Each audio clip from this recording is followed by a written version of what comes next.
Chapter 1. Top Player. Translator. Endless Fantasy Translation Editor. Endless Fantasy Translation. May 18, 2030. The God Wars that the players had been anticipating for 3 whole years finally began. On this day, 100 top-ranked players from all over the world were about to engage in an intense battle in order to decide, once and for all, who was the true God-tier player in this game, King of Pantheon. The players who could participate in these God Wars all had to pass many selections to reach this stage, resulting in 100 players out of hundreds of millions. They only had one aim, and that was to defeat everyone so that they could win the generous prizes and 200 million bucks. One in cash. For the prize in a game to reach 200 million was not as impossible as it sounded. In the year 2030, an era where virtual online gaming had permeated the market, this was the reality. Li Yi's expression was dark as he slowly squeezed his way out of the crowd, walking toward the moderator's stand. He was in a very bad mood today, because his girlfriend was getting married tomorrow, but unfortunately, the bridegroom was not him. Nobody would feel good in that situation. He was one of the 100 participants in the God Wars, but unlike the other participants, he did not have even one party member by his side. All alone. The 100 participants from all over the world quickly arrived at the scene, and when the moderator raised the holy sword, yelling that the God Wars had begun, the fervor of the several million players on Mount Pantheon rose as well. The first match, party matchups. King of Pantheon was not a single-player game. If you wanted to ascend Mount Pantheon, it was absolutely impossible without a good party. That was why, during the first match phase, participants were allowed to select any party members and coordinate with them. When he heard the rules for the first match, Li Yi's face practically turned green. A party.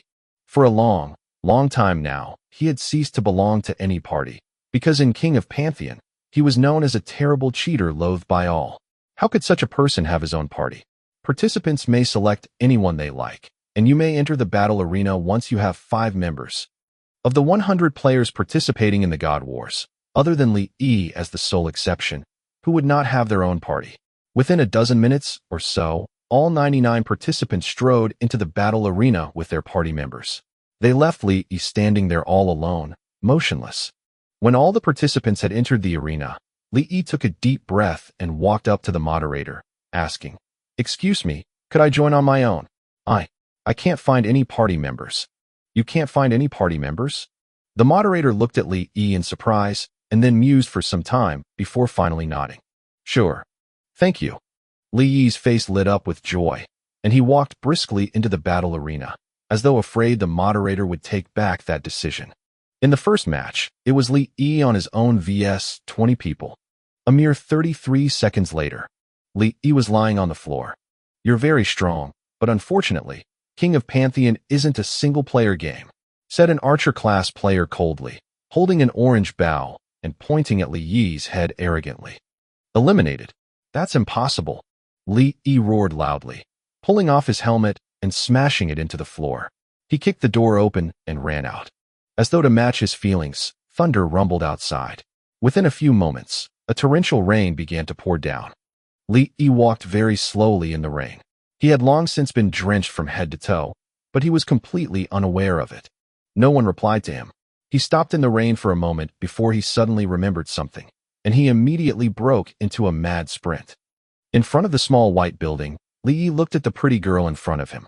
Just the thought that she would be wearing a wedding dress and marrying someone else tomorrow made his heart throb with pain. "Chinner, I wish you happiness." After a long time, Li Yi finally squeezed that one sentence out of his throat, before turning around and taking off into a run. "Li Yi," Chinner called out to him, but Li Yi did not turn around. Instead, he ran even faster. Chinner buried her face in her hands and wept. Li Yi stumbled through the rain. Along the way, he kept calling the people he knew. "Yangzi, I was wrong. I'm sorry." "Sorry? Who are you? Do I know you?" "You big cheater." "Jiao Jiao, where are you? Come talk to me for a bit. I'm Li Yi." "Sure, wait for me. This day next year, I'll definitely go out, you big cheater." Everyone ignored him. His friends had long since seen him for who he was. Irredeemable. Li Yi raged, roaring and yelling, sprinting in the rain. Was I wrong? Really wrong? Was I really King wrong? I was wrong. I was wrong, so how about I change? I'll change. Just as he stood in the middle of the road, a red race car zoomed toward him and hit him squarely. On the night of the 18th of May, the famous king of Pantheon player, Emperor of the Night, perished in an accident at the young age of 26. According to deductions, the cause of the incident was very likely to be the fact that Emperor of the Night had lost in the God Wars and so decided to take his own life. The following was Emperor of the Night's obituary. Name: Li Yi. Class: Thief. One of the 100 participants in the King of Pantheon God Wars, he had entered the game the year after Pantheon began. Emperor of the Night was skilled in his game control and became famous for his eeriness. Emperor of the Night was most notorious not for his game control, but for the total number of his cheats. In his 7 years of playing the game, he had cheated at least several tens of thousands of players, resulting in an extremely terrible reputation. Rumor had it that when he was announced as a participant in the God Wars, the vote against him on the official website was as high as 99%. Most of the people laughed, a very few sighed, and the ones who truly grieved for Li Yi were no more than a mere handful. My life sure was a failure. Li Yi gave a long, wistful sigh, and slowly opened his eyes. This is... Li Yi stared at the scene before him, stunned. His mouth opened wider and wider. This was a classroom, and there were many students dressed in the same black and white school uniform he wore, all seated in place. Some had their heads buried in their books. Others were having fun with their table mates. There were many multiple-choice questions written on the blackboard at the front of the classroom, making his eyes spin. The scene he saw before him was a moment that had happened before, back when Li Yi was in his 3rd year of university. This was a scene from 8 years ago. 8 years ago? How did I go back 8 years? Li Yi pinched his arm forcefully, and the jolt of pain that he felt made him grimace involuntarily. I can feel pain, so this is not a dream. What is this? Didn't I die in a car crash? Could it be a reset? Inspiration flashed in Li Yi's mind, and he stared blankly at the stack of students' workbooks piled on top of the lecture podium. Suddenly, he remembered something and gave a loud yelp as he dashed toward the podium. Li Yi, what are you doing? Just as Li Yi dashed onto the podium, a young female teacher of about 23 or 24 walked into the classroom, holding some books and barking at him to stop. Miss Zhang Yan. Li Yi felt his eyes moisten and he nearly cried out. That pretty fair face, the gold-rimmed glasses, that petite body. This young female teacher before him was the Chinese language teacher who had once taught Li Yi. It's nothing. As Li Yi said that, he moved until he was right in front of the blackboard. With his back turned against Zhang Yan, he grabbed the notebook on the very top of the podium. There was nothing wrong with the notebook Li Yi held in his hand, but what worried him was the piece of paper slotted inside the book. There was a picture of a naked woman on it, as well as a line of small writing. My name is Zhang Yan. I have big boobs, but no brain. Go commando, and think about men every day. This was Li Yi's masterpiece. What are you holding in your hand? Give it to me. Zhang Yan pushed the glasses up the bridge of her nose and stretched her hand out at him. Damn, could it be that even after I reset once, I still can't change anything? Li Yi clenched his teeth and took out the piece of paper slotted inside the notebook. Stuffing it into his mouth, he swallowed it in one go. Chapter 2, New Life. Chapter 2, New Life. Translator, Endless Fantasy Translation Editor, Endless Fantasy Translation. Li Yi's reactions were lightning fast, so Zhang Yan could not stop him in time, even if she wanted to. Done. Li Yi heaved a long sigh of relief. Zhang Yan's expression turned slightly stern. Follow me to the office after class. Yes, ma'am. Li Yi yelled and walked back to his seat like a champion who had been successful at war, his head held high. To him, he could accept any sort of punishment. As long as things did not go the way they did in his past life, anything would be worth it. In the past life, Zhang Yan had discovered this very same drawing of the naked woman when she was checking their workbooks. However, Zhang Yan did not go after Li Yi for it, because the picture had been slotted into someone else's notebook. The owner of the notebook was Chu Nan, one of Li Yi's classmates. Since Li Yi was constantly sleeping or playing video games during class, Chu Nan, as one of the school's disciplinarians, naturally reported him without a moment's hesitation. That was why Li Yi thought of this little ploy to prank him slightly.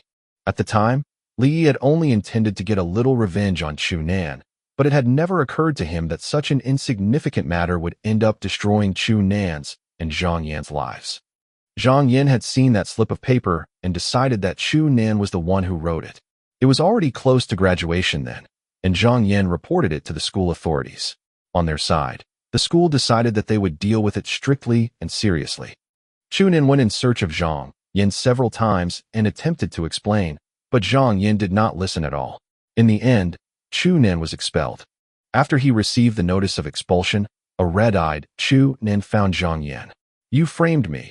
You mother of asterisk king framed me," he swore as he stabbed her 8 times, leaving Zhang Yan lying in a pool of her own blood. Chu Nin was sentenced. Zhang Yan was permanently disabled, and as a result of this incident, Li Yi's relationship with his classmates reached rock bottom. Nothing stayed under wraps forever. If you did not want to be found out, the only way would be to not do it in the first place. Li Yi himself regretted it as well. If he knew that things would end up like this, how could he have done something like that? Did it change? Did I really change it?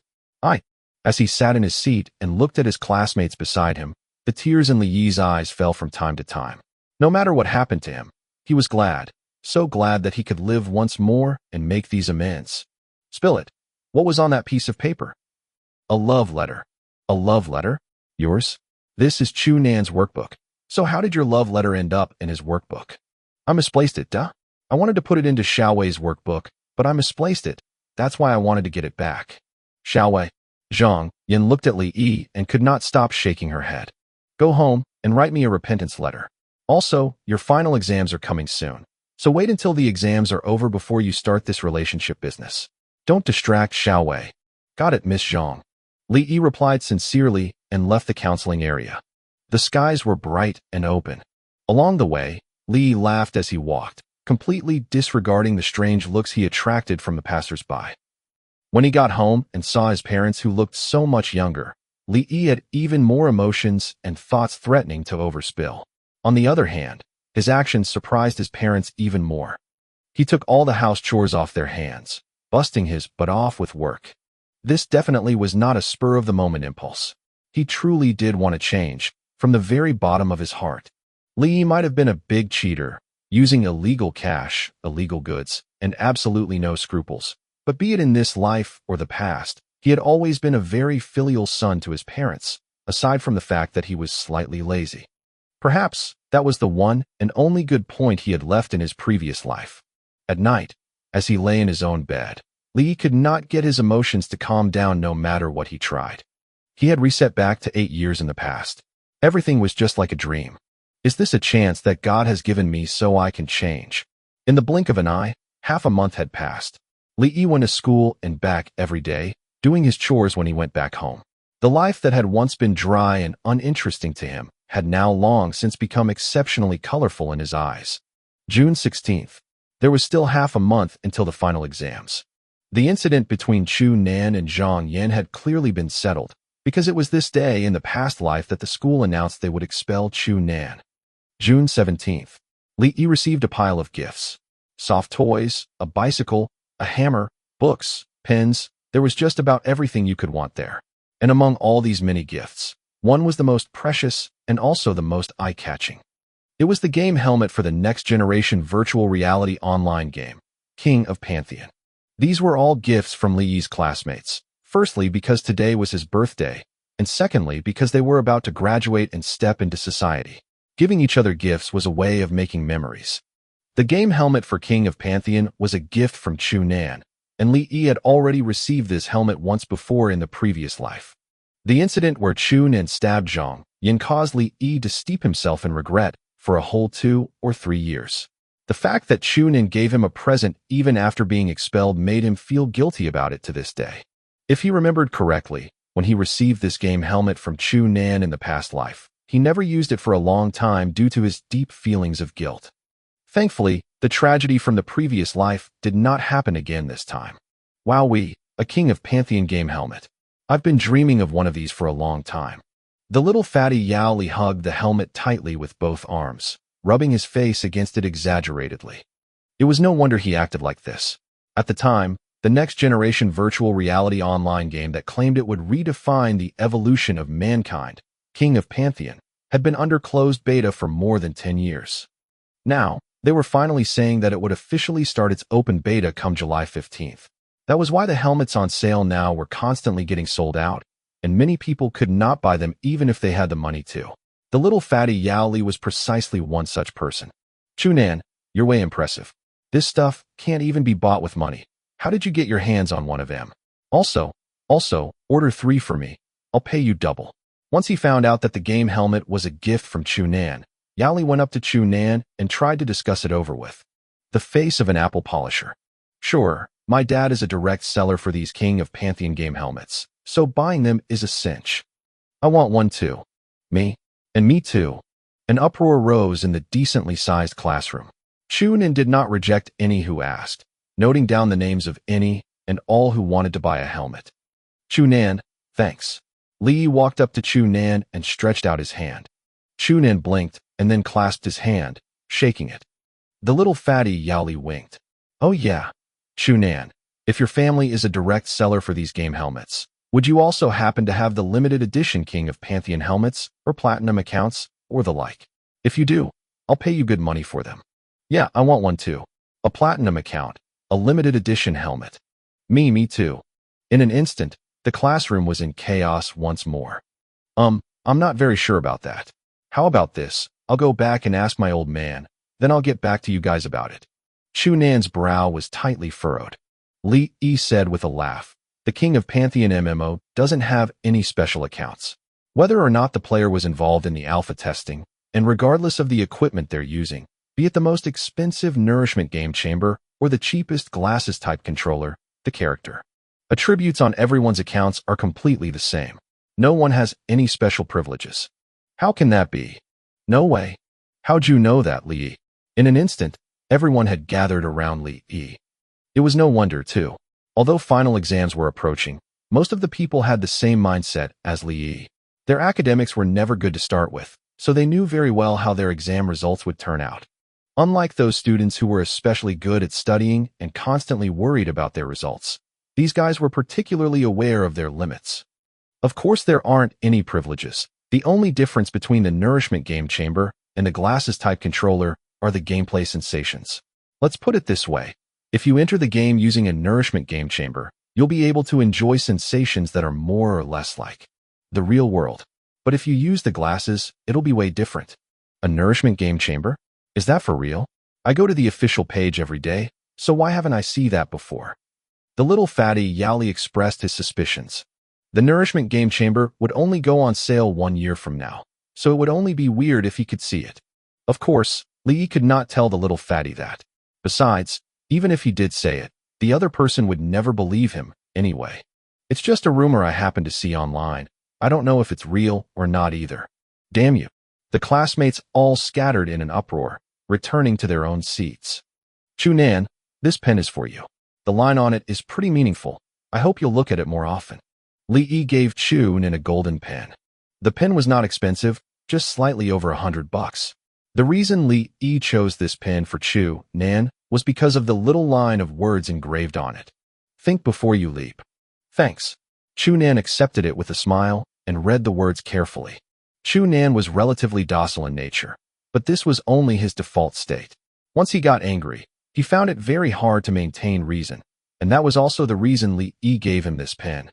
Come, it's registration time. I plan on starting a guild in King of Pantheon called the Holy Light Glory Knights. If you want to join, come register now. I'll be providing stuff like initial equipment and all that.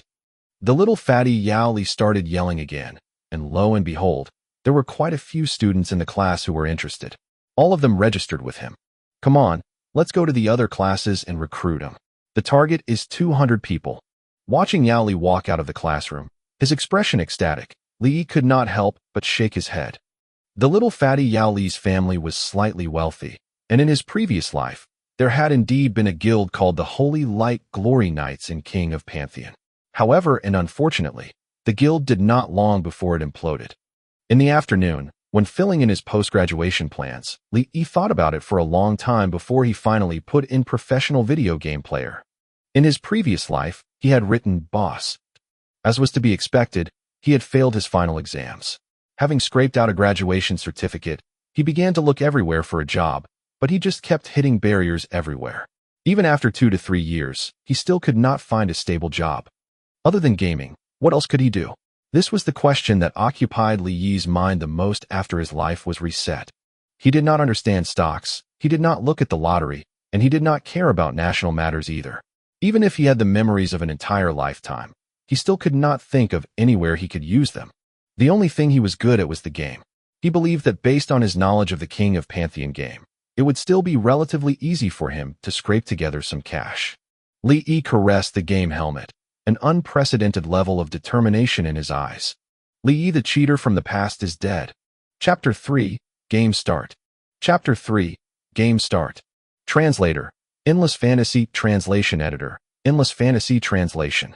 Soon, the final exams began. It went more or less like it did in the past. Considering Li Yi's standard, he knew very well in his heart that he did not have much hope, and the most he could do was scrape by with a graduation certificate. July 15th, King of Pantheon officially began its open beta. Due to the incident with Chu Nan, Li Yi had not entered the game at the first possible moment in the previous life. Instead, he only entered the game a whole year after the game started testing. I have 10 days left. Let's see if I can earn my first bucket of gold. If I can't, I'll just look for a job like an honest guy and go to work with my feet firm on the ground. A delicate figure flashed through his mind. Thinking about his regrets from the previous life, Li Yi's heart ached again. Although he was still playing a game, just like last time, his perspective this time was completely different from before. Auntie, is Brother E at home? A grating voice came from outside the door. As soon as he heard that voice, Li Yi's whole body gave a jolt, and he ran outside at full speed. Oh, it's Chen Yang. Come in, your brother E is at home. As soon as Chen Yang, with his fat head and large ears, walked through the door, Li Yi rushed over and grabbed his hand, refusing to let go. He had a long line of apologies he wanted to say to this fatty, but the words were stuck at the edge of his mouth, and he could not voice a single one. What you doing, Lily Z? You're acting strange? I'm pretty sure I returned the money I owed you a long time ago. No, it's nothing. Li Yi's nose burned with emotion, and he patted Chen Yang's shoulder hard. This inconspicuous fatty in front of him now was Li Yi's friend since childhood. There was a scar from a knife wound on his stomach, taken in place of Li Yi. Back when they were in junior high, they had accidentally provoked a group of gangsters. At the time, Li Yi had grabbed someone's knife and stabbed around indiscriminately, but he had not paid attention to what was happening behind him. A knife came straight at him, but Fatty took the hit valiantly. It would not be an exaggeration to say that they had bonded over life and death, but when Li Yi was at the peak of his fervor with the game, Fatty had asked him for help. At the time, if Li Yi had just agreed to help, he would definitely have been able to solve Fatty's problem, but as a result of this matter, their relationship utterly fell apart. Li Yi just kept patting Fatty's shoulder, all of his 1,000 apologies unvoiced. It felt as though they were stuck in his throat. Lily Z, are you okay? Chen Yang was getting slightly spooked. It's nothing now, it's fine now. Li Yi took a deep breath and recovered. Seeing that Li Yi was fine, Chen Yang relaxed and rubbed his fat hands as he said, Oh yeah, I came here to ask you. Do you plan on playing that King of Pantheon open beta? I hear you can earn money with that game. I do. Li Yi's reply was quite prompt. Chen Yang rubbed his hands excitedly. Great, I plan on making a killing in there. I've even chosen my class, the White Elf Vagabond that can restore HP 1 and is perfect at physical spells. Don't use the Vagabond. Sure, the Vagabond class earns a ton, but to be strong as a Vagabond, you'll need good equipment, and you'll need to wait until after you're level 100. That's way too long for you. The way I see it, you should go the summoner route. Natural summons with loads of health and defense would suit you perfectly. There was one more thing Li Yi did not say, which was that playing as a Vagabond was a test of your control skills. With Chun Yang's gaming standards, he would not be able to master the Vagabond even after 3 years. In truth, during the previous life, Chun Yang's character was the White Elf Vagabond. However, forget earning money, he could barely even level up. He entered King of Pantheon a whole year before Li Yi, but Li Yi just used half a month's time to surpass him in level. As for his equipment, a cheating player never lacked equipment. Chen Yang was stunned. For real? How do you know it so well? In order to choose a good class, Chen Yang checked the official page every day, looking up information. Now that he heard Li Yi's reasons, he was instantly a little swayed. Dia, trust me? If you do, choose the natural summon. As for your class, a dwarf is a decent choice. One of their natural abilities is instant slip away. That way, if you can't beat him, you could just run. Chen Yang yelped. Innate ability? How come you even know the innate abilities of these races? The official page only listed out the 8 main races and classes, but there was no introduction of the race's innate abilities or the class skills. As for the alleged 10 years of closed beta testing, although this rumor was widely spread among the players, no one could be absolutely certain if it was true or not, because no information from the game was ever leaked to the players. Other than the bits and pieces of gameplay occasionally released on the official page, everything about the King of Pantheon game was still a myth. Whether it's true or not, wouldn't you know if you just try it once the game starts testing? When you create your character, the system will tell you what innate abilities each race has. His eyes narrowed. Qinyang rubbed his chin. All right, if the time comes and it really is as you say, I'll choose the dwarf summoner. I guess I should figure out how to get my hands on a helmet. Sigh, I got enough money, but the helmets are all sold out. The company behind this King of Pantheon is a strange one, too. All we got is that one official page. No one even knows what the company address is. Li Yi snapped his fingers. That's an easy one. Give me the money, and you can come to collect the helmet from me tomorrow. Really? Qinyang grew excited. I have a friend whose family is a direct seller of these King of Pantheon game helmets. That's great. Qinyang was overjoyed. Oh yeah, what class are you going for? You'll know when the time comes. Li Yi smiled mysteriously. The next day, before Fatty came to collect it, Li Yi sent the game helmet over to him. The final exams were over now, and all that was left was to collect that relatively useless graduation certificate. Other than that, Li no longer had to go to school. 10 days passed in a flash, and Li Yi had long since completed all necessary preparations. Before the game even started, he put on his virtual helmet and waited quietly. Ding! There was a crisp sound, and the light before his eyes gradually brightened. 103,600 years ago, the ancient gods created this world. Back then, the earth was completely calm. Skip. Li Yi had heard the introduction when entering the game several hundred times by now. The game had just started, so every second was precious. To him, listening to this introduction that he knew like the back of his hand was nothing more than a waste of time. The game characters can be divided into 8 races, namely human, dwarf, white elf, werewolf, undead, dark elf, giant, and orc. Since the races are different, so too are their innate abilities. Skip. Skip. Li Yi kept hitting skip until he finally reached the character select page. The tall and mighty armored warrior, the paladin surrounded by holy light, the wizard who controlled the elemental laws. Each of these dashing characters flashed past his eyes, one after the other. Almost anyone who was not intimately familiar with this game would probably spend a long time on this screen. Race, human. Appearance adjustments, none. Class, archer. Name, Darkwing. Confirm. In the previous life, the character he had chosen was a dark elf thief. This time, he had given up on being a thief and chose to be a human archer instead. Only his name remained unchanged. There was a flash of white light before his eyes, and Li Yi, dressed in cotton clothes and holding a pocket knife, appeared standing in an empty spot outside Novice Village number 103. There were several tens of thousands of novice villages in the King of Pantheon game. The novice village you were spawned at was first determined by your gender and then by your race. Level 1. Name, Darkwing. Race, human. Class, archer. HP, 20. MP 210. STR 315. Def 4, 5. AGI 517. SPD 6, 5. Those damn small wild boars. They're eating away at the barley in front of the village again. Sigh. Can anyone help me get rid of them? Village Chief number 103 held his hands behind his back, nagging as he looked toward the barley fields outside the village anxiously. The realism level was more than 90%. Li ran up to him and accepted the first novice quest, kill small 10 wild boars. He immediately took off into a jog, running toward the outskirts of the village. Player after player appeared in the novice village, and in the blink of an eye, the place was utterly crowded and a chaotic mess. A completely realistic game would never allow the player to just walk through others, and King of Pantheon was very absolute in its execution of this aspect. In order to prevent something as untoward as men and women squeezing up against each other, they had separated the male and female players into different novice villages upon entering the game. Odd-numbered novice villages were filled with men, while the even-numbered novice villages had no one but women.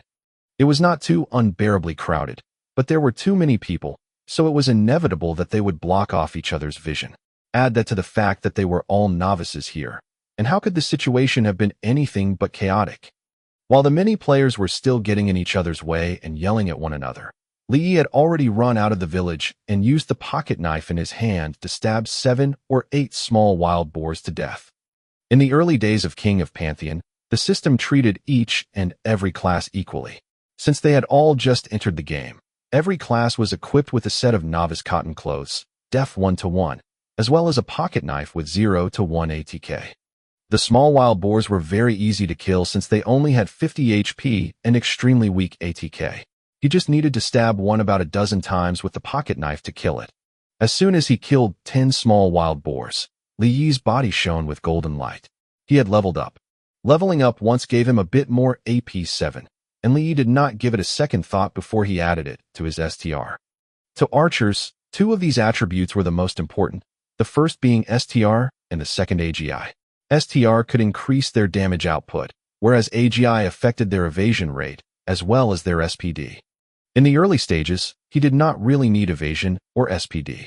The best way was to just mow through the monsters as fast as he could. By killing 10 small wild boars, he had earned 7 pieces of small wild boar meat. Although he had completed the village chief's quest, Li Yi did not return immediately. Instead, he continued to kill small wild boars until he collected 10 pieces of small wild boar meat. Only then did he stop, satisfied, and then he ran into the little forest in front of the village. The little forest in front of the village did not spawn any monsters. So many novice players who ran here just looked around for a while before running out again. Li Yi placed the 10 pieces of small wild boar meat all around the forest and then hid in the shadows, waiting patiently. Not long later, a big yellow dog appeared. It sniffed as it walked, and soon it found the first piece of meat. After sniffing it a few times, the dog swallowed it one gulp, followed closely by the second piece, the third. After it had finished eating all 10 pieces of meat, the big dog finally barked a few times in satisfaction before lying down underneath a tree and falling asleep. Li Yi walked up to it and touched the big dog with his hand. A notification appeared before his eyes. Do you want to capture Ariai's old yellow? Yes. Chapter 4, Class Quest. Chapter 4, Class Quest.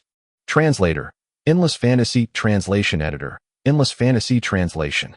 The big yellow dog turned into a bolt of white light that Li Yi kept into his backpack. Every player started off with a 20-slot backpack. When he darted out of the other end of the little forest, Li Yi was greeted by a field of reeds.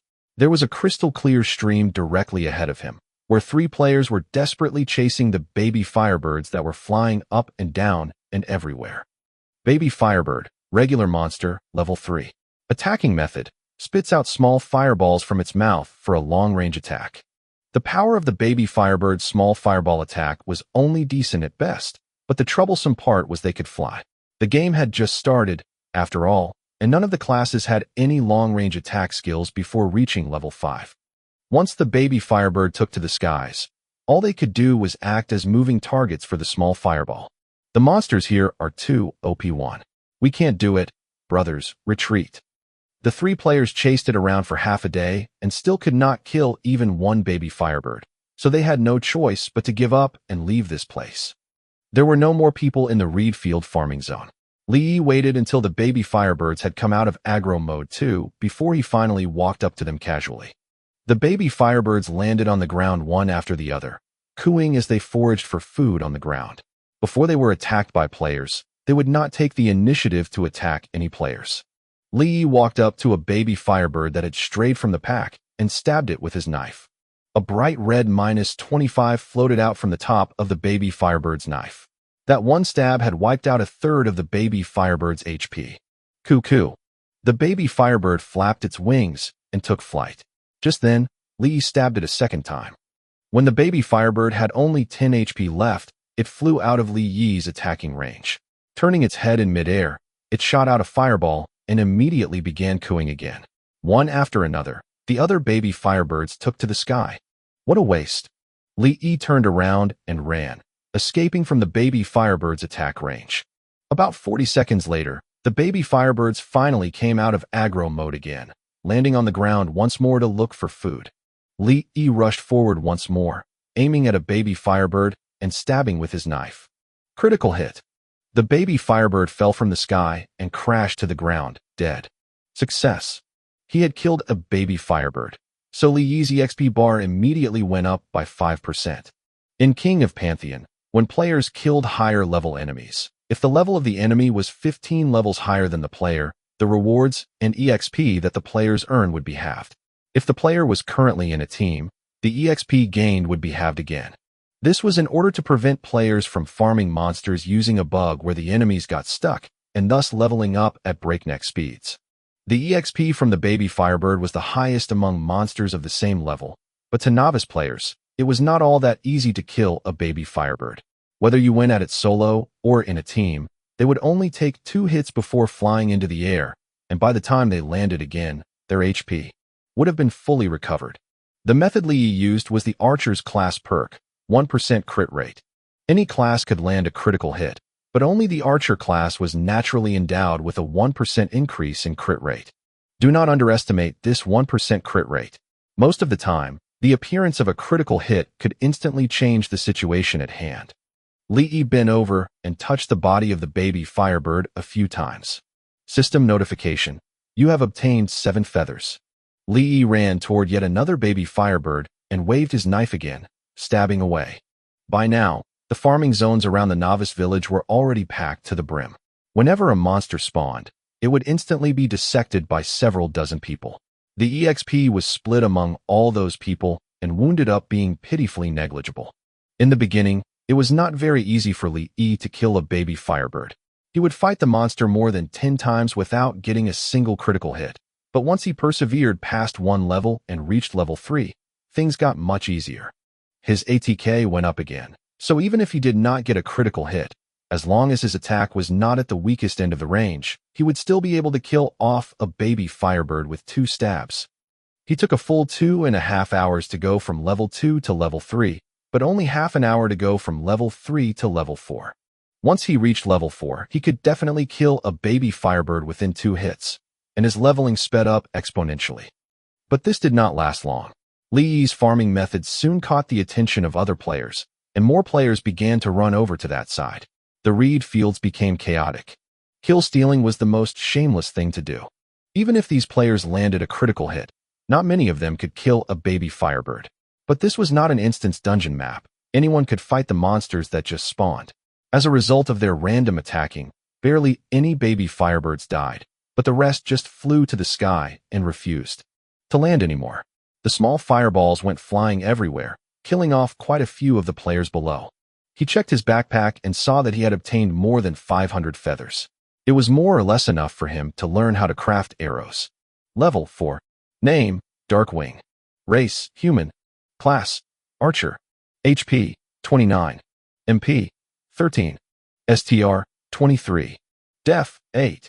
AGI, 23. SPD, 5. AP, 0. Li Yi shook his head and ran until he was underneath the flock of baby firebirds, taking the attacks of the small fireballs of his own accord. Before level 10, dying did not cost him any EXP or equipment. Right now, letting yourself be killed by monsters was the fastest way to get back to the city. Young hero, you've done rather well. For some reason, I see the shadow of the great sharpshooter, Mouse Cecil, on you. This is my reward for you. Oh, yes, the one that's usually watching over the barley fields is Arii's big yellow dog. Why haven't I seen it today? Could you do me a favor and help me ask Ariiz? System notification. You have completed the quest Kill 10 Small Wild Boars. Obtained a tattered felt hat, as well as 200 EXP from the chief. Tattered felt hat. White. Def +1. MDef 3+1. Note, with this dogskin felt hat, even the hottest sun will not darken your skin. Li Yi accepted the quest, asked Ariiz about the big yellow dog, and walked to the south side of the novice village, so familiar with the place it was as though this was his own backyard. At the corner of a wall, he found the NPC, Ariiz, who was taking a nap. The chief asked you to come? That damned bastard old yellow. I just forgot to feed it small wild boar meat for 3 days, and it's already run away. I don't know where it's gone either. Maybe the little forest or the reed field. You go and look for it yourself. I'm so freaking exhausted, and sleepy too. I'll take a nap now.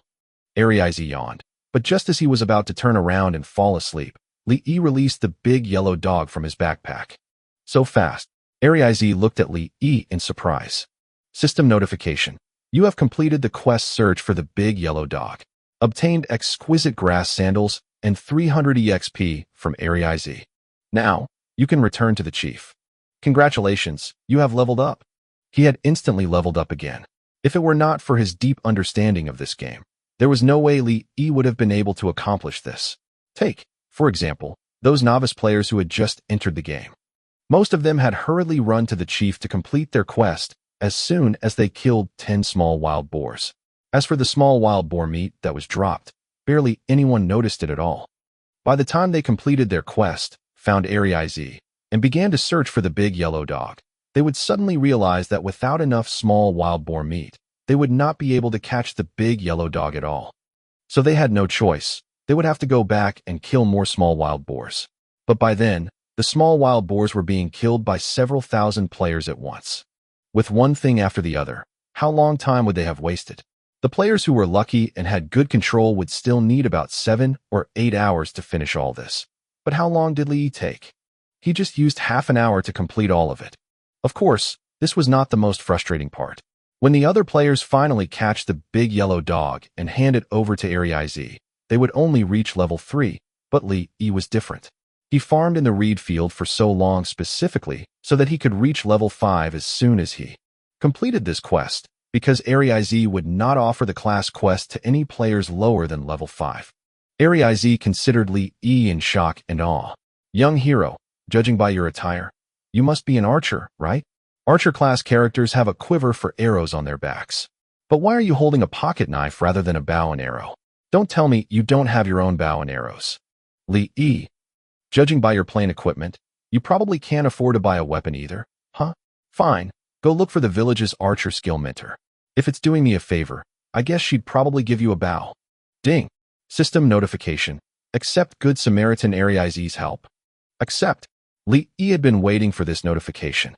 After all, this was the one and only way to obtain a class weapon before level 10. According to the design of the King of Pantheon game, other than bosses, no non-humanoid monsters could drop any equipment. Before level 10, players could not touch humanoid monsters at all, so it was practically impossible to get a weapon from a monster. What about buying one? There were no weapon shops in the novice village. Unless he did Arize's class quest, he would have no choice but to keep stabbing with his pocket knife until he reached level 10. With the big yellow dog guarding the barley fields, the small wild boars won't dare come again. Thank you, young hero. Since he returned upon completing the quest, the chief expressed his gratitude but did not give him any rewards. After a long-winded speech of nonsense, he finally gave Li Yi the next quest, to look for Sanhaizi, who was fixing the bridge on the east side of the village, and ask if he needed help.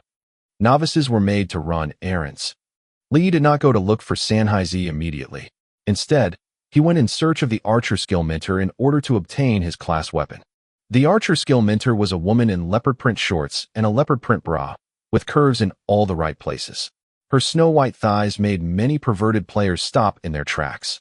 Although Arize may like to sneak off for his naps, he sure is a helpful guy.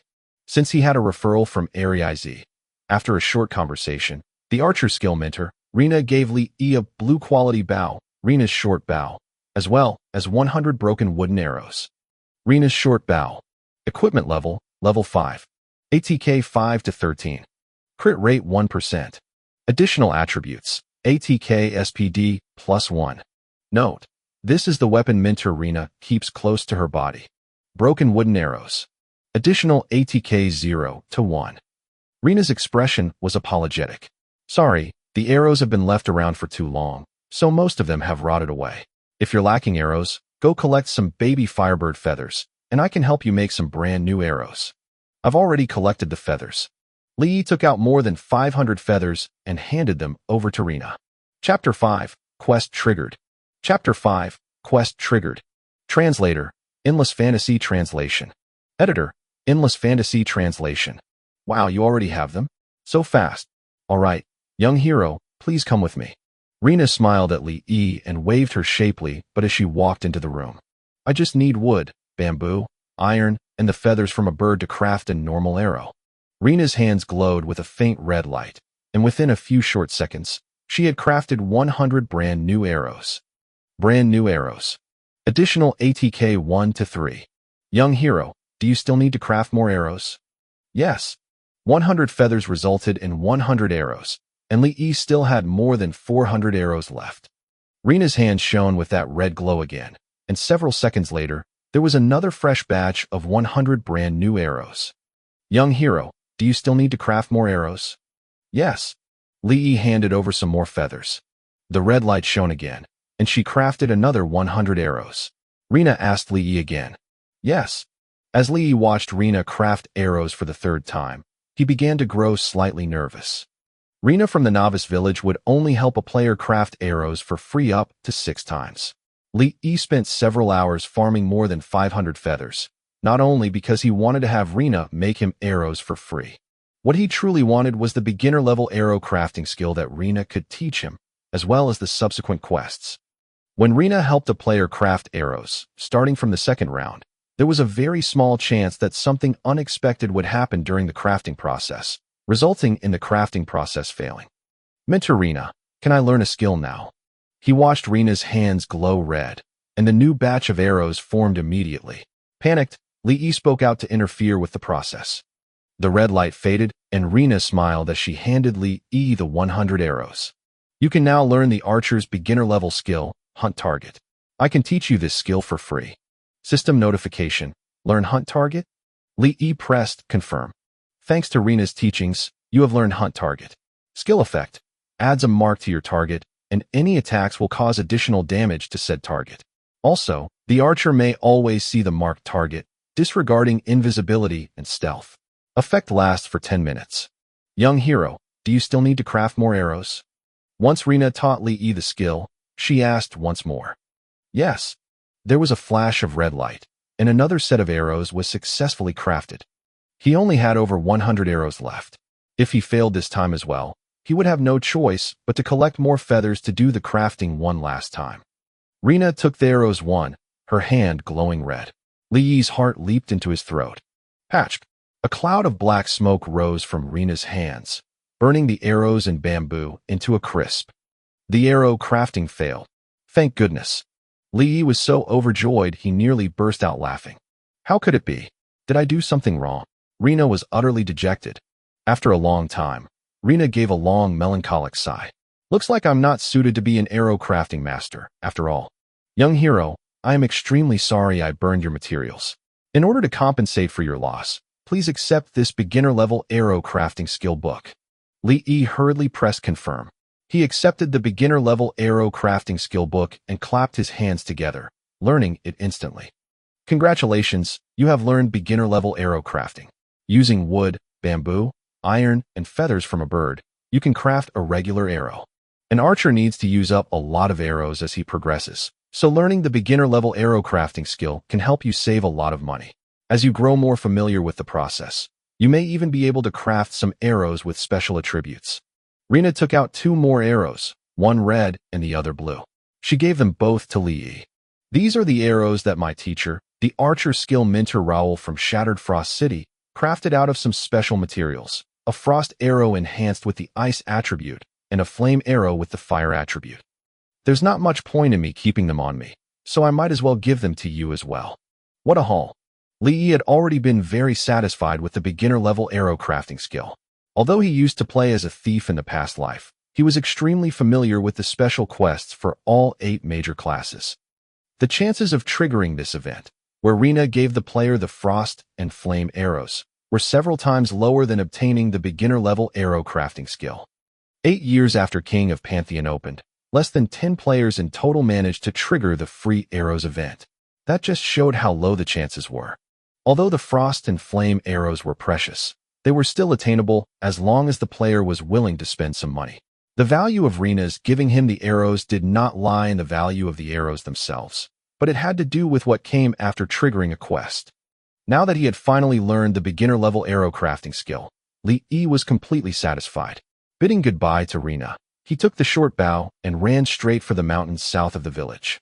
Now that he had the short bow, it would naturally be no issue if he wanted to hunt more baby firebirds. However, Li Yi was level 5 now, whereas the baby firebirds were just level 3 monsters.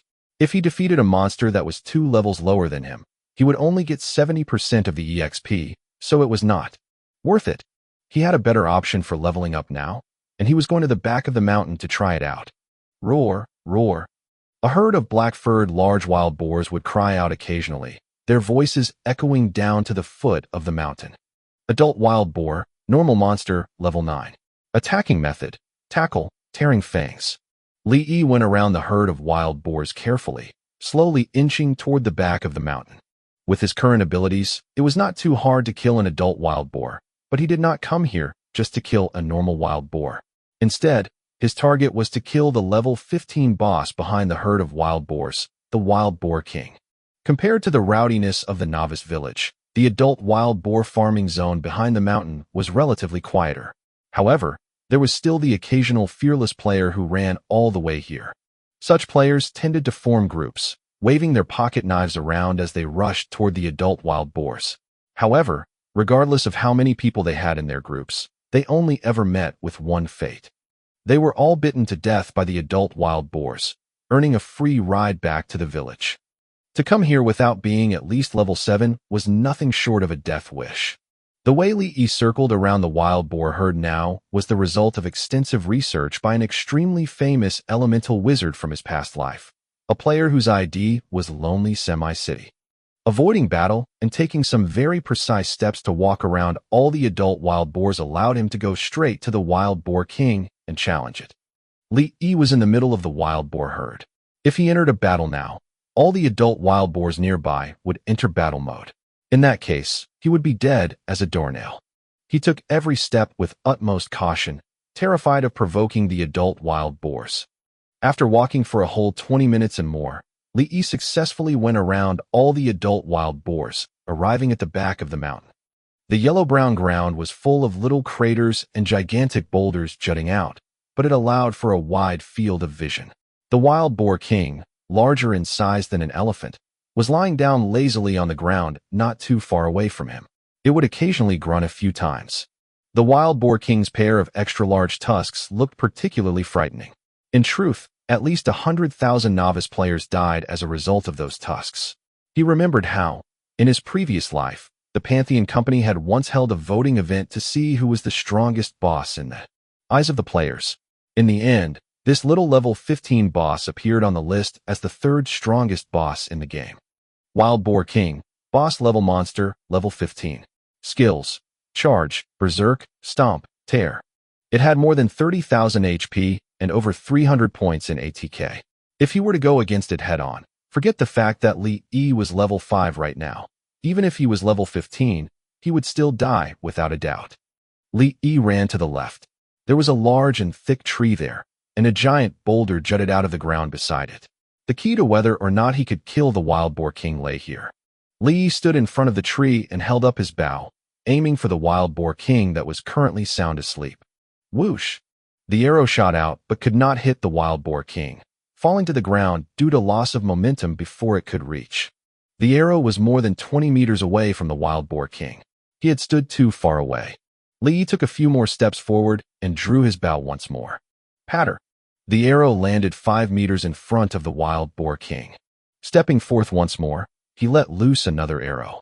Poof! The arrow hit its target, and -2 floated out of the top of the Wild Boar King's head. Roar! The Wild Boar King flew into a fury, jumping up from the ground. Li Yi instantly took several steps back. The Wild Boar King paced back and forth, glaring with its beady eyes for quite a long time before its rage slowly faded. Li Yi had already left its attack range. Player Darkwing has left the battle. When he received the system notification, Li Yi's heart finally relaxed. He waited until the Wild Boar King stopped moving before he stepped forth again and unleashed another arrow. Poof! The Wild Boar King was furious, roaring as it looked for its target. Li Yi retreated and then froze there. Not long later, he received the notification. Player Darkwing has left the battle. If he shot out an arrow and then left the battle like this, he would not be able to kill the boss, because as soon as a monster left the battle, their HP would immediately return to the maximum value. He wanted to make sure that once the Wild Boar King charged at him, its body would definitely get stuck between the large tree and the giant boulder. Only then would he be able to kill off the defenseless wild boar king. Li shot out more than 20 arrows before he finally adjusted the wild boar king to a position he was satisfied with. He drew the bow and unleashed the arrow. This time, Li did not leave the battle. Instead, when the wild boar king jumped up, he immediately shot out a second arrow. The wild boar king roared and finally saw its target. There was a flash of red light around its body, and then it came crashing toward Li fiercely like a speeding car. The wild boar used charge. Li retreated. Bang! When the wild boar king's giant tusks were less than half a meter away from Li, they stopped suddenly.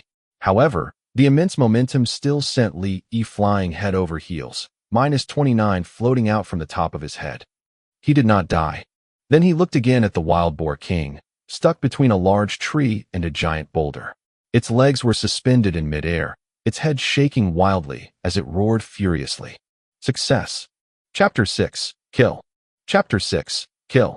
Translator. Endless Fantasy Translation Editor. Endless Fantasy Translation. The wild boar king's charge would instantly kill any class below level 10. It was this technique that was the hardest to defend against wild boar king. The tactic to leap backward in avoidance of the charge by wild boar king and used huge trees and boulders to wedge it came from a wizard player named Lonely Semi-City. However, he didn't manage to take down wild boar king as the force brought by the blitz killed him instantly. Although an archer's HP was far from a warrior, it was way better than a wizard's. Lodging wild boar king was a bug that wasn't a bug. Once word spread, Pantheon Company did not make any changes. The reason was simple. It wasn't easy to accurately wedge wild boar king. Adjustments and attempts up to a few hundred wouldn't even guarantee any success. The force of the wedge could not be too huge or too little. If the force was insufficient, wild boar king could retreat at the swing of its head. If the force was too huge, wild boar king could ram through it. Only with an accurate calculation on the charging force could result in wild boar king being lodged between the tree and boulders by the belly with its limbs dangling in the air. This would be a perfect success.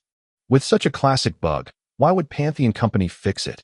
Li got up from the ground without any concern for his HP as he unleashed a hunt target on wild boar king, aiming and shooting his arrows. Critical hit. Every monster had its weak spot, just as Li was shooting at wild boar king's head. The damage was a lot higher than shooting at its body. 30,000 HP could not be reduced with just 1 to 2 arrows. However, Li wasn't the least bit bothered because the first player who successfully killed wild boar king in his past life only appeared on the 9th day after the game's opening. Now it had not been 24 hours, and most players weren't even at level 5. Moreover, Lonely Semi-City's wedge tactic came in a month later. Currently, apart from himself, who would know of such a way? Absolutely no one. He could shoot to his heart's content and stab to his heart's content. Your archery marksmanship has advanced. Damage increased by 3 points. Your archery marksmanship has advanced. Damage increased by 6 points. Li exhausted half his arrows. His beginner-level marksmanship was at 359/1000. As an archer, it was crucial to retain some arrows. Li saw that his expertise was that of a certain level that he retrieved his bow and took out his blade to continue stabbing. After hitting for more than 4 hours, wild boar king let out a howl, and with a flash of white light, it died. System notification. Congratulations, you are the first to kill wild boar king boss. Announce name to the general public. Li rejected. He didn't want to attract attention this early. He was blazed in a golden glow as he shot up 2 levels. It was during then when the system issued the primary kill announcement. It was all in red. Player has achieved the first kill of level 15 boss, wild boar king. Recorded in Pantheon Hall of Fame. Player has achieved the first kill of level 15 boss, wild boar king. System reward 20 gold coins obtained. Player has achieved the first kill of level 15 boss, wild boar king. System reward 200 points reputation value, with various major cities obtained. Player has achieved the first kill of level 15 boss, wild boar king. System reward 5,000 EXP obtained. The 4 sentences in red were flickering in the world channel and stunned all players in King of Pantheon. Someone killed a level 15 boss, wild boar king? *T. Is the system for real? Hasn't it been not too long since the opening? Don't tell me there's someone at level 15 already. No way. It must be a joke. I'm only level 4.5. I'll get instantly killed just hitting a regular adult wild boar. What more a level 15 boss, wild boar king? How is that possible? It must be a mistake? Rubbish GM. Lame GM. Disrupting my leveling. GM, your mother is calling you to go home and eat. Stop spamming. The course of the event changed with the exchange between players. They were at first flabbergasted by the person who killed the boss, but, in the end, all arrows were pointed at the game master, in short, GM. It had not been a day since the opening, yet a wild boar king was killed. Apart from a mistake from the system, the players couldn't think of any other possibilities. Only, the current players weren't aware that King of Pantheon, this virtual online game world, did not have any game masters. Of course, there were a minority of the players who went through a train of thought after seeing the system's spam. Upon receipt of the system, which rewarded EXP of a boss first kill, Lee leveled up once more to level 8. Whether it's God hand or trash hand, here goes. Lee rubbed his hands with force and extended them to Wild Boar King's carcass. The system spam reward for a boss first kill, and whatever rummaged from Wild Boar King's carcass was two separate matters from a boss first kill reward. 17 silver coins obtained. Bucktooth spear obtained. Bloody soul beads obtained. Charging rare book obtained. Water spirits summoning rare book obtained. Looking at the items in his hands, Lee was briefly at a loss of words. The items weren't bad, but the problem was not a single item could be used by him. The Bucktooth spear with emerald quality was the highest grade weapon used by violent warriors. The charging rare book was for warrior class. Water spirits summoning rare book was for summoner class. The only item that was somewhat useful to him was probably the bloody soul beads. Bloody soul beads, gold quality. Equipment level, 15. Special ornament, soul. Def plus 15. MDef plus 15. Dodging probability plus 1%. Special effect. Enables wearer to recover a small amount of HP each second. The bloody soul beads dropped by Wild Boar King was the best ornament for armored warrior until level 30. Although I can't use it, selling it off can profit me a sum. Lee kept his belongings and opened level rankings. He did not apply to enter ranks, so his name wasn't on the level rankings. Out of the top 10 players, 8 of them concealed their names. Only Old Lee Flying Dagger placed first and number 7, Nirvana in Action, revealed their names. The current number 1 in ranks had his EXP at 75% into level 5. He would be at level 6 soon. As far as Lee knew, Old Lee Flying Dagger and Nirvana in Action were outstanding persons at the early stages of Pantheon. Old Lee Flying Dagger occupied the number 1 spot on the ranks for more than 2 months, but for unknown reasons, he disappeared for a period of time. Once he re-emerged, his level had lagged. As for Nirvana in Action, although he was no longer in the ranks at later stages, his fame then was more reputable than Old Lee Flying Dagger. Nirvana in Action was God Creator Guild's chief light high priest. He was most famous for single-handedly healing 40 persons and clearing the Wind Dragon dungeon at heroic difficulty without any deaths in the team. He achieved instant fame from the battle and was deserving of the super support role of all supporting classes in Pantheon. How nice to see a familiar acquaintance. Lee smiled awkwardly, banishing unhappy thoughts in his head. He issued an order to log out of the game. Characters in battle were not allowed to log out while in non-battle mode, and it required the character to wait for 10 seconds. Excuse me, do you know how to return to the novice village? Just as Lee's logging out countdown was almost at 0, a fragile voice was heard behind him. Lee was stunned as he turned over subconsciously. He saw a female player dressed in a commoner's attire. Her name was displayed on top of her head. Girl without underwear. This name? Lee blacked out. Chapter 7, Trash Hand. Chapter 7, Trash Hand. Translator, Endless Fantasy Translation Editor, Endless Fantasy Translation. That's weird. How can there be a female player in the odd-numbered novice village? Am I seeing things? Lee logged into the game as his character appeared below his vision. The corpse of the Wild Boar King had already disappeared. Lee looked high and low, and he could not find that female player who spoke to him earlier. I'm really seeing things. Lee took off the helmet, shook his head, stood up, and walked out of his bedroom after stretching his body. He jogged in a narrow lane in the forest. He could feel his entire body relaxing as he breathed in fresh air around him. While he wanted to play the game, he had to train his body as well. He had to take care of his body well since the nourishment chamber had yet to exist. Li Yi received a call from Chun Yang as he was in the midst of his jog. Brother Yi, amazing. You really do know everything from the inside out. I followed your advice and chose a dwarf summoner. I'm already at level 4. Haha. Impressive, right? Impressive. This game is extremely immersive. The views and characters are surreal, and I can even feel the wind when I run. This is really fun. Oh yeah, what level are you at now? Level 8. Lil E, you're an amazing man, but you have the tendency to bluff. I've already seen the ranking board, and the highest level is only level 5. Qinyang sighed.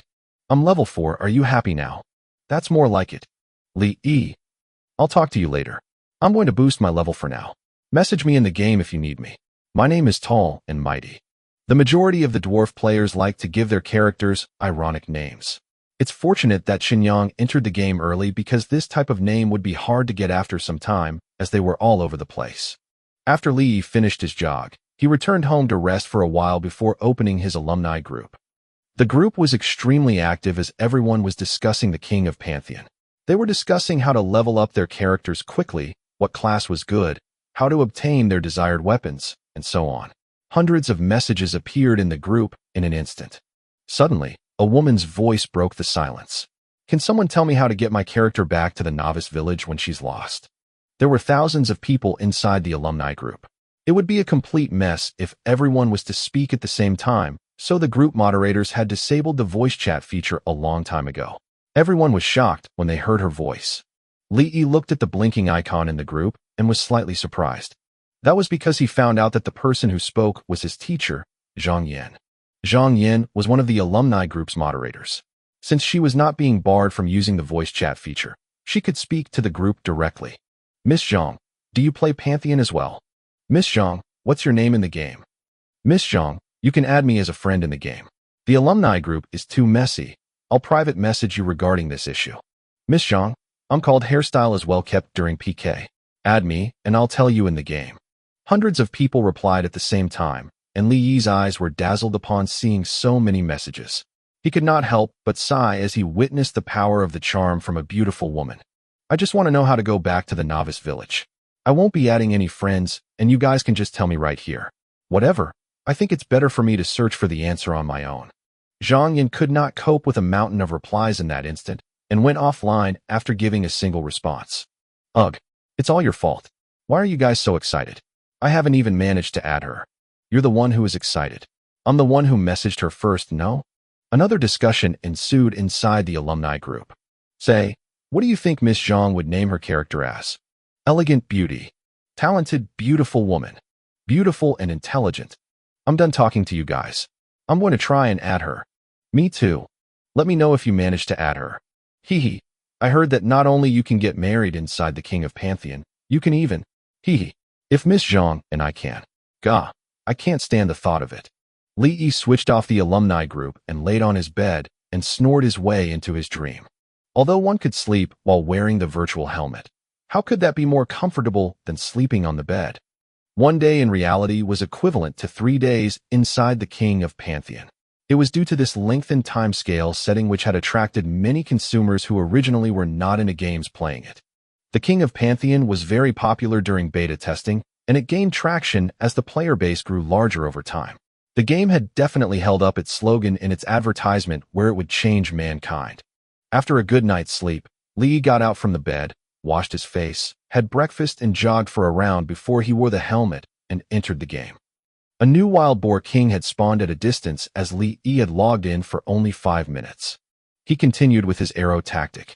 He managed to pull the monster even faster as he had prior experience. It took him only 5 arrows to pull the wild boar king to the perfect position. Oink! Boom! The wild boar king was stuck in between the big tree and boulder once more. It kicked its 4 legs about as it wailed angrily. Li stabbed the wild boar king, which was completely in red berserk mode. ATK damage increases by 1-fold. Def decreases to 0, repetitively as he looked at the ranking board. There was no change in the ranking, and the number 1 was still Old Leaf Flying Dagger, who was at level 6, 76% EXP.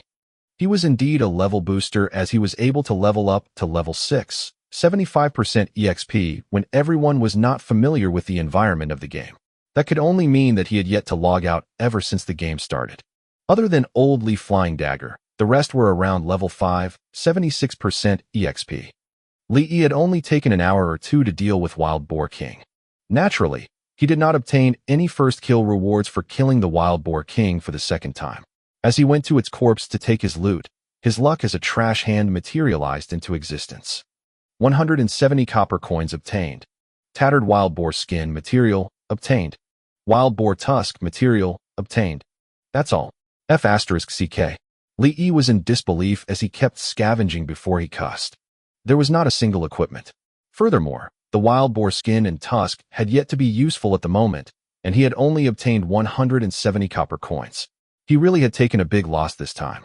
However, on the good side, he had leveled up and was at level 9.5. Once I've reached level 10, I'll be able to learn the skills from the second class. Lee looked at the remaining arrows in his backpack and could not help but to shake his head. Archers were highly advantageous as they fought monsters, but they would require to exhaust a large number of arrows. A lot of new archer players had put most of their money into buying arrows to the point they did not have enough money to buy any equipment once they reached the middle-late game phase. Their attacks were like giving the monsters a back scratch and would instantly die the moment they were attacked by them. They were not even qualified to leech in a team. This made Archer, which was a very potential class, into a publicly acknowledged trash in the game. Most of the players had deleted their accounts and retrained their characters, and there were very few people who persisted until the very end. Furthermore, there were only a few who had managed to play the Archer class to its full potential. Naturally, Lee, who had been reliving his life, would not decide to play a useless class to show off his excellence. He understood better than anyone how terrifying the Archer class could be if they had the best equipment and operational technique. He would have never forgotten that shocking arrow even if he had reset his life. Lee pulled his bow and shot it at the adult wild boars. After killing one of the adult wild boars, he happily let the other 3 adult wild boars attack him until he died and laid on the ground.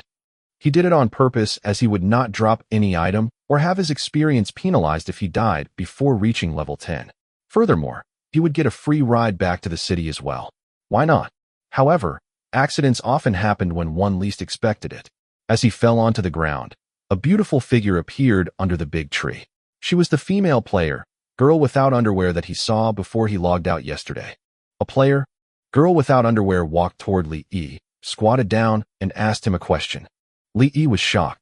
He was about to be teleported back to the city, and he immediately canceled it the moment he saw the female player walking toward him. Lee questioned, "Are you a player?" Lee found that his questions were rather rhetorical as he blurted the words out. This was because the player's name was shown above the female player's head, unlike him as he had hidden his name. "Can you stand up?" Girl without underwear circled Lee a few times. No. Lee finally understood that this female player standing right before his eyes was a noob. TL note: noob refers to a rookie in an online game. How did you arrive in this area? If a character chose not to revive when he died, the body would lie there forever. Although they were unable to speak, they could still type to chat with the other players. However, this setting would soon be patched in the future. This was because there were many corpses commanding the teams in the instance dungeon, greatly reducing the difficulty of the instance dungeon. Hence, the system would automatically adjust and update itself, and so that the corpse would not be able to type or chat. All they could do was to look at the event unfolding right before their eyes. In order to protect the privacy of the players, players who had logged in for the very first time would obtain a mask that could block their face. Both Lee and girl without underwear who was standing in front of him had the masks on. "I've taken a quest to kill some small wild boar, but I'm lost. I came here after swimming across a river." Swimming across a river. If Lee was not in his corpse state, excitement would have written all over his face. The novice village in the King of Pantheon can be expanded infinitely, as all of the novice villages were in a map similar to an instance dungeon. The novice village number 1 was definitely nearby novice village number 2, 3, 4, and 5. As more players logged into the game and the player base grew, more novice village could spawn where they could be expanded indefinitely. There would be a river segregating each novice village, and it would be very highly unlikely for a new player under level 10 to swim across this river. The player's health would decrease once they went into the water before they learned the skill dive. A typical new player under level 10 would usually be able to swim halfway across the river before he or she drowned and died. If they did not die from drowning, it would be incredibly hard to avoid the monsters above level 10 which lurked in the water.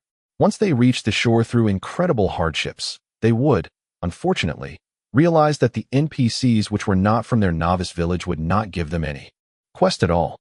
Your class must be a warrior, yes. Yeah, I guess so. Girl without underwear nodded. Only the infamous warrior which boasts high HP would have the chance to swim across the river. It's very easy for you to return back to where you come from. All you need to do is to hit those adult wild boars, and you'll be able to return. That easy. Yep. Li Yi then chose to resurrect himself. Hey, don't go yet. Girl without underwear looked at Li Yi's corpse disappearing and started to panic as she still had a lot of questions to ask him. I'll be able to return if I hit those adult wild boars. Girl without underwear muttered to herself as she walked toward the group of adult wild boars slowly. As one of the adult wild boars noticed her presence, it rushed toward her angrily. Girl without underwear was terrified as she turned and attempted to run away from it. However, her speed was nowhere as fast as compared to the adult wild boar, and the latter caught on to the former in an instant. Then, the adult wild boar used its long tusk and jabbed it into her buttock. Chapter 8, Arrow Crafting Skill. Chapter 8, Arrow Crafting Skill. Translator, Endless Fantasy Translation Editor, Endless Fantasy Translation. That really hurts. What kind of lousy game is this? Zhang Yin removed her helmet angrily before rubbing her bottom continuously. You actually tricked me. There aren't any good people in this game at all. Zhang Yin took her cell phone and called her older brother. Bro, I'm not playing this game anymore. The map is huge, and you won't even guide me. It's not surprising that I was beaten up painfully and died after that. This isn't fun. This isn't fun. You could just cancel the pain if you don't like it. Also, these aren't actual injuries, so you'll get better immediately. Zhang Yin's older brother was torn between laughing and crying. Then I won't play unless you guide me. I'm in Novice Village 253 while you're in Novice Village 170. How would I go over and find you? I don't care, I don't care. I won't play, I won't play. As you wish. The phone call ended before Zhang Yin threw her cell phone on the bed angrily. I don't need you to guide me. I can play well too. Zhang Yin threw a tantrum before putting her helmet back on in a huff. In private, Zhang Yin was completely different from the dignified image in the other students' eyes. This was her true personality. 3 copper coins for 1. Unlimited purchasing of feathers, wood, metal, and bamboo pieces. Li Yi had set up a vendor's stall beside the village chief and selected automatic purchasing. The players would receive an abundance of materials during the leveling up process.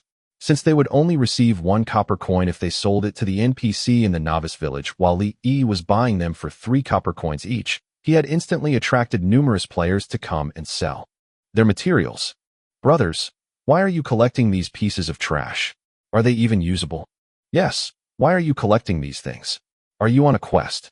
Numerous players had formed a circle around Li Yi and were asking him questions nosily now. It was a good thing that he had kept the short bow. Otherwise, he would not even need to dream of being free from worry during these general circumstances where everyone was using pocket knives to stab monsters. Regardless of what they asked, Li Yi did not answer at all because he could not be bothered with wasting his saliva on strangers. When he was faced with their questions that emerged like an endless stream, the best choice was to remain silent. Li Yi did not gather many of these odds and ends such as wood, metal, and bamboo pieces. He only collected 5 groups of each of these items. 500 pieces would be counted as one group, before he stopped. Next, his stall signboard was changed to specify that he was collecting baby firebird feathers. A large number of feathers were required to perfect the arrow crafting skill to the advanced level. Feathers were extremely common during the initial stages, but as the level of the player increased, the number of feathers would gradually decrease. When that time came, it would be difficult to collect them. He took the opportunity to purchase these items in bulk when the most feathers would be produced. This was because everyone's levels were near to the baby firebird. Next, he would increase his beginner-level arrow crafting skill to the fullest so that he could save a lot of trouble in the future. Li Yi only stopped buying after he had run his stall and made purchases for more than 5 hours and collected as many as 100 groups of feathers to fill his novice inventory. Buddy, why aren't you collecting them anymore? I still have 2 groups of them here. Li Yi had just packed up his stall and was about to leave before a skinny man called out to him. "I'm sorry, I've collected enough. What about 2 copper coins for 1? When he saw that Li Yi did not want to accept his offer, the skinny man became slightly frantic. Li Yi pondered before saying, "I can't take any more of them with me. Say, wait a little while for me." The skinny man nodded and said, "All right, but please hurry." Li Yi returned a few minutes after leaving. He had merely used his arrow crafting skill several times in a place that was devoid of people so that there would be space in his backpack. "I've received 2 groups. I was going to pay you a price of 3 copper coins for 1, but here are 3 silver coins instead. Thank you." The skinny man rushed toward Li Yi and nodded thankfully before running hastily toward the only medicine shop in the novice village. If both of these groups of feathers were fully retrieved by him single-handedly, this fellow won't be easy to beat. Li Yi pondered while glancing at the skinny man's figure from behind. While carrying 2 full bags of materials, Li Yi left the novice village and ran straight toward the back of the mountain. Gaining EXP from quests without special rewards was simply not as fast as farming monsters. He had already thought of a plan to level up. Firstly, he would fight adult wild boars for a period of time to advance to level 10. Next, he would learn the archer's second free skill. He ran while using his arrow crafting skill. Since he had basically only succeeded every once in 5 or 6 tries, he ended up consuming a lot of materials. Sure enough, this was not something that the average player could endure.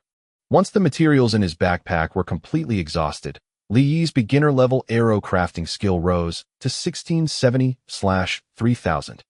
When he had obtained 1,330 points of marksmanship, his beginner-level arrow crafting skill was officially practiced to perfection.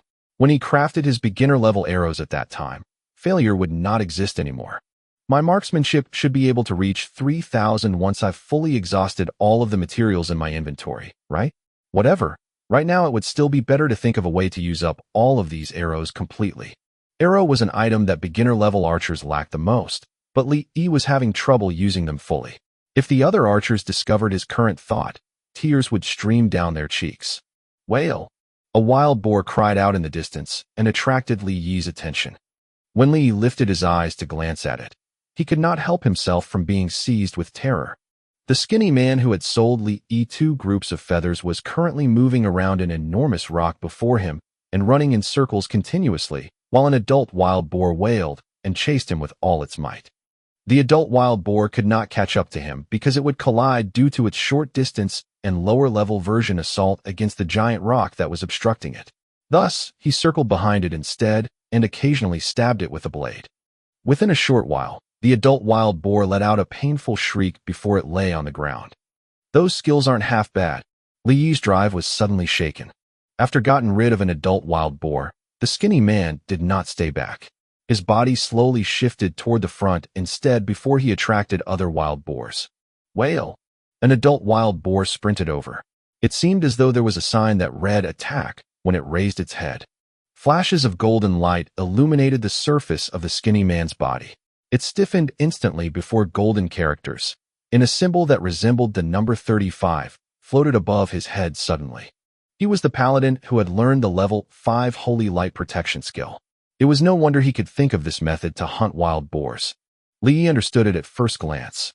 Level 1 Holy Light Protection was a state that could be either sustained for 10 seconds or reduce the harm that was inflicted on one's own body by 50 points before disappearing automatically.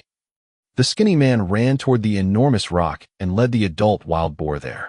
He drank a red potion and ran around in circles while continuing to play around with the previous battle tactics. Whoosh! A feathered arrow swept past the side of the skinny man's body before it shot an adult wild boar in front. The skinny man was momentarily dazed before the wild boar caught up to him from behind and bit his leg once. His HP decreased by half instantly. "You hunt yours, and I'll hunt mine. Don't worry, I won't involve your area." Li Yi rushed toward the skinny man and smiled faintly before he turned around and returned fire again. "Whale!" Another adult wild boar was shot by Li Yi. When it had just collapsed, another 2 adult wild boars charged over with one in front and the other from behind. Li Yi smiled happily while standing in his original spot. He waited until both adult wild boars had caught up and approached him. When they made a jerking motion, only then he leaped and turned around to return fire before finally landed gently 2 meters away. Both wild boars came forward again before Li Yi jumped again. The wild boar's attack had failed again. Jump, return fire, land. Li Yi's posture could be as unrestrained as he desired. Once he had gotten rid of these two adult wild boars, he was still in a completely bloodied state.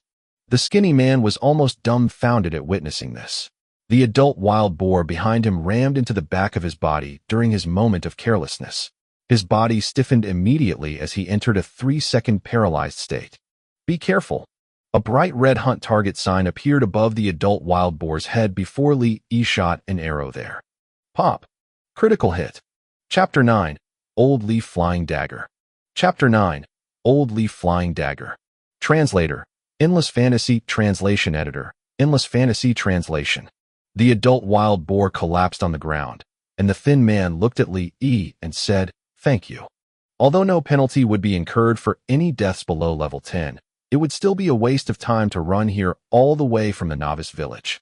For players who wanted to boost their level quickly, spending time on the road was a loss. Old Leaf Flying Dagger sent you a request. Add the other party as a friend.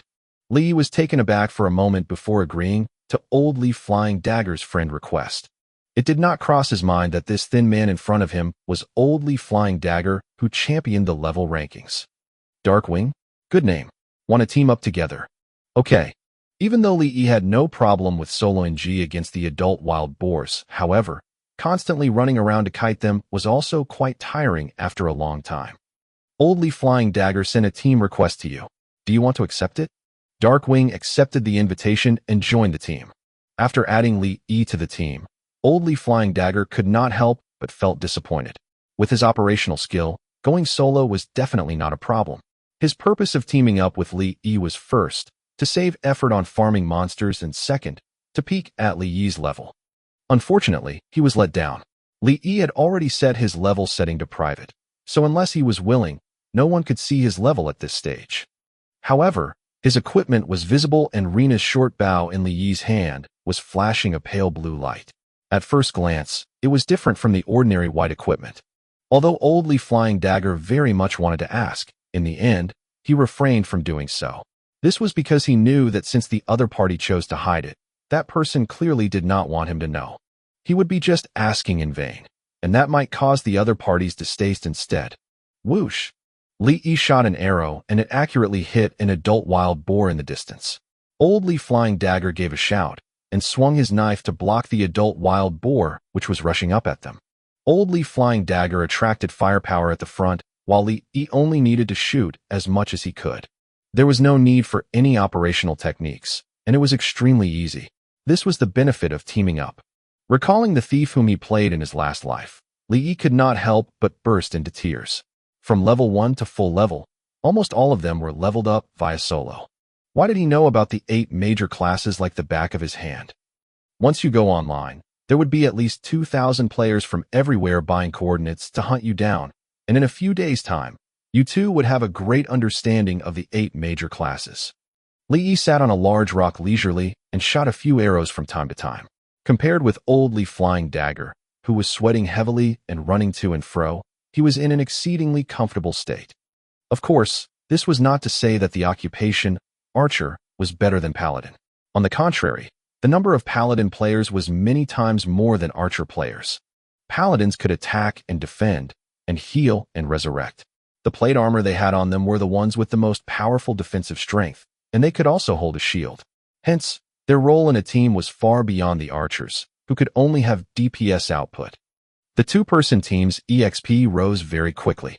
Li Yi's EXP had reached level 9, 85%, and in another hour or so, he would rise to level 10 for sure. Did you come alone? As the wild boar had not rushed up, Old Leaf Flying Dagger seized the opportunity to make a small conversation. Yeah. Li Yi shot an arrow and nodded. Old Leaf Flying Dagger was a little embarrassed. Later, a friend might be coming. She had just messaged me. One person could get 100% EXP by going solo against a monster. If 2 people teamed up, then each person would only get 70% EXP. After that, with every additional person, the EXP would be reduced by 10% until the lowest point at 30%. Although the fight could be over in a short time, the more people teamed up in a group, the EXP gained would be lesser. The reason why Old Li Flying Dagger was a little embarrassed was precisely due to the issue of EXP distribution. With the two of them collaborating, they could basically kill a wild boar in a trice. If an additional person joined at this time, it would undoubtedly reduce the EXP obtained. Li Yi replied with alacrity. Sure, she can join once she's here, but I may have to leave after a while. I haven't collected feathers yet. Old Li Flying Dagger laughed. My friend still has 3 sets of feathers. When she comes, I'll ask her to give them to you. Amid their chatting and laughing, a few wild boars were slain once more, and at this time, Old Li Flying Dagger's friend had arrived. The person approaching them was wearing a tight-fitting black suit, holding a blue dagger in the hand, and the face was covered with a cloth. There was a pair of pointed long ears at both sides of the long black ponytail. This was a female white elf thief. Female thief. This is my friend. She's called Moonlight Ocean. Old Li Flying Dagger hurriedly introduced one another. Moonlight Ocean Yao nodded at Li Yi and handed Li Yi 3 sets of feathers. Thanks. Li Yi did not decline and accepted them right away. Gold, Farron's wetsuit. Blue, Driss dagger. White, agile wolfskin shoes. Li Yi recognized the equipment on Moonlight Ocean at first sight. At the same time, he also understood why she could reach here. Moonlight Ocean, like him, had completed the triggered class quest, and this was not something Old Li Flying Dagger could match. He had only learned a free skill from the Paladin Mentor when he was level 5. After the thief obtained a level 5 class weapon, the thief would receive a quest to catch a fish. This task was very simple. Just by catching a small fish, one could return to report back. However, if the player could not catch any fish at this time and drown more than 50 times in the water, then there would be a slight chance of triggering the hidden event, in which the player would be rescued by the white elf wizard Farron and given a gift, Farron's wetsuit. Farron's wetsuit, gold. Equipment level, 1. Def plus 3. MDef plus 2. Reduce damage by 5% when attacked by water spells. Special effects. By putting on this wetsuit, your health will not decrease when you swim in the water. Additional, extend underwater breathing for 2 minutes. No wonder they had so many feathers. Thieves were skilled at critical hits and crippling strikes, and were even much more powerful than archers in terms of the ability to instant DPS. With the addition of Moonlight Ocean, the speed of killing monsters was faster, but due to the decrease in EXP, it was a little lesser than when it was with the 2-person team earlier. This could not be helped. No one knew any AoE skill at the moment, and could only seize and kill one at a time, so naturally the more the people, the lesser the EXP.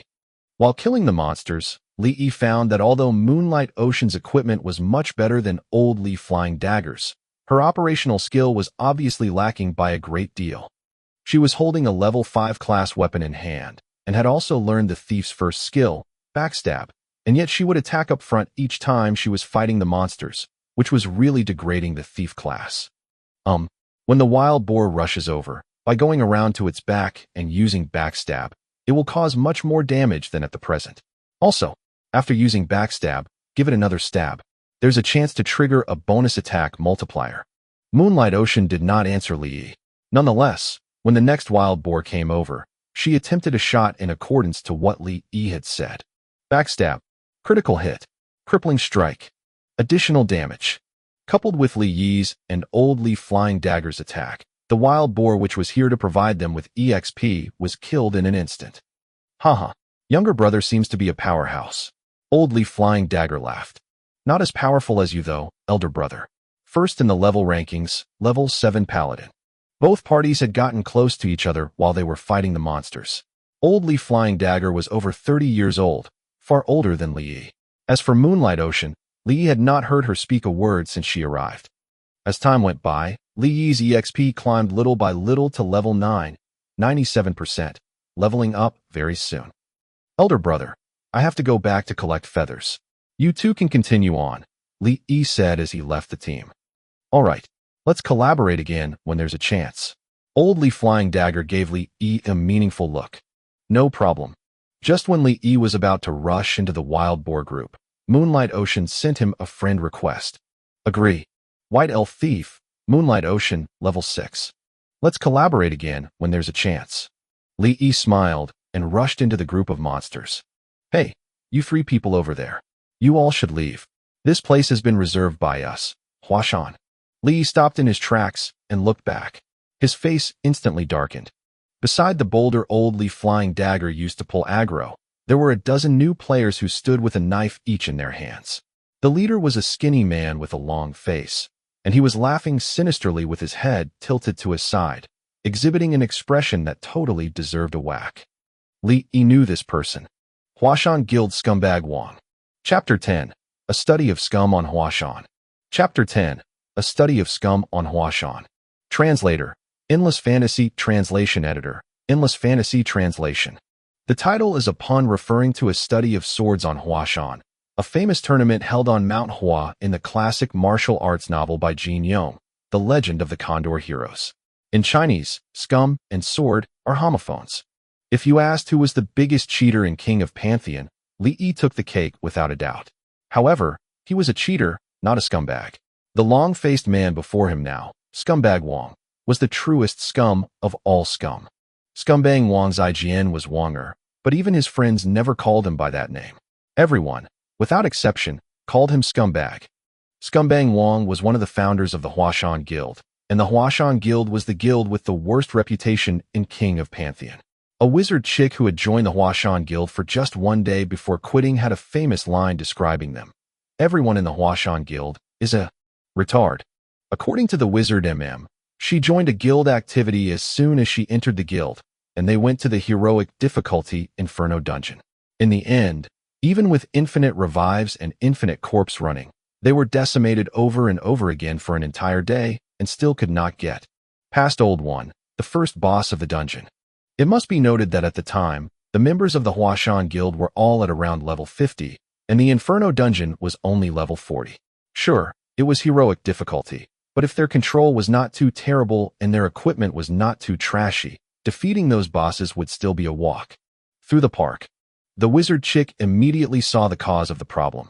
There were 40 people in the party, but no MTs or healers.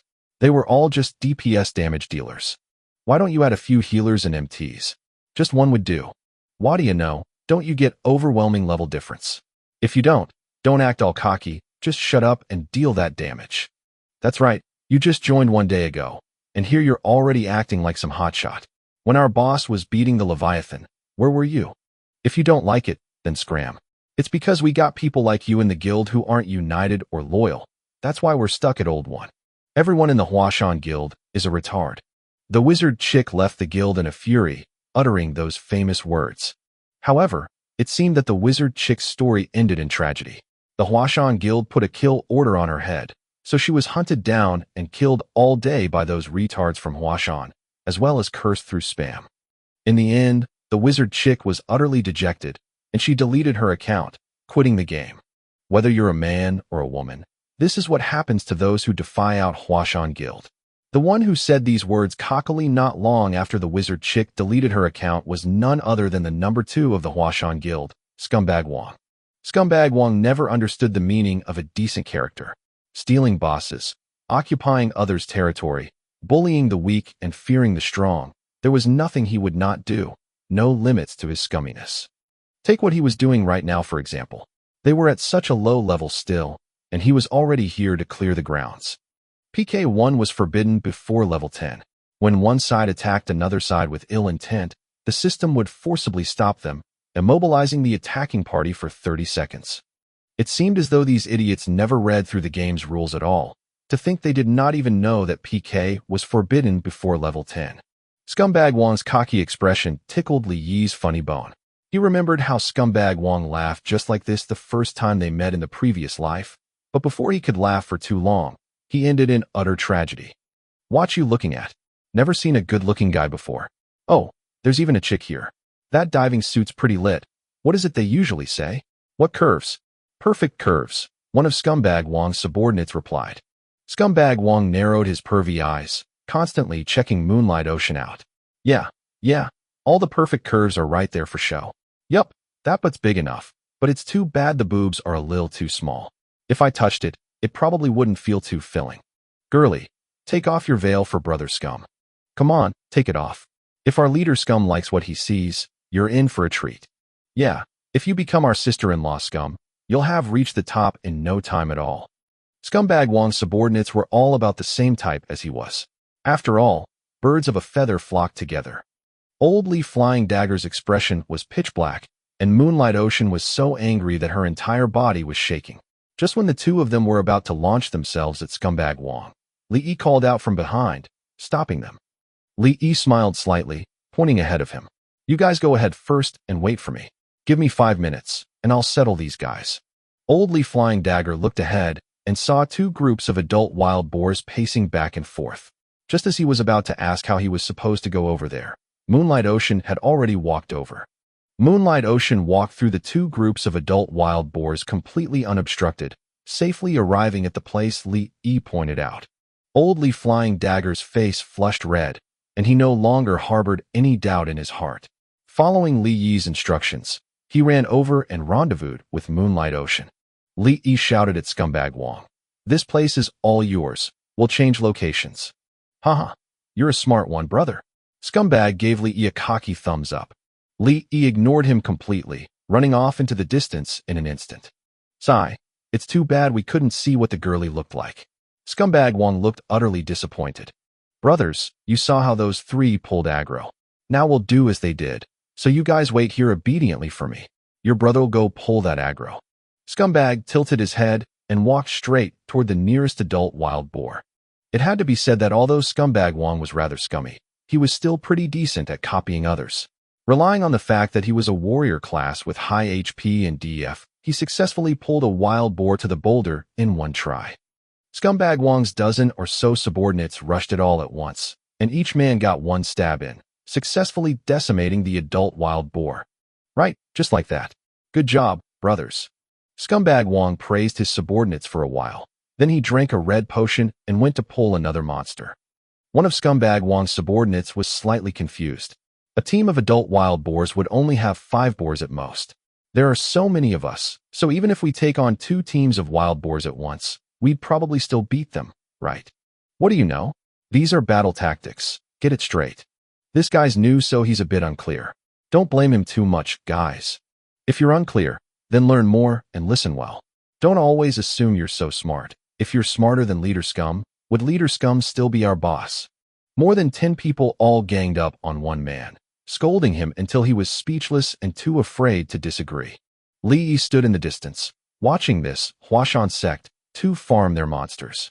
He did not know whether to laugh or cry. Having more than 10 people standing around while one guy pulled aggro, what kind of battle tactics were these? They're already farming so efficiently, so should I still go trip them up a bit? What a dilemma. Moonlight Ocean and Old Li Flying Dagger were already farming monsters at a location Li Yi divulged to them. This spot only spawned 2 wild boars every time, one after the other, and they could be finished off with a few stabs. The EXP gain rate here was even faster than it had been near the boulder. Just farm to your heart's content here. If you run out of potions, go buy some at the village. When you come back here, follow the path I gave you, and just ignore those guys from Huashan.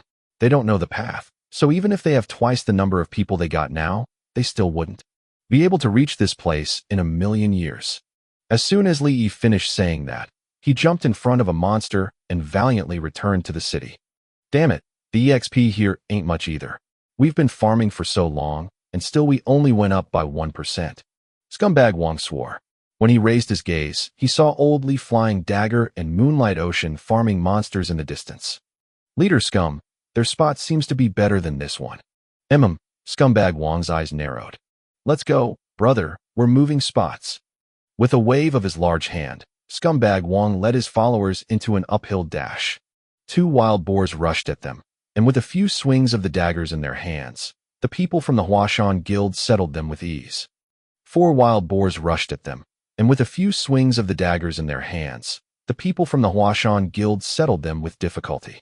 8 wild boars rushed at them, and with a few swings of the daggers in their hands, the people from the Huashan Guild settled them with their lives on the line. More than 10 wild boars rushed at them, and with a few swings of the daggers in their hands, the people from the Huashan Guild screamed out in succession, and then fell to the ground one after the other. Total annihilation. More than 10 minutes later, the Huashan sect gathered once more upon returning from the novice village, and led by Scumbag Wang, they rushed in once more. Don't rush in blindly, follow behind him. I don't believe that even with so many of us, we still can't clear out a path. Several dozen seconds later. Total annihilation. Chapter 11.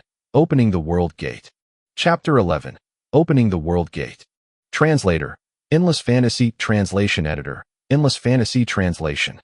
Congratulations to player Tall and Mighty for assisting Sanhai in repairing the bridge connecting to the Pantheon continent. You will receive a system reward of 30 gold coins, reputation value with various major cities plus 300 points, and the special title, The Pathfinder. The pathway toward the world is now opened. All players can now enter the world and start your adventure via the Great Novice Village Bridge. F***CK. Li Yi, who had just retrieved a bunch of materials from the warehouse, was utterly stunned by the scarlet red words appearing in the system. He could not believe his eyes. Tall and Mighty, wasn't that Chen Yang's in-game name? To think that he would be the first player to open the Pantheon Bridge. What a joke, just him. Is that even possible? Regardless of race or class, all Novice Village players would receive a shared quest to help NPC Sanhai to repair the bridge connecting the village to the world. This was a very simple quest. What all players needed to do were to search for the randomly spawned quest item, wooden log, and deliver it to Sanhai. Every time they delivered a wooden log, they would receive 1 point of bridge building progress out of a total of 200 points. In other words, the player needed to find 200 wooden logs to complete the quest. This quest can be done by anyone, but cannot be done in a group. Only the first player to complete the quest fully would obtain the system rewards. After the bridge had been opened, other players can continue to search for wooden logs. However, other than getting some EXP, there would not be any other rewards. All 200 wooden logs can be found randomly spawned in the surroundings of the Novice Village. It would not be hard to find one of them, but to find 200 of them is a different story. If you did not have the luck, and in the current environment where there were more players than creatures, it was a nearly impossible task. Li Yi had looked into it before. For the opening World Bridge quest, it was completed on the 5th day of the game's launch by a dwarf thief named Vishnan. He only told Fatty to change his class, so who would have known that this had completely affected the progression of the game? Although the unique, the Pathfinder title did not have any practical functions, with that title on display, you would be in the limelight no matter where you go. Fatty really made a name for himself this time. The World Bridge quest in the Novice Village was under a shared cooldown. This was similar to the settings on the Wild Boar King boss. No matter which player defeated which Wild Boar King in the Novice Village, all the other Novice Village Wild Boar Kings would all instantly disappear. A shared cooldown meant that if one person had completed it, then everyone would have the Novice Village Bridge instantly open. Li Yi did not contact Chen Yang as he had more important matters at hand. With Fatty's ostentatious attitude, this was not the best time to contact him. He might even be chatting with numerous chicks who were admiring him. The red light in his hands continued to flash, and arrows were being created nonstop. At the point where all his materials had run out, Li Yi's beginner-level arrow crafting skill finally reached 3000/3000. He had finally mastered it. Next, he needed to get an intermediate-level arrow crafting skill tome. He went back to the Novice Village and randomly accepted a bounty quest. After it was completed, Li Yi successfully raised his level to level 10. Level 10 was like a whole new beginning. Not only would you learn new skills, but also enter the first instance dungeon of King of Pantheon and the Frost Labyrinth to obtain even better rewards. Young hero, your leveling speed amazes me. I believe that in the near future, a word of your name and your accomplishments shall spread through the Pantheon continent. Mentor, I wish to learn pet mastery. Li Yi interrupted the archer skill mentor Rina's constant praise toward him and went directly to his point. My apologies, if it was not for your reminder, I would have forgotten the skills that the archer class could learn at level 10. Rina smiled apologetically. Li Yi was speechless. The NPCs in King of Pantheon had extremely high intelligence, thus, they could often make some humanized actions.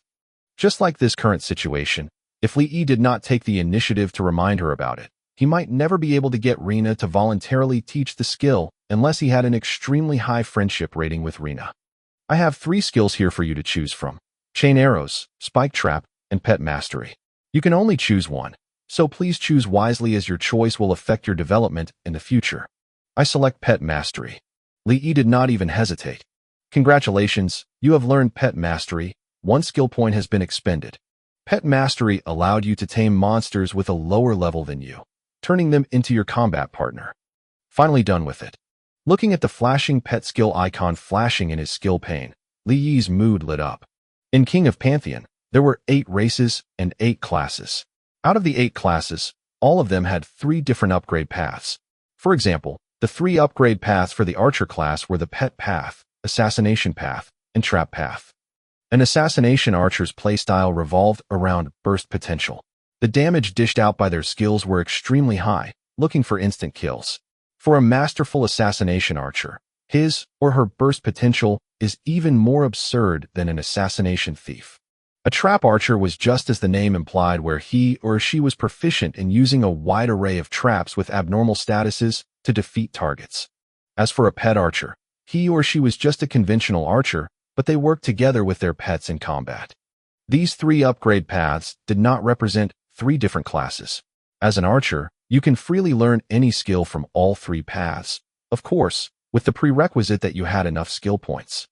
From level 10 onward, for every level up a player reached, the player would receive a skill point. Learning a new skill would expend a point, but the absurd part of it was that each skill had a level cap of 20 points. In the case of Li Yi's level 1 pet mastery that he expended 1 skill point to learn, it could only be used to capture 1 monster type, the small wild boar. If he wanted to capture other monsters, he had to level up pet mastery. The pet mastery level cap is level 20. If you wish to fully max out this skill, the player needed not learn any other skills before level 30. Learning chain arrows allowed you to instantly shoot out 2 arrows, dealing damage worth 110% of your attack. However, the skill cooldown was 20 seconds. Spike Trap would set a trap on the ground in front of you, and enemies who stepped into it would gain the status Bleed. The cooldown for it was also 20 seconds. The skills of all 3 paths were decent, but at the early stages of the game, when everyone was not well equipped, and if they had a pet by their side, it obviously reaped more advantages than others. Li Yi did not go to the novice village to hunt small wild boars. There were more players than monsters in the barley field right now, so the moment a small wild boar spawned, it would be instantly killed. On the other hand, using the pet mastery skill required a 10-second channeling time, so he would not even get the chance to take action. Luckily, thanks to Qin Yang, the world bridge connecting them to the Pantheon continent had been opened. Li Yi knew of another place where small wild boars can spawn, and no one would interrupt him in that place. Frost Labyrinth Instance Dungeon. Chapter 12, Rare Monster. Chapter 12, Rare Monster. Translator, Endless Fantasy Translation Editor, Endless Fantasy Translation. The Frost Labyrinth Instance Dungeon was located in the northernmost part of the Eastern Kingdom, the Aegean Forest, where the hometown of the White Elves was. The history behind this was that, due to a White Elf wizard's obsession with elemental magic and his pursuit over supreme power, he offered his heart as a sacrifice to the Ice Queen and gained the power to control frost. However, it was a tragedy that the White Elf who acquired the power could not bear the power of the frost due to a problem on his physical qualifications, so it was not long before he was consumed by the power of the frost, completely turning him into a madman. The player's quest was to kill off the mad White Elf wizard and release the Aegean Forest from its frozen state.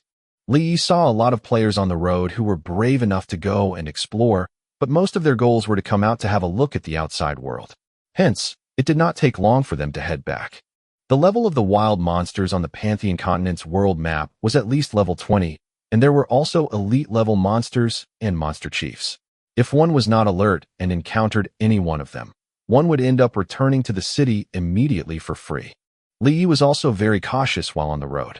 Whenever he saw a monster appearing in front, he would walk around it right away, never entering a face-to-face situation. Once one was at level 10, the novice protection would no longer be available. The moment one died, one would lose money and EXP. The most troublesome thing was that, upon dying, the soul would be detached from the body and automatically float to the nearest temple as the body remained at the same spot. In the soul form, there was nothing else one could do besides running. If one wanted to resurrect, one had to find one's body to repossess it. However, if one's body died amid a mob of monsters, even if one came back to life, they would still be killed instantly. At this time, one had 2 choices, either to continue their corpse run or to return to the city and be resurrected in a weak state. Once one chose to be resurrected in the city, The equipment durability of the items equipped would all turn to 0, and they would drop a level. Their weak state, with all the character attributes halved, would last for 3 days. This punishment was quite severe, and it was exactly because of this that Li Yi was being very careful. The great god of the elves, I beg you to liberate our hometown. In the dilapidated village by the edge of the Aegean forest, the white elf chief led the villagers to kneel in front of a gigantic statue of the god of the elves, praying continually. The sky was filled with light blue snowflakes, and all the trees here were frozen into ice crystals. Who are you? Why are you here? What do you want? The white elf chief discovered Li Yi. He then ran in front of him before shouting. The names above the group of the white elves were yellow in color, which meant that they were neutral NPCs and would not actively attack the players. However, if the players dared to make any moves against them, they would definitely be merciless. In the past, Li Yi did not understand this and tried using a dagger to stab the white elf chief. As a result, the other party triggered a holy ruling and killed him in one shot on the spot. That was not all. As long as he resurrected, the group of white elves would beat him up together. He had died dozens of times before being able to drag his body away and flee. When he returned once more, he realized that the names of the white elves had all turned red. White meant friendly, yellow meant neutral, and red meant aggro. Later, it was only after he went through the Frost Labyrinth instance dungeon for a dozen times that the white elves changed their attitude toward him to neutral once more. The Frost Labyrinth instance dungeon boss was only level 15, but the levels of this group of white elves were at least 50, and all of them were elites. For such an elite, powerful group to be concerned and pray for a level 15 small boss. In the words of Li Yi, this was simply ridiculous and completely nonsensical. Li Yi did not answer. When conversing with an unacquainted NPC, it was much safer to not speak than to speak. Chief, I just saw the statue of the god of the elves flashing a streak of white light. Could it be indicating something? The white elf chief glanced at Li Yi up and down, and his attitude immediately changed. Human, this is the Aegean forest, the hometown of the white elves. Since the evil Ordas has stolen the elemental heart, the green forest has become what it is now. The white elf chief said dejectedly, "It is very dangerous here. It is best you leave as soon as possible." Li Yi still ignored him. System notification. The affinity between you and the Aegean forest white elf tribe has increased by 20 points. Looking at the white elf chief this time, a big question mark appeared above his head, indicating that a quest was available. When I stopped Ordas the last time, I lost a crystal necklace. Maybe you could find it in the depths of the Aegean forest. Received a quest to help the white elf chief to retrieve the lost necklace. Okay. Li Yi ran toward the depths of the Aegean forest. The quest of finding this necklace was the key to entering the Frost Labyrinth instance dungeon. If the player did not receive this quest, he would not be able to enter the instance dungeon by himself, unless he was teamed up with someone else, and the captain must have this quest on him. The Frost Labyrinth instance dungeon did not limit the number of daily entries. As long as you were willing, you could keep farming here all day long until you were so sick of it that you vomited. This was the veritable champion of King of Pantheon's latrine dungeon. The EXP from clearing the Frost Labyrinth instance dungeon was pretty handsome. The boss, Ordas, would produce all-class Frost equipment set and all-class weapons, and this was also the only instance dungeon that players below level 15 could enter. As such, there was a constant hustle-bustle here. There were those who brought others here to run, those who were here to run together with the others, those who ran out of necessities, etc.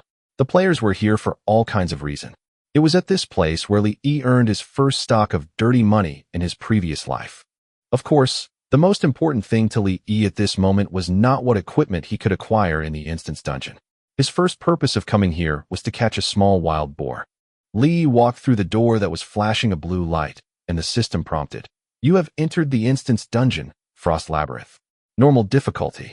The landscape of the instance dungeon slowly emerged from the fog, and it was still the scene of the Aegean forest. However, compared to the outside, it was colder here. Not only were the trees frozen into icy crystals, looking up, one could also see a few white elves that had been frozen into crystals. 3 frosty snow wolves were howling nonstop in front, moving back and forth from time to time. Frosty Snow Wolf, level 8, normal. Attacking method, speed moving, tear. Li Yi bypassed the 3 frosty snow wolves, turning left and right to avoid one monster after another, and skillfully walked through the forest. The way of walking through the Frost Labyrinth instance dungeon was studied by Li Yi himself, which was even more detailed and precise than the ones written on the website by the so-called experts. The only explanation for this was because he had spent all his time here from level 10 to 25. He could not help it. Who asked him to target a Tartar the first time he deceived someone? Consequently, the other party gathered some people from a guild to besiege and kill him every day. He could do nothing except to enter the instance dungeon again and again. After about 10 minutes of walking, there was a piece of frozen grassland in front, and a blue small wild boar could be seen standing there alone. Unlike the red-black wild boar outside the novice village, this small wild boar had a blue surface, as if it was made out of icy crystals. Small wild boar, mutated, level 5, rare monster, attribute, ice. Attacking method, enhanced tackled, tear. This rare small wild boar was the target that Li Yi wanted to lay his hands on. Chapter 13, Capture. Chapter 13, Capture. Translator, Endless Fantasy Translation Editor, Endless Fantasy Translation. That's pretty lucky, it spawned in one try. In the past life, Li Yi had discovered this mutated wild boar spawn point when he was wandering around aimlessly in the dungeon. The mutated small wild boars did not spawn every time. Instead, there was only a small chance of them spawning in a normal level instance dungeon. Rare monsters were even harder to encounter than bosses. In fact, they were the hardest monsters to find in the game. In the previous life, Li Yi leveled up to level 25 in Frost Labyrinth, spending more than 2 months in there. Even so, he only encountered them 5 times. Li Yi slowly raised his arms over his head, aiming at the mutated small wild boar in the distance. A bolt of red light descended from the sky, enveloping the mutated small white boar. The red light moved down slowly from the top of its head. If the red light could successfully cover its target, that would mean the capture was successful. Roar! The mutated small wild boar howled once, and the red light on the surface of its body immediately shattered. At the same time, it had noticed its unsavory guest, Li Yi, so it kicked up its hooves and dashed at him. Shoot! Li Yi cursed. He ran back the way he came, turning around and unleashing an arrow at the same time. The mutated wild boar was even angrier now, following closely behind him. Li Yi kept running rings around a large tree, occasionally shooting out an arrow behind him. He watched as the mutated small wild boar's HP continued to drop steadily. When a monster's health dropped below 5%, Pet Mastery's capture success rate would increase. However, this only applied as long as the target in question had not hit the capturing party. He could not leave the battle, or else the monster's HP that he had depleted so far would instantly be restored. When he saw that the mutated small wild boar's health had more or less hit 0, Li Yi stopped running circles and instead ran in a straight line, instantly increasing the distance between him and the small wild boar. 1 steps, 2 steps, Li Yi calculated the distance between himself and the small wild boar. When he was just about to leave the battle, he finally turned around abruptly, raising his arms up high, taking aim, and firing the Pet Mastery skill at the small wild boar. Bang! The small wild boar howled in fury, breaking out of the red light again and running toward him at even and faster speed. Li Yi had no choice. All he could do was continue running in circles until the small wild boar's speed decreased. Only did he run away in a straight line, gauging the distance for him to use Pet Mastery. Regarding the Pet Mastery skill, even if you leveled up to level 20, the only difference it made was how many types of monsters you could capture. As for the capture success rate, it never changed. Be it at level 1 or level 20, it always remained exactly the same. System notification: you have left the battle. F***CKME. Li Yi could not help but swear. Although he was extremely well versed in all of the 8 major classes, this was still his first time trying to catch a pet himself. No wonder there are always so many pet archers complaining on the official site. This rate sure is a pain. As soon as he left the battle, the mutated small wild boar's HP instantly recovered fully. He had no choice but to start again from the beginning. System notification: the monster had broken free of your grasp. System notification: you have left the battle. This process repeated itself more than 10 times, pushing Li Yi to the brink of insanity. Only then did he understand why there were so few pet archers out there. More than 10 hours had passed, and the mutated small wild boar was still standing on the icy ground, all alone. Li Yi, on the other hand, was almost too tired to move anymore. There was no such thing as a stamina gauge in King of Pantheon, so Li Yi's exhaustion did not stem from his body. It was a spiritual weariness. Damn it, no matter how you slice it, I'm still someone who's reset and played this before. Don't tell me I still can't beat you, you little monster. Fine, I won't do anything else today. We'll see who lasts longer, you mother of asterisk cur. Li Yi shone with a ferocious light, and he brought out the same energy he used to have when soloing ancient ruins in his previous life. Energetically, he drew his bow and let loose an arrow. And another dozen or so hours passed. Finally, the red light enveloped the mutated small wild boar completely, and a cheerful little jingle rang by his ear. System notification. Congratulations, you have captured a mutated small wild boar. Mutated small wild boar. Level 1. No matter how high the level of the monster was, once it was captured, the number would automatically go down to 0. Attribute, Ice. HP, 300. MP, 50. ATK, 20. Def, 200. MDef, 100. Special skill, Enhanced Tackle, 2 continuous tackles, results in extreme aggro. Tear, causes damage to 3 targets ahead. Ice Armor, passive skill, complete immunity to ice attribute attacks. Also, when hit by physical attacks, damage is reduced by 30%. I finally got it. Looking at the icon of the small wild boar in his backpack, Li Yi was simultaneously annoyed and overjoyed. He was annoyed that it had taken a whole day for him to capture the thing, and overjoyed that it was not all for naught in the end. Li Yi summoned the mutated small wild boar. The mutated small wild boar just stood there dazedly, without moving at all. This was because he had just only managed to tame it, so the affinity between the two of them was too low. Li Yi pulled up the level rankings and glanced at them. The player in first place was still Old Li Flying Dagger, level 8, 50% EXP. The name in second place was no longer hidden, and it read, Snickersnay. Snickersnay? Never heard of it. Li Yi mused over it for a long time, and still could not remember anything about this person. Maybe this guy wasn't playing anymore in the later stages? Nirvana in Action had dropped off the rankings, and there were 2 more players with their names revealed in the top 10. One was the 9th-placed Orchid Elf, and the other was the person in 10th place. Holy pure, Don't tell me all the ones in the rankings now are casual players? Why is it that I don't know any of them other than Old Li Flying Dagger? Li Yi was extremely disappointed. The reason he paid such close attention to the rankings was all because he wanted to see those old faces again. Wild God, Mad Saint, Lonely. Why aren't any of these powerhouses in the rankings? Could it be that, just like me, they just didn't make the rankings? His heart full of suspicions, Li logged out while still in the middle of the instance dungeon. He picked up his phone and glanced at it. There were 49 missed calls, all from Qinyang. Ever since that punk obtained the title of Pathfinder, his head had been in the clouds, and he kept calling Li Yi nonstop. Fatty, congrats. I saw the news on the World Channel. Pathfinder, That's cool as hell. It is. Ha ha ha ha ha. Lily Z, I got your back from now on. Ha ha ha. Faced with Fatty, who had completely beside himself with glee, Li only exchanged a few lines with him before he voluntarily backed down, turning off his phone and going to sleep. When Li Yi went back online, his character appeared at the entrance to the dungeon. This was one of the game's settings. No matter how far into the dungeon a player had gone, as soon as they logged out, their character would automatically be sent out of the dungeon. System notification. You have entered the instance dungeon, Frost Labyrinth. Although Frost Labyrinth was just a level 10 dungeon, its difficulty level was by no means low.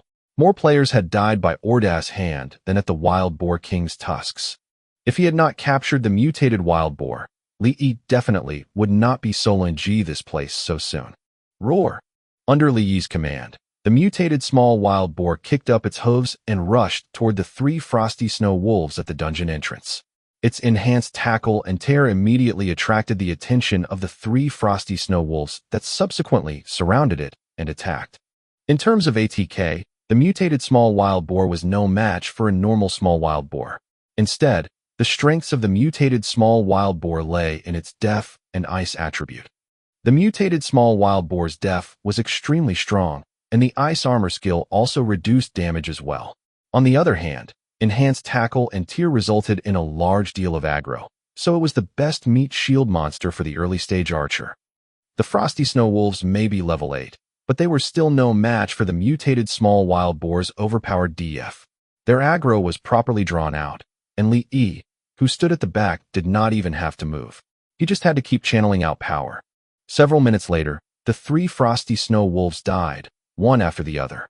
The mutated small wild boar leveled up 3 times in a row, its HP and def becoming even stronger. The mutated small wild boar grunted and snorted as it ran back to Li Yi's side, affectionately wagging its little tail. This was an action that showed an increase in affinity. System notification, Battle 1. The affinity between you and the mutated small boar has increased by 100 points. Please give it a name. Once a pet has been named, it can bring out even more of its power in subsequent battles. Old Pig. Chapter 14, Ultimate Trash Hand. Chapter 14, Ultimate Trash Hand. Translator, Endless Fantasy Translation. Editor, Endless Fantasy Translation. I, Ordas, am the one true god of frost and snow, ruler of the earth. Mortals, shudder before me. The boss of Frost Labyrinth, Ordas, raised his staff up high. Many bolts of ice and frost descended from the sky, covering the earth. By then, Li Yi had cleared away about a dozen waves of weak monsters. He could already see the madman Ordas yelling and roaring away over there. He was not about to go over there just yet, because there were 2 elite-level frost giants guarding the path ahead. He had to defeat the 2 frost giants before he could challenge Ordas. The level 15 frost giants were elite-level monsters with rather formidable ATK. When they went berserk, even a level 15 armored warrior wearing a full frost equipment set could not take 2 hits from it. Its only weakness was that it was vulnerable against magic attacks.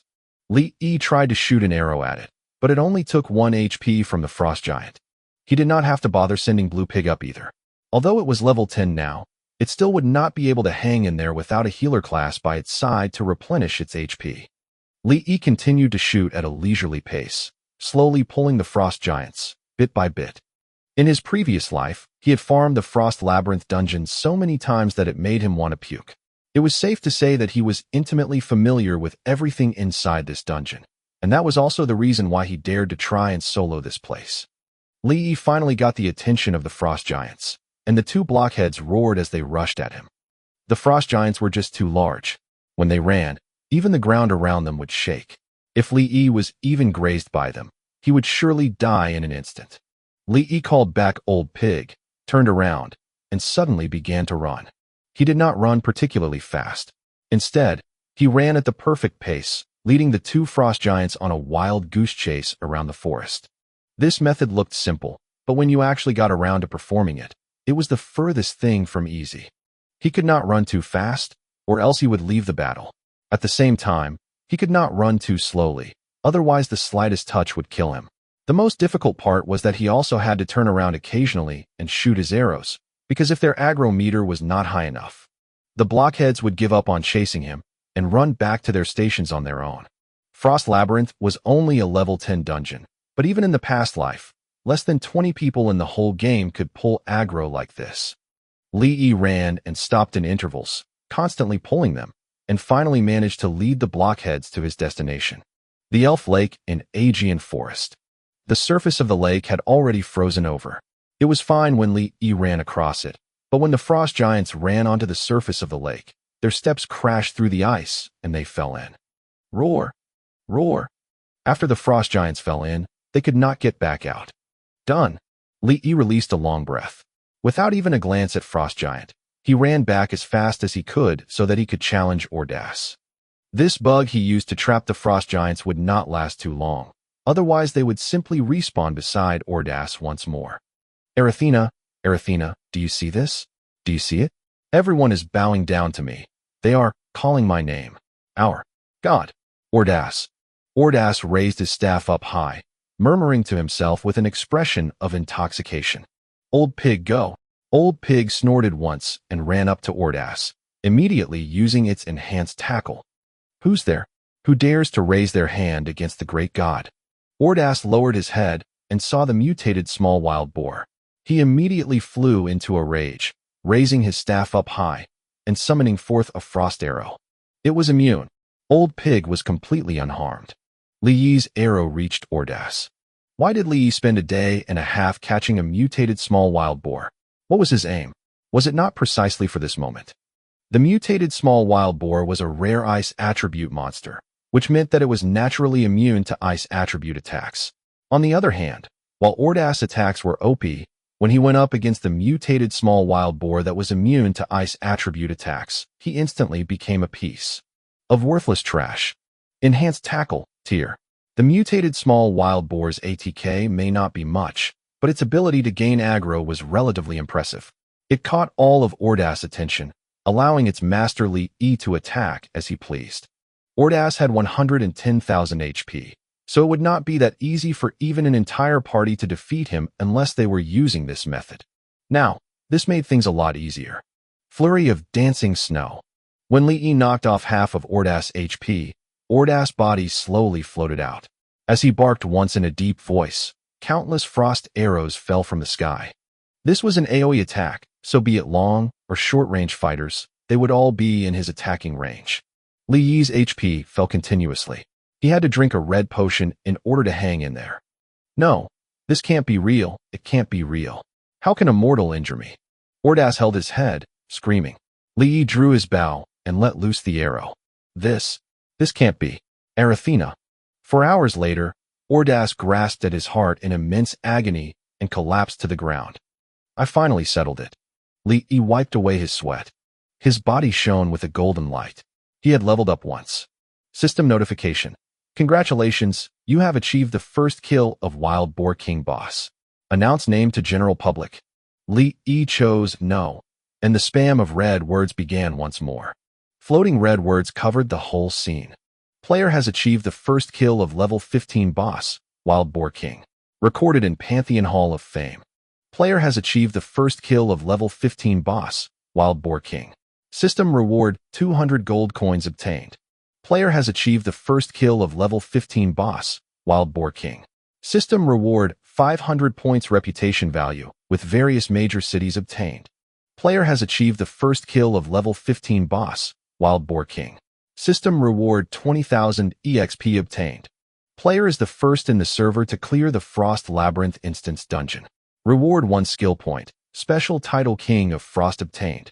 Congratulations, you have reached level 12. Your reputation value with various major cities has reached 1,000 points. The attitude of NPCs in various major cities toward you has changed from friendly to intimate. By clearing the normal Frost Labyrinth instance dungeon, you have earned the right to enter hero mode. The spam of red words from the system repeated more than 20 times. All the players in the area were dumbfounded. But forget that. Even Li Yi himself was getting slightly excited. There was a ton of system rewards, but he was only happy with the skill point. That was a precious skill point, the type you get only one of every time you level up. In terms of importance, it was not too far away from a peak level equipment, because you only had a chance of earning them when you were the first to clear a dungeon, or when you received an extremely high difficulty quest. In the previous life, when Li Yi entered King of Pantheon, the game had already been running for more than a year. He could not manage even one first kill, and although he had been lucky enough to obtain a few skill points, he was still quite a ways behind some super players. This time, is it my turn to leave you guys in the dust? Looking at Ordas' corpse, Li Yi rubbed his hands together twice, forcefully. He walked up, reached out his hand, and looted the body. Although he was an infamous trash hand in the past life, this boss corpse here was a first kill, so he should probably get something good, right? Li Yi reached out his hand and ran it down Ordas' body several times. His expression changed instantly. 3 silver coins obtained. Ice Crystal Necklace obtained. Quest item, guaranteed drop. Frost Pearl X1 obtained. Frost Arrow Rare Book obtained. Chapter 15, Dark Empire. Chapter 15, Dark Empire. Translator, Endless Fantasy Translation Editor, Endless Fantasy Translation. The Ice Crystal Necklace was a quest item, which meant it was a guaranteed drop each time. The Frost Pearl was a guaranteed drop as well, so the only item that was not guaranteed was the Frost Arrow Rare Book. F***CK, am I really that unlucky? Li Yi was at a complete loss for words. In his past life, Li Yi was a famous trash hand, and here he thought that everything would change after the reset. He never expected the halo of the Trash Hand King to still follow him here. Notification: someone is looking for you. Please log out of the game and check it out. Notification: someone is looking for you. Please log out of the game and check it out. 2 lines of red words appeared before him, causing Li Yi to pause slightly before immediately logging out of the game. Li Yi took off his helmet and saw Chunin standing at the door. Hee, the virtual helmet's alarm system is way too impressive. Chunin pushed his glasses. Why are you? Li Yi was extremely surprised. Although the virtual helmet he wore now was a gift from Chunin, the two of them were neither friends nor enemies. In other words, their relationship was neither good nor bad. They did meet in school quite often, but other than that, he and Chunin barely had any private interactions at all. What? Am I not welcome? Said Chunin. Li Yi said with a laugh. How could I not welcome a personal visit from young Master Chu? Although no one in school knew about Chunin's family situation, he probably came from a very good background because he never lacked funds and was generous to boot. Things like giving Li Yi a helmet was nothing to him. Haha. I came here to discuss a matter with you. What matter? The two of them exchanged some pleasantries, and then Chunin told him the secret behind this home visit. Chunin had given away the helmets, but not just to Li Yi alone. In fact, he had distributed more than 100 helmets in total around the school. You know that I'm not very interested in games, and I don't really know what's going on in the game either. It's just that my older brother made a guild in the game, and he needs a lot of people to join him. That's why he made me distribute helmets around the school. That guild of my brother's is really big. I guess it has more than 500 members. I hear that in the game, numbers equal to strength, so if you want to join my brother's guild, I can put in a word for you. A guild with 500 members? What's your brother's name? I mean in game. His guild's called something like Dark Empire, I think. His name is Chu Tiange. 1 inch. Dark Empire, Chu Tiange. How familiar. The boss of the Dark Empire guild was the Dark Wizard God, Chu Tiange. His playing skills were average, but he was quite willing to splash the cash, wearing the ultimate Guardian Goddess equipment set with +8 damage reduction. Even in the past life, when Li Yi, a cyclone thief wearing a +7 midnight equipment set, ambushed him from behind, all he could take was half of Chu Tiange's HP, instead of killing him instantly. In the previous life, Li Yi had no friends in the game, and he was especially bitter enemies with Chu Tiange. Speaking of which, the bad blood between the two of them had quite the origin story. In the previous life, not long after Li Yi first entered the game, a female wizard joined his party when he was running the Frost Labyrinth dungeon. The female wizard did not know how to play the game and just kept triggering monsters everywhere. As a result, the whole party was decimated 3 times. If this went on, the party would fall apart. So Li Yi kicked the female wizard out of the party. In the end, it turned out he had kicked the bee's hive. The female wizard roped in her friend, and her friend roped in members of the Dark Empire Guild. Together, they kept Li Yi trapped in the Frost Labyrinth dungeon. Every time they saw him leave the dungeon, they would just kill him. Li Yi was forced to farm in the Frost Labyrinth dungeon until he reached level 25. He had to obtain a stealth skill tome and learn the skill before he could finally get escape from the pursuit of Dark Empire. Li Yi was the type to get payback where it was due, so he would find a way to get his revenge even if it was beyond his abilities. The Dark Empire Guild already had more than 500 members in the early stages, so by the time it got to the later days, they had reached 1,000 members. It was one of King of Pantheon's mid-sized guilds. If he went straight up against them, there was no way he could win, so Li Yi came up with a plan. He joined a guild that was at odds with Dark Empire and used the power of that guild to fight against Dark Empire.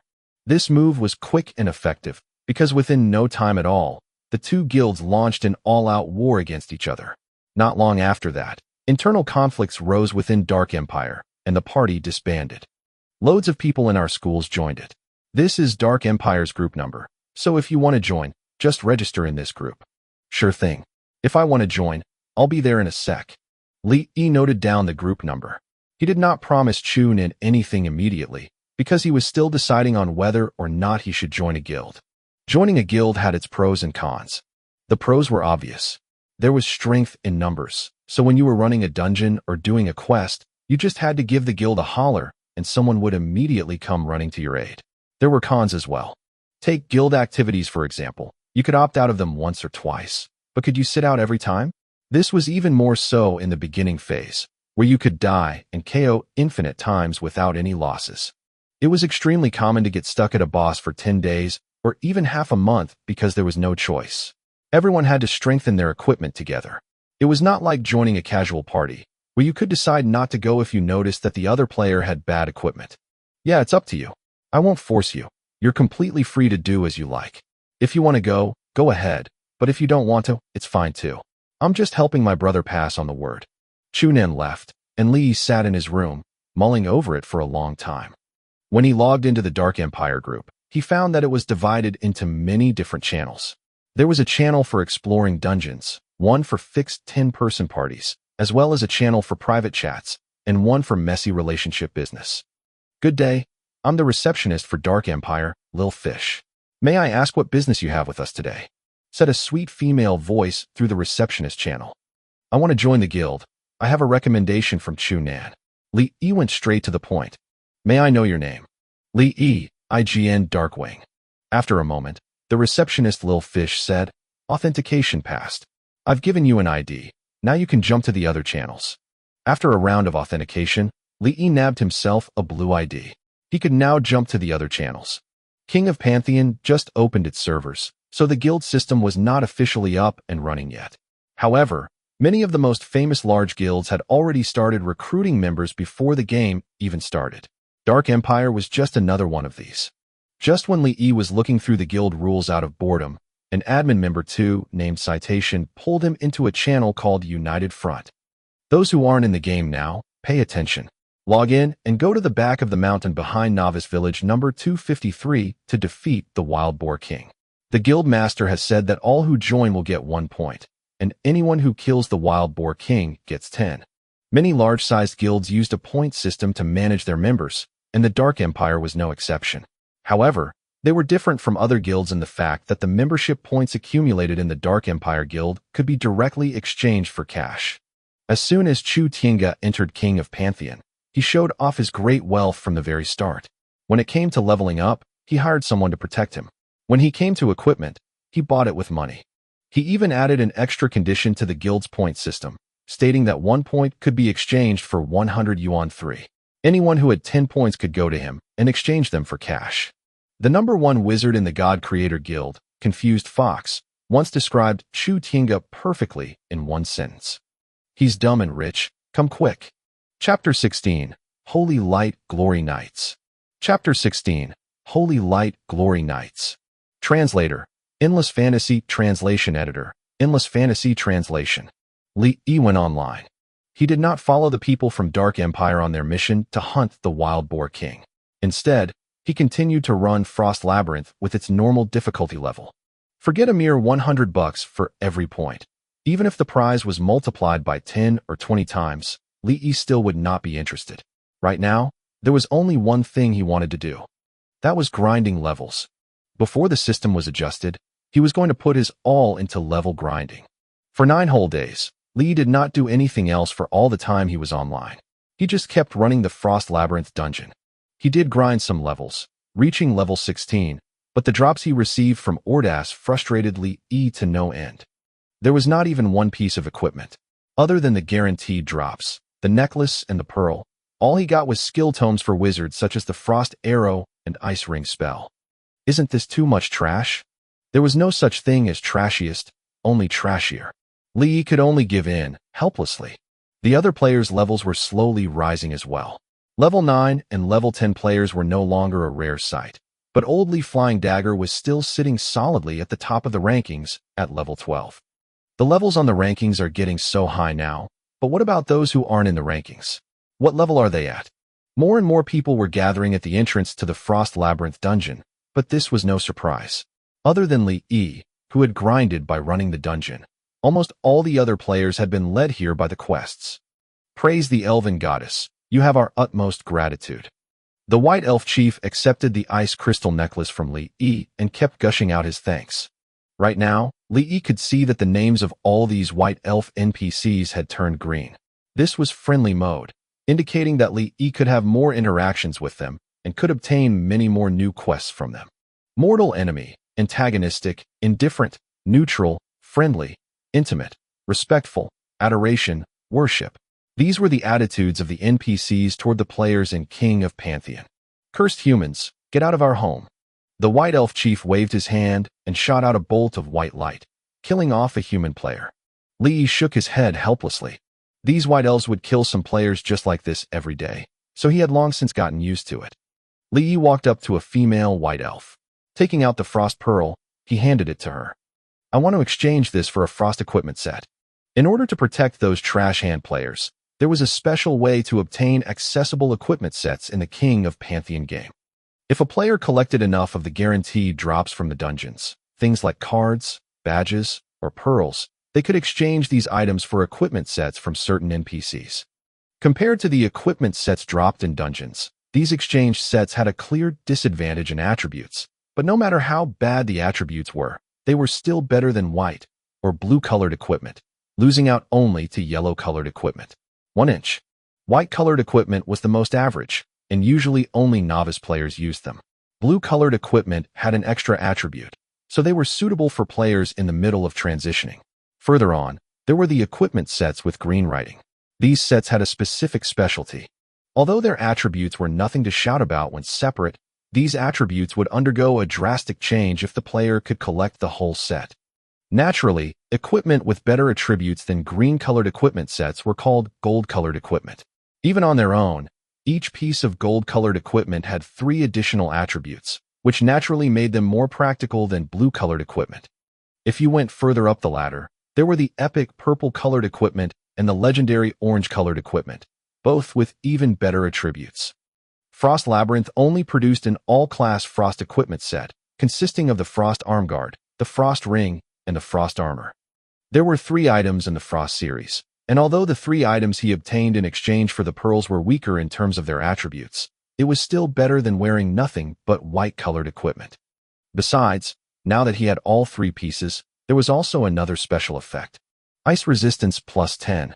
Although this effect seemed very inconspicuous, it must not be underestimated. If players wanted to challenge the heroic difficulty Frost Labyrinth dungeon, they would need to have all 3 pieces, forming the full Frost equipment set. Be it healers, damage dealers, or tankers, there was no exception to the rule. Before they reached level 15, if they were not wearing the Frost 3-piece set, they would not be able to withstand Ordas AoE attack. Li had run Frost Labyrinth for 10 days and still only managed to obtain 1 set. Frost Ring. Equipment level, level 8. PATK 2 plus 20. MATK 3 plus 10. Ice Attribute Resistance plus 1.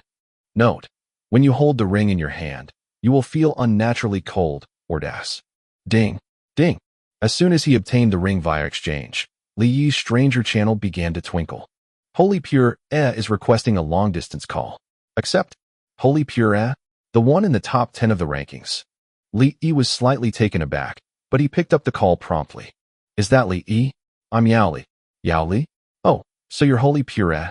Li Yi instantly understood. In the previous life, Li Yi only knew that there was a punishment knight called Holy Pure, and this person started the Holy Light Glory Knights Guild. He had no idea that this Holy Pure was actually his classmate, Yao Li. It sure wasn't easy to find you. Chu Nan was the one who told me. Yao Li's tone was slightly excited. Is there a problem? I found a cave in the swamp north of the Aegean forest. There's a big golden boss in there, and 15 of us tried to fight it 7 or 8 times, but we were decimated each time. Li Yu understood now. Yao Li was stuck at a boss, so now he was looking everywhere for helpers. A boss in a cave near the northern swamp. It had to be Fire Lord Galaxite, huh? What level are you guys? I'm level 10. The others are level 8 or 9. Li Yi was speechless for a moment. Fire Lord Galaxite was a level 20 boss, with high SPD and an advantage in AoE attacks. They dared to provoke him even though they were barely past level 10. No wonder they were decimated. It would be weird if they were not. Could you lend a hand? If we beat him, I'll definitely give you the first cut of any equipment that you can use. We're classmates, why so polite? Any equipment dropped will belong to you guys. Wait for me outside the cave. I'll be there in 20 minutes. Yao Li was somewhat stunned too, because as he remembered it, Li would always negotiate for conditions before he did anyone any favors. Why is he so generous today? Li only used 10 minutes to arrive at the northern swamp cave. The 15 paladins and the 4 adventurers they had found at the last second had all been added into the party by Holy Pure. Alright, now we have 19 people. We'll definitely be able to kick that guy's butt. Holy Pure gave them all a rallying cry and led the way into the cave. Wait up. Li stopped him. What's the matter? Holy Pure was confused. Li turned around for a glance, asking, do we have any paladins in the party who know Holy Light Protection? Holy Pure shook his head. I don't think so. They're just like me, they all learned Hammer of Punishment. In other words, all 15 paladins are punishment paladins. King of Pantheon had been online for more than 10 days now, so other than legendary noobs, almost all the players would have learned their first-class skill by now. The Paladin class was not like the Archer. When they reached level 5, Paladins could choose one of 3 different class skills to learn. Other than the 15 Paladins, there were the other 4 adventurers. An Elf Wizard, a Werewolf Vagabond, an Orc Priest, and Li, the Human Archer. The Orc Priest had learned the healing spell, and was the only healer class in the entire party. We don't have an MT4 to distract monsters, and the Fire Lord's SPD is preposterously fast. How can we possibly win? Li was exasperated. If you're all punishment paladins, who will take on the boss? I'm the MT. Holy Pure's expression was full of self-confidence. That expression truly was as holy and as pure as you could get. Chapter 17, I'll be the MT. Chapter 17, I'll be the MT. Translator, Endless Fantasy Translation Editor, Endless Fantasy Translation. Punishment Hammer. The 15 paladins each held a golden hammer made of holy light in their hands, taking turns as they crashed their hammers into Galaxite's head. Galaxite was a giant fire lizard with more than 300,000 HP. Even more OP was its skill, Fire Resurrection, that could instantly replenish 1/3 of its HP. Galaxite opened its mouth wide and sprayed out a continuous pillar of flames, instantly drowning out the 15 paladins, including Holy Pure. Damage kept popping out from the top of the 15 paladins' heads. The Orc Priest behind them used his healing spells like his life depended on it, while Li and the others also began to unleash their long-range attacks. Holy Pure and the others only lasted for about a dozen seconds before they fell in the flurry of flames, their souls turning into white lights that flew back to the nearest temple. Galaxite whipped out an enormous fireball and shot it at the Orc Priest. The Orc Priest could not dodge in time and was killed instantly. Immediately after that, the White Elf Wizard and the Werewolf Vagabond were not spared either. Galaxite caught up to them, and with one swipe of its tail, their lives ended right there and then. Old Pig Go. Li saw that the situation was not looking good, so he summoned out his mutated small wild boar to block Galaxite, while he himself escaped from the fire cave as quickly as he could. Against Galaxite, the mutated small wild boar's death was nothing. It could only take 3 hits before it howled out, and was promptly roasted golden by the flames. In this boss battle, Li managed to escape successfully, and everyone else was utterly decimated. Thank goodness I have enough EXP, or else I'd definitely have dropped a level. Having run back here, Holy Pure sat on the ground as he tried to recover, secretly thanking his lucky stars.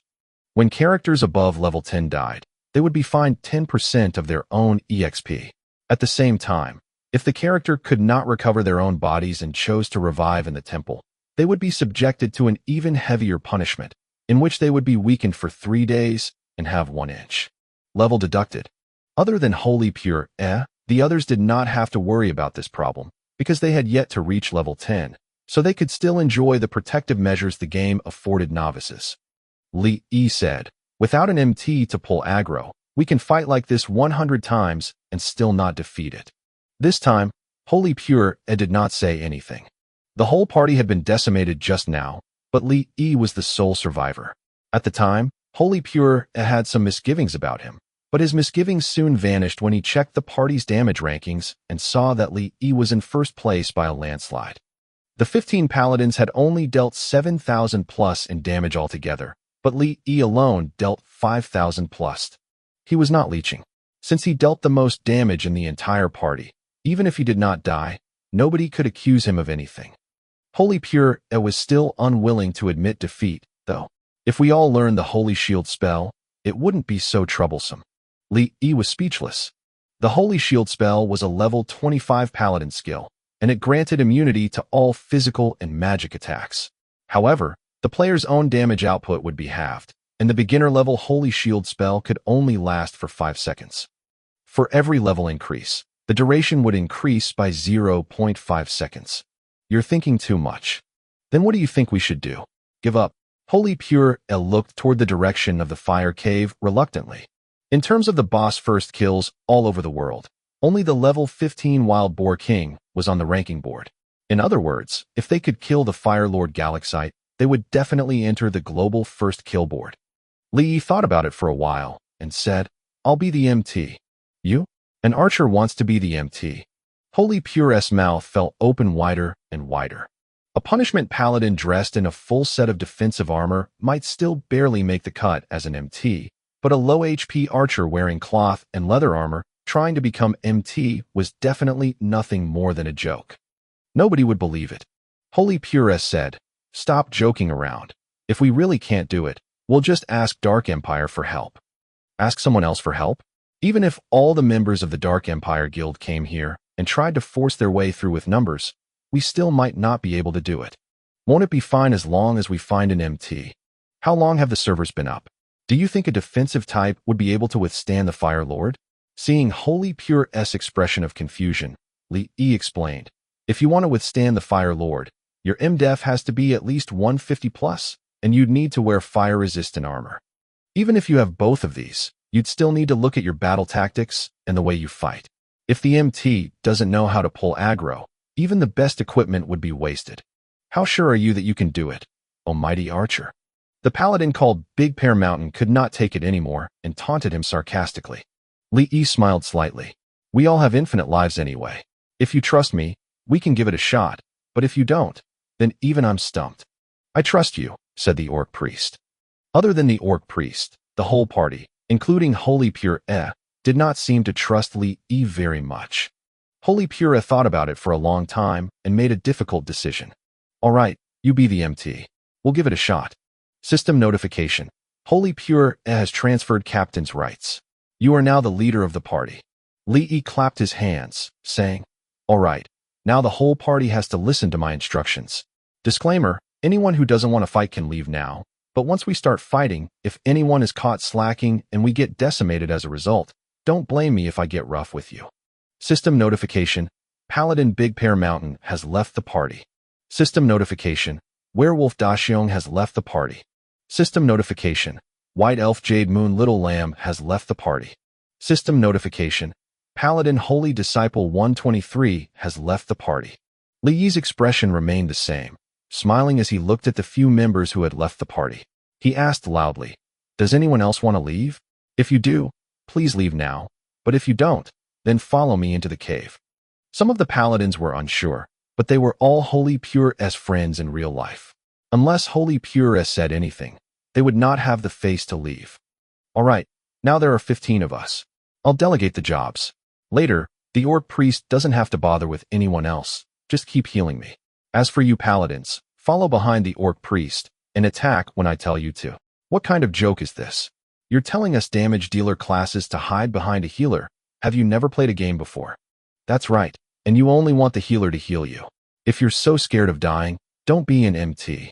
System notification. Paladin Dusty Decree has left the party. System notification. Paladin Flying Fire 123 has left the party. 2 more left. Holy Pure's expression twisted slightly, because the 2 that had just quit were good friends of his in real life. Old friend, trust me just this once, okay? Seeing that Holy Pure was about to say something, Lee interrupted him first. All right, old friend. Just because you call me your old friend, we'll fight it just like you tell us to. Games are meant to be played, right? Ha ha ha ha, exactly. Games are meant to be played, but even if it's just playing, we still have to play out a storm. Lee laughed heartily and led the way, walking first into the cave. Let's go. Holy Pure waved his hand and led the rest of the party, following behind Lee. Chapter 18, Battle Tactic. Chapter 18, Battle Tactic. Translator, Endless Fantasy Translation Editor, Endless Fantasy Translation. Fire Lord Galaxite was laying on the ground quietly as a stealthy arrow sniped its head out of the blue. Hiss! Galaxite was furious. It turned its head around and saw Lee. Galaxite used its same trick. It rushed toward Lee as it opened its mouth, spouting fire at him. Li Yi was located at the deepest area of the cave, quite some distance opposite from where Holy Pure and the others were. They positioned Galaxite at the center of the team. Although the fire eruption's power was about average, it was an AoE 1 attack, and everyone in the area, regardless of how many of them, would suffer the same damage. Li Yi ambushed it from the back. This made it so that it turned and faced him, ensuring its fire would not be able to land on Holy Pure and the rest. Li Yi jumped high above the ground as he saw the fire approaching him. As he was in the middle of the air, he shot out an arrow and executed a beautiful tumble, evading the fire below him easily. Healer, heal everyone up. Paladins shall split into 2 groups and attack the Fire Lord from both sides. Make sure you don't get close to its tail. As soon as it raises its head and roar, get behind the healer immediately. Li Yi shouted, and Holy Pure and the others seemed to have been stirred as they immediately split into 2 groups and positioned themselves on both sides of Galaxite, activating their Hammer of Punishment. Galaxite was constantly spewing fire at Li Yi, yet he was able to evade it every time with his leap. The Orc Priest was stunned by Li Yi's performance to the point where he had forgotten to cast his healing skills. He was holding onto his wooden staff tightly with both of his hands as he stared at Li Yi. Li Yi shouted, "Healer, don't stop healing." Only then did the Orc Priest come back to his senses as he started healing Li Yi. Although Li Yi was able to evade most of the fire attacks, he was not able to completely avoid it every time. This was also one of the reasons he wanted the Orc Priest to focus on healing him. Hiss, hiss. Then, Galaxite started raising its head. Retreat. Everyone retreat. Li Yi turned around and ran, distancing himself away from Galaxite in an instant. Some of the people in the Paladin group managed to react quickly and immediately retreated the moment they saw Galaxite raising its head. However, there were a few of them that did not have a fast reaction and were too late in their retreat. A booming noise could be heard as a jet of intense fire gushed out from underneath Galaxite's legs, spreading across in all directions. 3 paladins were not able to escape out of the AoE and was instantly killed as the description -980 appeared above their heads. Old Pig attack. Li Yi had already ordered the mutated small wild boar to attack, even though the shock wave had yet to completely disperse. Enhanced tackle. Tear. Whiz. Li Yi pulled his bow and released his arrow. The hardest part after the shock wave was to maintain Galaxite's aggro. If Li Yi did not go all out in this heated moment, Galaxite's aggro would spread, and the whole team would be wiped out if it turned its head toward them. Come back. Old Pig. Once Li Yi noticed that the aggro was stable, he immediately put the mutated small wild boar into idle mode, and it quickly returned to Li Yi's side cheerfully. Hiss! Galaxite gave out a soft cry. It instantly stood in front of Li Yi and swung its tail. He leaped and evaded the attack. Air shot. Li Yi barely managed to evade the sweep attack. Then, he started running a few steps, widening the distance between Galaxite and himself. Holy Pure and the others were stunned as they witnessed the actions. He had evaded the fire while adjusting his positions in the middle of the air. He even managed to distance himself away from the boss as the latter came near him. Despite the small amount of fire that had burnt him after fighting the boss for such a long time, the boss' powerful attack was completely ineffective against him. The paladins stared at each other as they were completely stunned. Hiss, hiss, hiss, hiss. Galaxite was furious. It rushed towards Li Yi as it swung its head and shot out another fireball at him. Li Yi only needed to move to the left, evade to the right, and took a step back. These 3 incredibly simple steps were more than enough to evade Galaxite's 3-hit combo. Go. Continue attacking from both sides. Li Yi firmly kite Galaxite's head to the inner region. Attack. Holy Pure screamed at the top of his lungs. Everyone's morale was increased and moved forward hastily. Once they understood the strategy, the boss would eventually be killed as long as Li Yi did not make any mistake. The Holy Light Glory Knights was a guild that had quite a personality in the King of Pantheon. Their guild had only one rule. Only paladins were allowed to join. They were only recruiting paladins, and regardless of how strong or skilled one was, the Holy Light Glory Knights would never accept anyone who was not a paladin. Hammer of Punishment. Hammer of Punishment. A series of holy light flashed as Galaxite's HP reduced steadily. The White Elf Wizard and Werewolf Vagabond had left a long time ago. However, the 4 paladins that were already out of the battle did not leave as they were from the Holy Light Glory Knights. Initially, they were spectating the battles from the sideline with a spirited attitude. However, as Li Yi showcased his exquisite battle tactic, they started to feel shocked. The fact was placed directly in front of them. As long as there was no major mistake, the boss would eventually be killed. 4 of these paladins felt embarrassed and bashful as they rushed towards the boss without listening to Holy Pure's command, resulting in their inevitable deaths when they took damage. They did not request to be in the party as they did not have the dignity to do so. Darkwing has invited you into the party. Darkwing has invited you into the party. All 4 paladins had received the party invitation at almost the same time. They raised their heads in disbelief as they looked at Li Yi, who was evading in the middle of the air. Daxiong has joined the party. Flying Fire has declined to join the party. Dusty Decree has declined to join the party. Big Pear Mountain has declined to join the party. Daxiong has left the party. They were too embarrassed to accept the invitation. The boss HP was currently at about 20%. If they were to join the party now, it meant that they would be part of the first team to kill the boss. However, this first kill was, without a doubt, a huge slap on their own faces from their perspective. If I were in your position just now, I would not have believed that an archer can be the MT and would have withdrawn as well. Your decisions are not wrong. What's wrong is that we're unfamiliar with each other. Li Yi turned around and shot an arrow as he sent party invitations to those for once more. Trust was built with familiarity as the foundation. Would one simply trust a stranger even if he really had the skills? Daxiong has joined your party. Flying Fire has joined your party. Dusty Decree has joined your party. Big Pear Mountain has joined your party. The 4 paladins' eyes turned red. Despite the fact that they had mocked him throughout the fight, he did not mind it. Instead, he had decided to allow them to be part of the world's first kill. Everybody, don't lose focus. Everyone, attack at full force. Priest, take a rest to recover your MP as the boss is about to go berserk. Galaxite's HP continued to drop as the HP bar above its head started to turn blood red. The majority of boss with fire attribute was able to use berserk skill or something similar. Naturally, Galaxite was no exception. Hiss, hiss, hiss, hiss. Galaxite raised its head.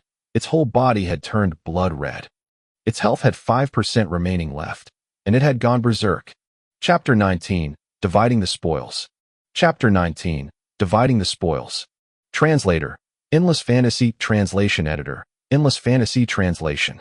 Everyone, including the priest, keep the boss under control by sticking close to it on both sides.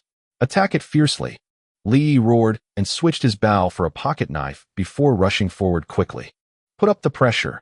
Although Holy Pure and the others could not comprehend his intentions, there were no more doubts in their hearts anymore due to Li Yi's previous performance. They ran toward both the sides of Galaxite's body, dealing damage in a frenzy. The boss went berserk as its ATK damage increased by at least tenfold. Conversely, its def decreased to 0. It would take a brief moment for its berserk to enhance. Thus, this stage was their best chance to deal damage. If they did not deal enough damage at this time and were unable to defeat the boss successfully, the party would be wiped out when the boss berserk mode activated. There was only a 20-second time frame. Galaxite pounded against the ground by stomping on it with its foot, sending shock waves like a jet in all directions continuously. Everyone looked at it in shock. If one did not know how to fight it, they would certainly retreat when they saw that a boss had become berserk. However, after Galaxite had gone berserk, there was no other place at all to avoid from the shock waves that were released by its stomping of its foot, save for approaching its body. When the shock waves swept against them briefly, they would suffer a 500+ point bleed. Among those who were below level 15, the armored warrior who was known as a high HP was the only one who could resist it. Meanwhile, the Holy Shield Paladin could also withstand it only if he had activated Holy Light Protection. They dealt damage with all of their might. Everyone finally toppled Galaxite successfully before it could activate its berserk mode. Bang! The colossal creature collapsed on the ground. Everyone became speechless from the excitement. Holy Pure trembled and said, Li Yi, your merits, the distribution of items this time, and the name of the party will be determined fully by you. All of the paladins nodded unanimously. They were truly convinced this time. System notification. Congratulations, your party has achieved the first kill of the Galaxite boss. Please name your party. When he saw that everyone else was still incredibly excited, Li Yi smiled faintly and changed the name of the party to the Holy Light Glory Knights before transferring the role of captain to Holy Pure Eh. This, Holy Pure Eh, was stunned. Floating red words covered the whole scene. Holy Light Glory Knights have defeated Galaxite boss. Recorded in Pantheon Hall of Fame. Player Holy Pure Eh has achieved the first kill of Galaxite boss. System reward 100 gold coins obtained. System reward 500 points reputation value with various major cities obtained. System reward 30,000 EXP obtained. Player Big Pear Mountain has achieved the first kill of Galaxite boss. System reward 100 gold coins obtained. System reward 300 points reputation value with various major cities obtained. System reward 30,000 EXP obtained. Player Darkwing has achieved the first kill of Galaxite boss. System reward 100 gold coins obtained. System reward 300 points reputation value with various major cities obtained.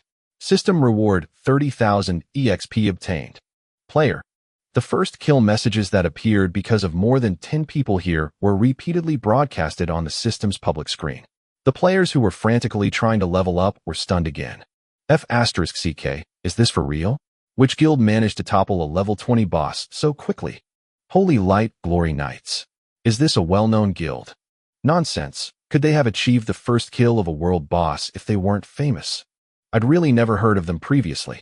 Thanks, Lee. I owe you a favor. Holy Pure's gratitude was clearly written on his face. What was the significance of naming the guild Holy Light Glory Knights? It meant that since the Holy Light Glory Knights had made a name for themselves in one battle and had achieved the first kill in this world, many more people would join this guild. I merely commanded you briefly. The boss was successfully killed because of everyone's hard work. I couldn't have done it alone without you guys. Hurry up and loot the corpse. If any items for archers could be found, I want all of them, yeah? Huh. Everyone laughed loudly. Unconsciously, the relations between them had become much friendlier. You should go and loot it. We've already gotten the glory, so no matter what equipment there may be, they all belong to you. Everyone else agreed immediately. Holy Pure had transferred the role of captain to Li Yi once again. Li Yi was speechless. All right, then I'll touch it briefly and see. Li Yi rubbed his hands together before extending them towards Galaxite's corpse. 10 gold coins obtained. Inferno Warhammer, gold, obtained. Fiery Explosion Spell Skill Tome obtained. Resurrection Spell Skill Tome obtained. That's all. Li looked at the 3 items in his hands in an astounded manner. He was temporarily speechless. Although he had only looted an insignificant number of items this time, every single one was equally valuable nonetheless. An Inferno Warhammer could only be used at level 20. Aside from its extremely high basic damage, it also possessed additional fire attribute attacks. It was a weapon of the highest grade, one which was hard to come by for warriors and paladins. The Fiery Explosion Spell Skill Tome could be learned by wizards in the fire system at level 15.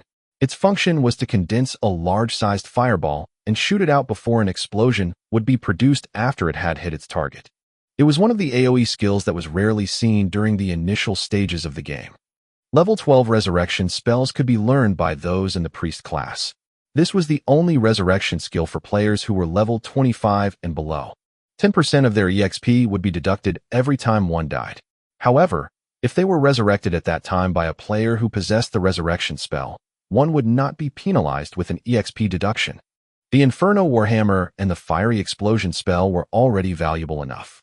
If you placed them in the auction house, each item could be sold for at least 2,000 gold coins or more. However, neither of these items could even be compared to the resurrection spell. The gold coins in King of Pantheon were equivalent to an equal value of cash in reality. This resurrection spell, I'll offer you 50,000 in cash to buy it. The Orc Priest's voice was trembling slightly now. He was a player who was familiar with the rules of the game. Thus, he was clearer than anyone else regarding the value of this resurrection spell. When the other paladins heard the Orc Priest's words, all of them stiffened suddenly. It was merely a skill tome, yet he actually wants to buy it with 50,000 in cash. Is he insane? Li Yi was greatly surprised as well.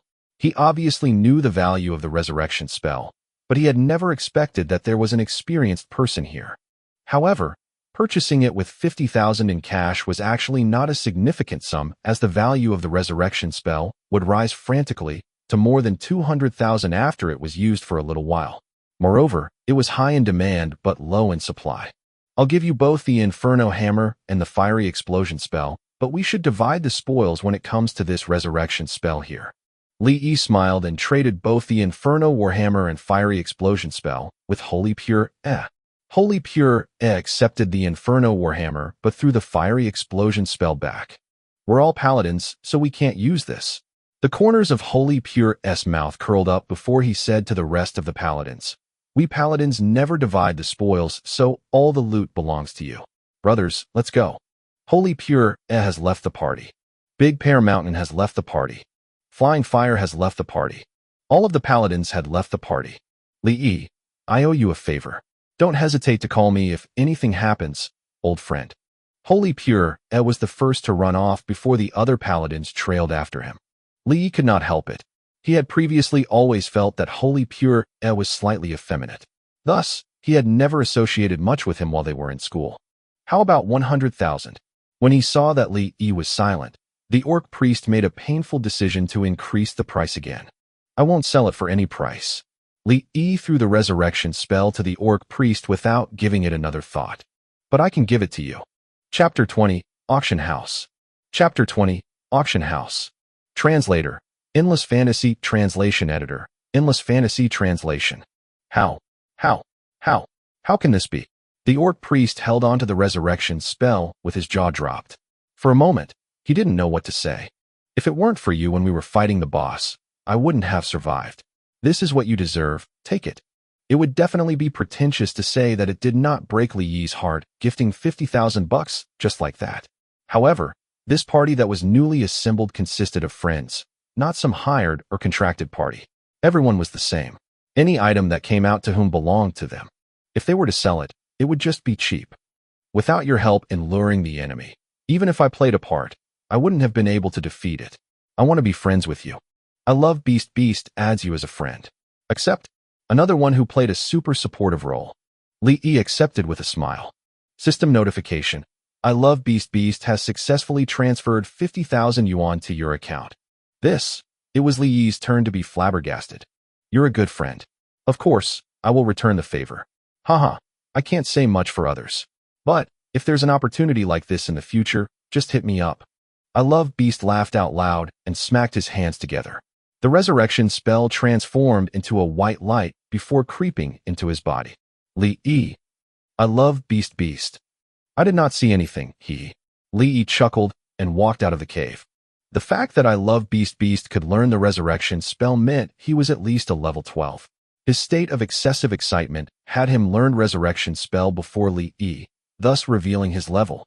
Although it wasn't a big deal, looking at this from another perspective, it was just as though Li Yi did not want to reveal his current level. Of course, he would reveal it, just now was not the time. I love Beast walked out, laughing. Friend, while I was clearing Fire Cave, I obtained a forging book for archers. Since there's no point of me keeping it, I'll give it to you. I love Beast handed a forging book with a red front cover to Li Yi. Li Yi took the forging book. His heart stopped a beat. Flame Arrow Forging Book. Dropped by the monsters here. Li Yi was surprised. In King of Pantheon, there were a lot of people in the archer class early on, but most of them did not last long and deleted their account to switch to other classes for two reasons. The first reason was that equipment was hard to come by, while the second being that there was a lack of effectiveness in attack. To make it big, then the assassination thief or the violent warrior was the way to go. To play with pets, then a summoner was the right choice. As for archers, they had no equipment, no technique, and buff that their party could benefit from. They were a dispensable class in an instance dungeon. From this point, they weren't much of a difference from the thief class. Of course, many archers did not know that in order for them to be a real killer, there was one important factor. Arrows. Normal arrows ATK damage range 0 to 1. 1 silver coin could see the purchase of 100 arrows in an NPC shop. This was an essential task the majority of archers would do. There was a massive consumption of arrows, yet they were barely effective. Other than the trap archers, the other two path archers would not use any skill added with elemental attributes. If they wanted to shoot arrows with special effects, then they would only rely on forging. The Flame Arrow Forging book had a low production rate. Although there was a decrease in people playing the archer class in the later stages, it didn't affect its price. Arrows that were added with fire attribute damage were a favorite amongst archers. Its practicability was no less than resurrection spell. To Li Yi, he didn't care about the resurrection spell, but having the flame arrow forging book was a dream come true. I don't know why, but I hit it off with you the moment I saw you. Haha, I'm leaving now, brother. Let's party up again if there's a chance. I love Beast smiled and excused himself. It's because I love Beast too. Li Yi laughed out loud. Li Yi had just split with I love Beast when the system's announcement in red began. There is a change in mode, and the novice protection mode can only be activated in Novice Village. Out of the village, the punishment of character's death will be similar to players at level 10 and above. The announcement is hereby given. In addition, auction houses in all major cities have officially commenced. That's good. Seeing this announcement, Li Yi breathed a sigh of relief. He long knew there would be a change in gaming rules, as there were already plenty that were using the novice mode while hitting on bosses with the human wave tactical strategy.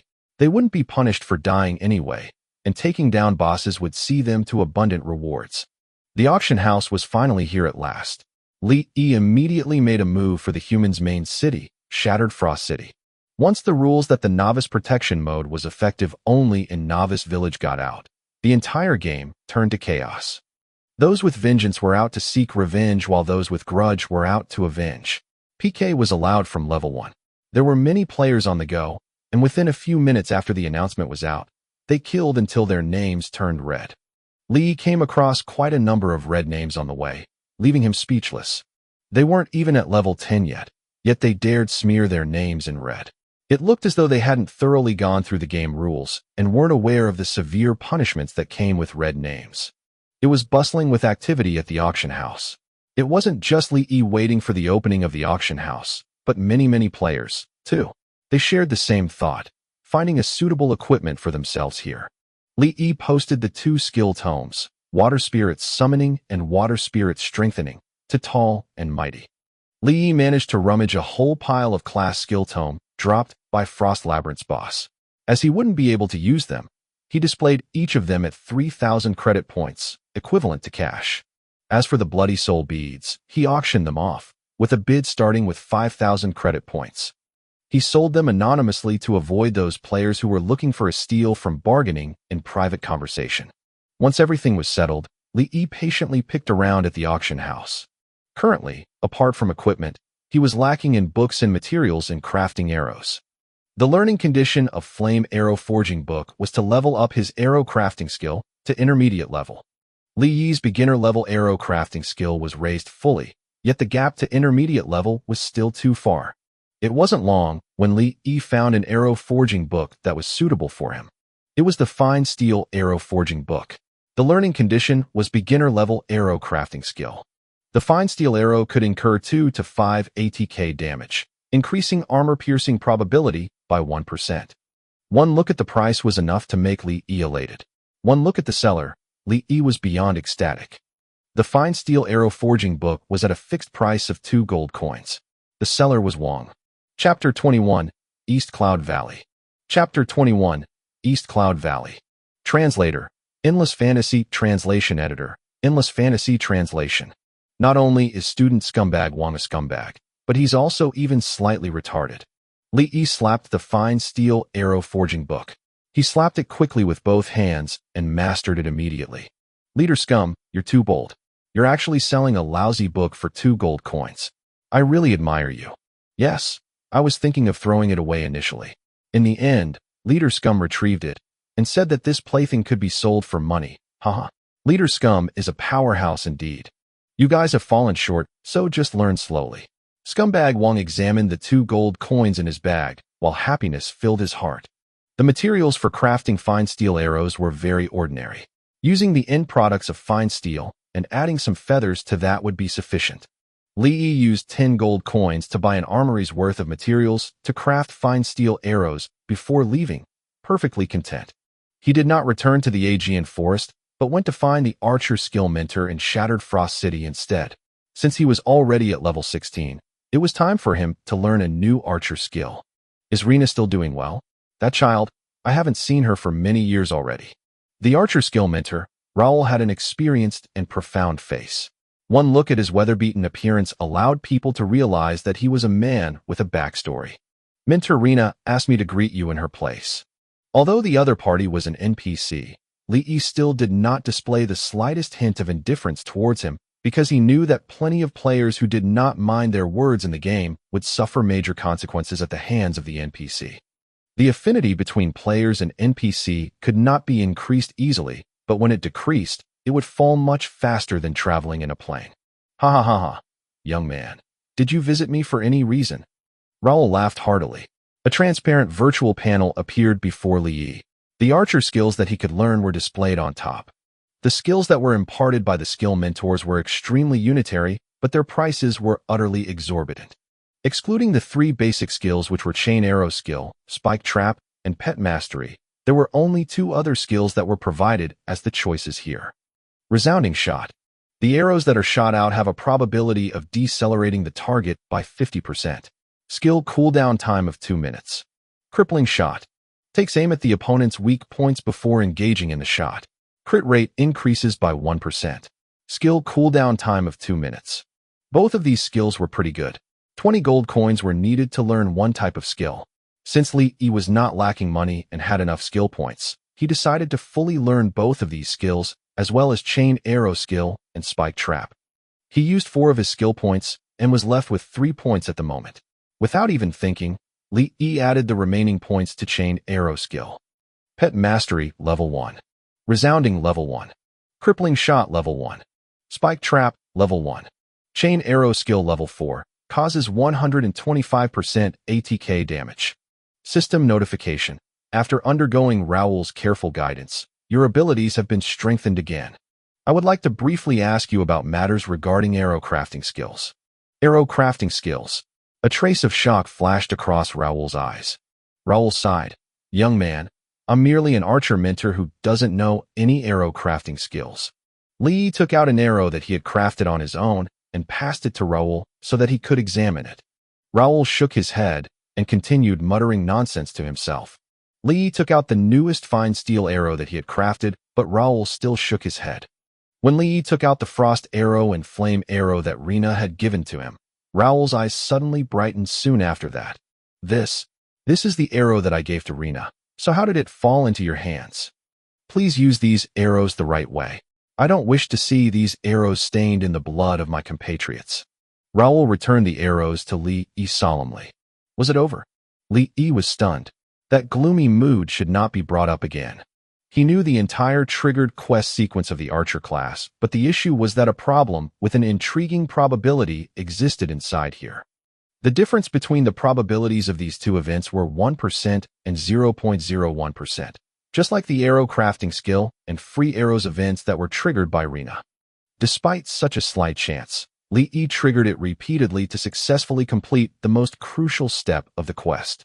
However, he had never expected that he would actually hit a wall here at Raoul's place.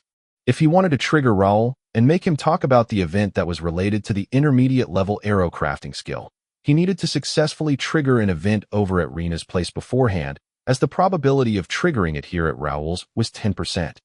One event was 10% while 2 events would be 20%. Despite such a high probability, he had yet to actually trigger it and follow up. Many people were unable to proceed with following up because they had not triggered the first event successfully.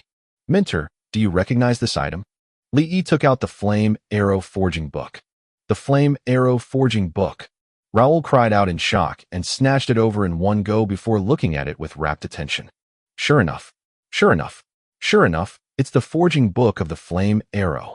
Raoul muttered a few sentences before he finally returned the forging book to Lee with a reluctant expression. Young man, this is the Flame Arrow Forging Book indeed. However, can you forge flame arrows? Lee shook his head, but his heart was secretly delighted. Raoul's expression was something that he truly desired to see because it meant that his class quest was already successfully triggered. Raoul smiled faintly and said, If you can go to East Cloud Valley and hunt 1,000 black wolves to extract their fangs and give them to me, then perhaps I'll tell you something about flame arrows.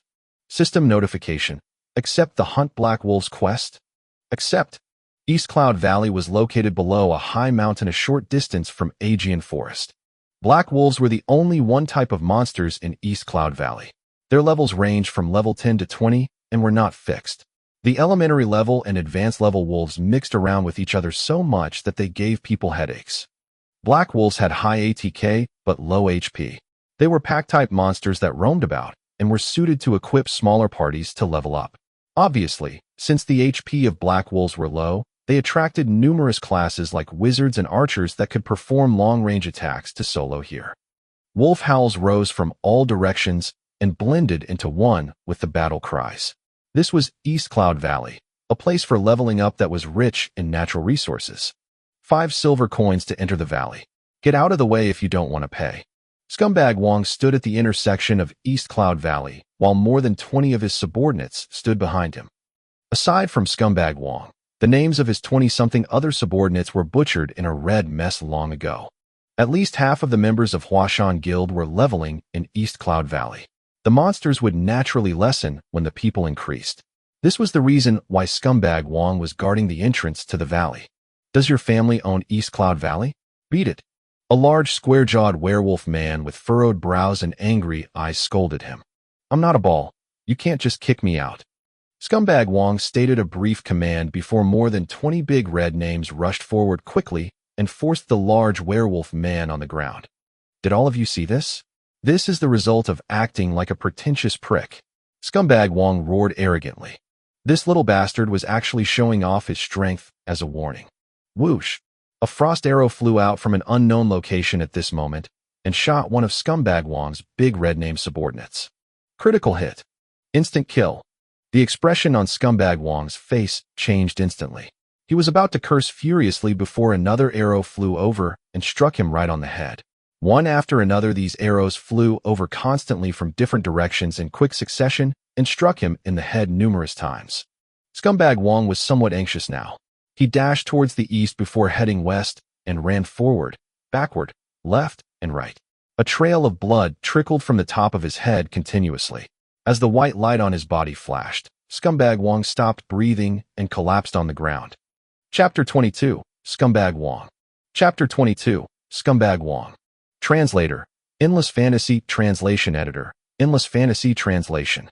Find me that archer and kill that bloody brat. Scumbag Wong was ordering his minions with his voice as he continued to corpse run. More than 20 big red names started spreading out, looking for the archer in their surroundings. Whoosh! Whoosh! Sniping arrows flew over every so often. With minimal effort, 5 out of at least 20 big red names had fallen. Leader Scum, our opponent's position is too erratic. He keeps moving left and right, forward and backward. Our brothers have already incurred a huge amount of damage. Erratic my ass. I don't believe that he'll be able to hide from my eyes. After repossessing his corpse and reviving, he narrowed his eyes, surveying for the possible positions in which the archer could be hiding. Just as Scumbag Wong stood up, 3 more arrows had been shot toward him, knocking him down once more. Left. Everyone charged to the left. The big red names all ran over in an orderly fashion. However, instead of finding the archer, the opposite happened. Miraculously, the arrows started firing at them at their backs. Another few people got knocked down. Leader Scum, this won't do. If this goes on, all our brothers would be completely annihilated. We've got to think up of a plan quick. Is third brother there? It's second brother, what are you saying? Younger brother? F***CK. I'm your brother Scum. Immediately bring your men over to the valley entrance. We got bloody tricked. After Scumbag Wong's voice message was sent out, within slightly more than 10 minutes, the third brother of the Huashan Guild, Fengshi, brought more than 50 people to the valley entrance. Where's the people you were talking about, second brother? Scumbag Wong and his 20-plus men were all lying flat on the ground. Even after Fengshi's men looked around all over surroundings of the valley entrance, they still could not find the people who killed them off. Second brother, you guys stand up now. There's no one here anymore. Bullshasterisk. If we stand up now, we'll definitely die. Let's wait a bit more. Another 10+ minutes have passed. Second brother, get up. There's really no one here. Fengshi urged while stomping his foot. Now was the time where everyone was rushing to grind levels. Time was equivalent to money. It's all fine now. Let's get back to our leveling. With a raise of his arm, Fengshi led the men from Huashan Guild into the valley. Scumbag Wong was still prone on the ground, not having the courage to stand up. Leader Scum, it should be fine now, right? More than 1 whole hour has passed. The people targeting us should have been long gone. One of Scumbag Wong's underlings cautiously asked, "What's your name?" "I'm called Big Decency, taken from public indecency. 1 inch. Your IQ is too low. Go join Third Brother starting tomorrow." Approximately more than 1 hour later, Scumbag Wong finally decided to revive, slowly standing up from the ground. Remember, brothers, when you're being ambushed by others, you need to have patience. Lie prone on the ground and don't stand up. When they finally lose their patience, that's when we'll be safe. Leader Scum is so smart. Smart. I admire too your intellect. Just as his numerous underlings were buttering him up, Scumbag Wong was once again under fire from sniping arrows, dropping dead instantly. We're up against a terrifying bastard 3. He's even more relentless than me. To keep watch for so long. His numerous underlings remained speechless. 50 meters away from Scumbag Wong, a large square-jawed werewolf man nodded in satisfaction as he sent a voice message to party. "Pack it up. Receive. Leader Scum, there's an archer walking over." On a small path, an archer was jogging over. "Brothers, 1, 2, 3, go." In a frenzy, all of the 20-plus corpses piled on the ground all revived at once, surrounding the archer. "Motherfasterous cur, was just ambushing us not enough? How dare you spawn camp all 26 of our corpses?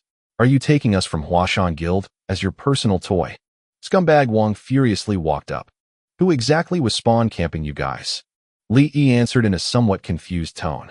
You ambushed us and even single-handedly spawn camped all 26 of our corpses, not letting us revive. That's so unethical." Big Decency exclaimed angrily.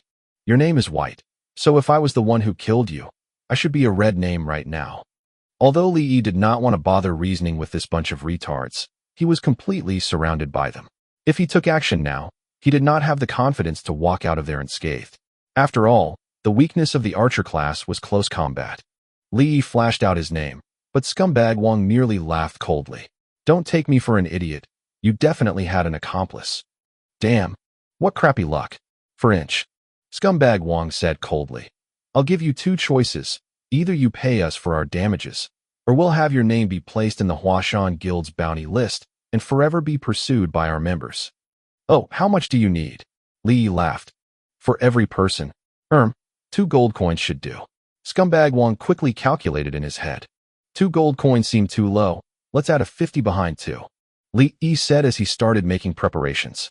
Scumbag Wong's eyes suddenly lit up. 250 gold coins?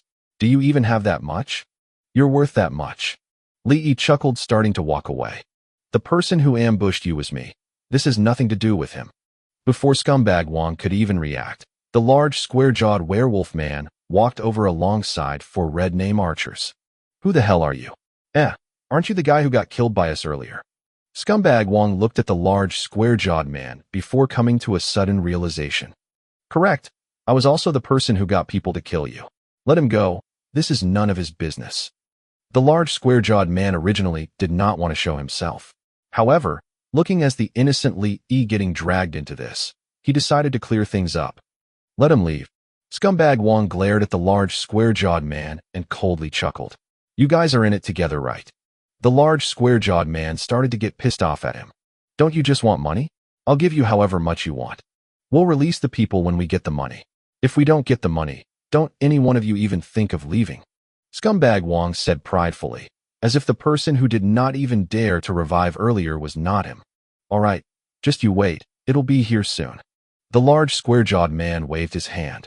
More than 200 people started charging over from all directions, completely surrounding Scumbag Wong and company.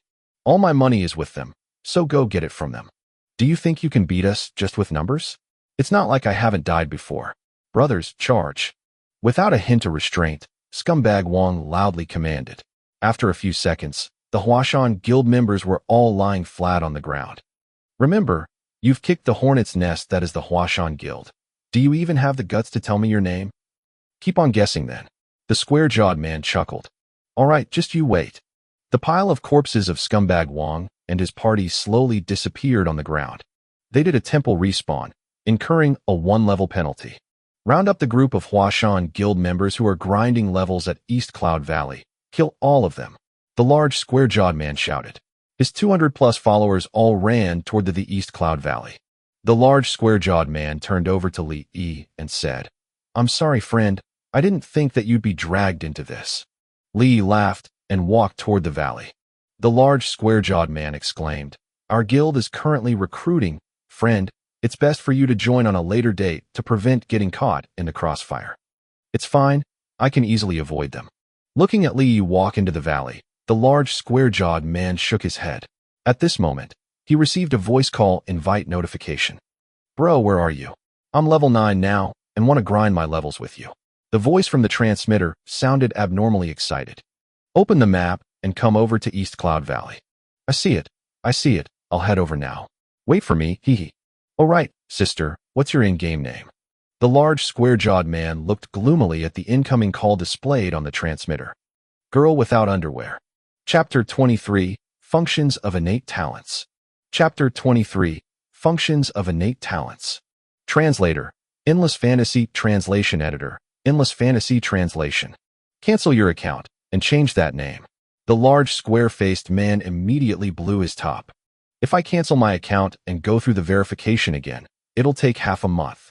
I don't wanna." "You're a teacher. How could you have a name like that?" "Listen to your big brother. Cancel your account and change it." As soon as the large square-jawed man saw that a harsh tone would not get him anywhere, he used a gentler voice. "You're scolding me, yet aren't you no better yourself? You're the CEO of a company, and you dare call yourself Flower. Humph. Watch out, I might tell Dad." Okay, you got me. Do as you like then." The square-jawed man was so angry he stomped his foot. He entered King of Pantheon out of necessity for the sake of the company's future prospects, unlike Zhang Yin, who was here purely for fun. The interior of East Cloud Valley was extremely large.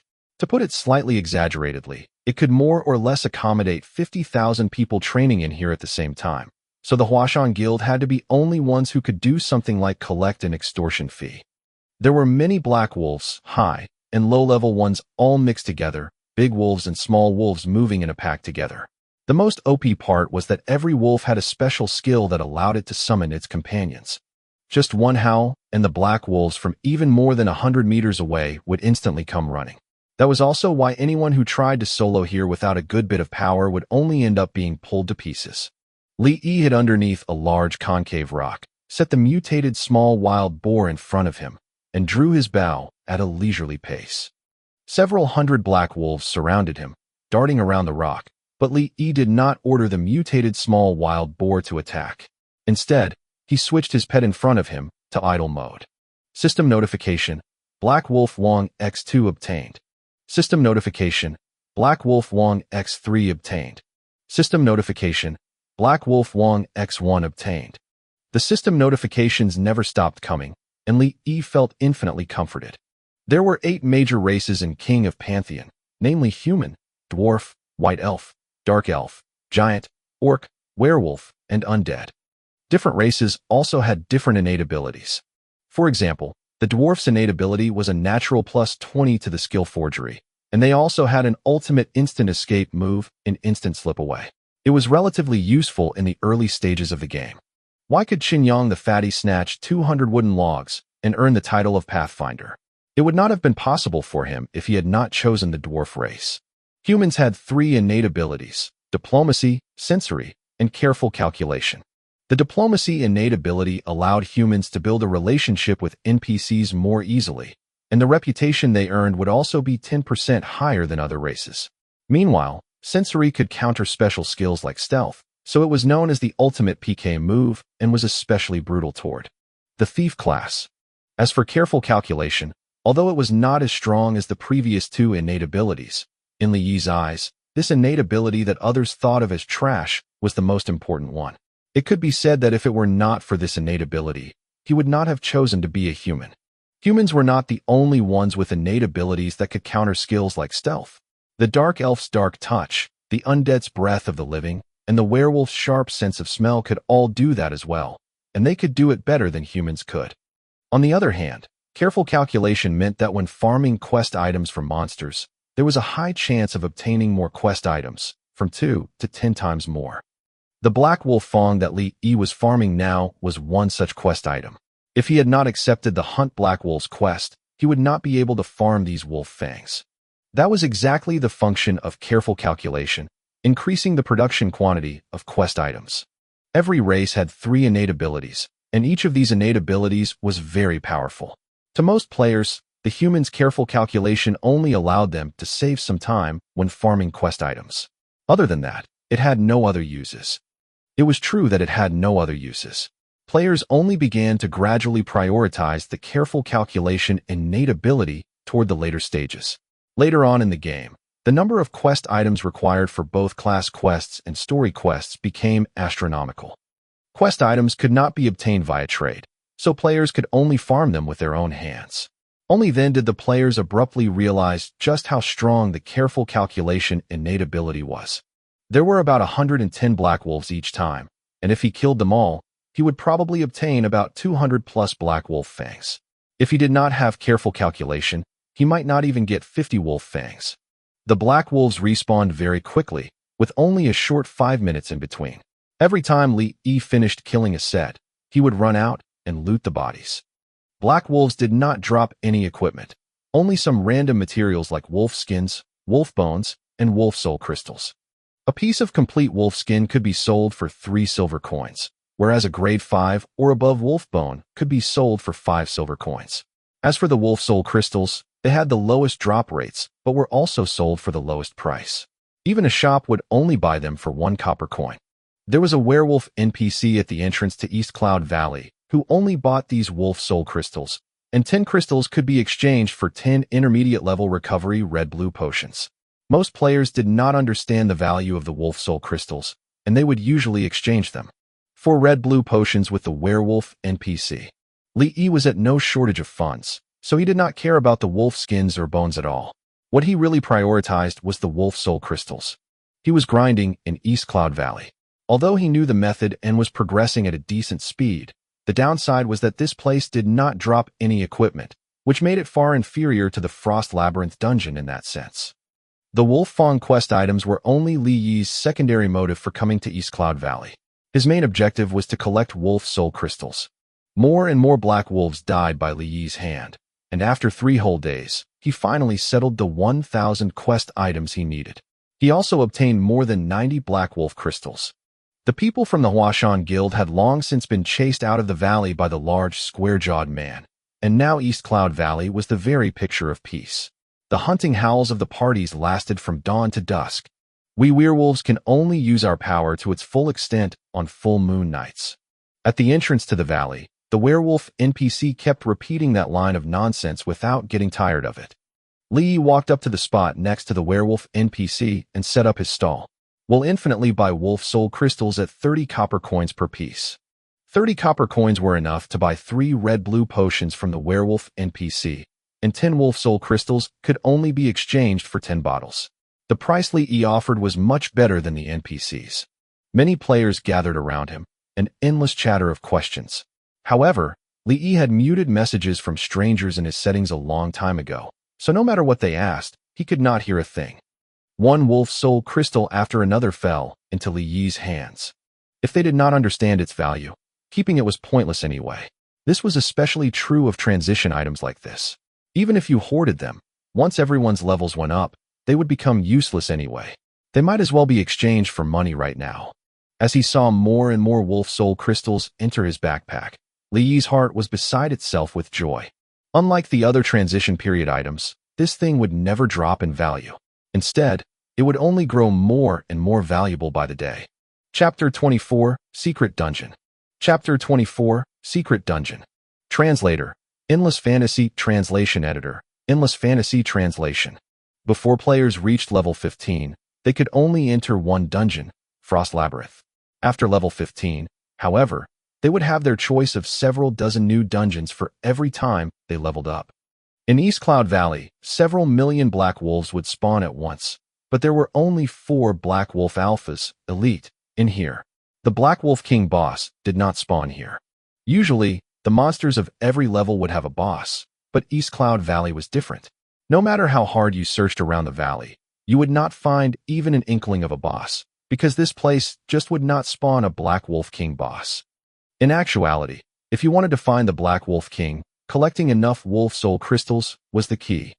There was a level 15 secret dungeon in East Cloud Valley, and entrance required the player to talk to a werewolf NPC on a full moon night. Each entry required the use of 300 wolf soul crystals, and if you did not have enough wolf soul crystals on you, the werewolf NPC would not give you any hints about the dungeon.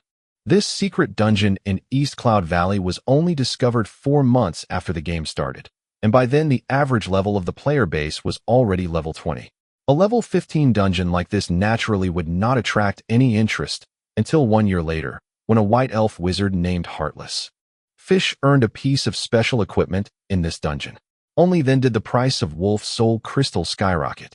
Some players even canceled their account and started from scratch in order to farm wolf soul crystals. If the player's level was too much higher than the monsters, they would not be able to obtain any items from the monsters. Hey, don't go. I have 7 more here. I have some too. Even when Li Yi's capacity was full, there were still many players vying to sell him their crystals. No hurry. Do all of you know how to use the paid inbox? Just write my name, put in the price of the item, and send it straight to me. I want as many as you have. Plus, I'll take the items and pay you guys instantly. Li Yi took out a return scroll and raised his hand, disappearing from the spot in an instant. Damn, he's rich. That return scroll costs 1 gold coin per pop. What are you waiting for? Send it over. If we're too late and he stops accepting them, we won't be able to sell them anymore. The many players snapped to their senses and opened their mailboxes, sending Li Yi their wolf soul crystals. No way. Li Yi was standing in the auction house and checking off his list of sold items when he received another shock. The skill tomes had all been sold off, earning him a total of 375 gold coins, but that was nothing. The main thing was he managed to sell off the bloody soul beads, and that netted him 100,000 credit points. 100,000 credit points could be exchanged for 100,000 in cash. Add that to the 50,000 that I love Beast transferred to him, and Li Yi had already earned 150,000 in cash alone. In the past life, Li Yi's skills were decent as well, but he never earned any money in the game. It was precisely because he had to obtain equipment in order to level up that he began to use his wits in other ways and started to research cheats. Although his nature as a black hand when looting bosses had not changed at all, at the very least he had earned money with his own 2 hands now. His conscience was perfectly at ease with this money he earned, and he took it with great satisfaction. There sure were plenty of wealthy people. A defense accessory like the Bloody Soul bead would be considered expensive at even 5,000 credit points, so he never expected that it could even be auctioned off at 100,000. Where are you grinding, Oldly? There's a dungeon I want your help with. Fatty, come to East Cloud Valley. Don't ask why, just come. Beast, are you there? I want to ask a favor. Yeah, it'd be even better if you could bring someone else too. At the entrance to East Cloud Valley, Old Lee Flying Dagger was the first to arrive with Moonlight Ocean in tow, followed by I Love Beast, and finally, Chun Yang the Fatty. The 5 of them got to know each other for a bit. Li Yi aside, when Chun Yang saw Old Lee Flying Dagger, the man at the top of the rankings, he instantly grew excited. Old Lee Flying Dagger had never dropped from the top rank ever since he first reached it. Countless people had probably set him as their target to surpass. Idle, you level up way too fast. Level 14, 70%. Oh my god, you're almost 2 levels higher than the guy in second place. Could you tell me how you level up so quickly? Don't eat, drink, or sleep for half a month, that'd do it. Old Lee Flying Dagger smiled faintly. Chun Yang was instantly stunned. The dungeon will only open up when the moon is at its roundest, and according to my calculations, that will take over 2 more hours at the very least. Since we've got nothing else to do anyway, let's farm some black wolves in the meantime. Sure. Li Yi's suggestion immediately got unanimous approval, especially from Old Lee Flying Dagger, who was the first to run into the valley.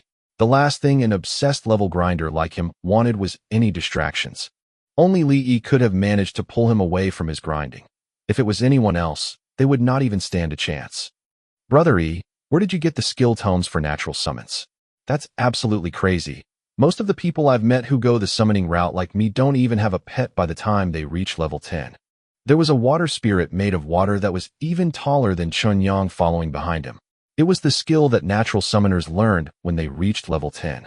Summoners did not have attacking power, so they could only rely on their pets to defeat monsters. Even more ridiculous was the fact that summoner skill mentors would not teach them any skills that allowed them to summon pets, only a long-range attack called Soul Staff Technique and the Spirit Power warfare skill that increased their MDF. The Soul Staff Technique was the only offensive skill that summoners had, and its ATK was ridiculously weak. Even if the skill was fully leveled and the summoner was wearing with the best equipment, it still would not reach 1000 plus in damage. On the other hand, Spirit Power Warfare was rather good.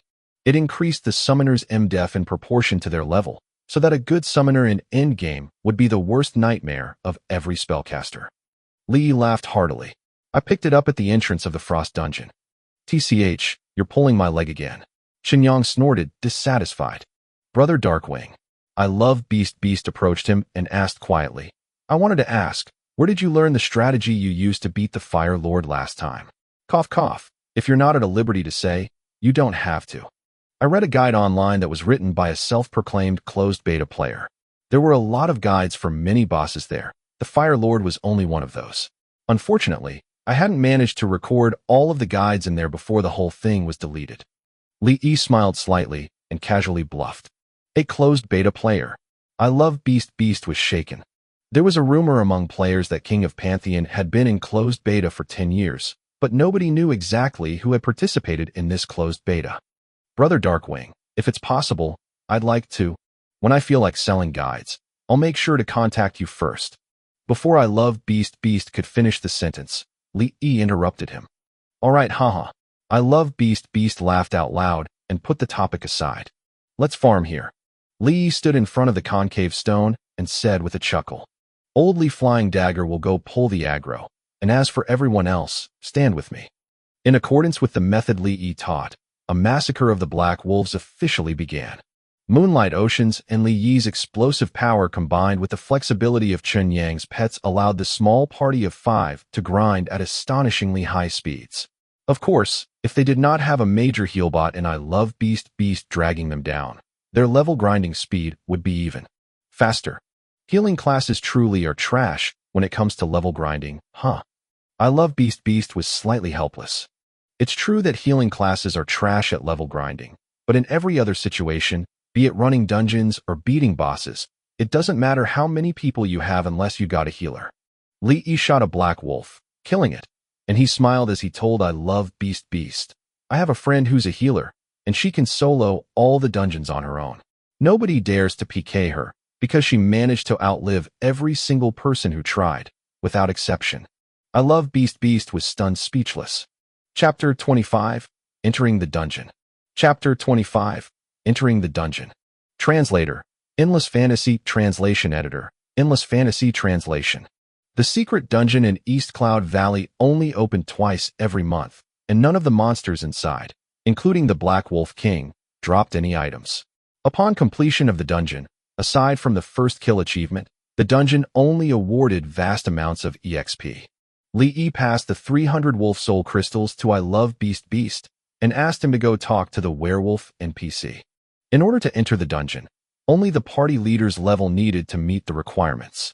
As long as the difference in levels between the leader and the party members was not more than 15 levels, anyone could follow the party leader into the dungeon. Li guessed right. I love Beast had indeed reached level 15. Praise the moon goddess, you actually collected 300 wolf soul crystals. Well, since you're so sincere, how about I send you to the Black Wolf's den? That bastard, the Black Wolf King, is extremely crafty, so you'd best bring some other people with you. The 300 wolf soul crystals vanished from the werewolf NPC's hands, and the 5 of them were instantly teleported into the dungeon. System notification.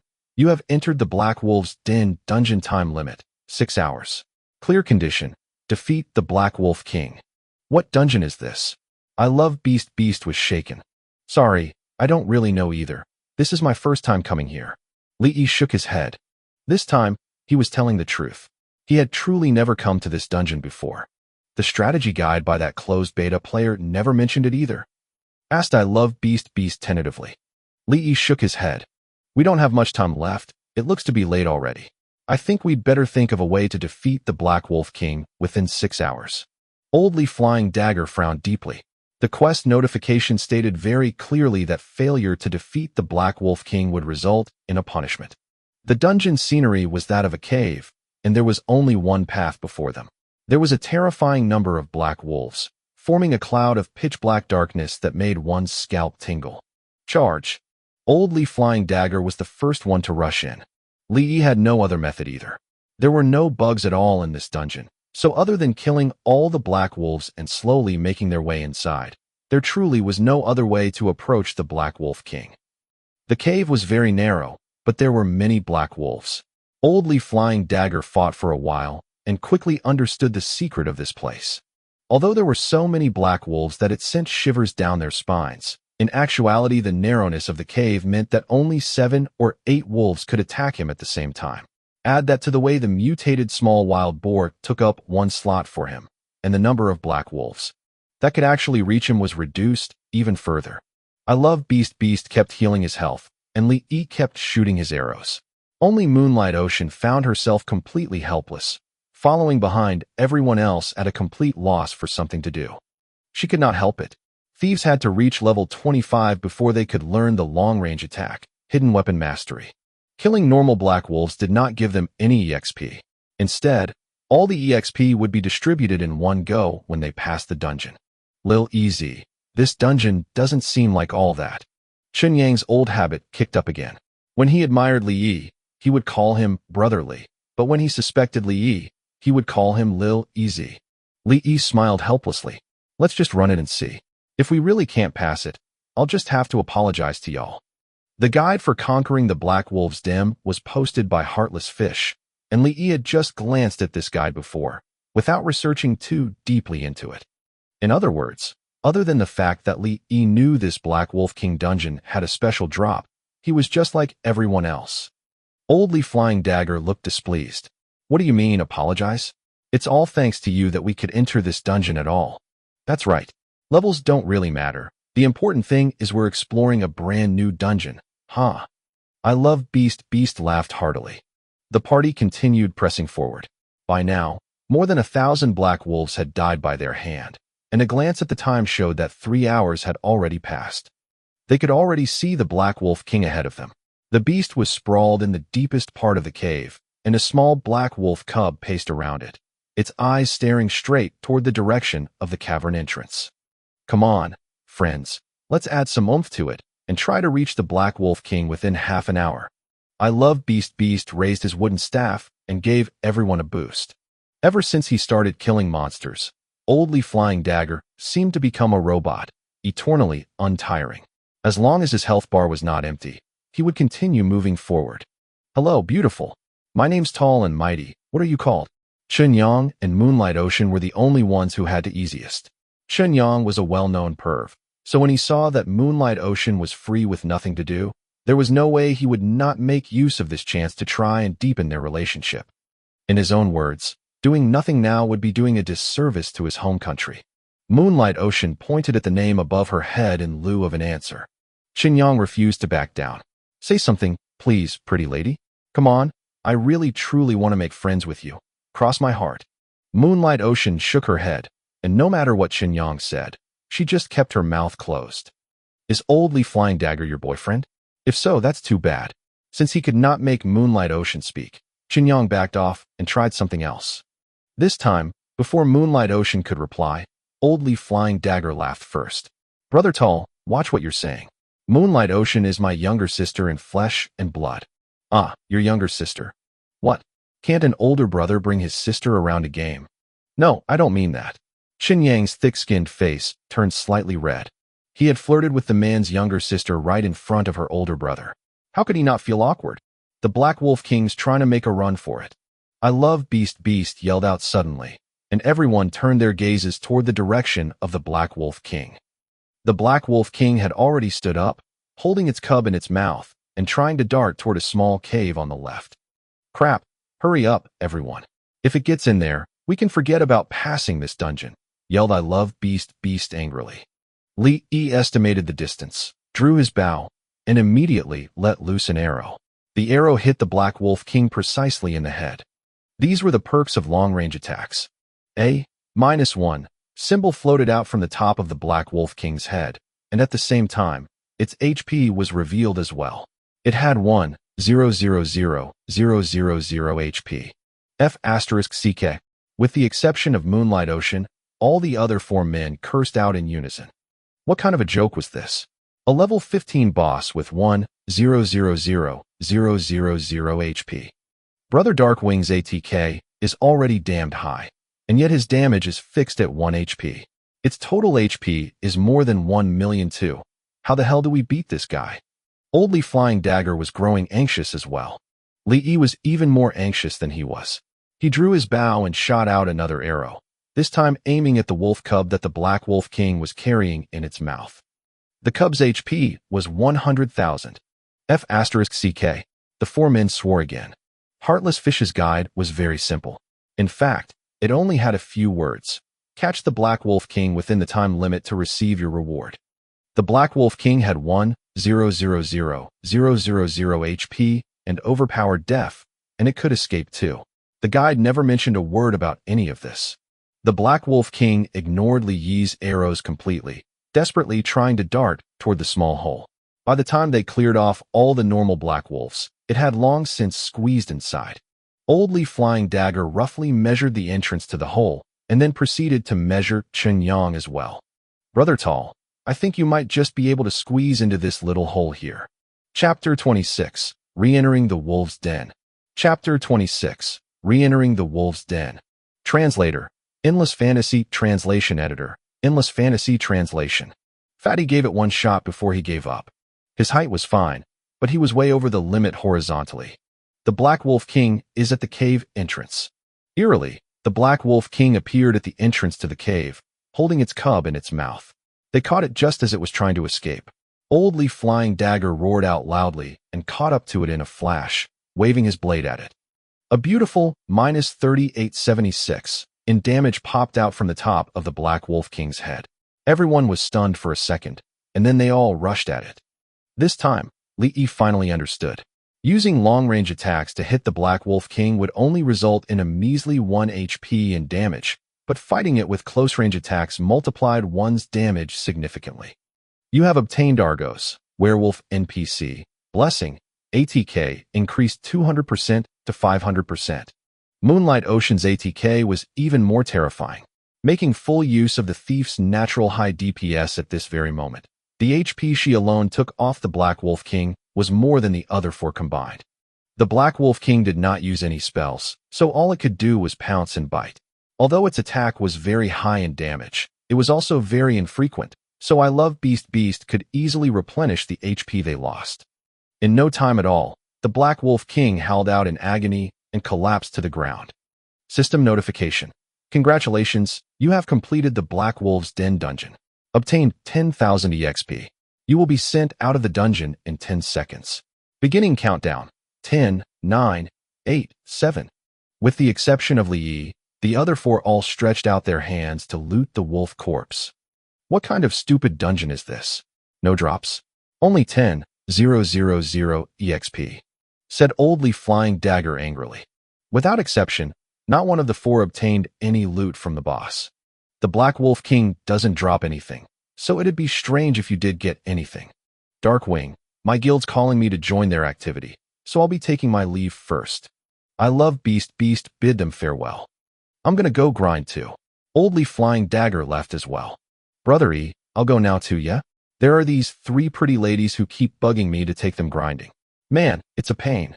The loneliness on Chun Yang's face never lasted longer than the last snow before spring.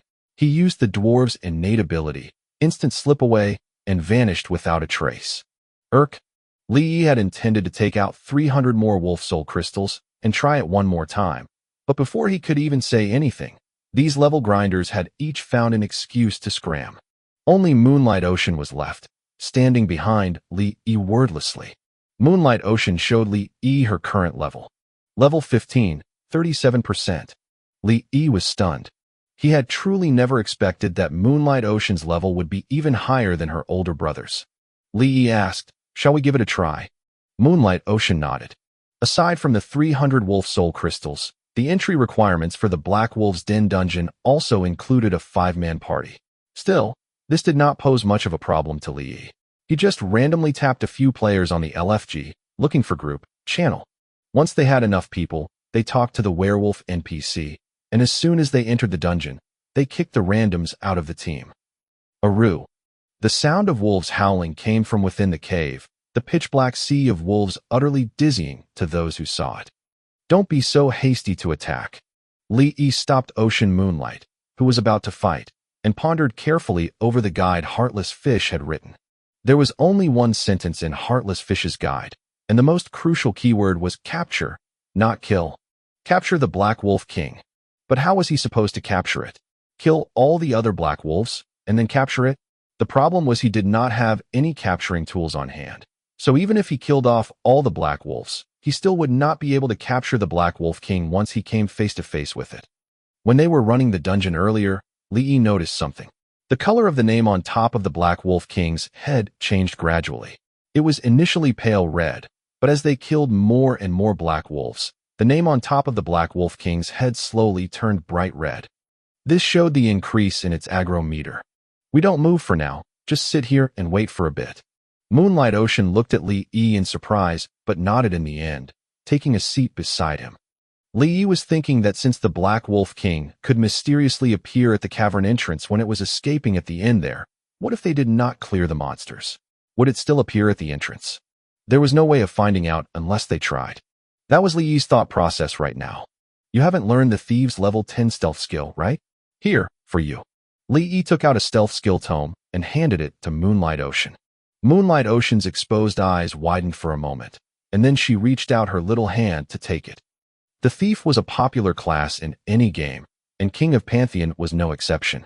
The thrill of that astoundingly high DPS and the satisfaction of the one-hit kill were things that no other class could emulate. The price of stealth skill tome at the auction was 2,000 gold coins, and they were frequently out of stock. Thieves who could learn stealth during the early game stages, other than those lucky enough to earn the tome in a drop, tended to be extremely wealthy. Moonlight Ocean had only picked up a few free skills from the Thief skill mentor, but she had not learned the Thieves' signature skill, stealth. Thank you. Moonlight Ocean pulled up the shared screen and typed out the words. Haha, you can't speak. Li was extremely curious because he had never heard Moonlight Ocean speak. I don't want to speak. Moonlight Ocean continued to type on the shared screen. Oh, I can't take your things for free, so this is for you. Moonlight Ocean tossed a helmet at Li. Exquisite Soldier's Helmet, blue. Equipment level, 10. ATK plus 10. Def plus 10. Additional attributes. Dodging probability increased by 1%. It was a minor treasure. However, to Li, this item was not very useful. Lady, have you ever seen an archer wearing a steel helmet? I want to wear it, but unfortunately, my carrying capacity ain't enough. Moonlight Ocean. Then I'll give you this. Moonlight Ocean started taking off her trousers. There's no need. I already have trousers, gold quality hunting shorts, ATK plus 15, AGI plus 10. Moonlight Ocean. You don't want the helmet or the trousers, so what do you want? Typed Moonlight Ocean helplessly. I never said I wanted to trade, right? But I can't take your things for free. Li was rendered speechless, but he thought about it for a while and said, then just take it as you owe me one. In the future, if you obtain something I need, you can return the favor then. Sure. Moonlight Ocean nodded in agreement. With a clap of her hands, the stealth skill tome turned into a bolt of white light that leaped into her body. I don't really know much about this dungeon either, so if we fail at the end, please don't blame me. No problem. Moonlight Ocean's response was extremely concise. Aru. The Black Wolf King inside the cave howled out suddenly, and when the black wolves pacing around the cave heard its call, all of them gathered toward the depths of the den. The area around the entrance instantly became empty. Li ran to the cavern entrance and peeked inside. Li glanced at the time. It had been 1 hour and 56 minutes since they entered the dungeon. Chapter 27, Pearl Obtained. Chapter 27, Pearl Obtained. Translator, Endless Fantasy Translation Editor, Endless Fantasy Translation. Aru. Countless black wolves rushed over, surrounding Li and Moonlight Ocean. Don't attack. Li barked loudly, stopping Moonlight Ocean in her tracks. The pack of black wolves just surrounded them but did not attack, simply glaring at them ferociously. Li had long since noticed that the red words above the black wolf pack's heads had faded significantly as well. The black wolf pack surrounded the two of them for more than 10 minutes, and then they scattered once more, returning to their original positions around the cave. The red names turned fainter again. Li Yi said, "Wait a little longer." Moonlight Ocean nodded. Time passed slowly, but the black wolf pack did not display any other strange behavior. Time lapsed since they entered the dungeon, 5 hours and 55 minutes. 5 more minutes, and the two of them would be automatically booted out of the dungeon. "Do we still not fight?" typed Moonlight Ocean. Li Ti replied with an but his eyes were fixed unblinkingly on the black wolf pack inside the cave. The red names above the black wolves' heads were starting to darken. "Use stealth and hide behind me. Stay there without moving." Li Yi summoned the mutated small wild boar and ordered it to wait at the entrance. Aru. As the black wolf king howled, the black wolves rushed out, pouncing on and tearing into the mutated small wild boar at the entrance madly. At that moment in time, Li Yi had changed the mutated small wild boar's settings to idle mode, so it would not fight back. Instead, it just stood there and obediently took the pummeling. Thankfully, the mutated small wild boar's defenses were strong enough for it to last more than 2 whole minutes before it collapsed with a grunt. The black wolves pounced at Li Yi. This place was extremely narrow, so faced with the wolf pack's surround attack, he had nowhere to dodge to at all. Li Yi crouched down and set up a spike trap on the ground before retreating to the edge of the map. Their backs were against the wall now. If the black wolf pack were to rush at them right now, the only thing that awaited Li Yi and Ocean Moonlight was a dead end. The spike trap successfully obstructed the black wolf pack for a second, causing their movements to slow down slightly. As the black wolves ran forward, the -1 symbols appeared above their heads. 6 hours had passed. Aru. The black wolf king gave a long howl, summoning the black wolf pack over to it. Li Yi and Ocean Moonlight did not kill a single black wolf, and simply waited out the time limit in the dungeon. Congratulations, you have completed the Black Wolf's Den dungeon. Obtained 30,000 EXP. Also, you have received the Black Wolf King's gratefulness. Obtained an EXP pearl. There was a flash of white light. Li Yi and Moonlight Ocean were sent out of the dungeon at the same time. Only 300,000 EXP. This dungeon truly is nothing to shout about.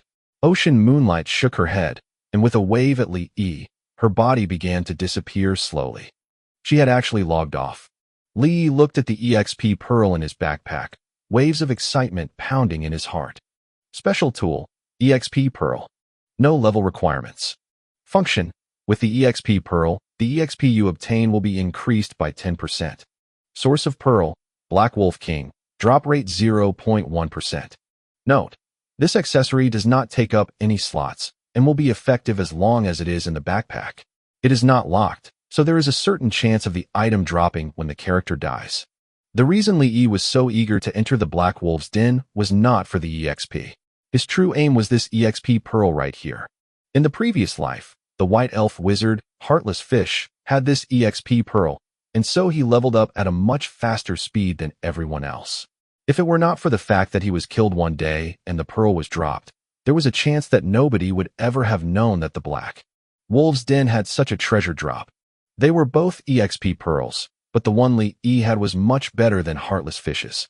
Heartless Fish's pearl only increased his EXP by 5%, whereas this one increased it by 10%. Capture, what a cunning guide. Thinking back on Heartless Fish's guide, Li Yi was speechless for another good while. However, when he looked at the EXP pearl, he decided to let it go again. The probability of obtaining it was 0.1%, so even if others knew how to get it, it was not that easy to get. Luck. Thank goodness I didn't have to loot it. Going to the Black Wolf's dungeon to obtain the EXP pearl was Li Yi's only aim. So now that he had gotten his hands on the pearl, all those wolf soul crystals he had collected were clearly useless now. Oh well, it's not like I need the money. Li Yi was completely satisfied. Taking out the return scroll, he waved it casually. Ha, young man, you did well. I'll take all these wolf fangs. You go and get me 1,000 more wolf soul crystals. Raoul accepted the quest items from Li Yi, satisfied, and gave him another quest. Here, the wolf soul crystals. Young man, you're doing well. To think you could get the wolf soul crystals so quickly. I'll take them now. You go pick me 100 blood-colored flowers. If you can level your harvesting skill to more than level 10 or above, You can harvest some of these in East Cloud Valley. 100 blood-colored flowers, for you. Young man, how did you do it? Raoul accepted the blood-colored flowers, his jaw hanging in surprise. Li Yi smiled slightly. Ever since the auction house opened, he could get anything he wanted as long as he had the money. You're so similar, just so similar. You're practically exactly like him. Raoul stared at Li Yi dazedly, and then turned around without a word, taking out a quiver for arrows and handing it to Li Yi. Young man, take this quiver. You're more suited for it than I. System notification. Obtained special container, elf quiver, carrying capacity 80 slots. Now his backpack finally had space. Li Yi was ecstatic. The quiver was a special container. Just as the word sound, it meant that the quiver could only carry archery items like arrows, and it was useless to other classes. However, to the archer class, having a quiver meant that they could empty out more space from their backpack and use it to carry other items. I also have these arrows. Might as well give them to you as well. System notification. Obtained 100 Blood Wolf arrows. Blood Wolf arrows. ATK 5 to 10. Special effect. 100% critical hit. Minter, do you have any more Blood Wolf arrows? Raoul shook his head. That's too bad, Li Yi sighed. 100% critical. Of course, when it came to such vicious arrows, if he could just get his hands on them, the more would always be merrier. Arrows with additional attributes may seem strong, but without a good bow to complement them, they would still be useless. A good bow. Li Yi's eyes were immediately ablaze with passion. The arrow crafting skill was not the only reason he did the triggered quest. A peak-level archer needed more than just the best arrows. They also needed the best bow at the same time. The person who used that bow had once shot down Mount Pantheon that had been floating in the sky. She had committed such a grievous crime, and yet the Pantheon of gods could do nothing to her. Not only did they overlook her mistakes, they even crowned her the goddess of archery. Do you want that bow? Raoul smiled slightly and took out an old goatskin scroll, handing it to Li Yi. This is an incomplete treasure map. If you can find the other incomplete treasure maps and form a complete treasure map, perhaps by then you would be able to lay your eyes on that bow. Li Yi accepted it. The arrow crafting skill is merely a small side path. If you truly wish to learn, go search the pinnacle of the fire. When I was young, I had once carved an arrow crafting skill into those walls. Li Yi bid Raoul farewell and then jogged to the auction house. By now, the average level of players was level 10. Within a few days, they would probably reach level 15. A get-rich scheme was beginning form in Li Yi's mind. Chapter 28. Purchase. Chapter 28. Purchase. Translator. Endless Fantasy Translation Editor. Endless Fantasy Translation. Inside the fire cave. Everyone stand back. Main tank, please aggro the boss. Please don't tank like an idiot, and evade its attack when it shoots out its fire. F*CK. Secondary tank, go and replace him. Tertiary tanks, prepare to back him up at any given moment. There were at least 100 people crowded within the fire cave as they focused their attacks on the Fire Lord Galaxite. These people were gathered by I Love Beast. He went on the internet to doubtfully search for the article guide written down by a closed beta player after he had parted way with the Li Yi. It was as Li Yi had stated. The guide did mention the strategy in fighting against the Fire Lord, but the boss was called the Fire King instead. The strategy was slightly different, but the overall basic strategy was similar to Li Yi's. I Love Beast looked at the time the guide was posted. It was 2 years ago, before King of Pantheon was even released. Since closed beta and open beta were generally two different things, it was normal for the boss name to be different. Hence, I Love Beast had believed Li Yi's words. This was not surprising as doubt would surface in everyone's mind when they saw this guide. However, this was all but a coincidence. Thousands of guides from closed beta players would be uploaded to the internet daily before the King of Pantheon was released. Since there were countless people who had written the guide, there should be one or two that would fairly fit the description. I Love Beast was at the scene when Li Yi was pulling the boss. Since he knew of the strategy and the Fire Lord had respawned, it was only natural that he would not give up on this golden opportunity. He brought at least 200 people to fight against Galaxite. However, he did not expect that the main tank was not able to tank against it at all. The secondary tanks were instantly killed when they took over. None of the 5 strongest tanks within the guild was able to tank the boss. They were not able to control the situation. One would die the moment fire was shot toward them. Crowd ganking it was not effective as well. When the Fire Lord's HP dropped to a certain level, it would recover 1/3 of its maximum HP with each kill. It was his signature skill, Fire Resurrection. Once the boss HP had been reduced by 2/3, it would be impossible to kill it regardless of how many people there were, save for the exception that no one died. What are you guys doing? Despite all of you have a complete set of frost equipment and 300 points worth of DF, you guys still can't tank against a mini-boss? You guys are more worthless than an archer. I love Beast shouted in anger. The 5 best main tanks in the guild looked at each other, being at a loss for words. Leader, at least 100 of us had died at least 3 to 4 times. If we keep dying at this rate, our overall guild strength will definitely plummet. A healer said worriedly. I love Beast was the only one who knew the resurrection spell, which had a cooldown period of 30 minutes. It was still manageable if one person had died. However, he would be overwhelmed the moment the death count was more than that. I love Beast stared at Galaxite with full HP and sighed as he said, Retreat. Fireleaf. Ice Lotus. Li Yi was browsing through the auction house and would buy every fire leaf and ice lotus he could see, so long as they were not exceptionally expensive. These 2 ingredients were required in creating the fire attribute potion. The instance dungeon in which one could level up the fastest after level 15 was no other than the instance group dungeon, Pinnacle of the Fire. The fire attribute potion was a must in order to clear this fire instance dungeon. What Li Yi was doing now was to purchase most of the ingredients on the market and accumulate them. The price of the ingredient would definitely skyrocket when the Pinnacle of the Fire instance dungeon was released, and he would earn a huge sum of profit from it. Li Yi swept the market like a maniac to the point where the price of these 2 items had already started to hike up. However, he did not care about it and would buy them as long as the price increment was not too ridiculous. As a player who had been reset, he knew the true value of the fire attribute potion best compared to everyone else. Why is it sold out again? Who's buying these things? Exactly. What the F***ck man? I can't even get the ingredients to grind my mastery. Everything's out of stock when the population increases. A group of novice apothecarists gathered by the auction house as they grieved together. In King of Pantheon, there were many other classes available to choose from other than the combat classes. There was no restriction towards lifestyle classes, and one could learn anything class they wanted. Apothecarist was one of these classes. There was no restriction in the number of lifestyle classes one could choose. However, mastering a class was not a feat that everyone could achieve. Hence, it would be foolish to assume that one could master all of them. King of Pantheon had been operating for 8 years, but the infamous lifestyle class experts were so rare that one could count all of them with only one hand. Li Yi had once learned smithing in his past life.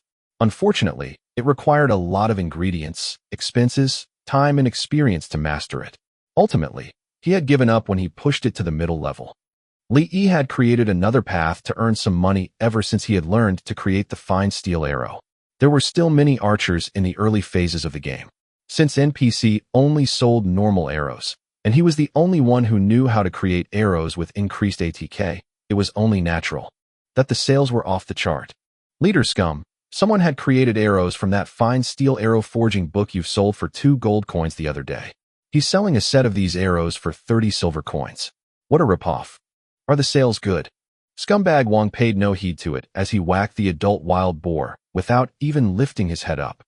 It was unlucky of him that he had angered the large square-jawed man because the latter was more merciless than the former when the former showed no mercy. The large square-jawed man was persistent in killing him and his subordinates to the point where they were down back to level 5. Ultimately, the guild leader of the Huashan Guild had to step in to talk to the opponent to settle the issue. They're instantly sold out the moment they're posted up. According to the record from the auction house, the daily sale is more than 500 sets. What the F***ck? Scumbag Wong was rather depressed. As he turned around, the adult wild boar decided to attack from his back and pushed him to the ground with its 2-hit combo. Scumbag Wong's subordinate was stunned. As he was about to unsheath his sword and attack, Scumbag Wong shouted in anger, "Don't F***king kill it. I don't need you. Burn this wild boar's face into your memory. I will kill it with my very own hands." Li loitered around the auction house for some time as he received 3 invitations from 3 different people. The first one was I Love Beast. He had invited him to fight the Fire Lord one more time. The second invitation was from Holy Pure. His group of glory knights had been grinding levels in the open field recently and would always encounter the level 20 boss Violent Ape King. Unfortunately, they were wiped out every time they encountered it and were hopeless against it. Hence, they decided to seek out for Li. The third invitation was from the Dark Empire Guild. The guild was currently exploring the hero-level Frost Labyrinth. Every guild member was dispatched as they wanted to be the first in the server. Li pondered for a moment and ultimately rejected the invitations from I Love Beast and Holy Pure. He decided to assist the Dark Empire to clear the forest labyrinth of the heroic difficulty. Although he was not fond of the Dark Empire, he decided not to owe anyone anything anymore in this new life. He decided to help the Dark Empire to clear the frost labyrinth of the heroic difficulty. After all, he still had a quest that he had yet to complete in the instance dungeon. After making his decision, Li prepared his equipment and headed towards the Aegean Forest. Chapter 29, Elite Party. Chapter 29, Elite Party. Translator, Endless Fantasy Translation Editor, Endless Fantasy Translation. People were swarming the entrance of the Frost Labyrinth instance dungeon. More than 10,000 players had stopped over here. The Dark Empire Guild was not the only organization that wanted to obtain the Frost Labyrinth instance dungeon's heroic level first kill, as there were many other guilds that had the same idea. The souls of numerous players surged towards this place endlessly. The people who died inside the Frost Labyrinth instance dungeon were continuously and constantly increasing every day. All those from the Dark Empire Guild should set their voice calls to party mode. Everyone must unite and enter the party before heeding the leader's assignments. Since the guild system was not open to the public yet, they could only use party mode to proceed with the assignments now. Leader Delicately Cute was a female Dark Elf archer. She was Dark Empire's second-in-command. Whenever Chu Tiango was absent, all of the orders were issued by her. Li Yi was all too familiar with her. She had mobilized the members of the Dark Empire Guild to pursue and kill Li Yi endlessly in his previous life. She was good friends in real life with the female wizard who was tanked out of the party by Li Yi. After undergoing a troublesome assignment period, Li Yi was assigned to Dark Empire's 38th party. This was the party with the lowest rank while their strength was also the weakest. Party leader Unyielding to the Sky Dragon was a level 11 human armored warrior. He was dressed from head to toe in white-colored equipment that was all store-bought. Party member fighting the Sky Dragon was a level 10 undead light priest whose body was half-clad in white-colored equipment. He was clearly a priest, but he was holding a longbow. Party member flying into the Sky Dragon was a level 9 orc sky vagabond who did not have any equipment on his body. If he had not introduced himself, his class could not be determined at a glance. Party member soaring into the Sky Dragon was a level 8 undead summoner who was dressed from head to toe in blue-colored equipment. He looked fairly above average, but there was no piece that was suited for him to wear. Those in the summoner path were only suited to wearing cloth armor and leather armor. Conversely, he was lucky enough to get hold of full suits of heavy armor and plate armor. His DEF had increased, but that caused his ATK SPD to slow down to that of a snail, which made him unable to run at all. Looking at him was like watching a person who was moonwalking. Could a party like this beat a heroic mode Frost Labyrinth? They probably couldn't even beat a normal one. Li Yi wordlessly looked at the four brothers with Dragon for a last name. Brother, it'll be fine as long as you don't hold us back when the time comes. Everything else is insignificant, so just fight when I tell you to and stop when you're not fighting. Party leader Unyielding to the Sky Dragon spoke to Li Yi briefly before leading the others and walking into the instance dungeon. The method of beating heroic level instance dungeons and normal level instance dungeons were completely different. Take Li Yi for instance. He could solo a normal Frost Labyrinth instance dungeon on his own, but could not solo one at a heroic level. There were no normal monsters inside a heroic level instance dungeon. The worst little monsters were the elite level ones whose HP were all above 10,000, while their ATK was slightly higher than the bosses in the normal level instance dungeons. The most excessive part was that their SPD had increased. Similar to the bug that allowed Li Yi to lure out the frost giants and make them fall into the river, if he could not pass through the heroic level instance dungeon smoothly, it was because he could not outrun the frost giants at all. I've started killing monsters, so pay attention and get ready to heal me. Unyielding to the Sky Dragon used the charge skill quickly before his body turned into an afterimage that rushed beside the frosty snow wolf's body. 3 seconds later, unyielding to the sky dragon released a strange cry before collapsing on the ground breathlessly. Heal you for what? Why didn't you heal me? Unyielding to the sky dragon lay on the ground gloomily. I can't heal if I'm using a bow. F***ck, I just realized. Fighting the sky dragon had just thought of switching to a staff before a frosty snow wolf pounced on him and bit him to death in one go.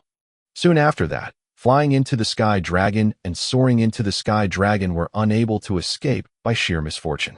Flying into the sky dragon suffered an instant kill directly, while soaring into the sky dragon resisted firmly for a few moments. However, he watched, wide-eyed as his HP decreased rapidly because he was unable to move or run away. In a heroic level instance dungeon, once you were noticed by a monster, you would have to suffer the monster's eternal murderous pursuit unless you escaped the instance dungeon or used one of the few skills that allowed you to leave the battle.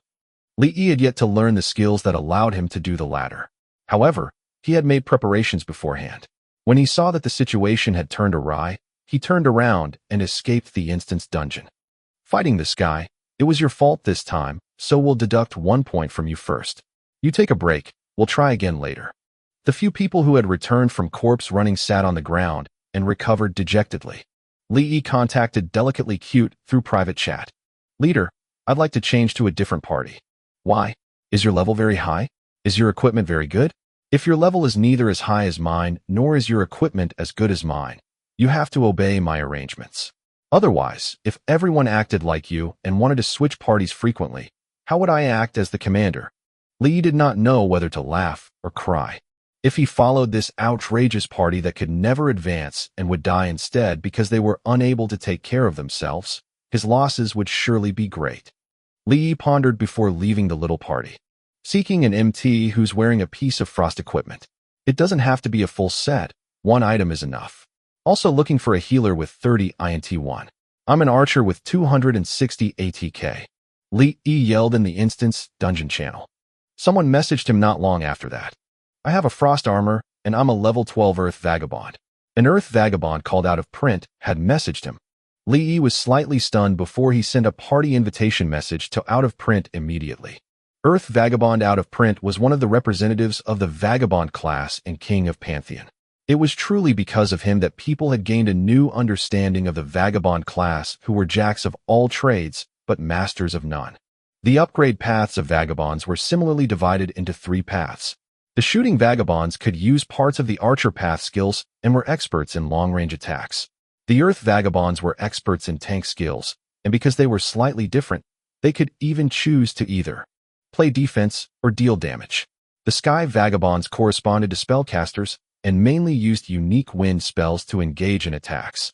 Regardless of the path they chose, all Vagabonds seemed to possess all-powerful skills. They knew physical abilities and spells while they could MT and also heal. The only difference between these choices was that extra emphasis would be added to the ATK of that path. The circumstances of Vagabonds and archers were almost similar. They were popular during the initial stage, at a loss during the middle stage, and rare in the later stage. They knew everything, but were proficient in nothing.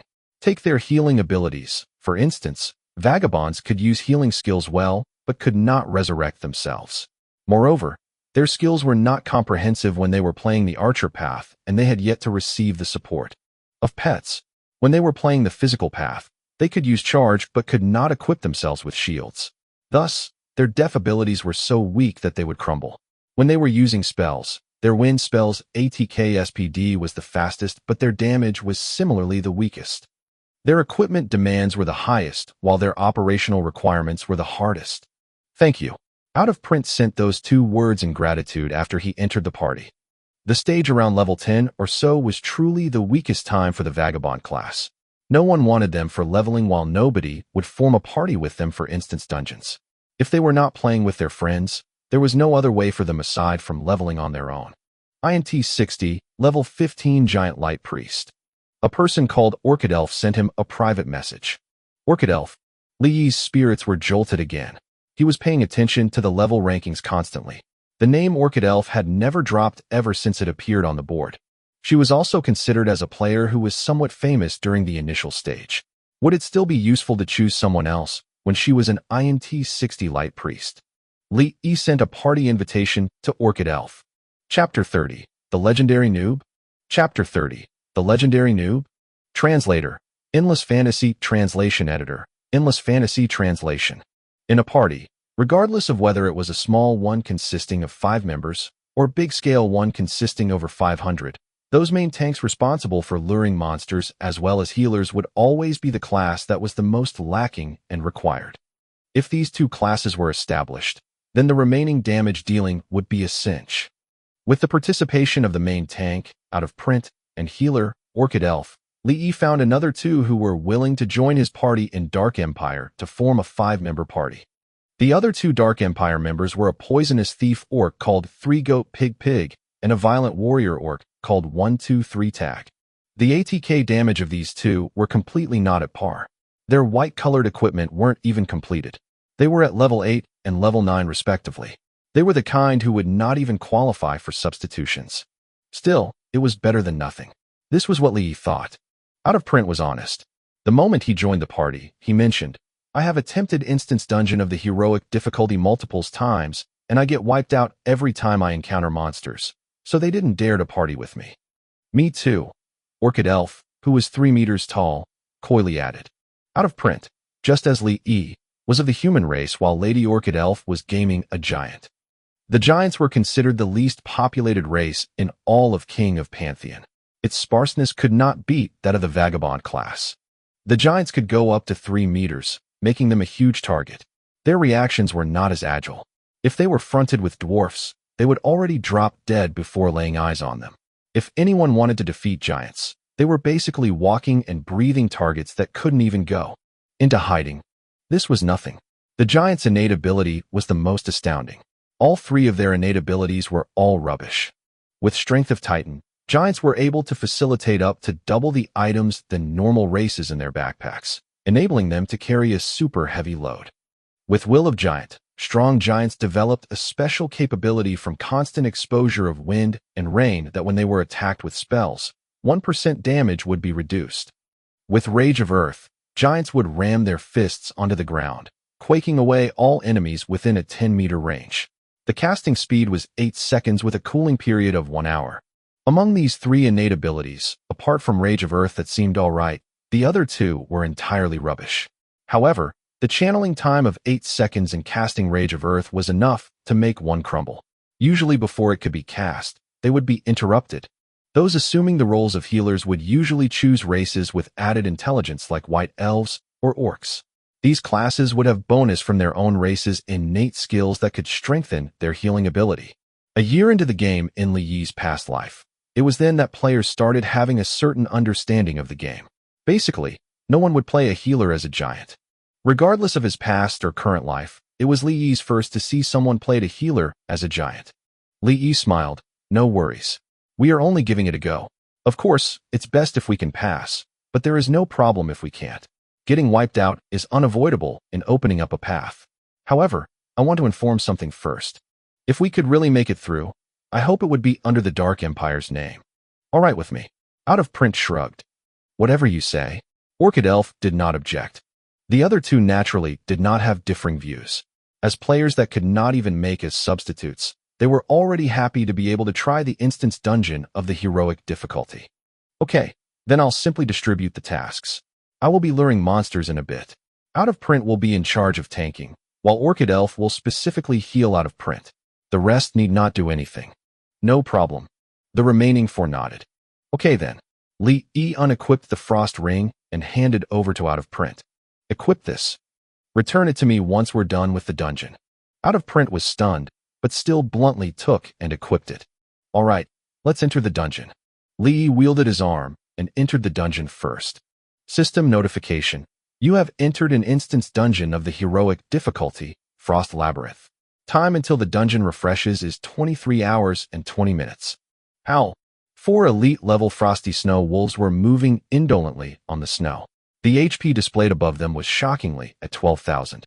It was under these 4 Frosty Snow Wolves whose hands, unyielding to the sky dragon, died in. "Don't come over. Wait for my signal, and then that's when Out of Print will lure the monsters." Li Yi ran to another direction. He held his bow and aimed at a Frosty Snow Wolf. An arrow was shot with a swoosh. The beautiful critical damage sparked above a frosty snow wolf. The 4 frosty snow wolves immediately sensed Li Yi and ran towards his direction. Li Yi retreated a few steps and hid behind a huge tree to conceal his body.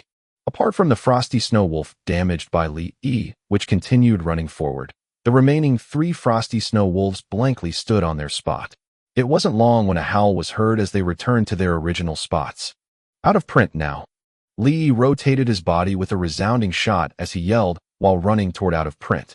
His speed was far from an elite-level frosty snow wolf. Once he was caught up to, death was imminent. Out of print charged forward, slicing with each swirl of his blade.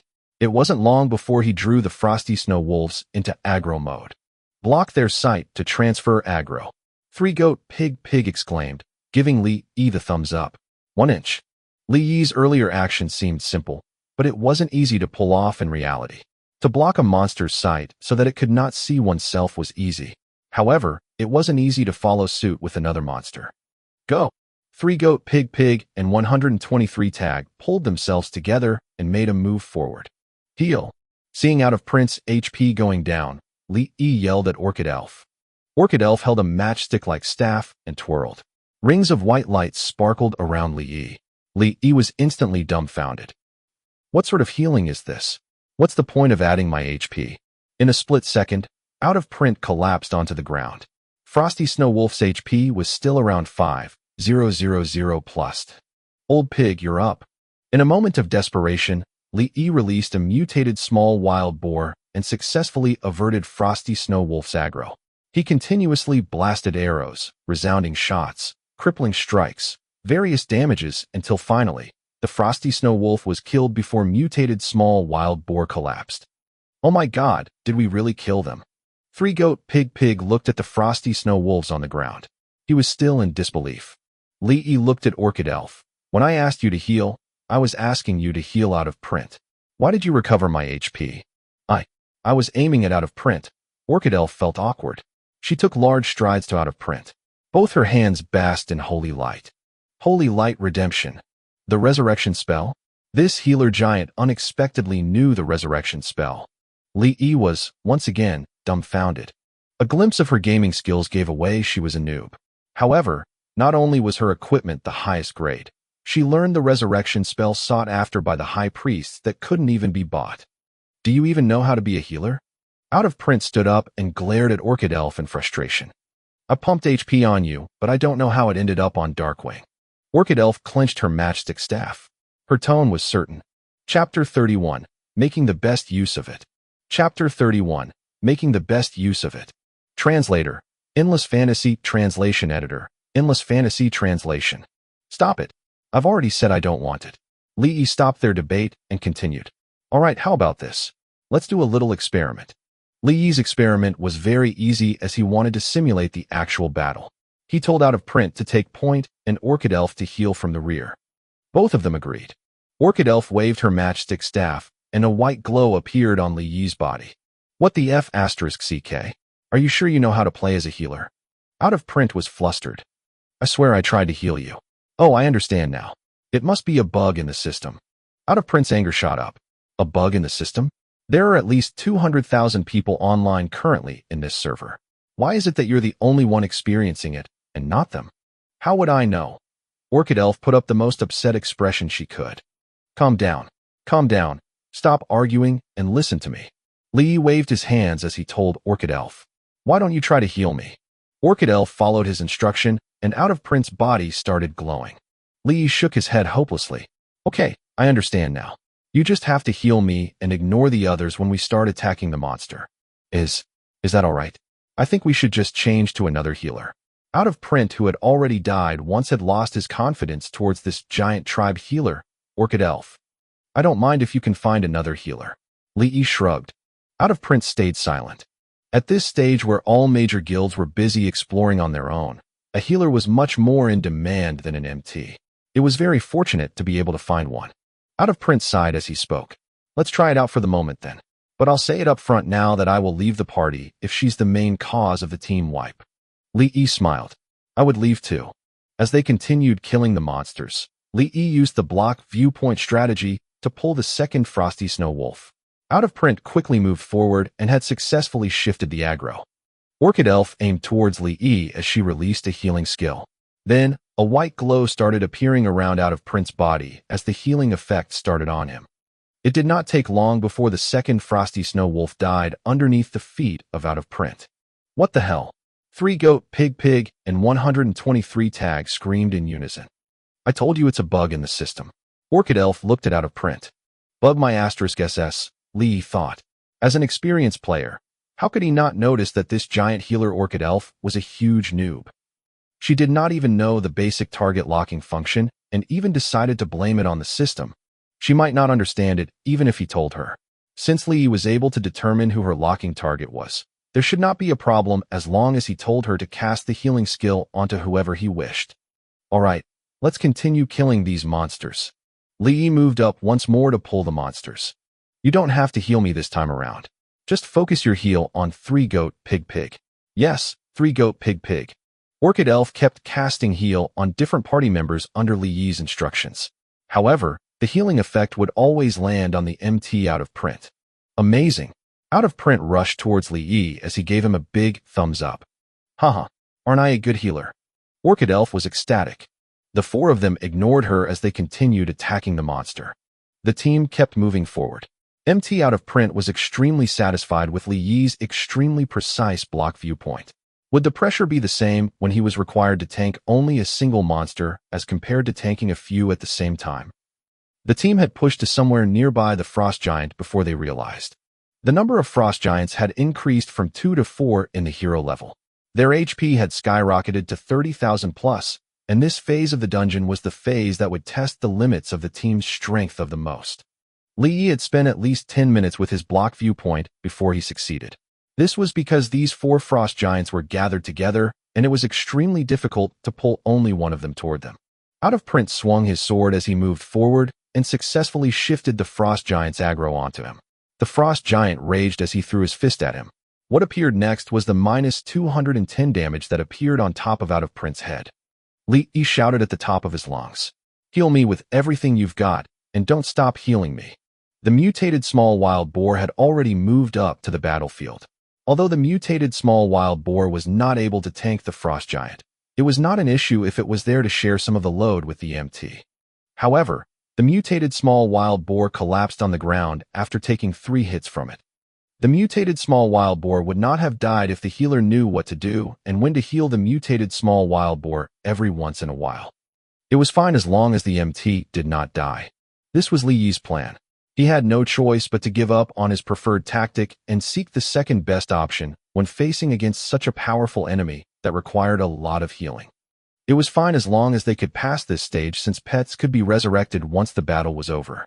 Its affinity might drop at the very least, but it would be back to where it was after killing a few small monsters. He had no words for Out of Print's game control, and he indeed lived up to his reputation as the representative of the vagabond class in his past life. Although vagabonds were unable to use any shields and block any damage, vagabonds' parry rate were the highest among all other MT. They were able to make up with what they lacked with other advantages, and vagabonds were not considered weak as long as their game control was good.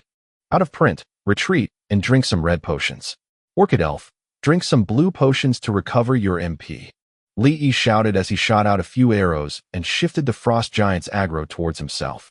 Since Orchid Elf was spamming heal this whole time regardless if their HP was full or not, her MP plummeted quickly and was no longer able to continue healing everyone. As Out of Print's HP kept dropping, Lee had no choice but to shift the aggro towards him so that the 2 of them had time to recover. Out of Print's reaction was swift as he drank a red potion as fast as he could. He understood that Lee was not able to pull for a very long time and had pounced forward to pull the Frost Giant's aggro back towards him while his HP was slowly increasing. On the other hand, Orchid Elf was nowhere competent compared to Out of Print. She did not even bring any blue potions along with her. The moment she heard Lee telling her to recover, she immediately sat down to recover her MP via resting mode. It's ineffective to rest during battle. Stand up quickly. I'll give you some blue potions. Lee ran towards and stopped in front of Orchid Elf as he traded her 10 bottles of blue potion that recovered MP. 3 goat pig pig and 123 tag almost fainted. Their opinion was the same as out of Prince. The healer was a complete noob, and they really felt insecure as she always stood so close to the monsters. The frost giant finally collapsed after some 10 minutes or so. Finally, out of Print wiped the sweat off his body. Quick, loot the body and see what items we can get from it. 3 goat pig pig and 123 tag urged him. It was common knowledge in the King of Pantheon that one could loot equipment from humanoid monsters, unlike the frosty snow wolf where one could only obtain ingredients from its body. After pondering for a while, Out of Print rushed towards Li Yi and said with a smile on his face, "Darkwing, why don't you do the honor? We wouldn't be able to reach this point without you." Li Yi was stunned. He rubbed his hands, and as he was about to move forward, he suddenly recalled of something and smiled wryly. "I think it's better for you to do it." 3 goat pig pig butted in. "What are you afraid of? You're the strongest here, and we'll leave it to you to split the loot regardless of what you obtain. We won't mind." Then, Li Yi said awkwardly, "It's not about that. It's just that I'm quite unlucky in this kind of stuff." Out of Print was in disbelief. "Trash hand. Bullsh asterisk T. What you obtain is purely up to chance. What does it have to do with you having a trashy hand?" "That's right. It's just probability and has nothing to do with you having a trashy hand."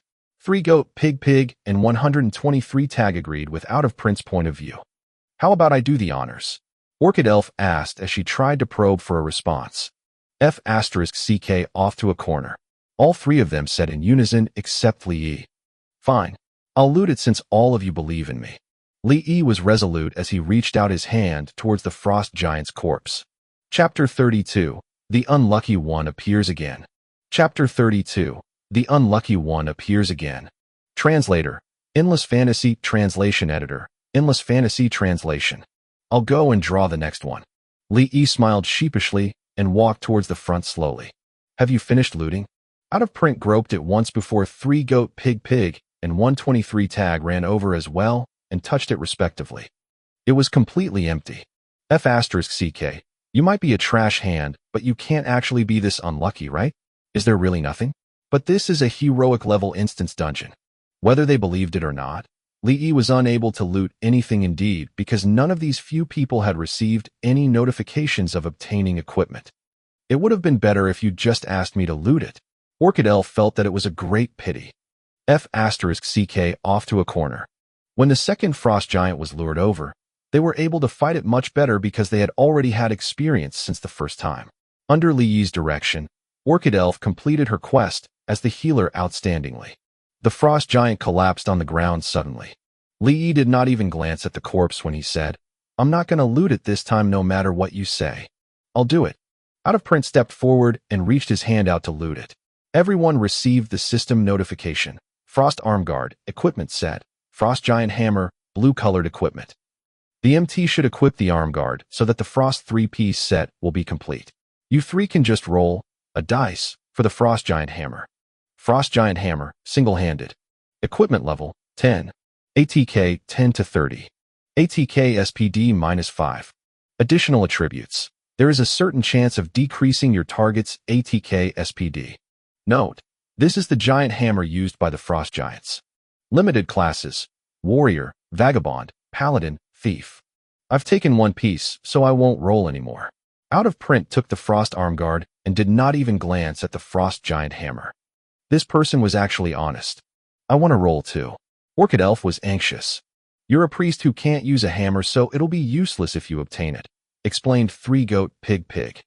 "I may not be able to use it, but I can still sell it for money." All four of them stared blankly. "The hammer can be sold in the shop for a price of 50 silver coins. Let's just do this. I'll give you 1 gold coin, and we'll just assume that I bought it from you." Li Yi made a deal with Orchid Elf and gave her 1 gold coin. When faced with a super noob like her, was it possible to make her understand the game rules in such a short span of time? Even if she could understand, time would still be wasted.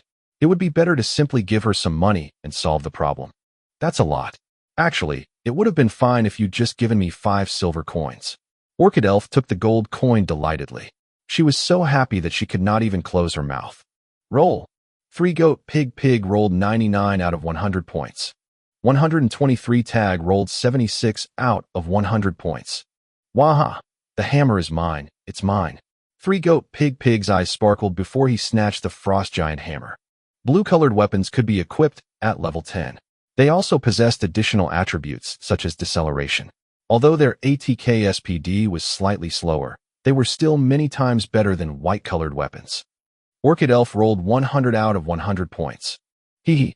I can feel at ease after taking the money now because of this. Orchid Elf was very pleased with the points that she had rolled. 100 points. Three-Goat Pig subconsciously gripped the frost giant hammer tighter. Resume the monster hunt. Lee clapped his hands and stepped forward to lure monsters. As their party was becoming more well-coordinated now, the third frost giant was taken down quickly. Out of Print came forward and reached his hand out to loot it.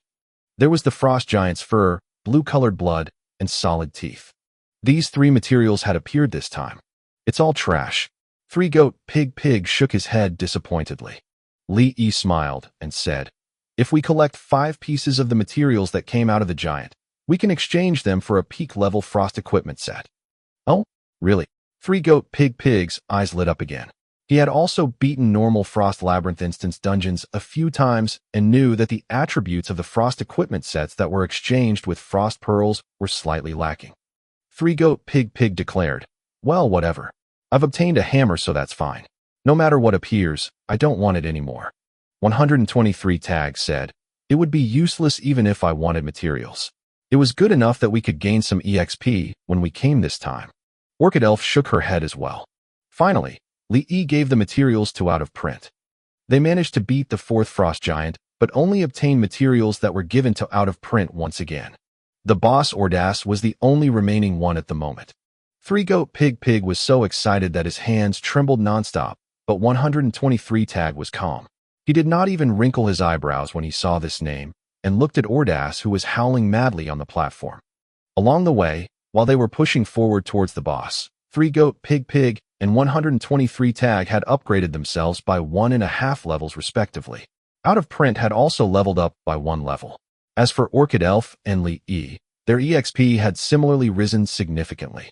Whether they could defeat the boss or not was already unimportant to them. They had gained so much EXP from fighting that they were content long ago. Out of Print said, I watched a video of the God Creator Guild fighting the heroic level Ordas on the official page. They selected the 5 strongest members of their guilds who were at level 15, 14, 14, 14, and 13 respectively. They included a pair of healers, a pair of MT, and an INT-70 electric wizard who was in charge of dealing damage. In the end, they still collapsed before Ordas' large-scale flurry of dancing snow magic. The flurry of dancing snow's attack range covered the entire instance dungeon. Unless your MDef was extremely high, you would definitely suffer an instant kill. 4 frost giants were extremely difficult to beat, but there were still many guilds that could beat them and advanced.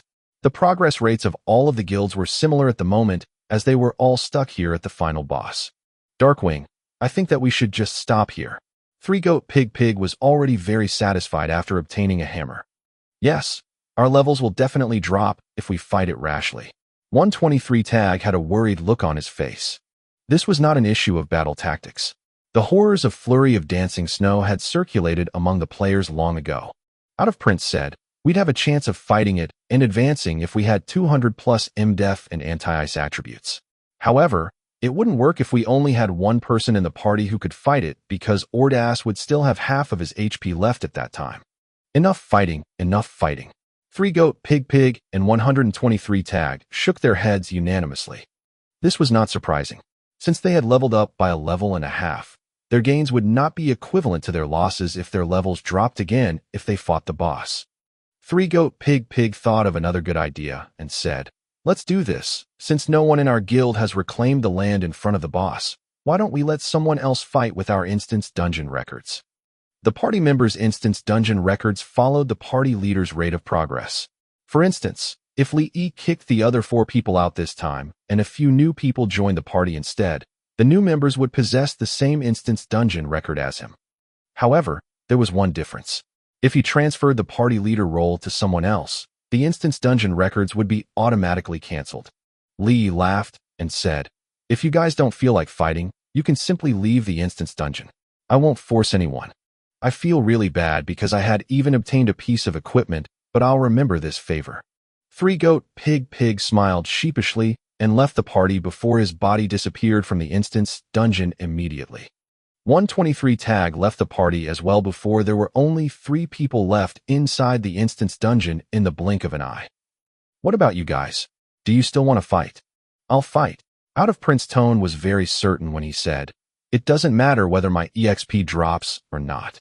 Are you luring the monsters, or am I? I'll fight too. Although I don't really understand, it would be too embarrassing for me to falter at the crucial juncture," declared Orchid Elf while wielding the matchstick staff. "That's awesome." Lee smiled faintly and snapped his fingers. System notification. Darkwing has kicked out of Print out of the party. Darkwing has kicked Orchid Elf out of the party. Chapter 33, First Kill. Chapter 33, First Kill. Translator, Endless Fantasy Translation. Editor, Endless Fantasy Translation. Out of Print and Orchid Elf's body had just disappeared from the dungeon when Lee extended a party invitation to both of them. "Don't enter the dungeon yet. Enter when I call you in." Without further explanation, Lee brought along mutated small wild boar and ran towards Ordas. Under normal circumstances, only a party of at least level 15, complete with frost equipment set and proficient in tactics, could defeat Ordas of heroic difficulty. No matter how well coordinated the trio was, with their levels and equipment's inability to keep up the pace, defeating Ordas was impossible. Having Out of Print and Orchid Elf to remain in the dungeon would only cause them to die. Of course, this was only one of the reasons. The other reason was that Lee did not want anyone to uncover mutated small wild boar's secret and the bug on avoiding Flurry of Dancing Snow that early. Apart from Frost Arrow, Ordas's attack was mostly group attacks with incredibly high damage. Even equipped with the 3-piece Frost set, it was hard to last 3 strikes. It wasn't just challenging on the part of the main tanker, there was high requisite on the part of the healer. Taking Orchid Elf for an example, she would not be qualified enough. God Creator Guild needed to send out 2 healers to assist tankers, so it was imaginable how tough a boss fight could be. "Go, old pig." Mutated small wild boar made an inaudible noise before charging forward. Mutated small wild boar would not be able to go up against frost giants, but it would be a piece of cake against Ordas. Ordas's attacks were of ice attribute, but mutated small wild boar was naturally immunized towards ice attribute. The word immune kept appearing on top of mutated small wild boar, but Lee was not just going to stand there. He was going all out at the back. "You foolish mortals, audacious god slayers. Be prepared to be baptized in frost and snow." Ordas raised his staff, and a frozen lotus was released from his body to his surroundings. Lee was attacking while retreating. At the same time, he was issuing orders at mutated small wild boar to retreat, attack, retreat, attack. This was going back and forth to lure Ordas down the platform to the spot where the frost giant was. He then stopped his footsteps and went full force in attack.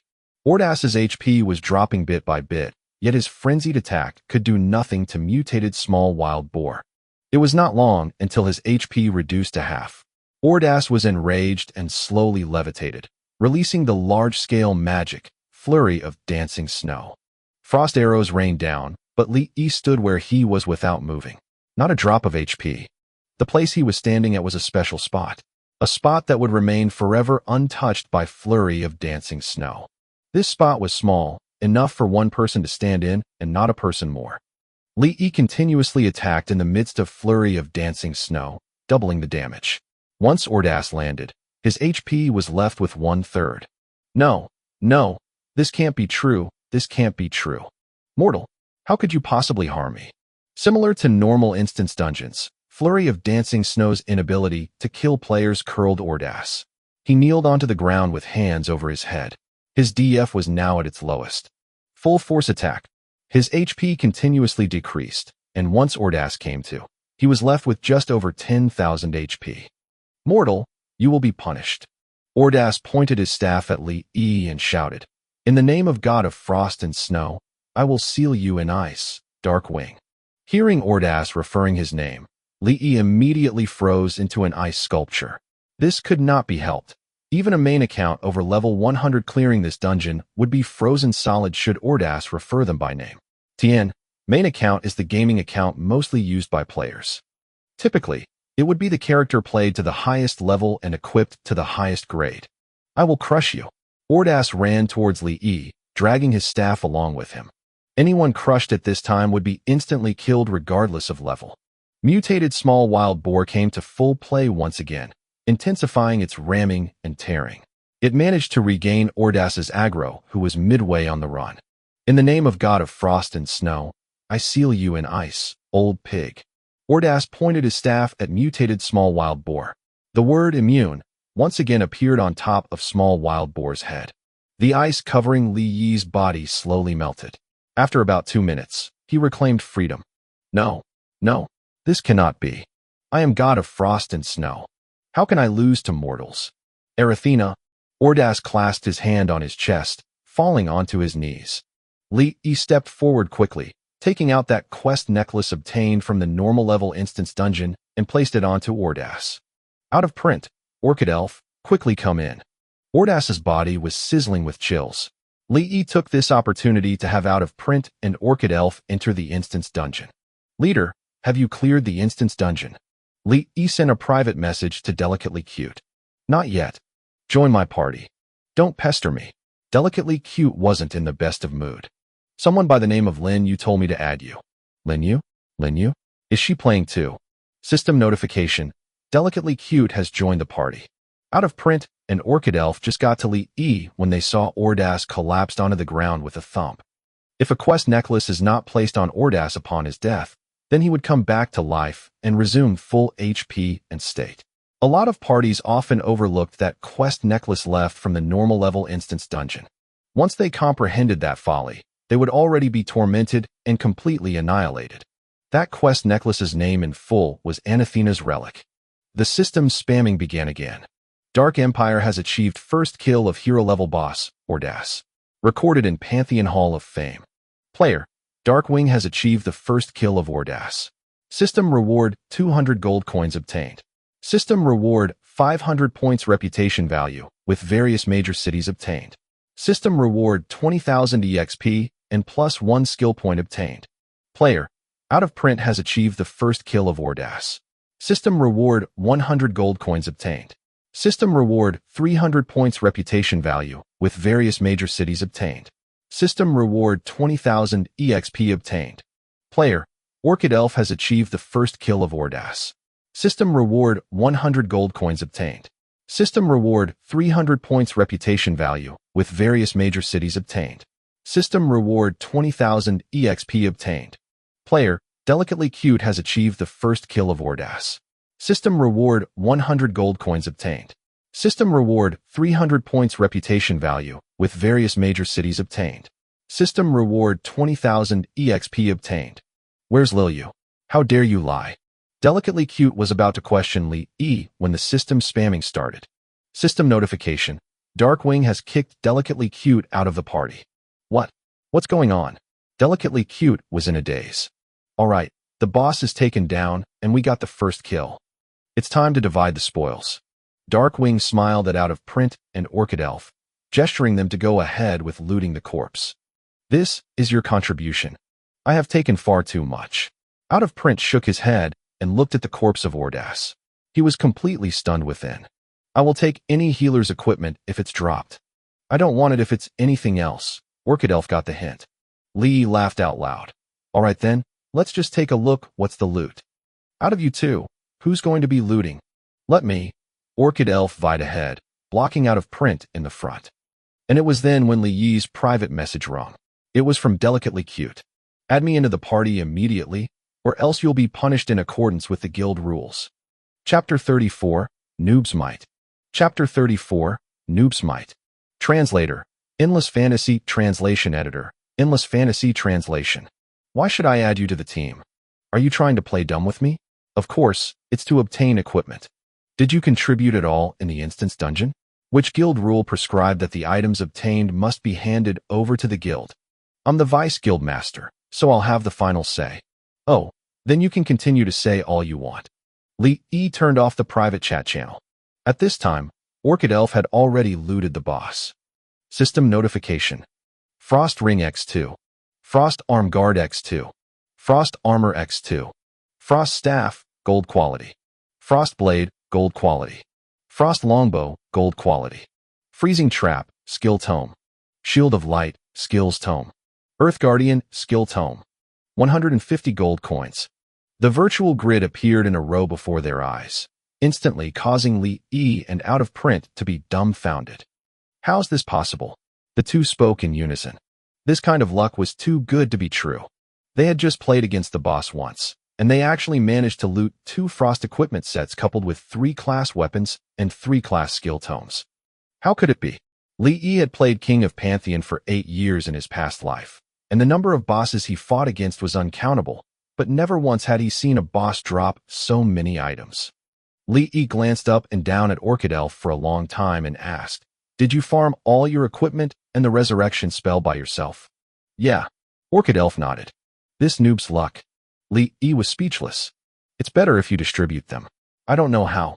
Orchid Elf stepped back. Li Yi was the leader, and the team's loot option was set to master loot, so if he did not distribute them, no one could leave with the equipment. Each person will have one of the class weapons and class skill tomes respectively and 50 gold coins. As for the remaining 2 sets of frost equipment, y'all can have the frost equipment. I won't be wanting it. When Out of Print received the Frost Blade and the Earth Guardian skill tomes, he was so excited that his face reddened. These items were a completely unexpected windfall. Li Yi was even more thrilled than Out of Print because this unforeseen event really took him by surprise. He was already at level 18, so even if he played the heroic level Frost Labyrinth, there would not be much EXP for him to obtain. He was already prepared to spend some money to buy a freezing trap skill tome at a high price. However, he did not expect this event to help him save a lot of money.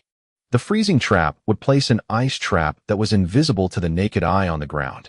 Once the target stepped onto it, the target would be immediately frozen for 10 seconds, but any attack would cause it to be dissolved. The freezing trap was a relatively powerful control skill for archers, and the drop rate was extremely low, which was 0.1%, as announced on the official page. Yet, this was nothing much as compared with the Frost Longbow. Frost Longbow, gold quality.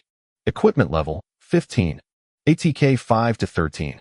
Crit rate increased by 2%. Shooting range increased by 10 yards. Special effect. Your attack has a certain chance of freezing the target. Note, Ordas' beloved longbow. The name Erathena is engraved on it. The drop rate is 0.01%.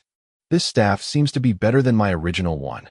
Orchid Elf waved the white frost staff and smiled satisfyingly. How could it be bad? The drop rate of the frost staff was even lower than the frost longbow, and that was the item Ordas strut around with. There would be an increase of 100 in intelligence, and there was also an additional equipment special effect, Frost Shield, whereby, when subjected to physical damage, it would automatically reduce the damage by 20%. The Frost Blade was not bad too. Not only was it a rare ice attribute attack, but there was also a 5% increase in the dodging rate while parrying, which was the most suitable MT weapon for the Earth Vagabond. Everyone was very satisfied with this distribution. The 3 of them added one another as a friend and said goodbye at the outside of the instance dungeon. On the other hand, Delicately Cute exploded with rage. "Go and find out who invited Darkwing in. I want to deduct his points." "No, deducting points is too lenient. Expel him. I want to expel him." Very soon Darkwing's information was found. He's Chunan's classmate. Delicately Cute was stunned. The Dark Empire Guild dictated that for the team that first killed the hero, Ordas, the leader would receive 50,000 cash, while the members get 20,000 cash. This money was not given out by Delicately Cute, and Lee did not ask for it because to him, this was just a small matter that was not of concern. The God Creator Guild was recently very depressed. The guild had spent a lot of financial resources to finally manage to get enough of the equipment to run the heroic level instance dungeon, and yet, the first kill was unexpectedly seized by someone else. In action, check to see if that person named Darkwing has joined any guild. The guild master of the God Creator Guild, Confused Fox, rubbed his forehead and helplessly sighed. He was really downhearted. Just soon after Li Yi had led the team to kill Ordas, his guild succeeded in bringing down Ordas. The time taken was less than 2 hours. Don't need to check on the others? There are still those who were on the same team as him. Out of Print, Orchid Elf, and Dark Empire's Spicy Chick, Delicately Cute. Nirvana Incarnation touched his chin and asked Confused Fox. Never mind about Delicately Cute. As for the other 2, check them out too. Alright, got it. Human, did you Did you really exterminate Ordas? The White Elf chief looked at Li Yi with surprise. Presently, the affinity between Li Yi and the group of White Elves had reached the worship level, so he would always enjoy a 20% discount when purchasing any items from this tribe or repairing any equipment here. Everyone from the White Elf tribe ran over and looked at Li Yi with reverence, proclaiming that he was a tribal hero. In the end, the White Elf chief gave him a box called the White Elf's Gratefulness as he shed tears of gratitude. The reason he took so much effort to break through the Frost Labyrinth was exactly for this lottery box. White Elf's Gratefulness, White. Note, try to open it. Maybe there's a surprise waiting for you. The freezing of this forest by Ordas has caused many of my tribe to leave their homes. I hope you can bring the news of the annihilation of Ordas to those who have fled so that they can return home soon. System notification. Accept the White Elf chief's request? Li Yi was waiting for these exact words, and he chose to accept it right away. The Aegean forest no longer had any quest that was suitable for Li Yi. Accepting the White Elf chief's request meant that he had to change a place to level up.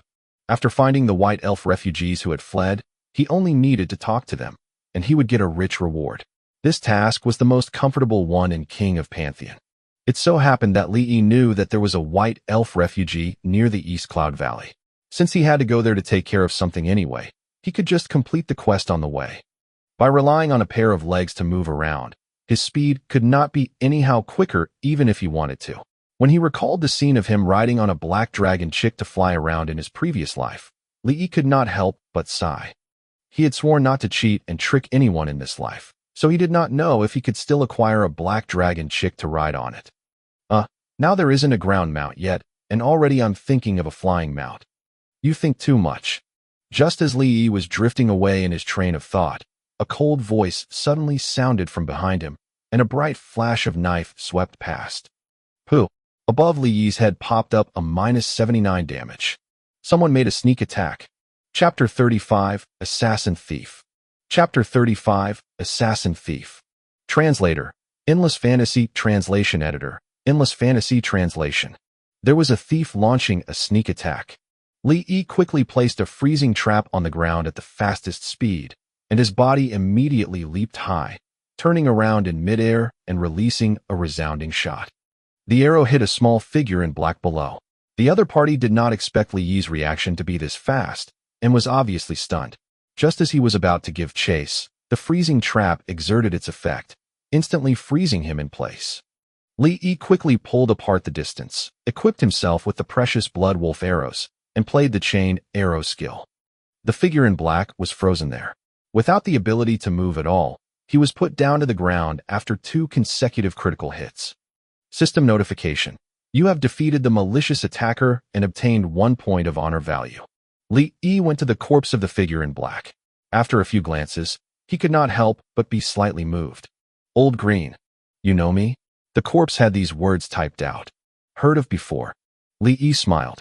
Old Green was a dwarf cyclone thief. In the previous life, this dear brother was constantly picking a fight with him and had tried to assassinate him more than 100 times. Unfortunately, Old Green did not succeed even once and was easily taken down by his Emperor of the Night every time. Could Li Yi not have a deep impression of him? In fact, the moment Old Green said his classic cant of "you think too much," he immediately knew who the other person was. The Century Flower Guild is still as sinister as ever. Li Yi shook his head and left. Old Green waited for about 10 minutes and dragged his soul to circle a few rounds, making sure that Li Yi had gone far away before choosing to resurrect. Whoosh! Whoosh! The beautiful critical hit numbers jumped out from the top of his head, and Old Green tragically fell to the ground again. As a thief, you're completely unqualified. You should use stealth the moment you resurrect. Li Yi stood in the distance and waved the longbow in his hand. Resurrected characters had only half of their HP. Once their corpse was being spawn camped, it was difficult to get up.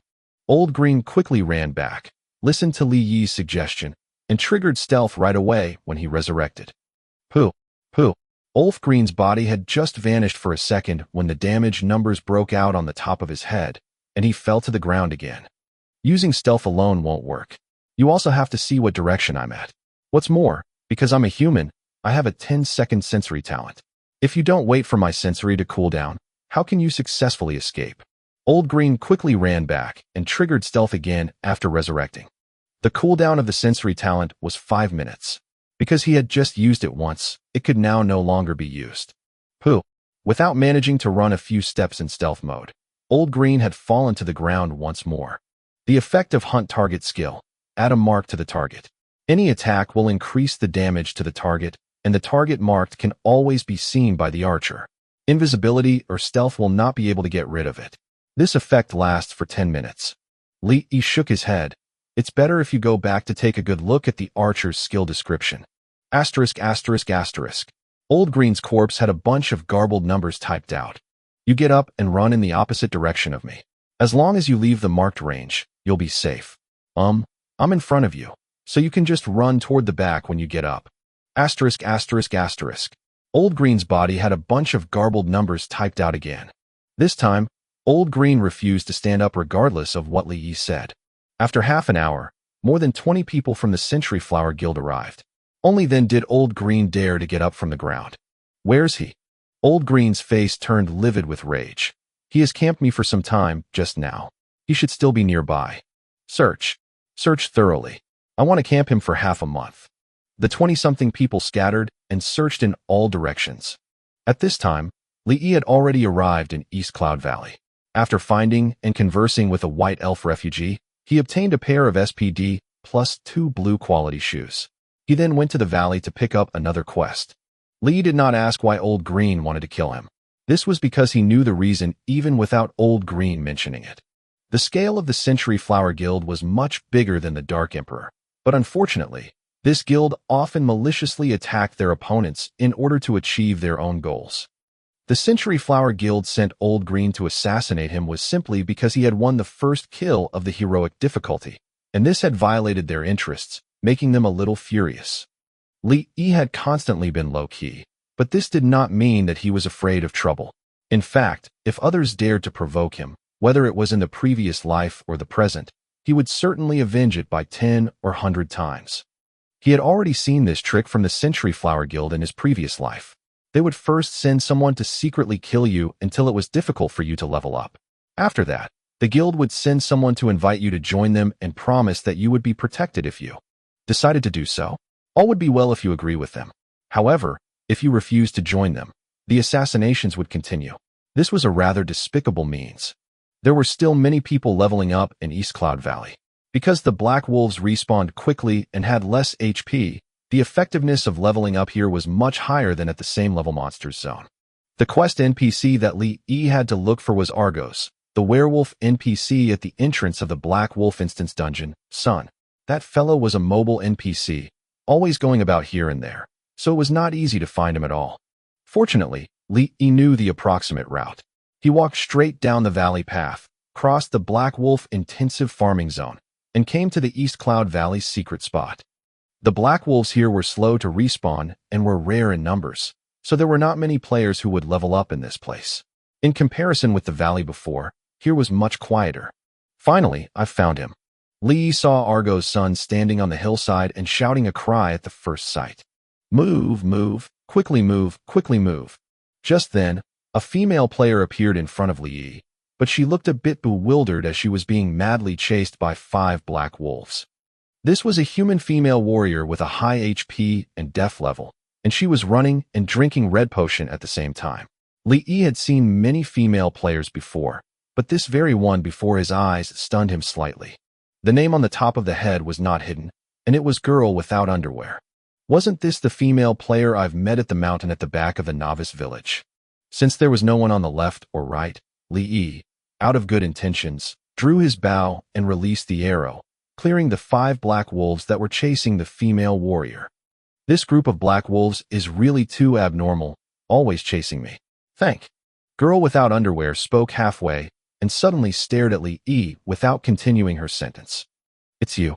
Although Li did not reveal his own name, he was still recognized by Girl Without Underwear. What a coincidence. We meet again. Li smiled slightly.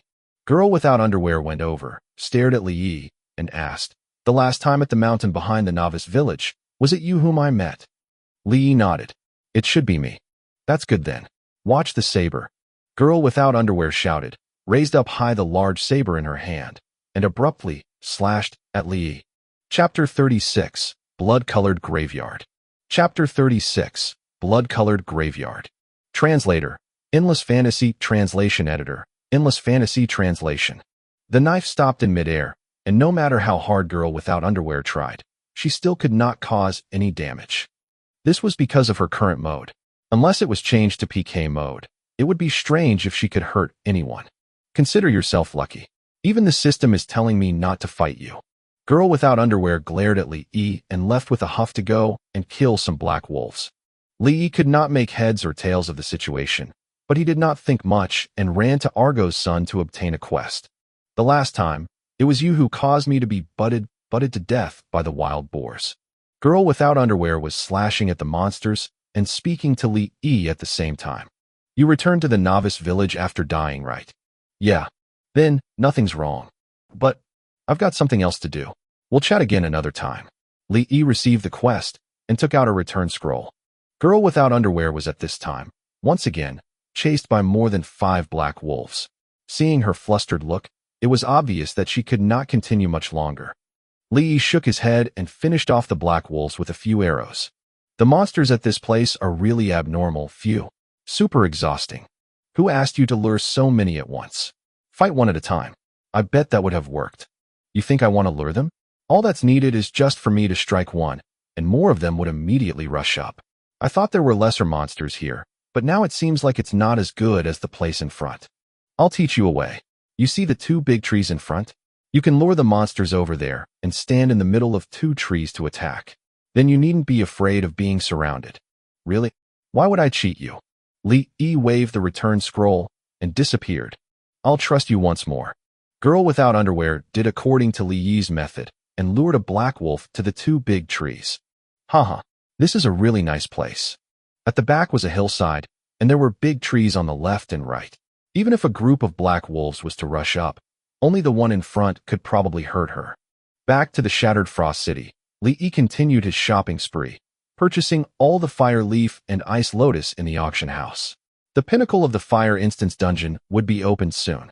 If he did not take advantage of this time to rake in a huge profit, he would really be doing himself wrong. He purchased the antidotes at a high price. After settling these 2 materials, Li placed a booth at the entrance of the auction house to purchase antidotes. Unlike the fire resistance potion that could be made by the beginner-level apothecarist, the making of the antidote required the apothecarist to reach the intermediate level, and it was necessary to learn the antidote formula. At the current level, there probably was not even one player who had reached the intermediate level. Since no one could formulate it, farming monsters for drops were the only source for players to obtain the antidote. Li wanted to go to the instance dungeon that was run by very few people in his previous life. Lots of antidotes were needed while inside there. Although the antidote was an intermediate level potion, there were not many occasions where the player would use it. As such, Li was able to collect it without much effort.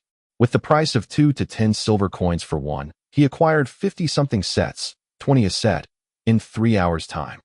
After preparing everything, Li set off again, crossing the East Cloud Valley and reaching the blood-colored graveyard. There was only one 16-level instance dungeon at the blood-colored graveyard, and it was named Blood-Colored Graveyard. The monsters inside were all zombies, resentful wraiths, and white skeletons, and the final boss was the masked knight. All the mobs in the blood-colored graveyard had an additional poison attribute. The masked knight boss was out and out the great poison king, as every move made contained poison. The antidote was a necessity when running this dungeon. The monster's EXP here was not much.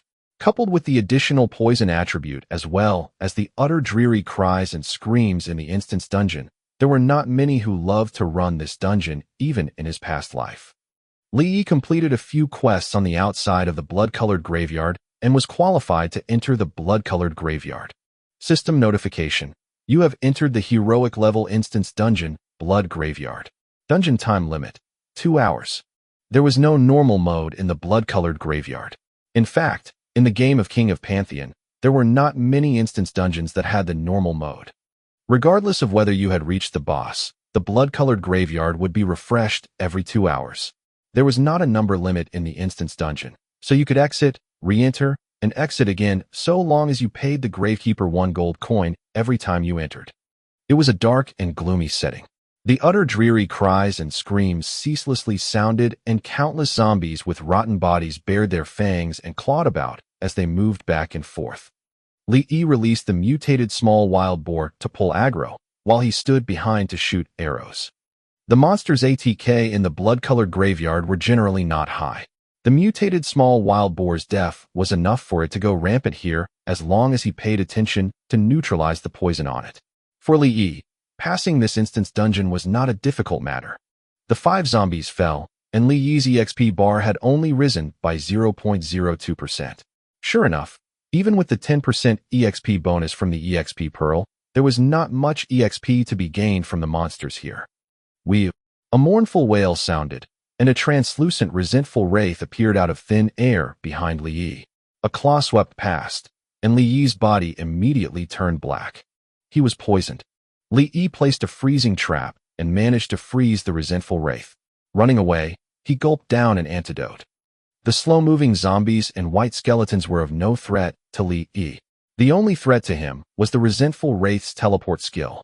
After consuming the antidote, Li's body slowly recovered, and the HP overhead stopped decreasing. Li walked through the labyrinthine graveyard with ease. The memory and experience from his past life played a role in helping him, so it only took him an hour to appear before the boss. The masked knight was in a full-body black armor and had a pitch-black axe in hand. He was riding road on a black fine horse that had its 4 hooves flaming a white fire as it trotted about nonstop. Li first lured away the 4 elite-level white skeletons around him one after another. After getting rid of them, he then directed the mutated small wild boar to go forth. A blood mist spread out from the masked knight, and above Li's head was a blood-colored poisonous mist, which was a debuff, negative state, that could not be lifted and was causing his health to decrease continually. The masked knight did not have much health, which was only 2,500,000. Li went all out. The moment the cooldown duration for the antidote ended, he would immediately drink another bottle regardless of whether he was poisoned. The mutated small wild boar used enhanced tackle and tear to firmly pull the masked knight's aggro. Although the state of the blood-colored poisonous mist continued to cause him to bleed, Li had enough of the red blood bottles with him, so he could totally replenish his HP bar before it was reduced to 0. The masked knight's ATK was ordinary, and he was good at all kinds of abnormal states. Unfortunately for it, Li stayed far away. Except for the blood-colored poisonous mist that could not be gotten rid of, most of the masked knight's attacks were avoided by him. Although an archer would be in an unfavorable situation when coming into close range during PK, the archer's ability to solo the instant's dungeon was far beyond the other class. Li's character in the previous life was a thief, and it was because of that he was at a disadvantage whereby he could not solo the instant's dungeon. This was why he decided to play as an archer in this life. Not only would he be able to solo most of the instant's dungeons, but the archer was also not worse than the thief in combat. It did not take long for the masked knight to fall to the ground, and the spam of red words from the system began. Li still did not reveal his name. The reward this time was also very common. No skill point, but only 30 gold coins and 200 reputation value. Just when Li regretted that he could not get any skill points, the system's red word spam began once more. Congratulations to the Century Flower Guild for the achieving first kill of the world boss, Violent Ape King. Recorded in Pantheon Hall of Fame. Player Hua Feiwu achieved the first kill of Violent Ape King. System reward 50 gold coins obtained. System reward 300 points reputation value with various major cities obtained. System reward 20,000 EXP obtained. Player Old Green achieved the first kill of Violent Ape King. System reward 50 gold coins obtained. System reward 300 points reputation value with various major cities obtained. System reward 20,000 EXP obtained. Player Century Battlemaster achieved the first kill of Violent Ape King. System reward 50 gold coins obtained. System reward 300 points reputation value with various major cities obtained. System reward 20,000 EXP obtained. Dozens of messages repeatedly spammed, stunning Li for a while. Just then, Holy Pure S sent a private chat message. Boss has been snatched. Chapter 37, One-Shot Man. Chapter 37, One-Shot Man. Translator, Endless Fantasy Translation Editor, Endless Fantasy Translation. The bosses from the world map were not like the bosses found in dungeons. In terms of rarity, world bosses were a lot more valuable than dungeon bosses. Everyone could encounter the dungeon bosses as long as they enter the dungeon, but world bosses were extremely hard to encounter. Most of the world bosses' CD, cooldown, only happened once every 3 to 5 days, and the most ridiculous ones took a whole month to cool down. Every time it was available, the players would fight tooth and nail to get to it. World bosses did not belong to any one player, so everyone could fight it. However, whether or not you actually got to fight depended solely on the player's true abilities within the game. Holy Pure's team of knights had been fighting the violent Ape King for the past few days, and they had finally brought its HP down to 5% when suddenly the Century Flower Guild appeared and killed them all, stealing away their boss. Anyone would feel frustrated if something like that happened to them. I'm in a deathmatch with them right now. You free right now? Come help me out. The Century Flower Guild has more than 200 people, and there are only 15 of you. You think you can beat them? Even if we can't, we still gotta do this. I need to vent this anger somewhere. So dying for no reason will help you vent. I don't care. I ain't letting this slide. Don't be rash, old friend. Always remember one thing. In the game, brute force is the only hard truth.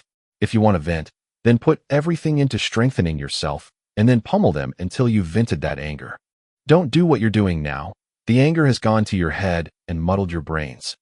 After Li advised him, Holy Pure slowly began to calm down. His knights were no match for Century Flower at all. Each time they rushed at the enemy, they would just die.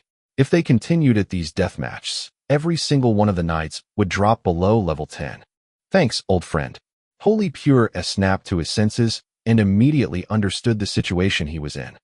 What are you thanking me for? Just you wait and see. Century Flower will be knocked off their high horse before long. Li looked at the corpse of the masked corpse and hesitated for a long time, reluctant to go up and loot it. His many trash hands had simply caused him to lose confidence in himself. It's 1 gold coin each time, so I can just come back even I don't get it. I have the EXP pearl, so I can just treat it like I'm grinding levels here. Li comforted himself and then went to loot it. System notification. You have obtained a trickery ring. No way. I got it in 1 try. Li held the trickery ring, his heart utterly exhilarated. Although he had only obtained 1 item, this item was also the very reason he came to this dungeon. Trickery ring gold. No level requirements. Special accessory. Additional skill, Dark Devour. Devours all of the player's status effects, including buffs. Skill cooldown, 3 minutes. Special effect. Allows wearer to adjust false character attributes in order to trick and deceive others. Also immune to all recon-type skills. Note, this is the source of the Masked Knight's power. When wearing it, you will feel the strength of the dark power. Drop rate 0.01%. A 1 in 10,000 drop rate. Li broke out in a sweat. The truth was he had bought so many antidotes for poison because he had been prepared to farm this place until he puked. Although the trickery ring did not have any additional ATK, its additional skill, Dark Devour, made it the perfect PvP, player versus player, accessory. His fight with Old Green had instilled in him a sense of danger. It was fine now, but as the players leveled up and the skills they could use increased, a successful sneak attack like that could be extremely dangerous. The victim of the blunt object would usually end up on the floor without even a chance to retaliate. With the trickery ring, things would be different after an ambush. He just needed to use Dark Devour, and then all the status effects on his character would be wiped away. Of course, this also included the dizzy effect from the blunt object. This ultimate PK accessory, the trickery ring, had first been obtained by a new player in the 4th year of King of Pantheon's run. Li still remembered that this new player had auctioned off the ring for 1,000 gold coins at the auction house. Thank goodness he had not asked for a fixed price. After that, with the help of the trickery ring, Confused Fox's PK level just kept increasing proportionally until finally, he reached the top 50 in the server's rankings.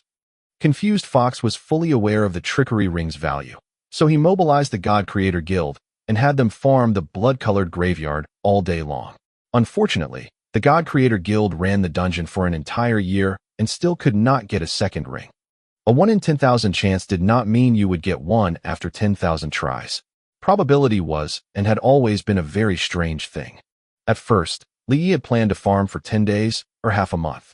If he really could not get it, he would try other methods, such as looking for that ridiculously lucky noob, orchid elf, and getting her to give it a shot. Now his heart was at peace. He got it one try. That had to be a first for both this life and the last one. Was his trash hand starting to take a turn for the better? Li Yi equipped the trickery ring and adjusted his false information. Settings. Character level set at level 13. All equipment to appear as white-colored.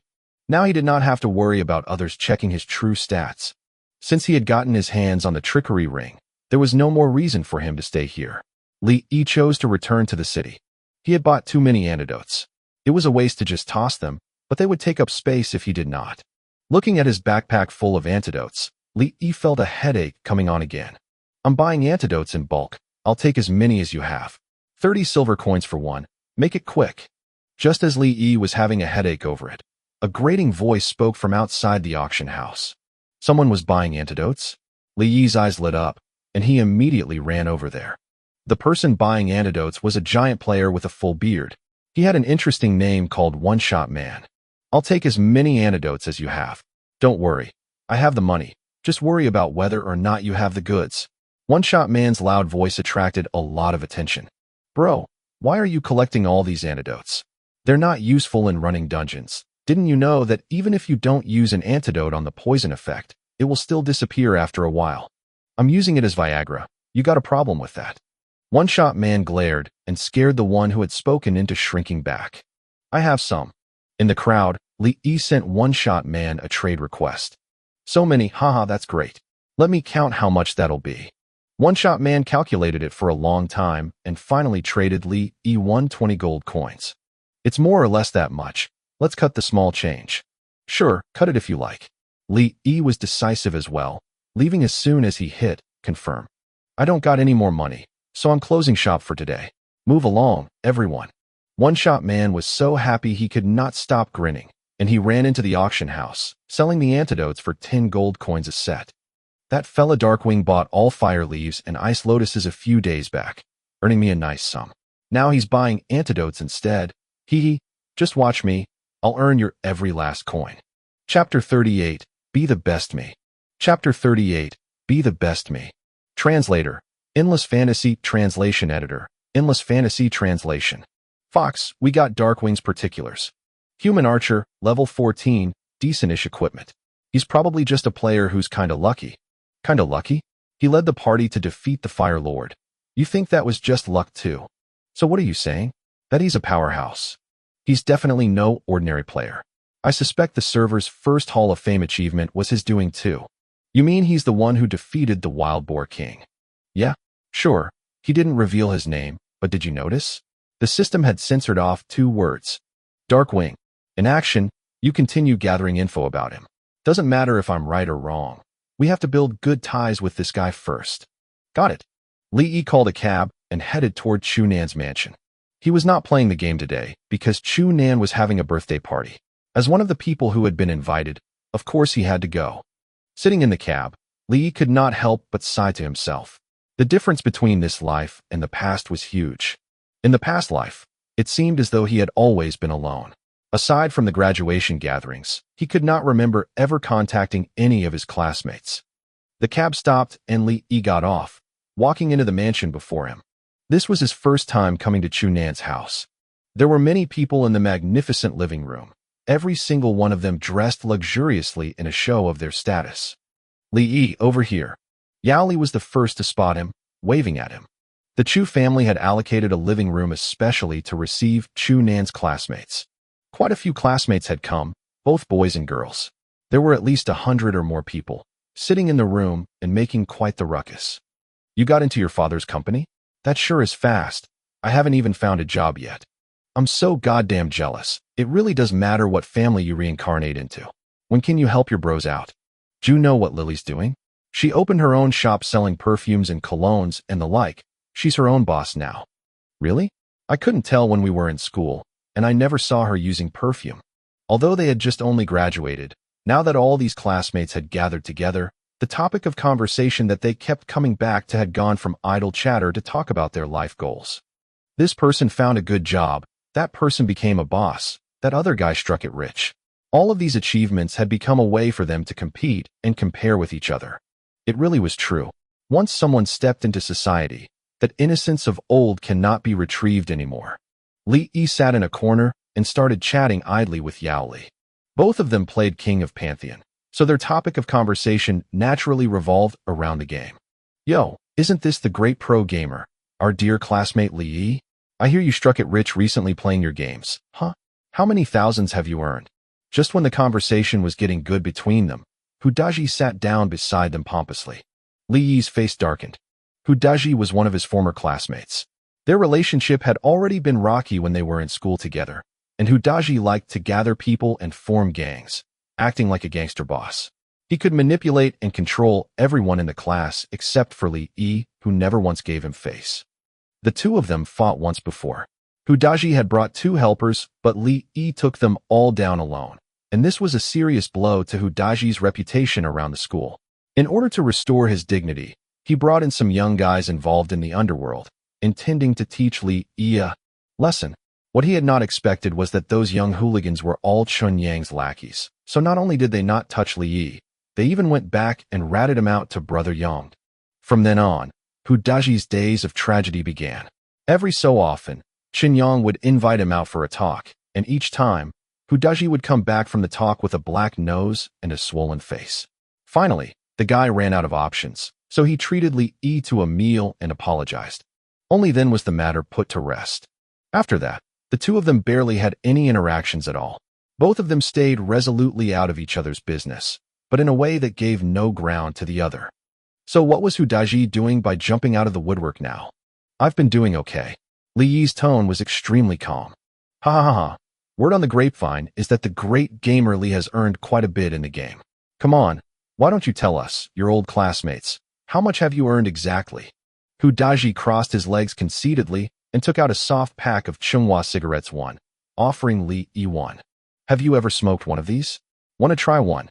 Sorry to disturb you, sir, but if you want to smoke, please go outside. One of the Chu family's servants ran over to them and told Hudaji to smoke outside. I won't smoke for now. Hudaji coughed a few times awkwardly, and the classmates that had stood behind him, watching the show as it unfolded, roared with laughter. A glance at Hudaji's stance, and Li Yi knew that this guy had come here specifically to show off to him. Everyone had graduated now, and they were no longer students. That meant that the methods that worked in school no longer worked now that they had stepped into society. I signed a few deals with my old man recently, and I only earned over 9,000 bucks this half month. Oh dear, it's so tiring, I almost want to quit. Hudaji's voice was very loud, so once he yelled like this, he instantly got everyone's attention. Everyone's gazes looked their way, and the large hall fell quiet for a moment. Hudaji was even cockier now. It's just a small-time business, so I hope everyone will help support me and lend a hand in case of anything. Hudaji spoke as he gave each person a business card. Li Yi received one too, and it said, Daji Apparel Store, CEO, Hudaji. Great gamer Li. Why don't you tell all our friends how much you earned with your gaming? Huh? Looking around him, Li Yi saw that many people had on expressions of condescension. They clearly all wanted to see him become the butt of the joke. Li Yi sighed softly.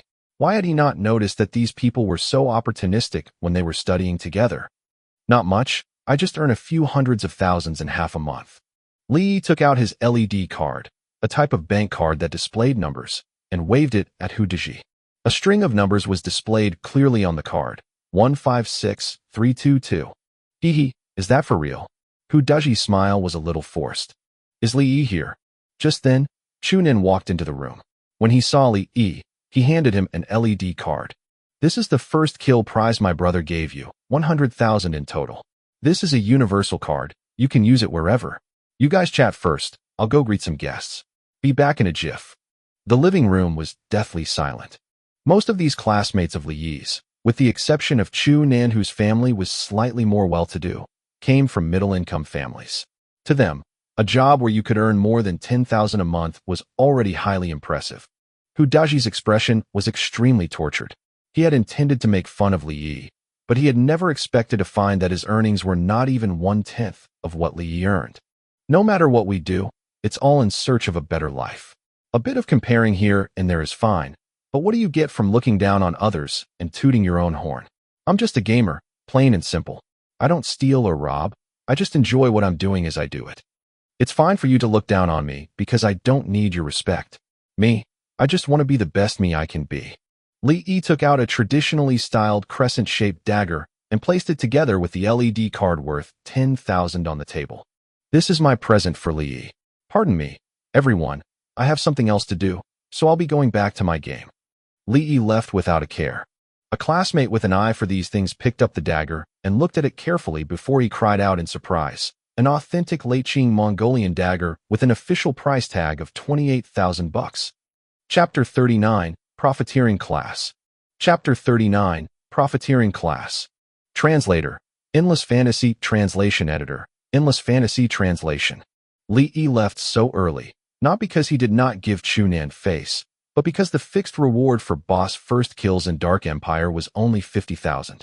By getting Chunan to give him 100,000 at a time like this, Chu Tiange was making his intentions very clear. He wanted to rope Li Yi over to his side. If Li Yi accepted the money, was there any way he could have left Dark Empire after that? So many of his classmates were right there watching, so if he left the guild later, no matter what the reason, it would always be his fault. That was why he could not accept the money. His leaving early was also a show of his intentions, saying that Dark Empire could not keep him there with money alone. The Pinnacle of Fire Instance Group dungeon was not open yet, and there was no reason for him to run Frost Labyrinth whatsoever. So Li Yi took advantage of the time when all the players were grinding their hearts out to complete the quests he could access in Shattered Frost City, turning most of the NPC statuses to intimate. It was relatively difficult to increase one's reputation value with the major cities, so even Li Yi could only reach that level at this point. Mortal enemy, antagonistic, indifferent, neutral, friendly, intimate, respectful, adoration, worship. Worship was still quite the distance away, huh? Now that he had run out of quests to do, there were only two ways to increase his reputation value. One was to get boss first kills, and the other was to complete the few daily quests that were available, quests that could be repeated every day. Of course, the benefits of increasing his reputation value were clear to see. Take, for example, Li Yi's current intimate status. If he bought something from an NPC in Shattered Frost City, there was a fixed chance that the NPC would automatically reduce its prices by 5%. The higher one's reputation value, the more tangible the benefits. The reason why Li Yi was so desperate to increase his reputation value was so that he could obtain those benefits. Once his reputation value in major cities reached respectful, he could buy a mount with no level requirements from certain NPCs. That was the thing Li Yi needed the most right now. Some special bosses also dropped mounts, but something like that was too much a test of patience. Besides, only special bosses that were level 30 and above dropped mounts. So putting aside the question of whether Li Yi could actually defeat one or not, simply the matter of probability was enough to make him give up on this option for now. He still needed more than 2,000 in reputation value, and his status in the major city would become respectful. He had already completed all the daily quests and now had no more quests to complete, so Li Yi had no choice but to forego this for now. Instead, he rushed to the auction house to see if he could buy a few more fire leaves and ice lotuses. Fire leaves and ice lotuses only spawned in East Cloud Valley, and he could pick them as long as his harvesting skill had reached 20 points. The number of spawns every day was rather limited, so once someone tried to hoard them, the price would certainly inflate drastically. The Pinnacle of Fire Instance Group dungeon had not even opened yet, but the price of these two herbs had already reached 1 gold coin a pop. Even so, the stock that remained available in the auction house did not amount to much. There was no helping it. After all, these two herbs were not only required in bulk for the fire dungeons, it was also a necessity for apothecaries trying to level up their skill mastery through practice. I can't afford it anymore. My apothecary skill mastery has only reached 10 points, but I've already used up 100 gold coins. I need 10,000 points of mastery before I can reach beginner level, so it looks like I can't afford to become an apothecarist. I'm even worse than you. I spent more than 300 gold coins, and my mastery is still at 2 King points. Damn it, I just keep failing. This class is really for the dogs. Outside the auction house, the one thing that could always be heard without fail was the complaining of the apothecarists. The truth was, by the later stages of King of Pantheon, apothecarists were even rare and more valuable than pandas. The ones that could withstand the way apothecarists practically burned their cash to obtain mastery levels were mostly supersized guilds. For example, The two supersized guilds, Star Galaxy and Dream Paradise, both had in-house apothecarists. To raise a top-quality apothecarist was even harder than raising a powerful MT who could see and hear everything in all directions. A powerful MT required skills, but a top-quality apothecarist required large amounts of money and EXP. Lee had also considered it long and hard before he decided on apothecarist as his secondary class. In his past life, King of Pantheon had been going on for 8 years and still did not have even one legendary-level great apothecarist. No matter how hard the apothecarists tried, they still could not break through that last obstacle. Lee chose 2 secondary classes at the same time, namely Harvester and Apothecarist.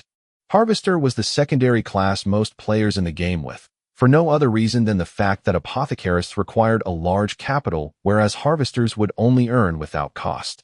From 0 points in mastery, they just kept on earning their way up. It was even more ridiculous in the later stages, when one herb could be worth thousands in gold coins. Once you got your hands on it, it was worth an enormous sum.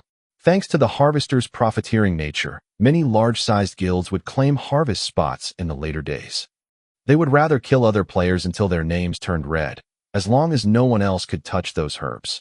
If a player wanted to increase their harvester mastery up to 20 points, the only way was to continuously harvest herbs, and the herbs that were suitable for novices to harvest could only be found near the novice villages. Once they reached 20 mastery points, they could harvest herbs at other places, such as East Cloud Valley. To a born-again player like Lee E who knew the world map like the back of his hand, he could boldly claim that once he got over the 20-point threshold, he would be able to level up faster than any other harvester out there. Something like this did not require skills. You just needed to know the general location of the herbs that were appropriate to harvest at each level. To Lee right now, the hardest part would probably be the 20 mastery points for the beginner level. More and more players were joining King of Pantheon.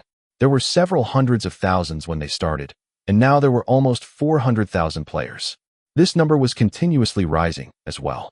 Even in the 8 years that the game had run, the number of online players never dropped. He surely was not the only one going for the Harvester class. Carrying his hand hoe and making his way to the novice village, Lee found to his shock that almost all of the herb spawn spots were crowded with players. 10, 20. God, these were all the most normal of herbs. How much were they worth? Was it worth going this far for a few sprigs that could be sold for a couple copper coins? I won't stoop myself to the level of these earthlings. Lee jumped into the river outside the novice village and swam toward the other villages. Thankfully, unlike the Wild Boar King boss, the spawning times of the herbs outside the novice village did not have a shared cooldown. If there were no herbs in this novice village, he could easily go to the next one. This was when Lee could put his SPD plus 2 blue-colored shoes to good use. As he ran all across the mountains, he saved quite a bit of time. He used every ounce of his energy for over 5 whole hours, stealing prey from the jaws of death, snatching herbs with his life on the line. After all that, Lee managed to harvest 13 earth core flowers, beginner-level herb, and his mastery also rose to 13 points. It was way too hard, and even more tiring than when he was grinding levels. If he had known this would happen, it would have been so much easier had he just farmed these when the game first started. Lee was inwardly exasperated. The truth was he had only decided to go the apothecarist route after he obtained the EXP Pearl. The harvester job was only to complement that. If he did not persist as a harvester, there were other easy-earning lifestyle classes that he could choose. Although he could graduate from the novice village once he got just 7 more mastery points, Lee realized that the difficulty spiked up somewhat for these last 7 points. The situation in every novice village was more or less the same. No matter where he went, he had to snatch the herbs from others. Block M, everyone. That herb-snatching punk is back again. You gotta make sure he doesn't get in here. He picks these herbs way too quickly. If he gets in here, we'll all end up empty-handed again. Just when the earth core flowers respawned, a group of players suddenly formed a circle, keeping Lee out. Well, what a tragedy this is. I just picked 13 herbs, and just like that, I became a public enemy. Friend, there's no need to fight them. I know a place where you can harvest those herbs. A simple and honest voice spoke from behind him. Lee turned around to look and was instantly stunned. A middle-sized young man was standing behind him. The character was a human with short hair, but his most eye-catching feature was that fashion statement of a mustache. For reference, see Lu Xiaofeng. 1 inch. You are The man with the small mustache smiled guilelessly. You don't know me. I just thought you seemed to be having a hard time, having to fight over the herbs with them, so I wanted to help you out. Only then did Li notice the name above Small Mustache's head. Snickersnay, the guy who had once ranked second. Chapter 40, The Novice Villages NPC. Chapter 40, The Novice Villages NPC. Translator, Endless Fantasy Translation Editor, Endless Fantasy Translation. Snickersnay led Li into the dense forest in front of the novice village. They found 2 earth core flowers underneath an unassuming clump of grass. Go ahead and harvest them. There's another one underneath that clump of grass over there to the left, making 3 here in total. Li was stunned. He had come to this forest before as well. After all, this was the place he went to in order to complete that big yellow dog quest. Thanks. Snickersnay smiled slightly and touched his small mustache before he turned around and walked away. After low-level herbs were picked, they would respawn within 10 to 20 minutes. No one was fighting him here anyway, and Li was too lazy to go elsewhere, so he just sat here, picking them when they spawned and just waiting around when they did not. Soon enough, Li's mastery reached 20 points. If he continued harvesting these earth core flowers, he would need to pick 5 flowers to increase his mastery by 1 point. Li walked out of the forest and saw Snickersnay fighting an adult wild boar with a worn old mace. Li was utterly mystified. Snickersnay's level had once been second in the rankings, losing only to Old Leaf Flying Dagger. However, not long after that, he fell from the rankings altogether and was never seen there again. What level are you at right now? Asked Li as he walked up to him. Level 13, replied Snickersnay as he pummeled a wild boar. Don't tell me you've been training here at the novice village this entire time. Yup. Li was rendered speechless. No wonder he never entered the rankings again once he dropped. To think he was still beating wild boars at level 13, the difference in EXP was way too large. Why don't you leave the village and go outside? Snickersnay shook his head. I went out once when I was at level 5, and died as soon as I got outside. Haha, I'm only playing because it gets lonely when I'm all alone at home. I don't really understand too much, but I'm fine with beating up some wild boars while I'm bored. It's pretty fun in its own right. Playing around the novice village is pretty neat too. Other than killing wild boars, I also learned how to fish and forge. If I got nothing to do, I'll just come fish by the river or find some materials and forge a weapon or two. See this mace I'm holding? I made it myself. Li was once more stunned speechless. Anyone could pick up the lifestyle classes, but it was relatively difficult to level them up. It could not be said that the person before Li now was lousy at the game, because his degree of familiarity with the novice village was far beyond that of Li, someone who had played this game twice. Over 2 lifetimes. In truth, King of Pantheon was not a simple fighting game. If a player did not want to kill monsters, they were more than free to play the game another way. There were thousands of ways to play the game casually, and each playing method would never feel stale. The only forging material available in the novice village is iron ore, right? How many pieces of iron did you have to collect to forge this white-colored weapon? Snickersnay considered the mace he was holding. It took about 10 days, I guess. I'm more familiar with the novice village, so I'll definitely pick up the iron ores as soon as they spawn. That's way too inefficient. You collect iron ores for 10 days just to forge 1 weapon and gain 1 mastery point. In that case, you might as well buy the materials from the auction houses in the major cities. You just need 1 gold coin to buy enough materials for 1 weapon. Well, I don't have a shortage of money. I've collected almost 10 gold coins now. Do they really have everything at the auction houses in major cities? Not exactly everything, but still a lot more materials than you can pick up on your own. Can I go out now, at my current level? Listening to Li's words, Snickersnay started to anticipate going out as well. Of course you can. Li smiled slightly and took out 10 return scrolls, giving them to Snickersnay. Take 1 of these and give it a wave. Within 10 seconds, you'll arrive at Shattered Frost City. Really? Snickersnay waved the return scroll, and his body gradually vanished. Li also crushed a return scroll in his hand. There sure are a lot of people here. Snickersnay looked at the crowds around him in shock. If you want to sightsee, there's enough here to keep you occupied for quite a few weeks. You're a warrior, right? The warrior skill mentor is at the south of the city. Just walk straight down this street, and you'll get there. First, you gotta register there, and then you can accept the mentor's quest. By the time you complete the quest from your mentor, you would already be more or less familiar with Shattered Frost City. Thanks. Snickersnay gave Li a smile and ran a few steps before he turned around again. Let's be friends. After the two of them sent and accepted each other's friend requests, Snickersnay once more bid Li goodbye. Just then, the novice village 222 that Snickersnay had been lurking around descended into chaos. Has anyone seen where that NPC called Snickersnay spawns? I just received a quest, but I don't know what to do next. Same here. That NPC's always lurking around the front of the village, helping out with quests, and even giving directions. Why has he suddenly gone missing now? 10 silver coins for the NPC Snickersnay's coordinates. If anyone knows where he is, PM me. Be quick about it, yeah? Me too. Not far from East Cloud Valley, there was a tall red ring-shaped mountain called Inferno Mountain. It was a level 40 to 50 farming spot with many monsters and a rugged mountain path. If a player slipped and fell, they would still be considered lucky if their soul could find their body. If they could not even find their body, they would have no choice but to revive at the temple and lose a level. Only one type of creature spawned on Inferno Mountain, and that was the lightning leopard. It was quick and agile, and it could use charge.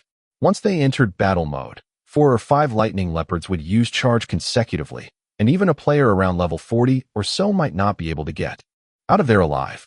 Li traversed Inferno Mountain extremely carefully, using his hand hoe to pick herbs.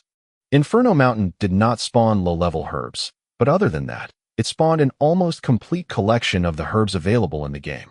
Harvesting herbs here would easily allow him to increase his harvester level up to beginner. Harvesters only needed 1,000 mastery points to rise from no level to beginner level. The black lightning leopards ran around the mountain nimbly. Even though he knew the map very well, Li was still unnerved by these things. There was no helping it. With his current level, only certain death awaited him should he bump into a lightning leopard. The most dangerous places tended to bring the most profits. Li just ran Inferno Mountain for slightly over an hour and easily reached 289 mastery points. The herbs that he harvested also were quite the windfall for him. Fire flowers, fire nuts, these were all herbs that apothecarists needed to level up. Li practiced his apothecary as he harvested the herbs. Apothecarists without a level were only allowed to refine 2 types of potions, namely the fire resistance potion and the underwater breathing potion. According to the difference in the apothecarist's degree of mastery, even if 2 apothecarists refined the same type of potion, the effects would be vastly different. It was still quite some time before the underwater dungeon would be opened up, so the underwater breathing potion would not come in use at all right now. Add that to the fact that it required a slightly more complicated array of ingredients that was not easy to collect, and most apothecarists chose to focus instead on the simpler fire resistance potion when grinding levels. Li was different. He switched between refining both types in turn, refining the fire resistance potion and then the underwater breathing potion. That way, the probability of failure was drastically reduced. He succeeded about once in every 3 attempts, saving him quite the considerable sum. To open up the pinnacle of the fire dungeon, the conditions required a player that was level 15 and above to complete quests around Fire Mountain. Li could not really remember how long they would have to go at it, but he did remember that those quests were somewhat OP, and you needed to die at least 7 or 8 times to complete them all. That was why he did not intend to open up the great door to the pinnacle of the fire dungeon. He would rather deal with having less EXP than rush headlong to his death. First, he was going to increase his apothecary and harvesting. Once he established a large enough distance between himself and others, it would not be that easy for them to catch up. Li was fully prepared to reach beginner level as an apothecarist here on Inferno Mountain. 3 days passed in the blink of an eye, and Li's harvesting mastery rose to 896 points, and his apothecary mastery reached over 1,000 points as well. Just a few more hours and he would be able to graduate, leaving the mountain. Clang, clang, clang. Li avoided a lightning leopard who had been patrolling by and heard a strange sound coming from the distance. Pulling the grass aside, he saw a mid-sized human warrior raising his pickaxe high above his head before bringing it down hard on the crystal mine underneath his feet. Just then, the lightning leopard nearby that had been on patrol was startled by the sound and charged forward, pouncing onto the human warrior and pinning him to the ground. Not long later, the human warrior stood up once more, but by then, all his equipment and buffs had totally vanished. Right now, the only thing he wore was the pair of large underwear known as the novice's strongest defensive item. At least that managed to cover up his unmentionables. Clang, clang, clang. The human warrior continued to swing his pickaxe. Just then, the lightning leopard used charge on him again. That was when Li Yi saw that human warrior's face and caught sight of that extremely characteristic mustache. The human warrior before him was none other than Snickersnay. Clang, clang, clang. Snickersnay stood up again and continued to swing his pickaxe. Chapter 41, The King of NTR. Chapter 41, The King of NTR. Translator, Endless Fantasy Translation Editor, Endless Fantasy Translation. Don't resurrect yet. If you resurrect more than 5 times in a row, you'll be automatically sent to the temple, and you'll lose a level. When he saw that Snickersnay had died again, Li Yi hurriedly sent him a PM to remind him. If he went up to help now, he would only be running to his own death. Right now, he could not think of anything better to do, aside from reminding Snickersnay. Darkwing, why are you here? Said Snickersnay in complete surprise. Li Yi said, save the questions for later. Once you resurrect, retreat backward. You can't dig this mine, it'll attract aggro. Snickersnay replied with an "Oh." His soul returned to his body. He was resurrected, and then he immediately retreated. I've already resurrected 5 times in a row, so if I die one more time, I'll be forced back to the temple. Li Yi nodded. Unless you stay alive without dying for the next 2 hours, you'll definitely be sent back to the temple, and you'll lose a level. Snickersnay said with a laugh, I don't really care about levels, but this mountain was way too hard to traverse. If I get sent back to the temple, I'm not even sure if I can make it back here. How many mastery points do you have with your minor class? 1240 points. That's still okay. If it was less than 1,000 points, you would have come here for nothing. The crystal mines here can only be mined by miners with 1,000 points or more. Come with me. I know a place where you can mine safely. Back at the novice village, it was Snickersnay who led Li Yi around. Now the tables were turned, and Li Yi led the way for Snickersnay. If they ran all over the wilderness on Inferno Mountain, it would only be a surprise if they did not die. The entire time Li Yi had been on the mountain, he had only gone to 2 fixed harvesting spots. It was slow going, but relatively safe. It just so happened that there was a crystal mine between the 2 places where those herbs spawned. Inferno Mountain only has crystal mines. You can increase your mastery to 3,000 points here, but the price of crystal ore isn't very high. You just need to add a little when forging equipment. If you really want good ore, it's best to go to East Cloud Valley's secret spot. 2 types of rare ore spawn there, and they can be smelted into the best material for forging equipment in the early stages. Li Yi's explanation had Snickersnay constantly nodding his head. Snickersnay was a player who had no interest whatsoever in grinding levels. Instead, his true passion lay in mining and forging. I got it memorized, but it wasn't easy for me to get all the way up here, so I might as well raise my mastery while I'm at it. Once my mastery is high enough, I can mine more types of minerals, right? That's right. Thanks. Clang, clang, clang. Snickersnay swung his pickaxe, a mining progress bar appearing above his head. Li Yi did not simply lie around, either. Once he saw that the patrolling lightning leopard had left, he immediately went and harvested the herbs. As time passed, Li Yi's mastery increased once more. When he reached 910 points, the red system announcement that he had been waiting for so long finally appeared. Congratulations to player Hua Feiwu for completing the Pinnacle of the Fire quests and successfully opening the fire pathways. System reward 200 points reputation value, with various major cities obtained. The guild system has been officially open to all. The prerequisites for starting a guild are player level 15 and 5,000 gold coins for the guild creation capital. The Pinnacle of the Fire instance group dungeons were now open. As he read the announcement written in red letters, Li Yi grew excited. Frost Labyrinth was just a demo dungeon. The Pinnacle of the Fire instance group dungeons were the true official dungeons. Frost Labyrinth only had 1 boss, and its map was not very big either. However, among the Pinnacle of the Fire instance group dungeons, any single dungeon would have at least 5 bosses. The mini-combat styles, as well as party coordination, could be expressed to their full extent in the Pinnacle of the Fire instance group dungeons.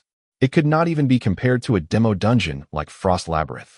The guild mastery of the Century Flower Guild, Dark Elf Wizard Hua Feiwu. Li Yi had never thought that the person to open the fire passageways would be him. In the past life, Li Yi had once completed Pinnacle of the Fire series of quests, and he could still remember those OP quest monsters. At the time, He was already at level 41, but when faced with those overwhelmingly powerful OP quest monsters, he still died countless times. In the end, he had no choice but to hire people to help him. Right now, the highest level player in the game was not even at level 20. In order to open the fire passageways, what kind of price did Hua Feiwu have to pay? Hua Feiwu was definitely a person whose ends justified his means. Li Yi's impression of this man was much deeper than that of his friend, Old Green. The King of Pantheon game demonstrated its potential from the very earliest days, and as more players joined the game's influence gradually increased as well. Finally, many large international companies also entered the game, some in order to advertise their own products, some in order to spread the company name. In other words, if you could just make your name known in the game, you could get whatever it was you wanted. Hua Feiwu had always had rather decent equipment, but because the Century Flower Guild went around stealing other people's bosses and tricking others, his guild had become a public enemy in no time at all. In the second year of King of Pantheon's operations, the Century Flower Guild was forced to disband. In that period of time, Hua Feiwu was reduced to a hated street rat, one that everyone gathered to beat up. If he ever dared to leave the city, he would instantly be dismembered by an entire group. In terms of infamy, he was no better than Li Yi in the past life. And yet, this was not the end of the story. To make things even worse, in order to obtain protection, he actually drugged his own girlfriend with his own 2 hands and gifted her to the guild master of a large guild. Also, he could earn the right to enter that guild. Although Li Yi had been a big cheater and enormous bastard in his past life, he would not be able to do something like this even if he was beaten to death. In his past life, he might have acted slightly cold towards his girlfriend, but forget gifting her to someone else. If anyone even touched her, he would be the first to rush the guy and fight with his life on the line. To put it into perspective, Li Yi still had some semblance of a conscience, because he could still regret the mistakes he made. This Hua Feiwu, however, did not even know how to spell the word regret. Instead, he got progressively worse. After the first time he pulled off something like that, he began treating his girlfriend like a cash cow, constantly exchanging his girlfriend for equipment, for gold coins, for status. Girlfriend Gate was exposed by Hua Feiwu's good friend, Old Green, and the truth that outsiders did not know was that he had taken nude one-shots of his girlfriend and used the photos to threaten her into doing those things. After that incident, Hua Feiwu obtained a new title called King of NTR. 2-inch. Why isn't the big cheater Darkwing dead? Because the King of NTR, Hua Feiwu, is still alive. This was a famous saying that was widespread among the players in the past life. Compared to you, I'm a mother * King Saint. This was what Li Yi could not help but say to Hua Feiwu when he killed him in the past life. You're not much better than me. That's the pot calling the kettle black. That was what Hua Feiwu said in reply to Li Yi in the past life. I'm ashamed to be seen in the same company as this guy. This was what Li Yi had thought, and at the same time, Hua Feiwu was thinking the exact same thing. Li Yi's harvesting mastery successfully reached 1,000 points, and now all he had to do was return to the city to look for the harvester skill mentor. After that, he would be able to become a beginner-level harvester. However, Li Yi was in no hurry to return. Instead, he stayed right there, continuing to increase his mastery. It was not easy to make a trip here. Although the pinnacle of the Fire Instance Group dungeons were open now, not every player understood their secrets, as Li Yi did. He was going to let the others go at it for a few days first. Once they were all familiar with the place, it would not be too late for him to join then. Li Yi spent another day harvesting on Inferno Mountain, increasing his mastery to 1260 points. Compared to Li Yi, Snickersnay was like a robot. Li Yi had never seen him log off, and whenever Li Yi logged in, he would definitely see Snickersnay mining over there, clanging away nonstop. Brother E, I'm being spawn camped at East Cloud Valley. Just when Li Yi's mastery reached 1320 points, Qinyang sent him an SOS. Chapter 42, Fire Ice. Chapter 42, Fire Ice. Translator, Endless Fantasy Translation Editor, Endless Fantasy Translation. It all started when 2 players accused Qinyang and his friend of kill stealing while they were grinding levels in East Cloud Valley. With a disagreement, a fight broke out. Qinyang and his friend were killed within a few seconds as they fell to the ground. Qinyang's personality was much more aggressive than Li Yi's. Would he accept this outcome after suffering such a loss? Ultimately, they were killed 3 more times as they tried to stand back up on 3 occasions. They stopped trying to rise as the opponents said that they would camp by their corpses for 3 days. How embarrassing. My girlfriend is laying down just right beside me. Please hurry up. Aren't you a socializer? You managed to even get a girlfriend within a few days. Who do you think I am? I might be slightly ugly, but my heart is beautiful. Li Yi soon arrived at the scene of the incident. 2 archers were standing on both sides, putting the corpses of Tall and Mighty and a chick in between them. Aren't you a spiteful one? If I were to ask you to stand up today, I might as well delete my account and stop playing.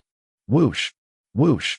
2 red arrows flew toward them and landed behind the head of the archer, who was still talking. It was an instant kill due to the combination of the 100% crit rate and crippling strike. Whoosh. Another arrow flew toward the other archer, but he moved his body and evaded the attack. 123, get up.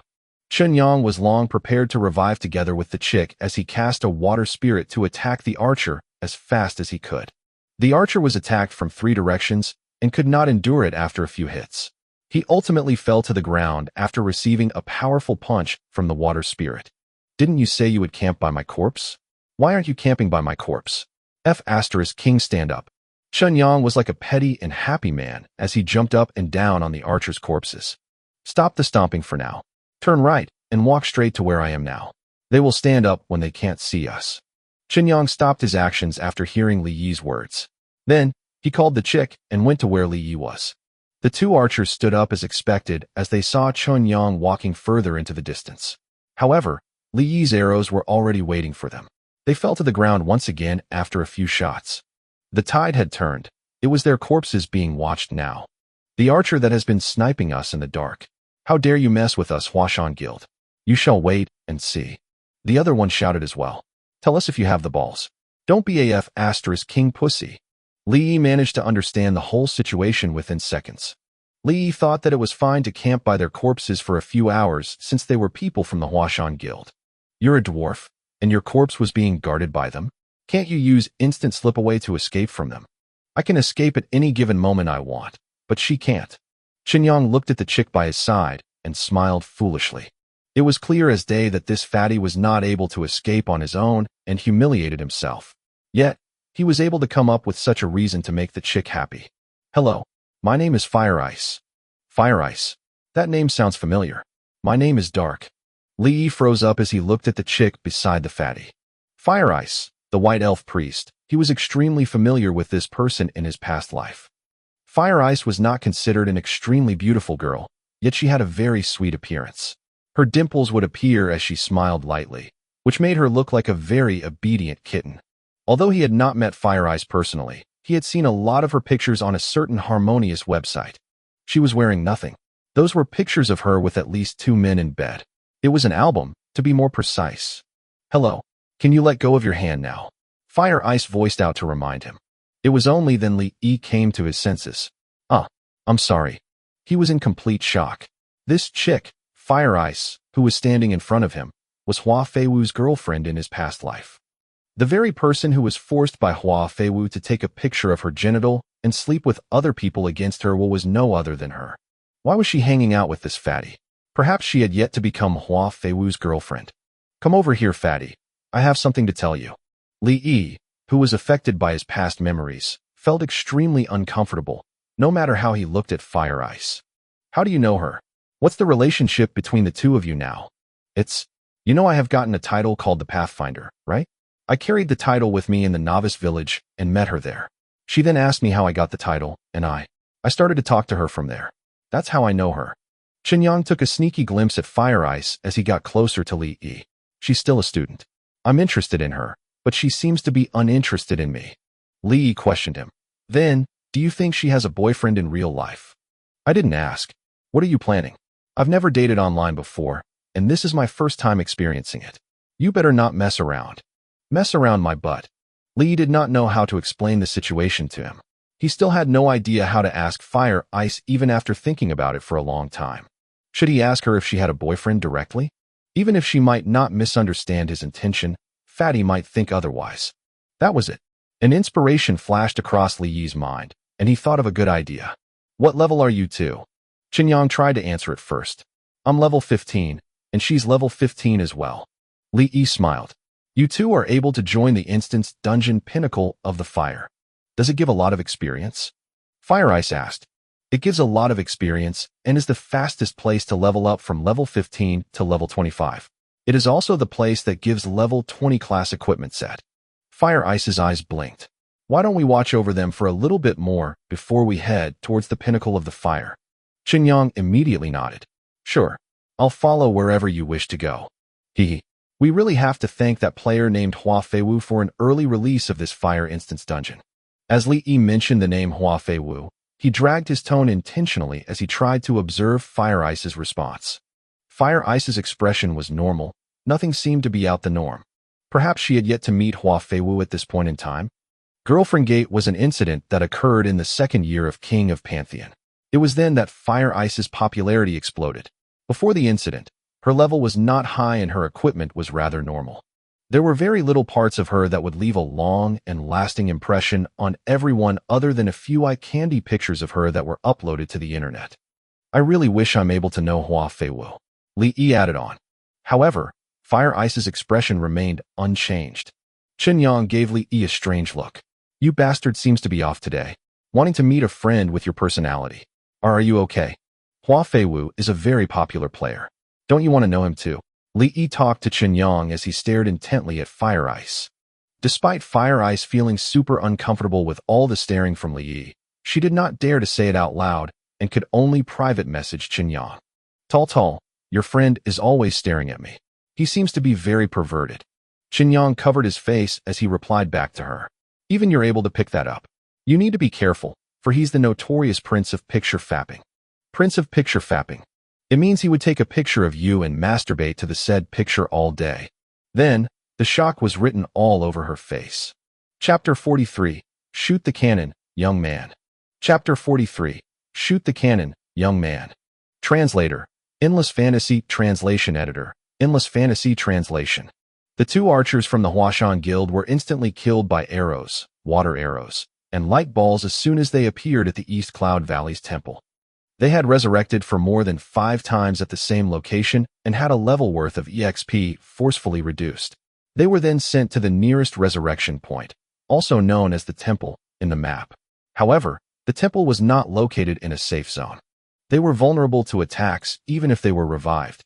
Li Yi smiled as he spoke. Their levels have been dropped by 2 levels from us. I guess they wouldn't dare to resurrect for quite a while. Qinyang was ecstatic. I've released all of my anger already. Why don't we go have a look at the pinnacle of the fire? Li Yi turned around and looked at Fire Ice. She was so shocked that she immediately turned her head to the other side. All right, let's head back to the city first. I'll make the preparations. Li Yi squashed the return scroll. Then, Qinyang shouted, F***CK. I don't have a return.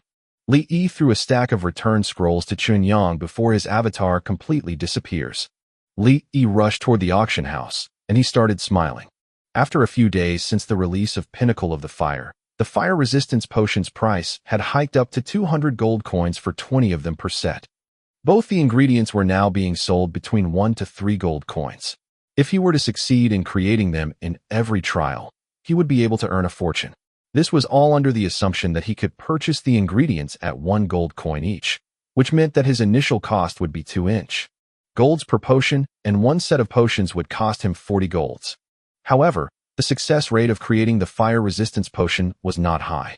Taking Li Yi as an example, despite his apothecary mastery being at 2,670 points, he would fail once every 2 to 3 attempts at creating the fire resistance potions. If he were unlucky, it was not uncommon for him to fail dozens of times consecutively. Being an apothecarist was definitely the most money-exhausting lifestyle career out there. Li Yi put up 100 sets of the potions, which cost 400 golds each. Then, he bought the ingredients required to create the underwater breathing potion before he left the auction house, satisfied. The dwarfs were famous because of their meticulous crafts, so much so that even the gods were envious of their delicate manufacturing processes. However, while they were able to bring convenience through their manufacturing processes, it had also brought destruction upon the world. Vladimir, the leader of the dwarfs who lived at the Rocky Mountain 300 years ago, had ordered his men to mine all of the magic crystals deposited in the Rocky Mountain as he wished to build a huge perpetual airship. However, This had weakened the seal by an ancient god due to excessive mining, releasing the fire devil Ivert back to the realm. His raging fire set the entire valley on fire in an instant.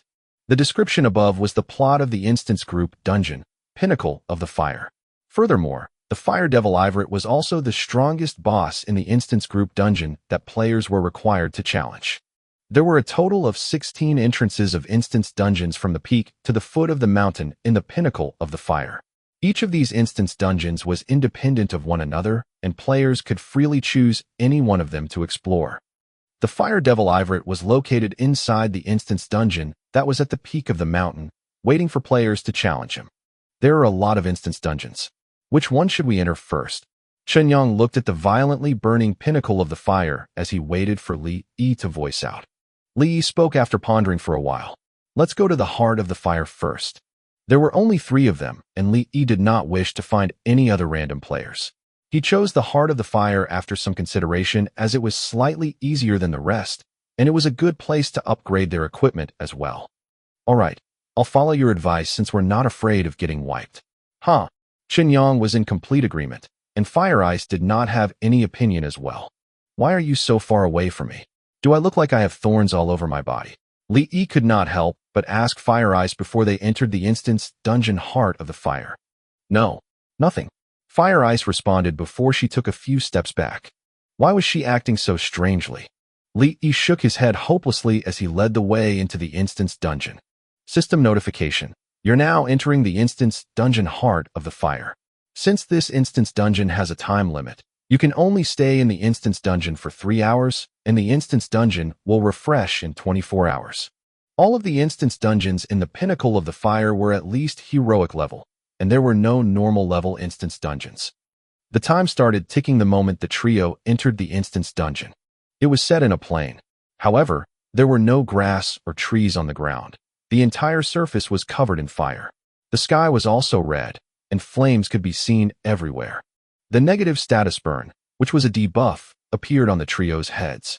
Their HP would consistently drop every second due to the scorching hot environment. The rate was equivalent to half of their current level. Let's drink the potion first. Li Yi passed the fire resistance potion to the other 2. The debuff above their heads disappeared after consuming the fire resistance potions. What replaced the debuff was a buff called fire resistance, which could prevent the player from the burning due to the hot atmosphere and reduce the ATK from fire tribute monsters. The buff lasted for 1 hour. Qin Yang was astonished. This item is great. How much did you spend to buy it? 20 golds per potion. Looks like you know what you're doing since you're able to obtain such an expensive item. Qin Yang stuck his tongue out. One had to know that he had earned less than 100 golds since the server had started. The instance dungeon is about to start. We don't have a main tank and can only rely on your water spirit and my pet to bait the monsters. However, my pet will definitely not last long, and we have to go all out. Li Yi was slightly stunned as he rushed towards Qin Yang and smiled. Your brothers have arrived. As he was speaking, 4 dwarves, covered in flames, screamed as they ran toward them. The mutated small wild boar and water spirit rushed towards the front line as they held 4 of the fire dwarfs off.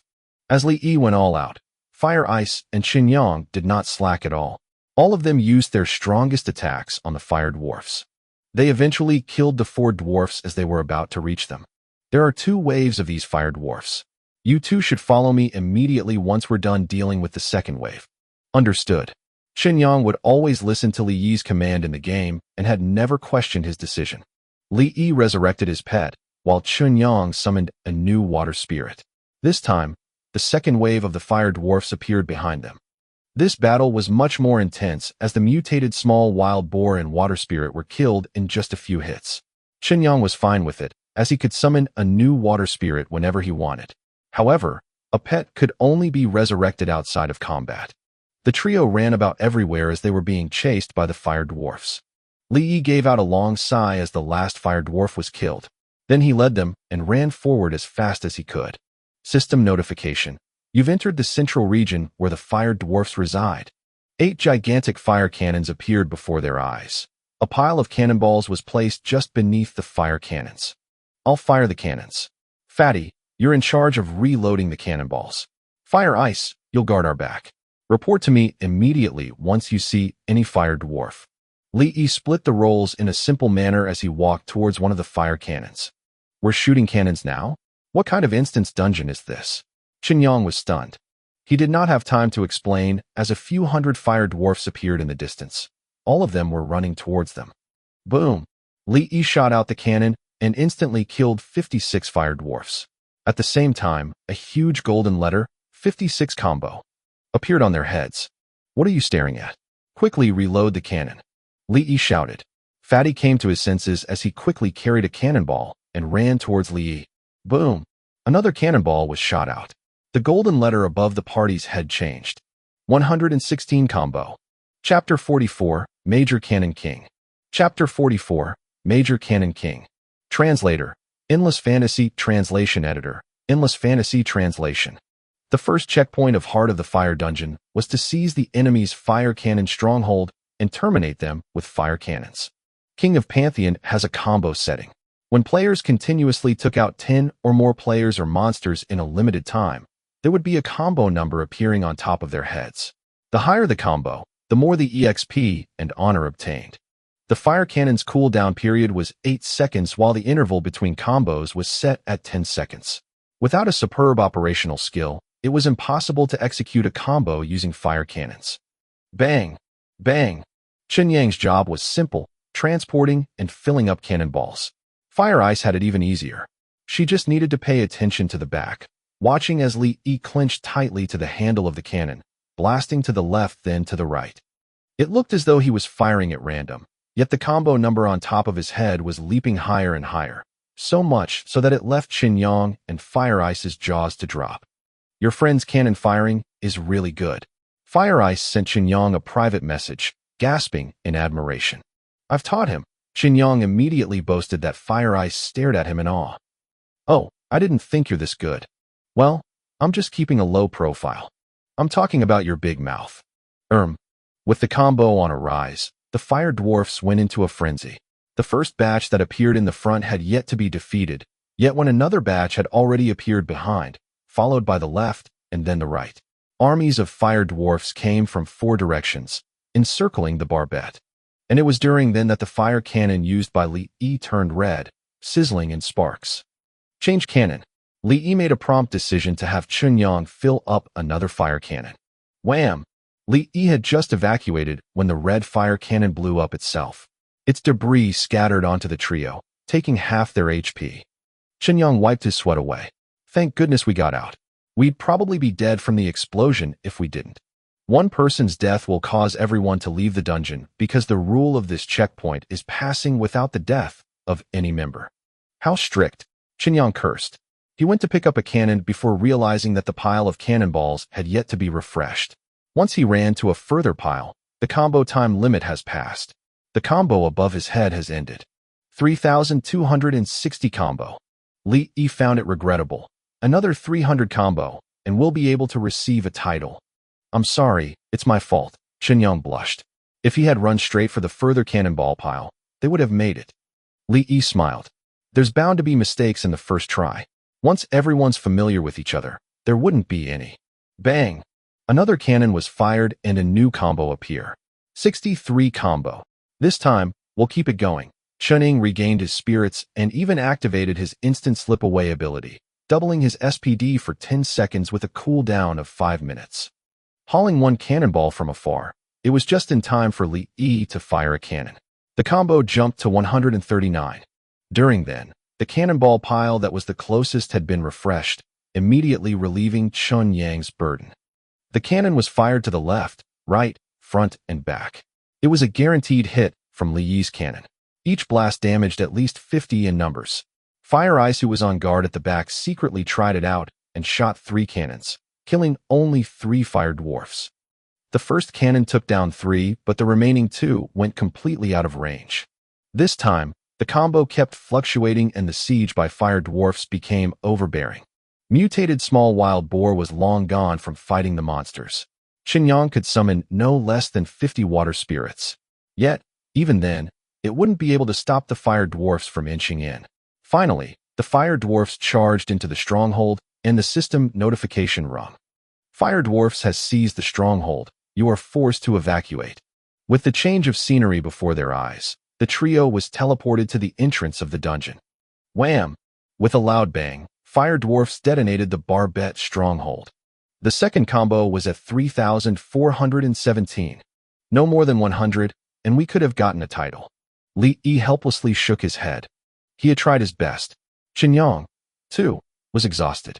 For the trio to hit up such a number, they were considerably skilled. System notification: fire dwarfs are gathering forces in the front. Please be prepared. Fire dwarfs will deploy a frenzied attack 10 minutes later. We're safe for now. Let's take a brief break. Li Yi sat on the ground. Opening Pinnacle of the Fire Instance Dungeon's progress list, Li Yi found the combo ranking for Heart of the Fire. Pinnacle of the Fire Instance Dungeon had been open for a few days now. Various guilds had garrisoned the place, and the successes and rankings achieved in the dungeon naturally became the guideline in keeping up with the Joneses. The combo ranking of Heart of the Fire was currently headed by Starfire Guild with a 7,832 combo. The second was God Creator Guild at a 5,530 combo. Oh, it's not too bad. No one has achieved a 12,000 combo yet. Seeing the rankings, Li Yi breathed a sigh of relief. There were 3 checkpoints in Heart of the Fire Instance Dungeon. They had passed the second checkpoint. As long as the combo reached 200, it would fulfill the requirement to enter the next stage. Of course, Li Yi wasn't after the combo just for fame. It was also for that special prize. Once the combo hit 3,500, the whole party would receive a title of Firearm Master. Once the combo hit 12,000, one would obtain an ultimate reward of Major Cannon King title and a skill point. Anyone could receive the title of Major Cannon King. There was no restriction on that, except that only a handful could obtain it. Continuous combos meant that no mistakes could be permitted for the one who was firing the cannon. In blasting that would last up to tens of minutes, any mistake of a party member would be fatal from succeeding this goal. Li Yi did not have to have this Major Cannon King title, but the reward of a skill point was crucial to him. The way he added his points was different from others. He was an archer that added skill points in 3 paths. If there weren't enough skill points for him to learn, then his account would be deemed useless. As long as the party reached a 12,000 combo, all of them would receive the title and skill point. The only difference was the world's first achievement. The first party to reach a 12,000 combo would receive an extra reward from being the world's first. In other words, the skill points to be obtained was 2. Qinyang moved over. Brother E, why is that I hadn't received any EXP? Apart from Frost Labyrinth, the EXP and rewards from other dungeons would usually be counted after exiting the dungeon. If we were to leave the dungeon now, then the earlier EXP will be gained then. Oh, I see.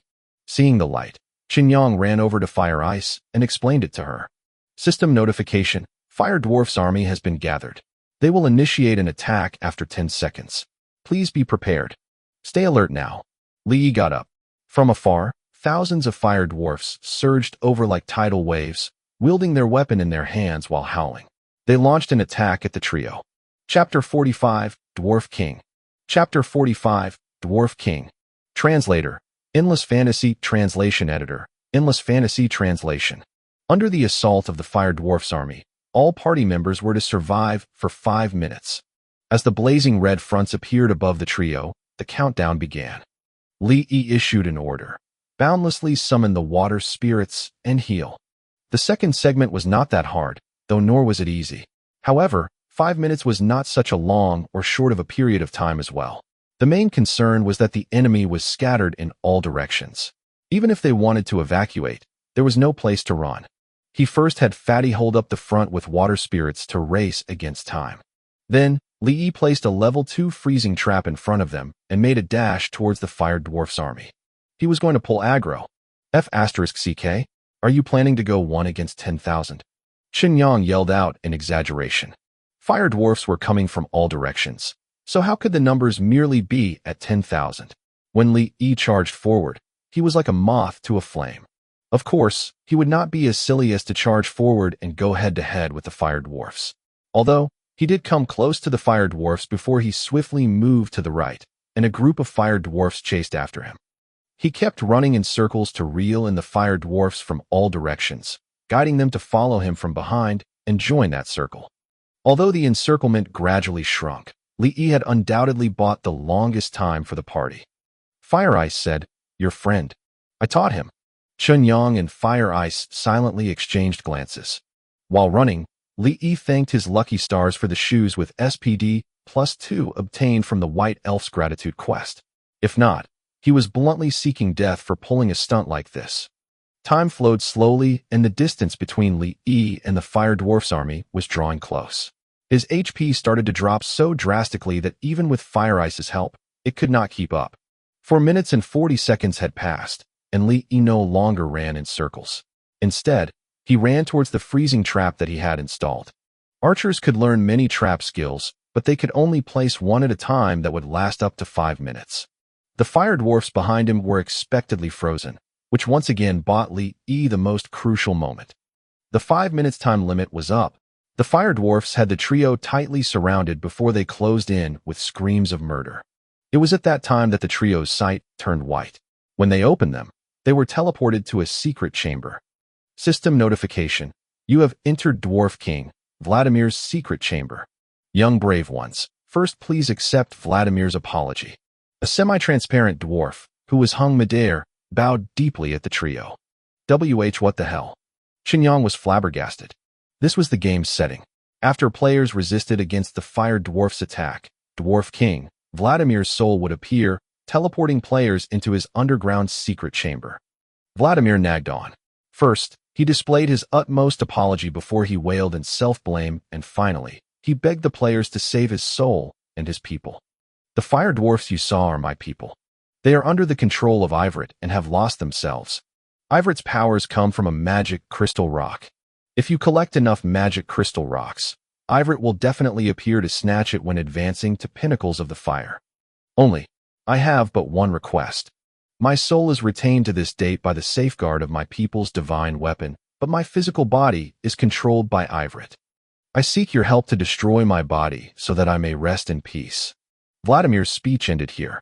When Li Yi's party received a quest to defeat the Dwarf King, Vladimir's physical body and release his soul.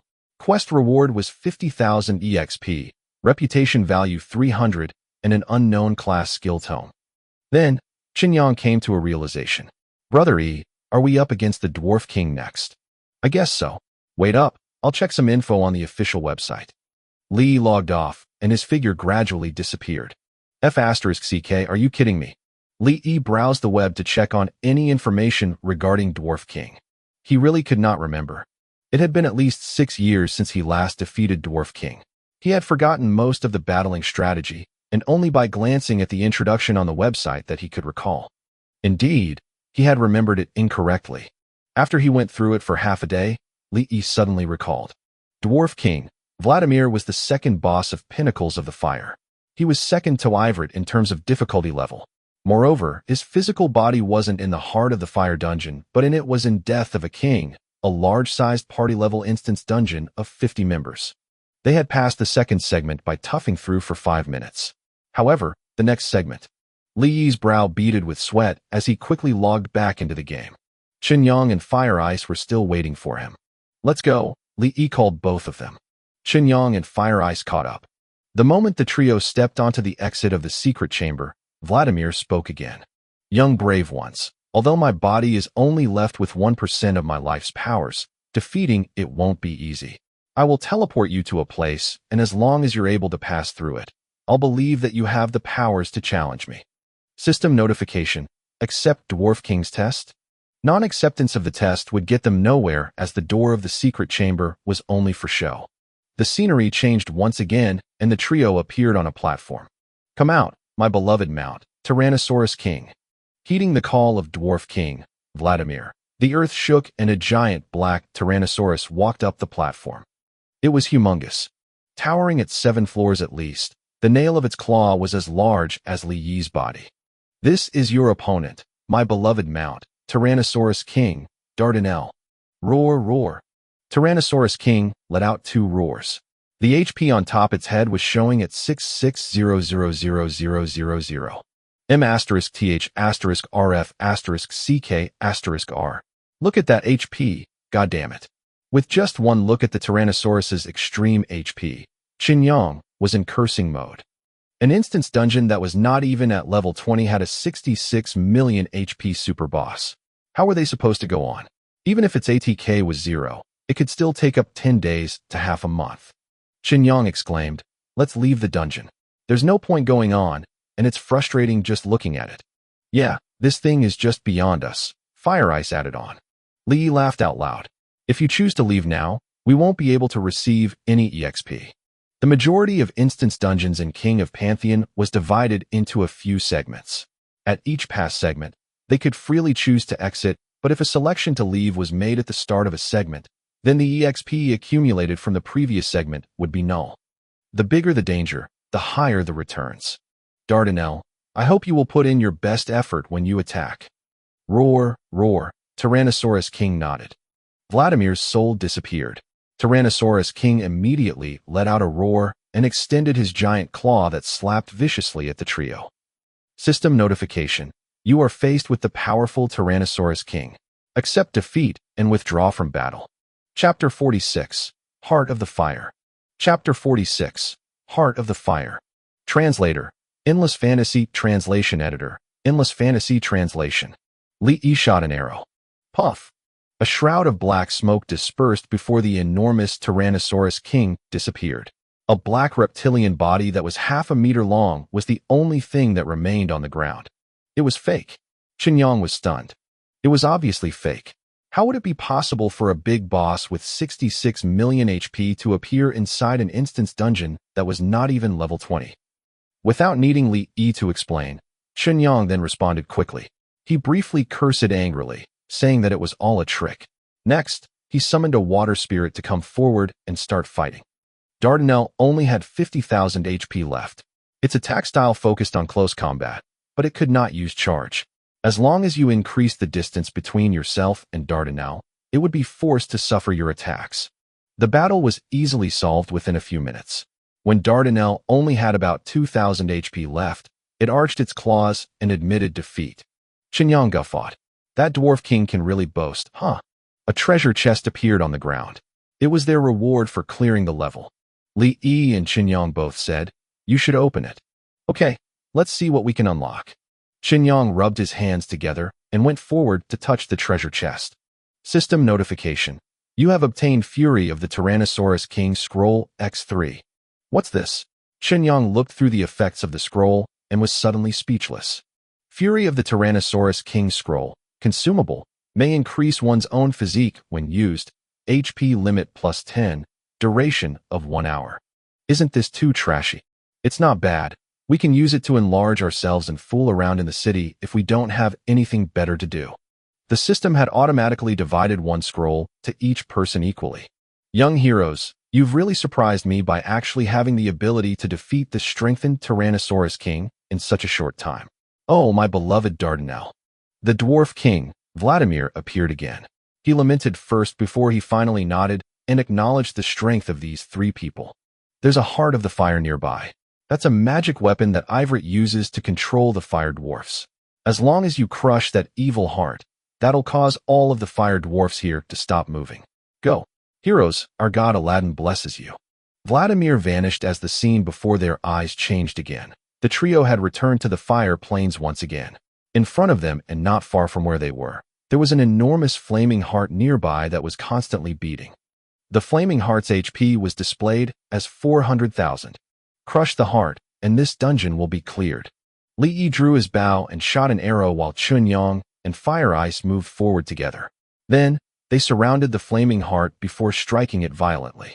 The flaming heart could not attack, but could only shoot flames outward when it was assaulted. However, since Li and the two others belonged to the ranged class, these sputtering flames could not injure them. Despicable creatures, I'm going to crush your hearts. A dwarf, whose entire body was burning with flames, appeared. He waved a sledgehammer in his hand and rushed towards Li, whose aggro meter was the highest. You guys should focus only on dealing damage while I'll pull aggro. Li did not attack the fire dwarf. Instead, he shot towards the flaming heart continuously. He waited until the fire dwarf charged forward, only did he start to move, using the leap method to dodge the fire dwarf. Despicable creature, face the fury of my god Ivrit. Another fire dwarf appeared and rushed towards Li as well. A fire dwarf would appear every 20 seconds. Moreover, if a fire dwarf was killed, 2 more would automatically appear the next time they spawned. Although there were 3 people, Li Yi was the only one who was mainly responsible for dealing DPS in reality. In comparison to Li Yi's damage output, Chen Yang and Fire Ice's damage output could barely be considered as half of his when they were added together. Though neither were they faced with the same type of pressure. 2 of them stood on the same spot without having to move at all, as they only had to focus on attacking. Meanwhile, Li Yi jumped around while being tailed by a group of fire dwarfs. He would get smashed by the sledgehammer whenever he was careless and instantly lose 1/3 of his HP. Ice, you heal brother, E while I fight. Qinyang could see that an issue had risen. No need, you guys put all your effort into dealing with damage. Don't worry about me. Li Yi drank a bottle of red potion before his HP slowly rose back up. The red potion's cooldown time was 2 minutes. In other words, Li Yi could not run into a monster at all for the next 2 minutes. The Flaming Heart's HP continued to decrease. Despite being pursued by a group of fire dwarfs, Li Yi was still able to continuously proceed with the damage output. When the Flaming Heart's HP decreased to 10%, the number of fire dwarfs behind Li Yi had already surpassed more than 100. If he came in contact with a monster now, he would definitely suffer an instant kill. However, he was unable to continue with the output now as the aggro of 3 fire dwarfs shifted before they ran towards Chunyang. Water Spirit Guardian, stand firm. We'll clear this as long as you don't die. Li Yi whistled and summoned a mutated small wild boar to fight the 3 fire dwarfs beside Chunyang.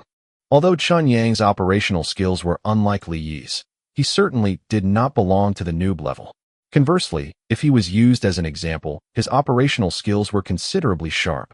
Chunyang did not call the Water Spirit Guardian back, but used the innate ability, Instant Slip Away instead. He slipped off and appeared in front of Li Yi instantly. He ran a few rounds with Li Yi to allow the 3 fire dwarfs aggro to be shifted back immediately. Beautifully done. Li Yi's line of praise caused Chunyang's mouth to instantly grin from ear to ear. That. Sharp, huh? Fatty was over the moon. As such, he did not pay attention to the front and nearly crashed into the Flaming Heart. The sputtering flames sprayed against his face and instantly burned more than half of his HP. Fatty was an all-rounder. He was loyal and had enough friends, but one should never praise him as his head would be in the clouds once he was praised. Sharp, huh? Tall, you're too sharp. Fire Ice kept a straight face and raised her thumb towards Chunyang. However, she reversed it and pointed it downwards after that. Chunyang's face reddened. He stubbornly refused to admit his mistake and retorted, "Powerhouses also have moments of error." On the other side, Li Yi continued to deal with damage. He used Freezing Trap and Resounding Shot alternately, while maintaining a certain distance between the fire dwarfs and himself on the whole. Chunyang performed extraordinarily when he was mocked by Fire Ice. His personality was like this. He would deteriorate when he was praised, but would become stronger when he was scolded and mocked instead. The Water Spirit continued to deal with damage while Chunyang did not slack either. He ran to approach the Flaming Heart before he moved about and attacked furiously while the flames sputtered. Retreat quickly, the heart is going to explode soon. Li Yi yelled hastily before Chunyang used an instant slip away and slid to a faraway area immediately. He was staring at the heart's HP all along as well. Bang! The Flaming Heart erupted, which caused the nearby fire dwarfs to collapse on the ground in quick succession. The heart of the fire dungeon was finally cleared. The kill this time was not the first kill. The first kill of the heart of the fire dungeon was taken by a little party called the Platinum Hand that was not famous. Ice, you should open it and take a look. A treasure chest appeared at their feet. Li Yi gestured towards Fire Ice and allowed her to open it. Fatty's luck and his own were almost the same. Perhaps a good item would appear if they briefly changed hands. Fire Ice stepped forward and opened the treasure chest. System notification. You have obtained Fire Magic Crystal X5. You have obtained Fire Spirit Strengthening Skill Tome. Nothing else. Li Yi was stunned. The Fire Magic Crystals and Frost Pearls that were derived from the Frost Labyrinth dungeon were one of a kind and were considered as guaranteed drops. Whereas the Fire Spirit Strengthening Skill Tome was not that bad as Fatty could coincidentally use it. Give the Fire Spirit Strengthening Skill Tome to Fatty. I don't want the magic crystals, so the both of you can divide it among yourselves. Li Yi returned from the dungeon empty-handed this time. At that moment, his private chat message chimed. It was sent from Delicately Cute. The guild is fighting fire beasts. Do you have time? Delicately Cute's tone was extremely polite. Li Yi was slightly startled before he replied, yes. Chapter 47, Equipment Score. Chapter 47, Equipment Score. Translator, Endless Fantasy Translation Editor, Endless Fantasy Translation. Fire Beast was a 50-person large-sized party-level instance dungeon. Regarding its difficulty, it was far from a 5-person instance dungeon when compared. The level of equipment that was produced there would naturally greatly surpass that of the 5-person small instance dungeons. In King of Pantheon, every piece of equipment had a certain score. For instance, the frost longbow that Li Yi had obtained was given a score of 37 by the system. When the scores of all his equipped gear were totaled, it served as a criterion to judge whether an individual was a great force. This score was known as GS, which was short for the gear score. During the initial stages when everyone did not have much equipment, the importance of the GS would not be manifested yet. Only as they died from being killed countless times would the importance of the GS gradually surface to light. The current Li Yi, for example, had a GS that had already reached 177. Thus, he was considered as one of the stronger forces during the initial stages. The guild system was launched long ago, and Li Yi had entered it as well. However, since his equipment's GS appeared at a pitiful score of 66, because of the Trickery Ring's special effect, he had always been arranged at the ranks of the party's alternate members. Yet Delicately Cute never looked at the performance records of actual strength when she judged or selected individuals. She would only look at their GS. If it met the standard, that would be okay. Naturally, there was a reason as to why she had taken the initiative to seek GS 66 Li Yi this time. Delicately Cute was looking at the number of people in place at the dungeon entrance of Fire Beast. Though this time, Dark Empire was barely able to gather 25 people for the party-level instance dungeon, while another guild was responsible for the other 25 people. Century Flower Guild. Century Flower Guild's guild master Hua Feiwu was standing before Delicately Cute. He was currently pulling things out of thin air just to strike up a conversation with her. Hua Feiwu did not look like a bad person at all. However, when his refined nature was combined with everything that he had done in his previous life, the 4 words of the idiom, wolf in sheep's clothing, truly suited him. Every time Hua Feiwu said something to hit on her, Delicately Cute would turn her head towards the side. She would not reply him, but simply treat his words as air instead. Everyone could see that Hua Feiwu was interested in Delicately Cute, but they could also tell that Delicately Cute disliked this person. Li Yi was the last one to rush here. Century Flower Guild's Old Green recognized him at first glance and energetically cast a sarcastic smile towards him immediately. There was no doubt that Delicately Cute only sought Li Yi because it was entirely Century Flower Guild's demands. Moreover, both sides had secretly come to an agreement that as long as Li Yi joined the party, Delicately Cute would have the priority and right to divide the equipment that came out of it. Delicately Cute had never asked for the reason because it would not be an issue whether they had one more or one less person in a 50-person party anyway. Obtaining the priority and right to divide the equipment was the most important matter. Due to this, Delicately Cute purposely made her tone extremely polite because she was worried that Li Yi would not come. Li Yi understood everything immediately when he saw the situation before him at first glance. However, he did not say anything but stood with the other members while waiting for Delicately's assignments. Both of our guilds have decided to cooperate this time, but first, I'll briefly discuss the equipment division issues. Delicately Cute scanned the crowd and said, this time, the dungeon will launch the game's internal calculation system. The amount of damage that you deal inside the dungeon or the HP that you heal will all be displayed on the virtual panel, so you can check it yourselves. Of course, since the MTs are in charge of pulling aggro, the damage that they can deal from fighting will not be counted. For the equipment division, the MTs and healers will get priority. If it's simultaneously required, it will be determined by roll points. As for the others, it'll be divided according to the amount of damage that's dealt. In other words, the probability of you obtaining equipment will be greater when the damage you deal with is higher. Conversely, your leeching, low damage, will be lower. Alright, I'm done speaking. Does anyone have any objections? No one spoke. The division plan that Delicately Cute used was a mainstream scheme. Many guilds, especially lawless parties that were formed at the last minute, would use this plan to divide the equipment that was produced. The boss drop rates in party-level instance dungeons greatly surpassed that of the 5-person small instance dungeons. However, Not every person would be allocated with equipment here. Those with actual strength would rely on their abilities to obtain these items and would naturally not lead to any disputes. Also, although the dungeon is a collaboration between both guilds this time, our guild will still adhere to our old rules. 2 guild points will be recorded just for attendance, while 50 to 1,000 guild points will be awarded based on the circumstances on if your DPS, damage, is attacked well. The members of Dark Empire became restless as excited expressions appeared on all of their faces. The accumulated guild points of Dark Empire were unlike the points of the other guilds, as theirs could be converted directly into money. 1 guild point was equivalent to $100. Even the members of Century Flower Guild looked on enviously. This was the situation that Delicately Cute had truly desired to witness.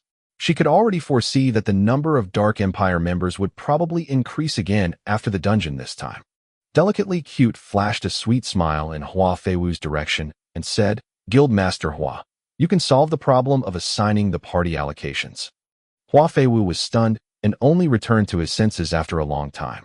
He coughed a few times softly before saying, "Friends with GS values of 100 and above, please stand on the left."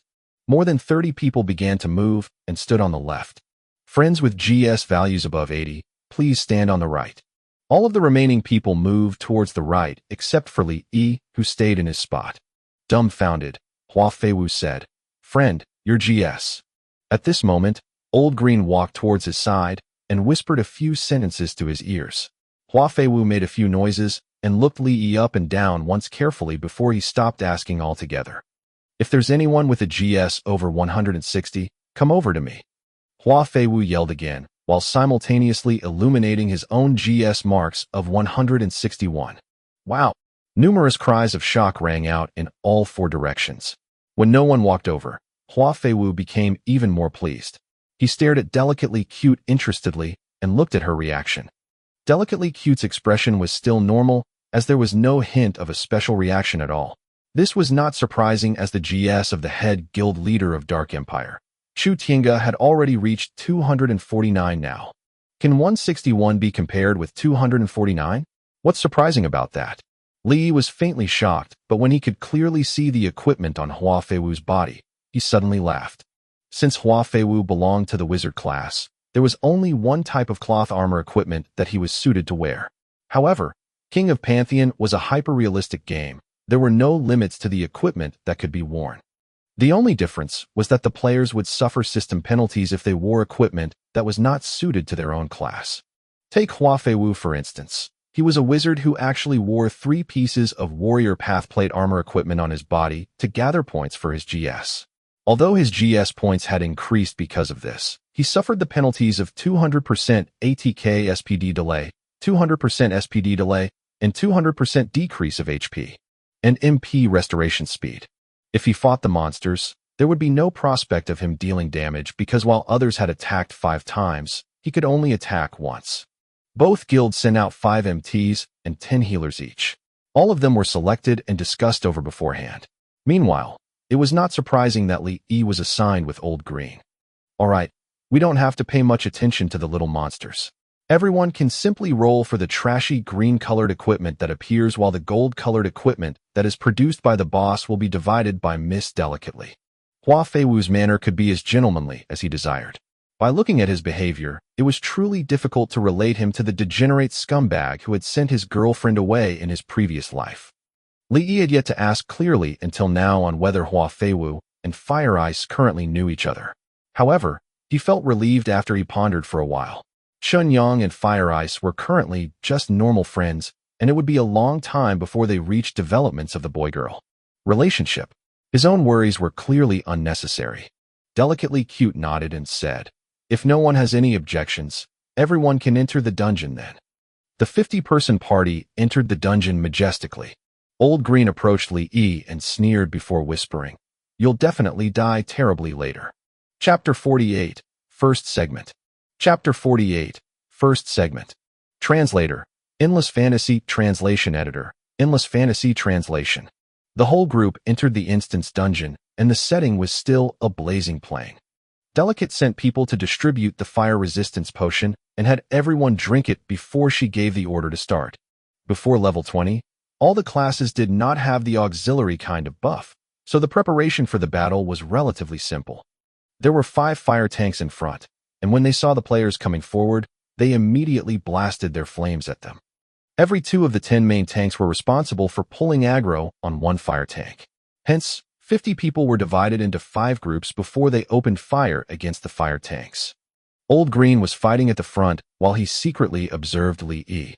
His purpose was very simple: to seek an appropriate time to pull aggro toward Li Yi and make him die. Each of the fire tanks had more than 100,000 HP, and their def was high. As the melee classes had to endure the burning fire when fighting up close, the range classes were undoubtedly at an advantage in this segment. Delicately Cute was shooting her arrows and taking note of everyone's damage output value. Except for the 20 healers, the other 30's damage index kept jumping up: 100,000, 10,000. Hua Feiwu had long since taken off his plate armor. Even though he liked to boast, he too knew that there was no way to release any output with that thing on. Who would not want to show off in front of the person he liked? Hua Feiwu gulped down all the furious potion that he had gotten from the Violent Ape King dungeon and furiously made outputs. The wizard he played as was of the dark path, so his damage was the highest. In no time, his damage value was at the forefront. Light of Destruction, Dark Touch, Death Storm. Whatever skills a dark wizard could learn, Hua Feiwu had almost learned all of them. In just a while, his damage value was far above everyone else's, ranking first. The person ranked second was also from the Century Flower Guild, the Weapon Warrior, Century Battlemaster. The third place was also someone from the Century Flower Guild, the Cyclone Thief, Old Green. Delicately Cute was enraged. Who would not want their own guild to be ranked at the top? Looking down, Delicately Cute finally felt slightly better. The fourth place was none other than Li Yi, whom she was initially not optimistic about. Darkwing. Delicately Cute's eyes lit up. She looked up and quickly found Li Yi. At this time, Li Yi was standing behind the big troop by himself. He was shooting nonstop. Why are you standing so far away? Coward. Such a wuss. Delicately Cute snorted with dissatisfaction. She fixed her eyes on Li Yi for a while and found that he had nothing special. His technique was the same as hers. From drawing the bow and releasing the arrow, then drawing the bow again and releasing the arrow again. How is it that his damage is so much higher than mine? Could it be that he's so lucky he triggers critical hit each time? Delicately Cute was a little dismayed. One had to know that her gear score had reached 143, and her character was the high-damage shooting path archer. Even her chain arrow skill was at level 7. Boom, boom, boom. The HP of the 4 fire tanks were drained, and they instantly began to explode. Main tanks had high health and great defense, so they were naturally unafraid. However, there were a few wizards and archers who went up close for a better output, because when fighting at a close range, the frequency was naturally faster. So they were all doomed at this time. Blazing shattered pieces scattered all over, instantly killing 9 with the explosion. 6 from Century Flower Guild died, 3 from Dark Emperor died. Someone began to report. Hua Feiwu's face darkened as he commanded, "Corpse run, corpse run. Hurry." Delicately Cute waved her hand. "No need for that. Healers, go and rescue." 8 healers from the Dark Emperor Guild ran over, and together, they used the resurrection spell. Hua Feiwu was stupefied. Although his guild had a number of healers, none of them were able to learn the resurrection spell. Where's the drop spot for the resurrection skill tome? Can you tell me, friend? I'll give 1,000 gold coins to buy the information of the drop spot for the resurrection skill tome. Recover, continue. Delicately Cute interrupted the healer's endless questioning from the Century Flower Guild. Li Yi was actually surprised. Although he knew that the Dark Empire Guild was rich, he did not know that there were also experts in this guild. It was necessary to know that it was not because Hua Feiwu's guild could not afford to buy the resurrection spell, but that they were not able to even if they wanted to. There was no resurrection spell for sale at all in the auction house, and the drop rate was so low, it made the healer group cry. Hua Feiwu cleared his throat. "Miss Delicate, there's no need for Guildmaster Hua to say anything more. The 10 priests from our guild who knows the resurrection spell are all here. This is the top secret of our guild, and even I have no right to divulge it." Hua Feiwu was exasperated as he roared, "Advance!" A 50 elite fire dwarfs troop was at the front, while there were 2 10 meters tall fire arrow tower at the back. This was the first checkpoint of the Fire Beast dungeon. Once they passed this point, they would be able to meet the boss. Main tanks stand together to lure the fire dwarf army. Healers keep up. The rest of the DPS, come with me to ambush the arrow towers. Hua Feiwu motioned with his hand and ran for the nearest arrow tower. It was not easy to storm this checkpoint. If you chose to wipe out the fire dwarf army, you would have to bear the shooting of 5 arrow towers. The main tanks might be fine, but the healers and DPS would be definitely unable to resist it. Hua Feiwu's Century Flower Guild had played this instance dungeon several times. The method he had worked out was to divide the group into 2, one to lure the fire dwarfs while another to ambush the arrow towers. It would, of course, be best if everyone could launch a sneak attack on the arrow towers, but then the damage caused then would be too dispersed. Before the HP of the arrow tower could be emptied, they would have been surrounded by the fire dwarf army. It would be a total annihilation. Have to destroy. Once Li Yi saw Hua Feiwu's arrangement, he immediately felt that something was amiss. Sure enough, the 10 main tanks and healers completed their task and managed to pull aggro on the group of dwarfs. Yet when Hua Feiwu led the DPS to attack the arrow tower, the other tower aimed at this side and countless fire arrows descended, which caused 7 deaths. There were only 20 DPS. So although the damage was better, the situation had worsened. Go to the side of the arrow tower and avoid the other one, Hua Feiwu shouted. As the people moved to the side of the arrow tower, the other tower was unable to shoot towards this area. Just as the people were at ease, the 2 towers unified and targeted the main tanks and the healers that were fighting with the dwarfs. Don't bother so much. Just charge. Hua Feiwu's heart ached as he gulped down another bottle of rage potion, waving his staff to blitz the tower. Vice Guildmaster, how about I go and strike the other tower? This will distract the attacking force of the arrow towers. Li Yi PM'd one delicately cute. Listen and follow the party's command. Delicately cute blandly replied. Li Yi could do nothing. He had played countless instance dungeons and naturally understood this principle in which one must absolutely obey the party commander's order. However, if the party commander made a mistake which caused a total annihilation and he did not speak up, then dying along with them would really be not worthwhile. There clearly was still a way to redeem the situation. Despicable creatures, I want to crush your heart. When the HP of the arrow tower dropped to 1/3, 3 fire dwarfs appeared. Wielding a sledgehammer, they pounced at the DPS team. Most of the main tanks and healers at the front had been killed and injured. Facing the attack from the 2 towers and the many fire dwarfs, not to mention their current level, even players of level 30 or so would not be able to resist as well. Every time the 3 fire dwarf sledgehammers hammered down, it would take away the life of 1 DPS. When the DPS saw that they could not resist any much longer, they messed up their formation and began to scurry about. As a result, the monsters they pulled aggro on increased, and they died even faster instead. Hua Feiwu dashed more than 100 meters away and was smashed by the fire dwarf's flying hammer.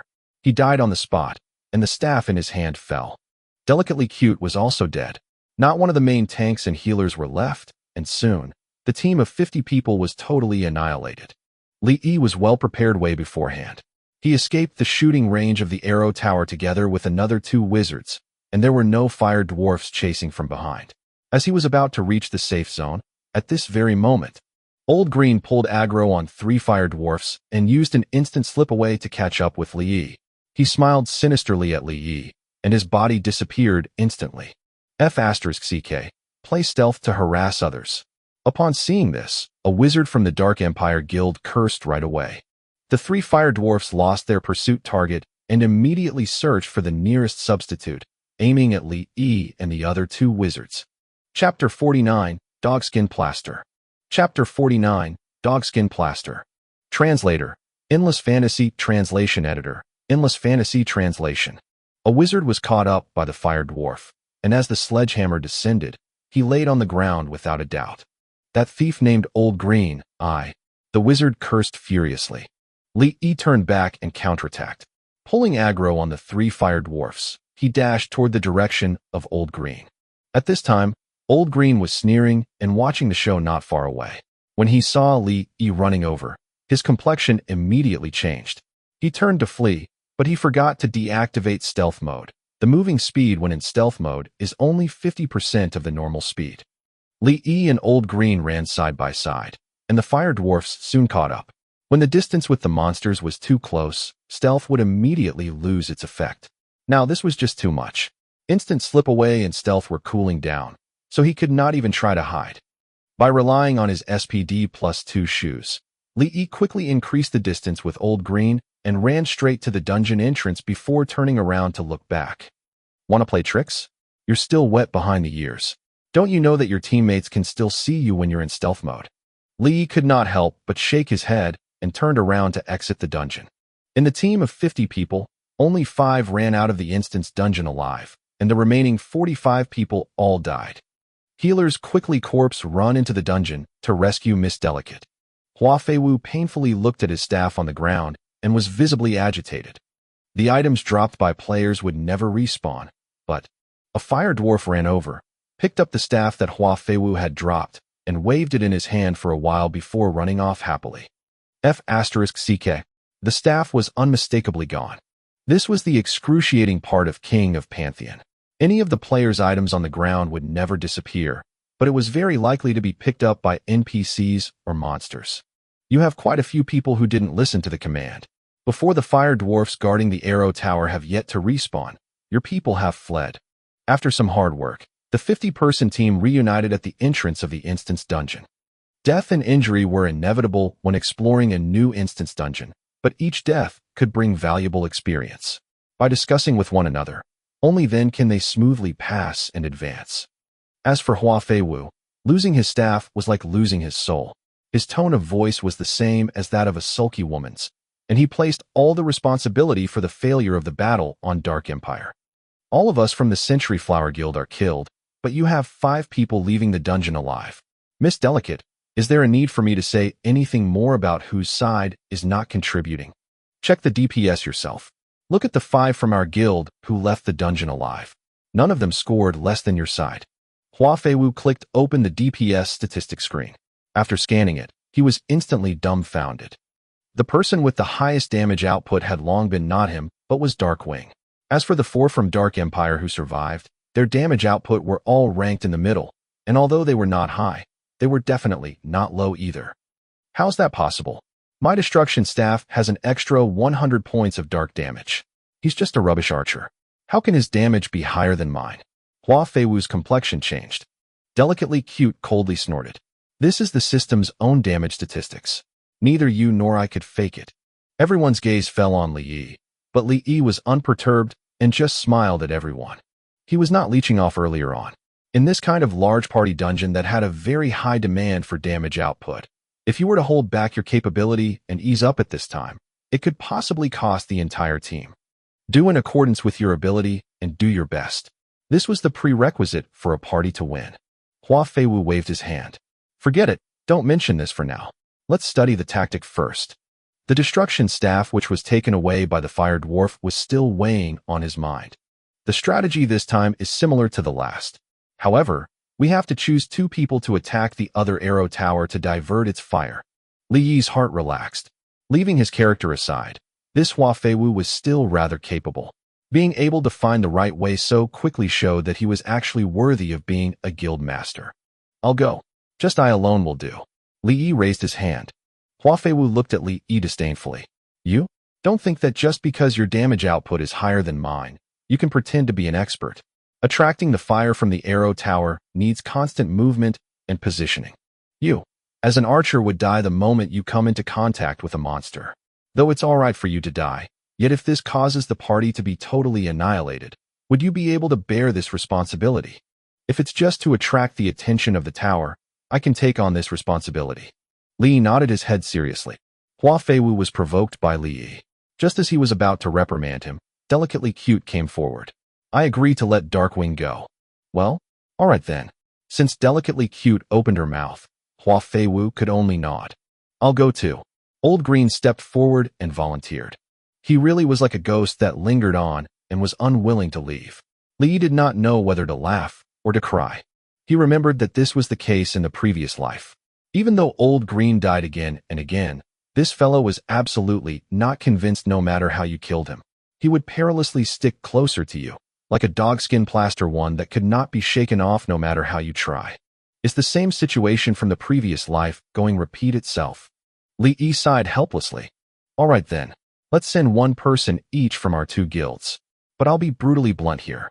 Before we have taken down this point, if there's anyone who wants to play dirty tricks, I'll absolutely not let him off.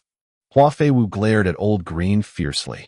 The wizard who had earlier died due to Old Green playing stealth had been berating nonstop.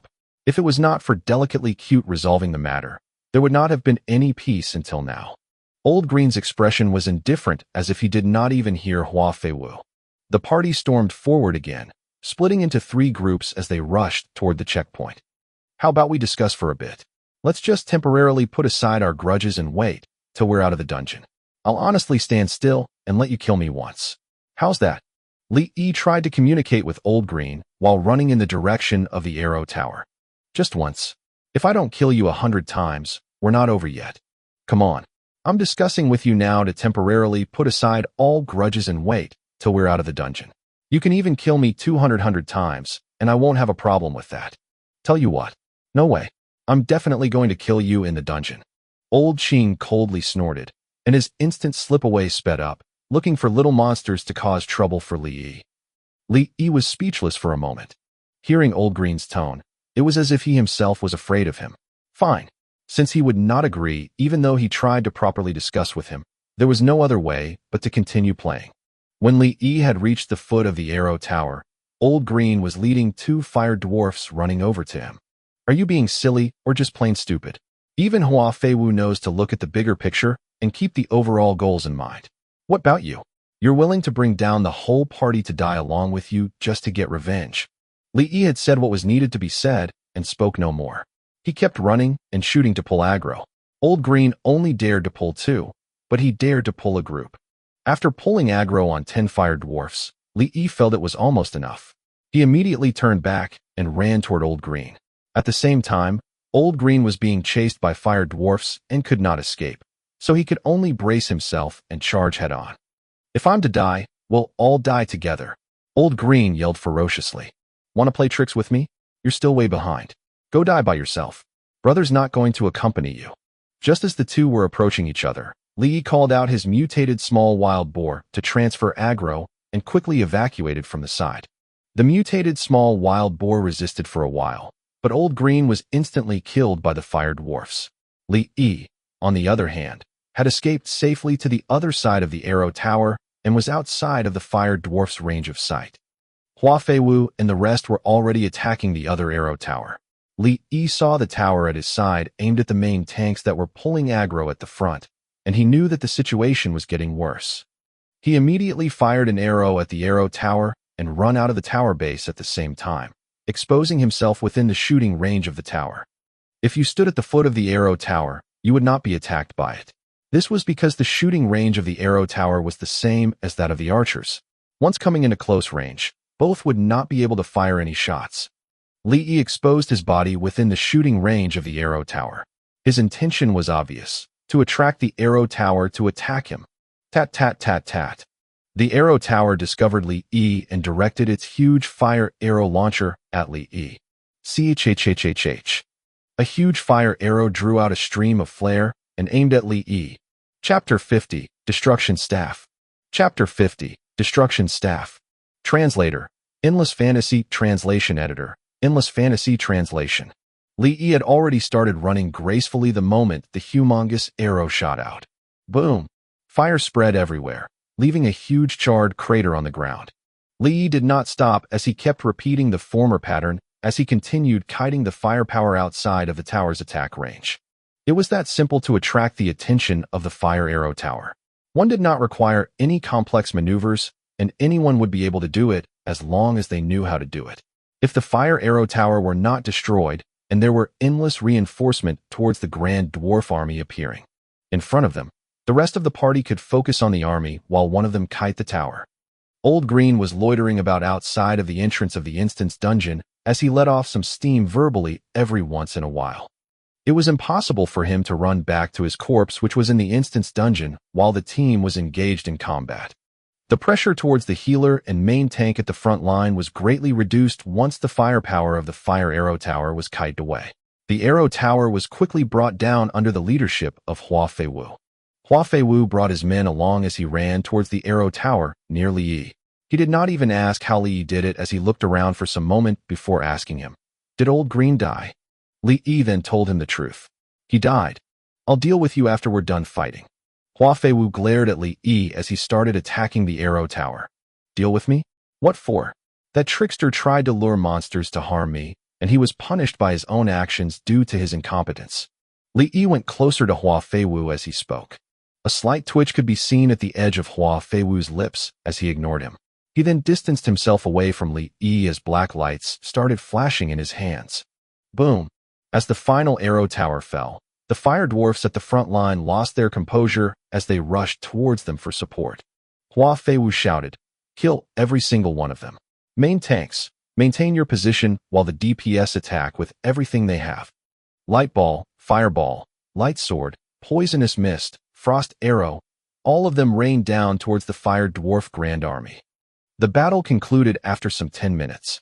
There were a total of 7 people, including Old Green, who was dead, and Delicately Cute was very satisfied with the death count.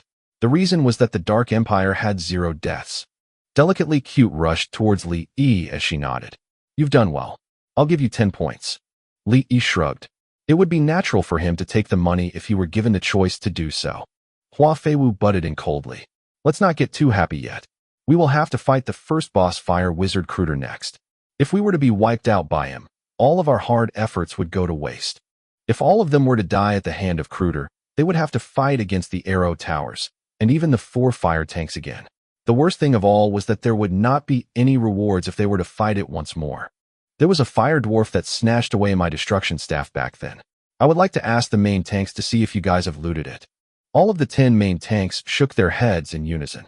"I'm very sure that that particular fire dwarf will not be respawned by that system, and the destruction staff will definitely be dropped. If one of you have looted the staff and chosen not to return it to me, I, Hua Feiwu, will kill you until you decide to delete your account and quit the game." That destruction staff was a gold quality item and was the strongest class weapon below level 20. This weapon alone had the GS of 78, and Hua Feiwu's strength would decrease by half without this staff. Li Yi said calmly, "The destruction staff is a drop from the Violent Ape King, right? Hee. Looks like the reward from the previous battle was quite a good one." Hua Feiwu squinted. "How do you know the destruction staff is a drop from the Violent Ape King?" "It's written very clearly on the website. Those who've always go to the website would have known about it, right?" Hua Feiwu scoffed as it was obvious that he did not believe Li Yi. "Don't give me that look. I didn't loot your staff, and even if I did, it's another ball game whether I would return it to you. Are you provoking me?" Hua Feiwu's expression sank. He was extremely displeased with Li Yi for a long time. Even if he were to ignore the incident related to Old Green, he was not able to stand him based on the DPS ranking alone. As the battle against the arrow towers came to an end, Li Yi's DPS ranking was still at the top. Hua Feiwu's ranking had immediately dropped to the 5th place as he had lost his destruction staff. How could he feel content when a useless archer, whose equipment was no better than his, delivered such a huge damage output? Then, Li Yi started smirking. "Holy Pure is my friend. When he fighting alone in his past life, he was never afraid of the Century Flower Guild, and more so in this timeline." Hua Feiwu spoke up. "Haha, that's great. Since you're a friend of that kid, I'm not afraid of telling you in the face that I'm the one who snatched the Violent Ape King from them. I've killed all those idiotic paladins when the boss HP was at its lowest point and obtained the first kill. Are you avenging your friends? Fine. Come and kill me. As long as you have the capability, you can kill me anytime." Li Yi continued smirking and did not say a single word this time around. This was a habit of his. He did not like to speak up when the anger within him swelled up to its limit. Instead, he would think of countless ways to reduce and erase the anger within him. Li Yi had been doubted and questioned by the others ever since the instance dungeon began. He was just a player, not a saint. After all, he was just trying to play a game. If he were to hate fighting against the strong, he would not have appeared here. He was just like Snickersnay, carrying the pickaxe on his band as they searched for the mineral veins high and low. "It's also my idea to invite you to this instance dungeon. Do you really think you have the qualification to enter this dungeon with your trash equipment?" Hua Feiwu continued mocking Li Yi.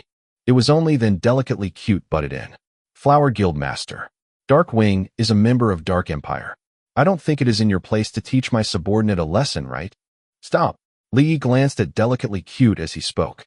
"Please. The reason I joined the Dark Empire was because of Chu Nan. Firstly, I am not your subordinate, and secondly, none of you have the right to teach me a lesson. Delicately Cute and Hua Feiwu were stunned. It was without a doubt that Li Yi had offended both of them after saying such words. The situation was awkward as both parties did not know what to say. Ultimately, Delicately Cute sighed. Fine. Consider that I've been saying the wrong words. Will you forgive me? I accept your apology. Li Yi nodded in all seriousness. Then, Old Green came running to them. Was your death because of him? Hua Feiwu pointed at Li Yi. No, Old Green answered without any hesitation. No. Hua Feiwu glared at Old Green. No. I died because I didn't kite the monsters properly. Old Green's attitude did not waver. Hua Feiwu's expression was calm, yet frustrated as he heard Old Green's response. He had always been a despicable man, and since he had offended Li Yi, it was only natural that he did not want him to stay any longer. He tried to take this opportunity to kick Li Yi out, but he did not expect Old Green to not cooperate with him. Hua Feiwu squinted as he spoke. Darkwing, I wish you'll be responsible to kite the other monsters away from him when we're fighting against Kruder. Li Yi raised his eyebrows and replied. No problem.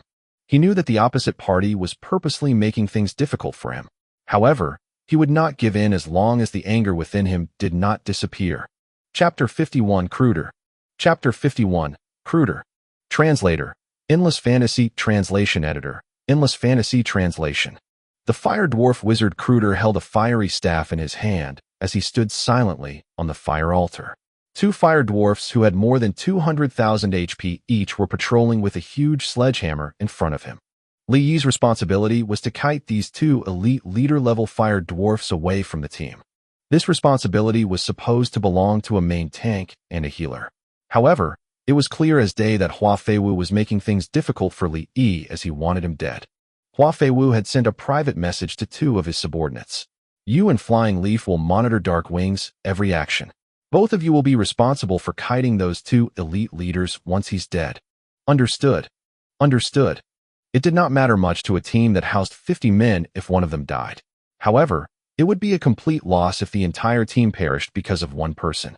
Hence, Hua Feiwu had made preparations in advance as he made things difficult for Li Yi. Let's begin.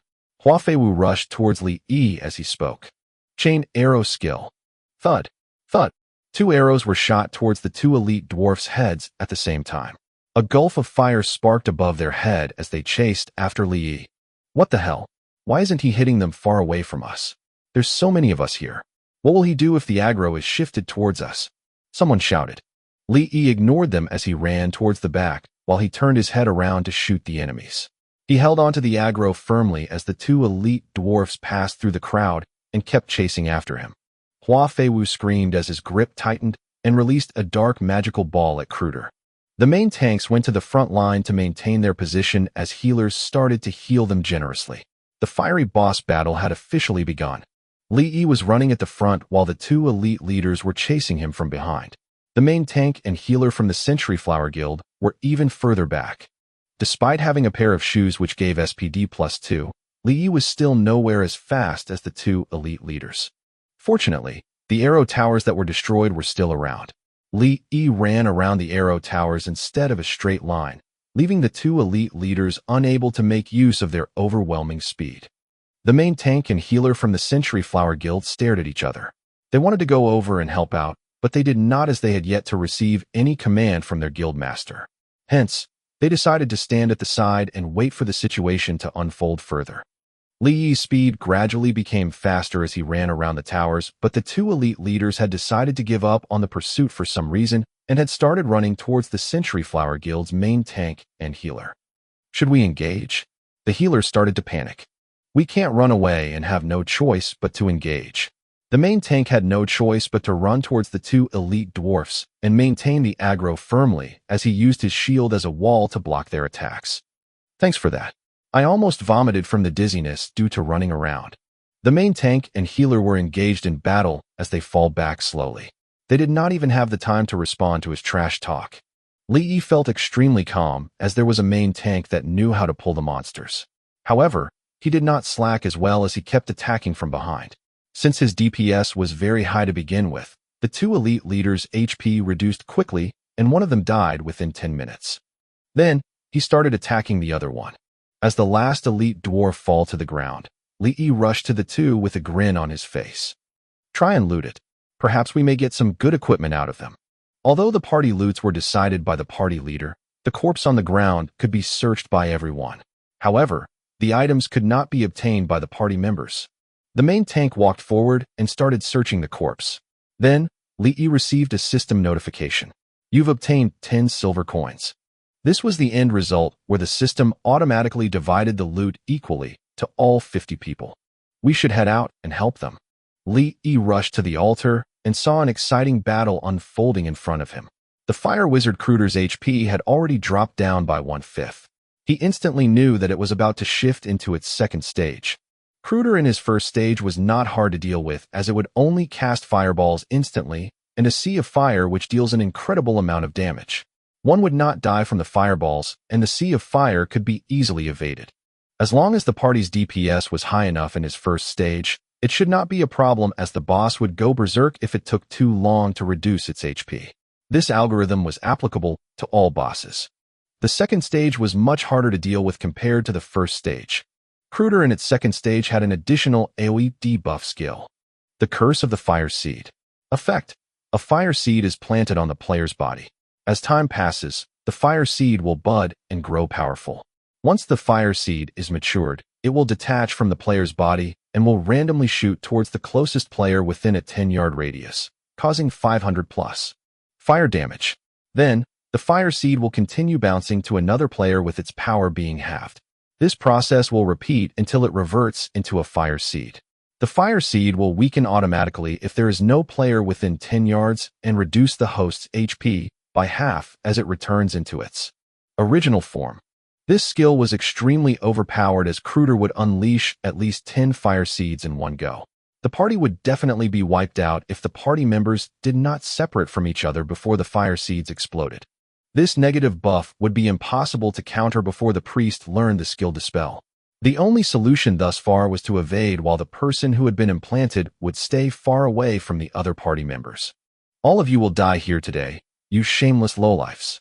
The fire on Kruder's body turned blue, and countless blue dots automatically flew into the players' bodies as he waved his fiery staff. Hua Feiwu shouted out loud. Whoever had been planted with the fire seeds, keep attacking. Run to the back once you realize your body has turned red. After 3 minutes, the fire seeds exploded one after the other.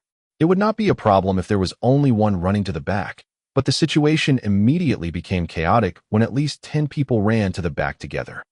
The fire seeds exploded and bounced among each other, killing 7 people in an instant. Are you all F***ing idiots? Can't you notice the others when you start running? Run in different directions. Hua Feiwu had completely lost his cool as he scolded. Their damage output was drastically reduced since they lost 7 people in an instant. Then, Li and the rest came running back and joined the battle immediately. Li had a very high DPS output and was able to reduce Kruder's HP quickly. Naturally, Hua Feiwu did not dare to mess with him at this crucial moment. However, one other person thought otherwise. Kruder released a handful of fire seeds once more, and Old Green was fortunate to be the chosen one. He was ecstatic as he immediately ran towards Li. His intention to damage Li was clear as day. King brainless Theod can't even choose a better timing to do it. Hua Feiwu witnessed Old Green's every action. He shouted and kicked Old Green out of the party as fast as he could. Old Green was automatically kicked out of the instance dungeon in 3 seconds. Everyone attack with what they have. I'll kick you out of the party if you make any mistakes, regardless if you're from the Century Flower or Dark Empire. The battle became even more intense as Hua Feiwu shouted. Naturally, he had his good sides as well, since he was able to become a guild master of a guild which had more than 500 members. Although he did not mix that well in the future due to personal reasons, one could not deny that he did, in fact, have the ability to lead. The party was extremely cautious as they were shocked by Hua Feiwu's actions and no longer collided into each other when the fire seeds exploded. Kruder's HP reduced steadily, and it had entered its final stage when it had 3/5 of its HP left. Boom! Kruder's body exploded as its soul that had caught fire floated in the middle of the sky. The gray-black fire rained from the sky, covering the entire altar instantly. Chapter 52, Blazing Heart. Chapter 52, Blazing Heart. Translator, Endless Fantasy Translation Editor, Endless Fantasy Translation. The gray-black flames enveloped everyone, and a time limit appeared above their heads. 10 minutes. This challenge was not very difficult. Kruder's soul floated motionlessly in midair, allowing it to be hit by both ranged and melee attacks.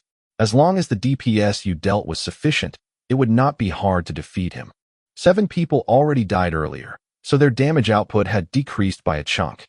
Add that to the fact that Old Green had been kicked out, and the party's DPS output clearly did not quite make the mark. Fight! Damn it! Fight with everything you got. Everything. Hua Feiwu kept roaring. Comrades from both guilds, listen up. I don't care what class you play. I'll personally reward 5,000 yuan to whoever deals the last hit to that boss. Delicately Cute's voice was not very loud, but the impact her words made when they entered everyone's ears was enormous. Heroes will rise to the occasion when there is money on the table. When they heard her words, many people immediately brought out the offensive potions, STR scrolls, and MAG scrolls that they had been hoarding away all this time. Their DPS instantly inflated. Faced with a dummy boss like this, all tactics went out the window. They just had to increase their damage output to the max, and it would be mission complete. F***CK, an advanced level unlimited fury potion. You're crazy, bro. You can't buy stuff like that even if you got the dough. An orc warrior from Dark Empire downed an advanced level unlimited fury potion, and his ATK immediately jumped up a large notch. Even more terrifying was the way the advanced level unlimited fury potion not only temporarily increased his ATK, but it also added a temporary buff that kept his fury bar filled to the brim for 3 minutes. For warrior classes to achieve a high DPS, the key was to use fury increasing skills efficiently. However, once they downed an advanced level unlimited fury potion, none of that mattered anymore. They just had to keep spamming their highest damage skill and keep dealing damage brainlessly. The orc warrior's DPS instantaneously surged up, allowing him to rise from the teens to the top 5 in the rankings. Even Li Yi could not help but sigh to himself. So what if his operational skills were excellent? Others could surpass him just by drinking a potion. Although they were many men down, each fighter brought out their best moves. They watched as Kruder's HP dropped rapidly, reaching rock bottom in an instant. Total kill time, 7 minutes. Highest DPS dealer, Darkwing. Last hit on boss, Darkwing. Both Delicately Cute and Hua Feiwu stared at Li Yi's name on the party scoreboard, stunned. Li Yi's damage had been increasing exponentially from the very beginning, and once he reached first place, he never once dropped from the position. The orc warrior who downed his advanced level unlimited fury potion finally ended up in 4th place, with Hua Feiwu and Century Battlemaster placing ahead of him. Damn, I should have downed it earlier. The orc warrior regretted it immensely. The effects of his unlimited fury potion still had half a minute left on the clock, and now it was going to waste. The guild will compensate you for the price of the potion. Delicately Cute was unexpectedly generous, and her words instantly caused the orc warrior to break into a grin. Allow me to voice an opinion.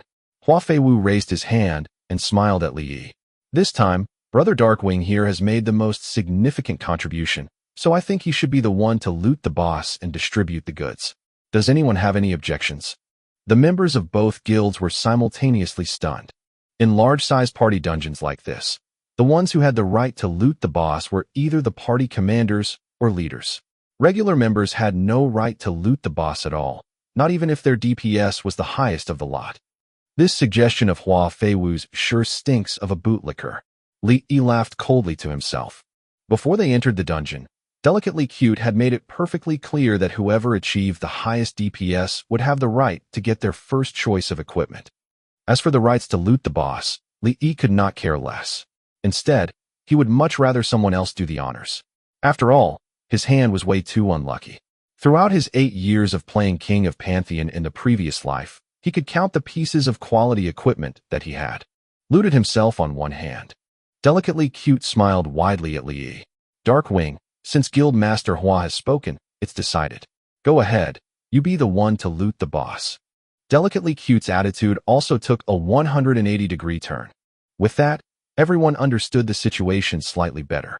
In every game, who would not want to surround themselves with powerhouses?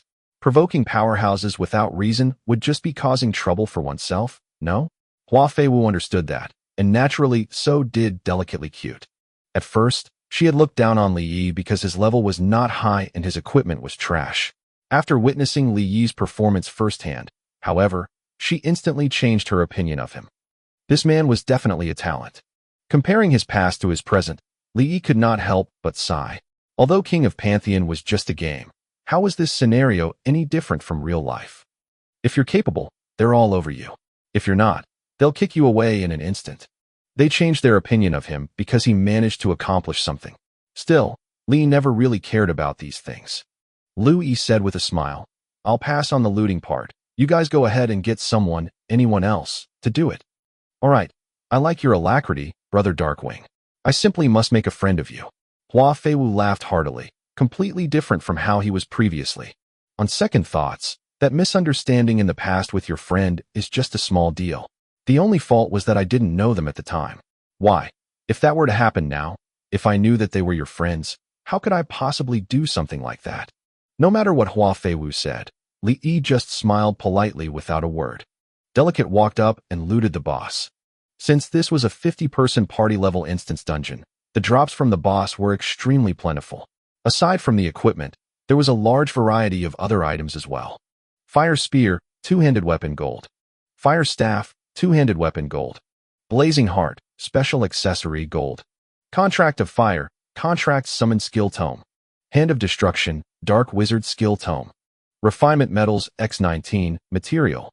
In total, they obtained 3 pieces of gold-colored equipment, 13 skill tomes for a variety of classes, 2 types of materials, and a wrath potion recipe. Li Yi said, "I'll take the Blazing Heart and the wrath potion recipe." Blazing Heart, gold-colored accessory. ATK plus 30. Fire resistance plus 30. Special effect. When hit by a fire attribute attack, there will be a chance of 20% to 50% damage reduction. Special effect. When in battle, automatically recovers 10 HP and 10 MP every 5 seconds. Special effect. Releases a small-sized fireball within a 30-yard radius directly ahead, resulting in 50 points of fire attribute damage. Skill cooldown 1 hour. The learning requirement for the Wrath Potion recipe was 4,000 points in Apothecary Mastery. The Blazing Heart's attributes, MP recovery in battle, fire damage reduction, and the small fireball ability meant that it was a very practical accessory for the early stages of the game. Li did not care one way or the other about the HP recovery, but MP recovery was precisely what he needed the most right now. His DPS should and could have been even higher, but he did not have enough MP to meet his needs, and that was why he did not perform as well as he wanted to. Since he placed first in DPS, he had the right to choose. Besides, Li Yi was not only number 1 in terms of DPS, he had even landed the last hit on the boss. The player to land the last hit on the boss earned an additional 20% EXP. No one objected, and no one was dissatisfied with the result either. How could they, seeing as their DPS was not as high as his? Delicately Cute handed the Blazing Heart and Wrath Potion recipe to Li Yi. At the same time, she fulfilled her promise, transferring 5,000 credit points into Li Yi's account. Thanks. Li Yi equipped the Blazing Heart and checked his GS. That one accessory instantly increased Li Yi's GS by about 100 points. This was also something that could only be achieved by beating a party-level dungeon. If it was just 5 people running a small dungeon, they could go at it for weeks and still not achieve this. As for the distribution of the remaining loot, Hua Feiwu and Delicately Cute discussed it over, coming to a consensus. In the end, the fire staff went to Hua Feiwu, and everything else was distributed to the other players. Delicately Cute did rather well in leaving not a single scrap behind. After she was done distributing everything else, all she had left in her hands was a single contract of Fire Skill Tome. Does anyone want this? Anyone at all? Delicately Cute called out 3 times in a row but did not get a single reply. Out of the tomes for the summoning path, natural summons and undead summons were the most expensive. Very few players went down that path, and not one of the 49 people present used that class, so naturally nobody wanted it. If no one wants it, you might as well give it to me. Li Yi smiled. Chapter 53, Chu Tiange. Chapter 53, Chu Tiange. Translator, Endless Fantasy Translation Editor, Endless Fantasy Translation. Li Yi took the contract summon tome that no one else wanted. Old Green had been kicked out, and Hua Feiwu never added him back in again. As for the 7 people who had been killed by the fire seed, With the exception of the 2 healers and 1 MT, the others had also been kicked out. There were only 45 people left in the party, and there were still 3 bosses ahead. The party needed replenishing. Li Yi spoke. I have 2 friends outside. If we need people, I can call them in and they can give it a try. One's a healer and the other a natural summoner. Chen Yang and Fire Ice had not left yet. Neither Hua Feiwu nor Delicately Cute had any objections, so they gave Li Yi the right to add others into the party. He brought Chen Yang and Fire Ice in. Not long after Chen Yang and Fire Ice entered the dungeon, the 3 reinforcements that Delicately Cute had called over arrived as well. These are my friends, Tall and Mighty the natural summoner, as well as Fire Ice the light priest. Li Yi introduced them succinctly, but his eyes were fixed unblinkingly on Hua Feiwu. When Hua Feiwu saw Fire Ice, he was stunned for a second, but he hurriedly reached out his hand. Nice to meet you. I'm Hua Feiwu, the guild master of the Century Flower Guild. I'm called Tall and Mighty, huh? Chen Yang cut in between them from the side and grabbed Hua Feiwu's hand passionately. Fire Ice burst into giggles, instantly stunning Hua Feiwu once more. It was true, they had yet to meet each other at this point. Watching the duo's demeanor, Li Yi finally cleared away his doubts. Although this was just a game, Fire Ice had still been quite the tragic character in the past life. She had nudes taken of her and was pimped off. Her family did not understand her. Outsiders did not sympathize with her. Basically everyone in the world pegged her as a WH*re who would sleep with. Practically anyone. One could already imagine how she must have felt. Even though Li Yi had not spent a lot of time with her, he had already noticed that she was by no means such a frivolous woman. Li Yi had never intended to become a messiah, but if it was possible, he would be more than willing to change Fire Ice's destiny. Guild Master Hua, that fatty in the black robe next to Delicate, is our Guild Master Chu. When he saw that Hua Feiwu was still trying to say something to Fire Ice, Li Yi yanked him slightly.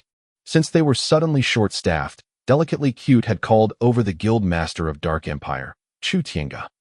Chu Tiange looked quite similar to Chu Nan, but he was several sizes fatter than his younger brother. His character was a dark elf, and dark elves were supposed to be known for their beauty, but he had not changed his appearance in the slightest. As a result, he was wide in the places he was supposed to be wide, and fat in the places he was supposed to be fat. Standing there, he looked like a mountain of meat. Chu Tiange's whole body glimmered with golden light. The long black wizard's robe he wore did not seem to fit very well. Li Yi opened his observation interface and saw that Chu Tiange was already fully equipped with gold-colored equipment, and his GS was a whopping 300. There was absolutely no compromise either. Everything he wore was the best equipment for dark wizards. Now that guy was truly filthy rich. Compared to his outfit, Hua Feiwu's equipment was painful to look at. Guild Master Chu, your wonderful reputation precedes you. It truly is my honor to meet you today. Hua Feiwu approached him with a smile. Chu Tiange said, You flatter me, Guild Master Hua. I hear you lost your destruction staff? What do you think of the attributes on this one? It has better attributes than the one I lost, but the fire staff is only suitable for elemental wizards. If a dark wizard uses it, they wouldn't be able to make full use of the staff's potential. Chu Tiange smiled slightly. Relax, once we finish this dungeon, I'll get Delicate to buy you one. How could I possibly accept that? Hua Feiwu's expression lit up. Chu Tiange gave a nonchalant wave and walked up to Li Yi, reaching out his hand with a smile. You are Lil Nan's classmate, Li Yi, right? Yes, Guild Master Chu. Li Yi reached out his hand and shook Chu Tiange's. You led a team and got the first kill on the Fire Lord, and you were also the first to kill the heroic Dungeon Frost Labyrinth's boss. It is truly my honor to have you in my guild. You're exaggerating, Guild Master Chu. Li Yi smiled slightly. Haha. If you have any requests or complaints about the guild, you can tell me directly, and we'll work through it together. As Chu Tiange said that, he sent Li Yi a friend request. Even Hua Feiwu, another guild master, did not have the honor of receiving Chu Tiange's proactive friend request. In the past life, Li Yi did not interact with Chu Tiange at all, but he often heard what others had to say about Chu Tiange. Rich and steadfast. Guild Master Chu's arrival got everyone excited for a moment. It was no wonder, as everywhere this good brother went, he always made it rain. Fire Beast has 4 bosses in total, and we already defeated the first one, Kruder. The one we need to face next is the Summoner Skasa, followed by the Dwarf Priest Skemu, and finally the Fire Beast Elendil. Hua Feiwu introduced the progression of the dungeon. Every time a dungeon was opened, with the exception of the secret dungeons that had no clues released about them, the official site tended to release some brief introductions regarding large-sized group instance dungeons, such as Pinnacle of the Fire. The dwarf priest Skemu is easier to beat. Other than replenishing its HP, it has no other powerful techniques. The summoner Skasa, however, is a tough one. Right now, many parties were stuck at the second boss, Skasa. Skasa did not have any offensive skills. He only had one skill, and that was to summon infinite numbers of elite-level monsters, those that flew in the air and those that ran on the ground. Although the OP elite army did not have a lot of HP, their ATK was ridiculously high. If 5 or more monsters surrounded a player at once, even tanks would not be able to withstand that onslaught. How do we defeat Skasa? That was the question that many parties were trying to solve right now. Hua Feiwu said with a wry smile. Even the Starfire Guild is stuck at Skasa. So far, only one party has gotten past it, and that's Platinum Hand. Platinum Hand, the ones who got the first kill for Heart of the Fire. Li Yi's heart shook slightly. Platinum Hand was not a guild. Instead, it was the name of a small-sized party group. There were about slightly over 20 of them, and their members were all the cream of the crop, without exception. Platinum Hand was formed within half a month of Pantheon's opening, and in the year that followed, they continuously set records, achieved first kills, reached the Hall of Fame, obtained the worship of the opposing factions, and so on. Every incident was a cause for awe and admiration. Countless guilds tried to rope this party into their midst, but strangely, the Platinum Hand party always kept to themselves and never followed any one faction. In the past life, this continued on until 1 year later, 3 months after Li Yi first entered the game. At the time, Platinum Hand suddenly disbanded, the party falling to pieces, and the members were also scattered to the many major guilds. Wild God, Mad Saint, Lonely Yingbing. Many of these extremely powerful OP fighters from the later stages of the game all originated from Platinum Hand. Platinum Hand disbanded when they were at their strongest, and for a long time after that, they were completely unheard of. Until one day, when Yingbing was being hunted by 3 large guilds at once, her archenemies Wild God and Mad Saint suddenly decided to help her. Within a mere half a month, they tore the 3 large guilds to pieces. Someone asked Wild God and Mad Saint why they helped her, and the 2 of them gave identical replies. For the glory of Platinum Hand. Chapter 54, Hard Mode. Chapter 54, Hard Mode. Translator, Endless Fantasy Translation Editor, Endless Fantasy Translation. Does Skasa really have no weaknesses whatsoever? None. Chu Tiange and Hua Feiwu discussed it for a while, but their expressions were disappointed. Faced with the summoner Skasa, Hua Feiwu could not think of any effective means to counter it. Darkwing, do you have any ideas? Chu Tiange asked Li Yi. Li Yi shook his head. Although he knew how to fight Skasa, that strategy required at least 10 DPS classes with a GS of 300 each. As of right now, they had no means of achieving that. They could not deal enough damage, so they could not kill it immediately. The longer the battle dragged on, the more monsters there would be, and the faster they would die. Chu Tiange sighed slightly. Are we all stumped? Delicate, you go find out who's the boss of Platinum Hand, and see if we can buy a guide. Delicately Cute said helplessly. No can do. Forget the boss of Platinum Hand. Even the identities of the members are still a mystery. That was a party in the height of glory, so how could the Dark Empire Guild not try to recruit them?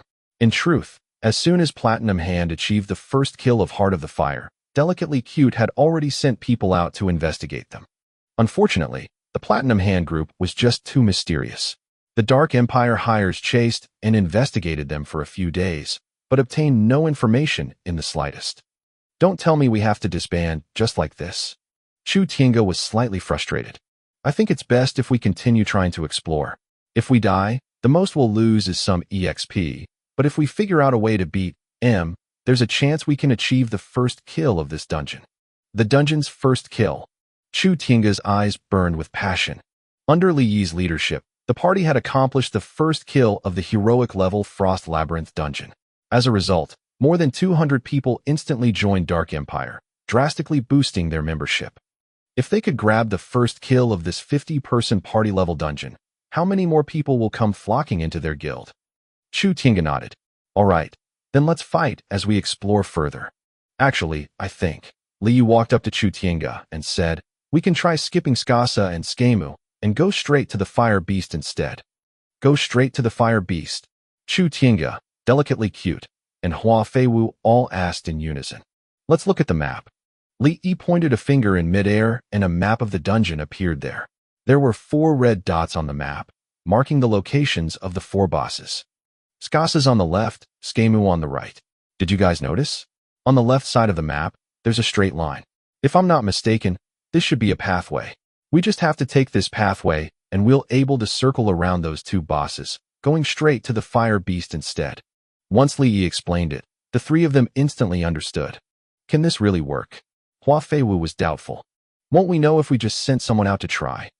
Chu Tiange gave it some thought, and then yelled toward his guild members. Does anyone want to try scouting? I'll do it. Me too. Guild master. I'm a warrior tank. I got plenty of HP. I'm a thief, meaning I can run fast. Guild master, choose me.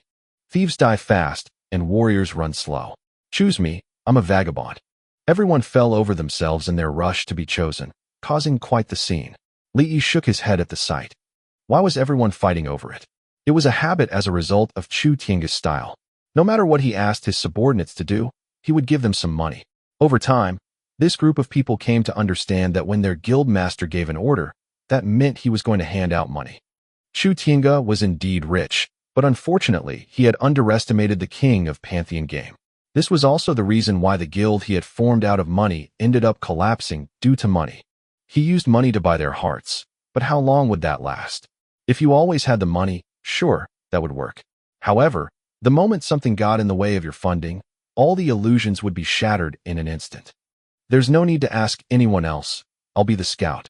Li did not say anything more than that. Without even waiting for Chu Tiange's approval, he set out. He remembered the guide for the fire beast, but he had never come to this dungeon in the past, so he needed to scout out the way first. There was an elite-level dwarf guarding the entrance to the passageway at the edge, so Li released his mutated small wild boar to distract it, using that chance to slip into the passageway. The guide from his past life was right, after all. This method could work. Li sent Chu Tiange a message, and not long later, Chu Tiange brought the whole party to meet him, coming in like a parade. This method's great. When he saw the fire beast boss ahead of them, Chu Tiange was so happy his eyes became slits. Don't celebrate yet, just look at its HP. Li chuckled and pointed at the extremely long HP bar above the fire beast's hand. The fire beast looked like a T-Rex, but it was much larger than a T-Rex. Most importantly, it was not a living creature, but was instead a large-sized combat machine created by the fire dwarves. The HP above the fire beast's head clearly said 5,900,000. Hua Feiwu was slightly stunned. Didn't the introduction on the official site say 300,000 HP? Why is it more than twice that? Li thought it over. I think it might have something to do with us circling around 2 bosses. In truth, this was one of King of Pantheon's special systems. Why did they put a direct pathway there? There was only one reason behind that, and that was they wanted players to choose how they were going to conquer the dungeon. They had to defeat the first boss, but the 2 bosses after that could be skipped. However, the price to pay for skipping them was that the final boss would be even more difficult, and the dungeon would automatically enter hard mode. If they killed the boss in hard mode, the rewards they get would be even better than the usual rewards. Out of the many dungeons of King of Pantheon, almost all of them had a hard mode.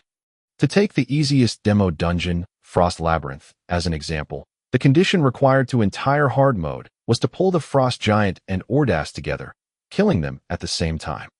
Hua Feiwu observed it for quite some time before saying, "Looks to me that it's not just the HP. I think the ATK and def have increased as well." He was absolutely right. The ATK of the boss in hard mode was much more ridiculously OP than usual. Delicately Cute said, "I think a lot of people must have found that pathway, but they probably all failed in the end." Chu Tiange was getting slightly impatient. "Forget about all that for now. Get ready, everyone. We rush him 2 minutes from now." Li was not very sure how to defeat the fire beast either, but the guide he had read before mentioned that when they fought the fire beast, every player would receive a relevant reminder. Go, go, go. MTs, charge, and don't worry about dying. No matter what losses you incur, just claim them from me. Chu Tiange pointed his staff, and 10 MTs rushed forward. Clack, clack, clack, creak. The fire beast moved. With a swipe of its tail, a sea of fire overwhelmed them. Minus 650 critical hit. Minus 760 critical hit. Out of the 10 MTs, 2 were slightly unluckier and took critical hits, instantly collapsing to the ground. What are you standing around for? Charge, I say. Chu Tinga raised his staff and shot out a bolt of light of destruction. The numbers, minus 150, instantly floated out from the top of the fire beast's head. Chapter 55, Coroni Foresight. Chapter 55, Coroni Foresight. Translator, Endless Fantasy Translation Editor, Endless Fantasy Translation. God of War Ares in heaven. What do my eyes see? A burning giant combat machine. No, this can't be real, no. Just as the party and the fire beast were deeply embroiled in battle, a normal dwarf with a large beard appeared at the scene. Looking at the fire beast, he hugged his head in agony. This is the combat machine my ancestor created. A bolt of white light scattered across the area, and every member of the party gained an additional buff. Coroni's determination.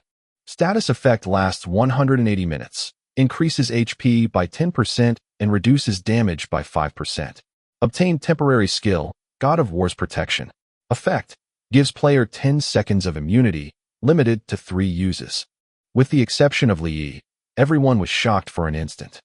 In truth, be it in hard mode or normal mode, the dwarf called Coroni Foresight would always appear after the player attacked the fire beast. The difference was that in normal mode, the buff would increase HP by 20% and decrease damage by 10%. They would also get 5 uses of the invincibility skill. A temporary invincibility skill? Ha ha ha. With this buff, would this boss even still be hard? That's 3 uses of invincibility. If we still can't beat him, we should just cancel our accounts. Exactly. Everyone deal all the damage you can, and just block immediately when you see the boss preparing a big move. Haha, we don't even need to dodge anymore. The party morale was instantly boosted, but Li was the only one who did not think so. The system would not help any player for free like that. The 3 free chances of invincibility that they handed out to every player must not be used carelessly. The fire beast had 3 stages, and the first stage had an AoE attack that was particularly hard to dodge, Sea of Fire. Sea of Fire lasted for 12 seconds, and if you were in the Sea of Fire, your HP would continuously decrease. MTs could survive it, but other classes would not even last 10 seconds. The Sea of Fire stretched across a large area, and if you wanted to avoid, you would need to prepare beforehand. Many people could not dodge in time, and so they would use Coroni the dwarf's invincibility buff to resist it. However, this was only the first stage. If they wasted all their uses of invincibility in the first stage, they would not have any more uses during the second and third stages for insurance, making it all the harder to survive. Li yelled, "Guys, don't waste your invincibility uses. If you see the flames on top of the boss's head light up, retreat immediately so you can avoid the Sea of Fire." Every time the fire beast unleashed its Sea of Fire, it would first gather up some energy, and the signal was that the flames atop its head would then light up especially brightly. It was only more than 10 seconds after that signal when the fire beast would actually unleash its Sea of Fire. The fire beast had already used Sea of Fire once, and 3 members of the party had died from that. Add that to the 2 MTs from before, and the party was 5 more men down. Chun Yang and Fire Ice, on the other hand, were very much safe. One was a healer and the other a summoner, so both stood far away from the action. The Sea of Fire could not reach them at all, so all they had to do was avoid the weaker fire projectiles. The flames on top of the fire beast's head lit up once more. Hua Fei Wu and Delicately Cute ordered a retreat, and some people did retreat, but others kept on hitting the boss, ignoring them completely. For a party to mature, they had to be trained over countless obstacles. The party made by a haphazard collaboration between 2 guilds, Dark Empire and Century Flower, clearly was not in sync enough for this. The wide Sea of Fire erupted at them, and at least 7 people chose not to retreat, using their invincibility instead to resist the attack. They were not stupid, either. If they did not have the invincibility skill, they probably would have retreated as well. The reason they would do this was for none other than the DPS. Sea of Fire lasted for 12 seconds, while the retreat, in return, took another 20 or more seconds. In total, they would have wasted more than half a minute. Most importantly, The damage taken by the boss when one attacked while standing in the sea of fire was multiplied. If they just fought like this a couple times, their DPS would surely increase exponentially. How could it be this easy to get the first kill off a boss in hard mode? Even if they passed the first stage, what about the second? Or the third? Were they that certain they would survive? It was best to just stock up on DPS. That way, even if they could not last until the end, they would still have some cash in hand at the end of the day. Although some people wasted their invincibility, no one died this time. So naturally, no one scolded them. Instead, many players, including Hua Feiwu, had a new idea. Using the invincibility in that sea of fire and dealing as much DPS as they could might actually be the key to defeating this boss. Li Yi repeated once more, "You must not use the invincibility too early. Everyone, if possible, it's best not to use it at all." Nevertheless, this was not Li Yi's party. He was merely a party member, and although his DPS was very high, there were still many people who were not convinced. Right now, if they just used the invincibility and attacked the boss, their DPS would increase exponentially. So if they did it one more time, some other person would take over his place as number one. This punk was clearly afraid of losing his first place spot. That was why he yelled that. Well, it seemed that Li might have been better off staying silent, because the moment he said that, everyone started harboring their own secret thoughts. Next to them, Koroni the dwarf shouted with all his might, "Everyone, watch out for the fire beast sea of fire attack. Watch out. The fire beast is gathering energy." The dwarf, Koroni Foresight, was a common sight in the pinnacle of the Fire Instance Group dungeons, and the players had also given him a name, the Road Guide, Tin. The Ross use a term that refers to implied or would-be traitors among civilians who would willingly open the gates for enemy soldiers. Now used as a meme for critics of the government. As long as he was there, they did not need to purposely pay attention to what skill the boss was going to use, because every time before the boss unleashed a skill, they would hear him yell and shout. As expected, the top of the fire beast's head lit up again, and this time, not one of the melee classes retreated. Even Hua Feiwu ran into the sea of fire using his invincibility, dealing damage desperately. Everyone's DPS rose tremendously and the boss HP dropped drastically. By the time the sea of fire ran out, Hua Feiwu was first in the DPS rankings. Chu Tiange was in second place, and Century Battlemaster was third. Li Yi, on the other hand, fell to 11th place. He did not slack off, but when he avoided the sea of fire, he simply could not deal any damage at all. Although he was a ranged class, the only ones who could deal any damage to the boss when it was using its sea of fire were the melee classes. If one tried to attack it from afar, the boss would automatically counter with fire projectiles. For every time you hit it, it would counter once. Forget ranged classes, even MTs would not be able to take that. Watch out, everyone. Please retreat slightly. I can sense that the energy of the fire beast is changing. What terrifying energy. This is my ancestors' masterpiece. The road guide, Koroni the dwarf, warned them at the first possible moment, and everyone retreated as they continued to fight. Clack, clack, clack, clack, clack, clack, creak. The booming sounds of machinery rang in their ears, and the fire beast's external appearance changed. It was no longer in T-Rex formed, but had instead become an enormous fireball. This is the second stage of the fire beast, the ball of double retaliation. Ranged classes, no matter what you do, don't attack haphazardly, or else you will instantly be hit by the ball of double retaliation's doubled fire attack. Hearing Koroni's loud yells, many ranged classes stopped attacking, but there was just one guy who did not believe him. This player created a frost arrow and shot it at the ball of double retaliation. PSSH. PSSH. Two extremely fast flame arrows instantly penetrated that player's body, and before he could even use his invincibility, he was laid flat on the ground. Bang! Ding! There was a ding that meant the equipment that player had been wearing had dropped. A blue ring and a pitch-black staff appeared on the ground. The destruction staff. Hua Feiwu's eyes immediately widened into saucers. Chapter 56, Revealed. Chapter 56, Revealed. Translator. Endless Fantasy Translation Editor. Endless Fantasy Translation. The person who picked up the staff but did not return it did not come from Dark Empire. Instead, it was a member of his own Century Flower. Century Flower does not need trash like you, Scram. You're the biggest piece of trash here. stealing bosses and taking all the equipment they drop for yourself without King giving us even one piece. What do you take us for? Your servants. Cursed the corpse angrily by typing on the keyboard. Get lost. Hua Feiwu kicked out that player as fast as he possibly could.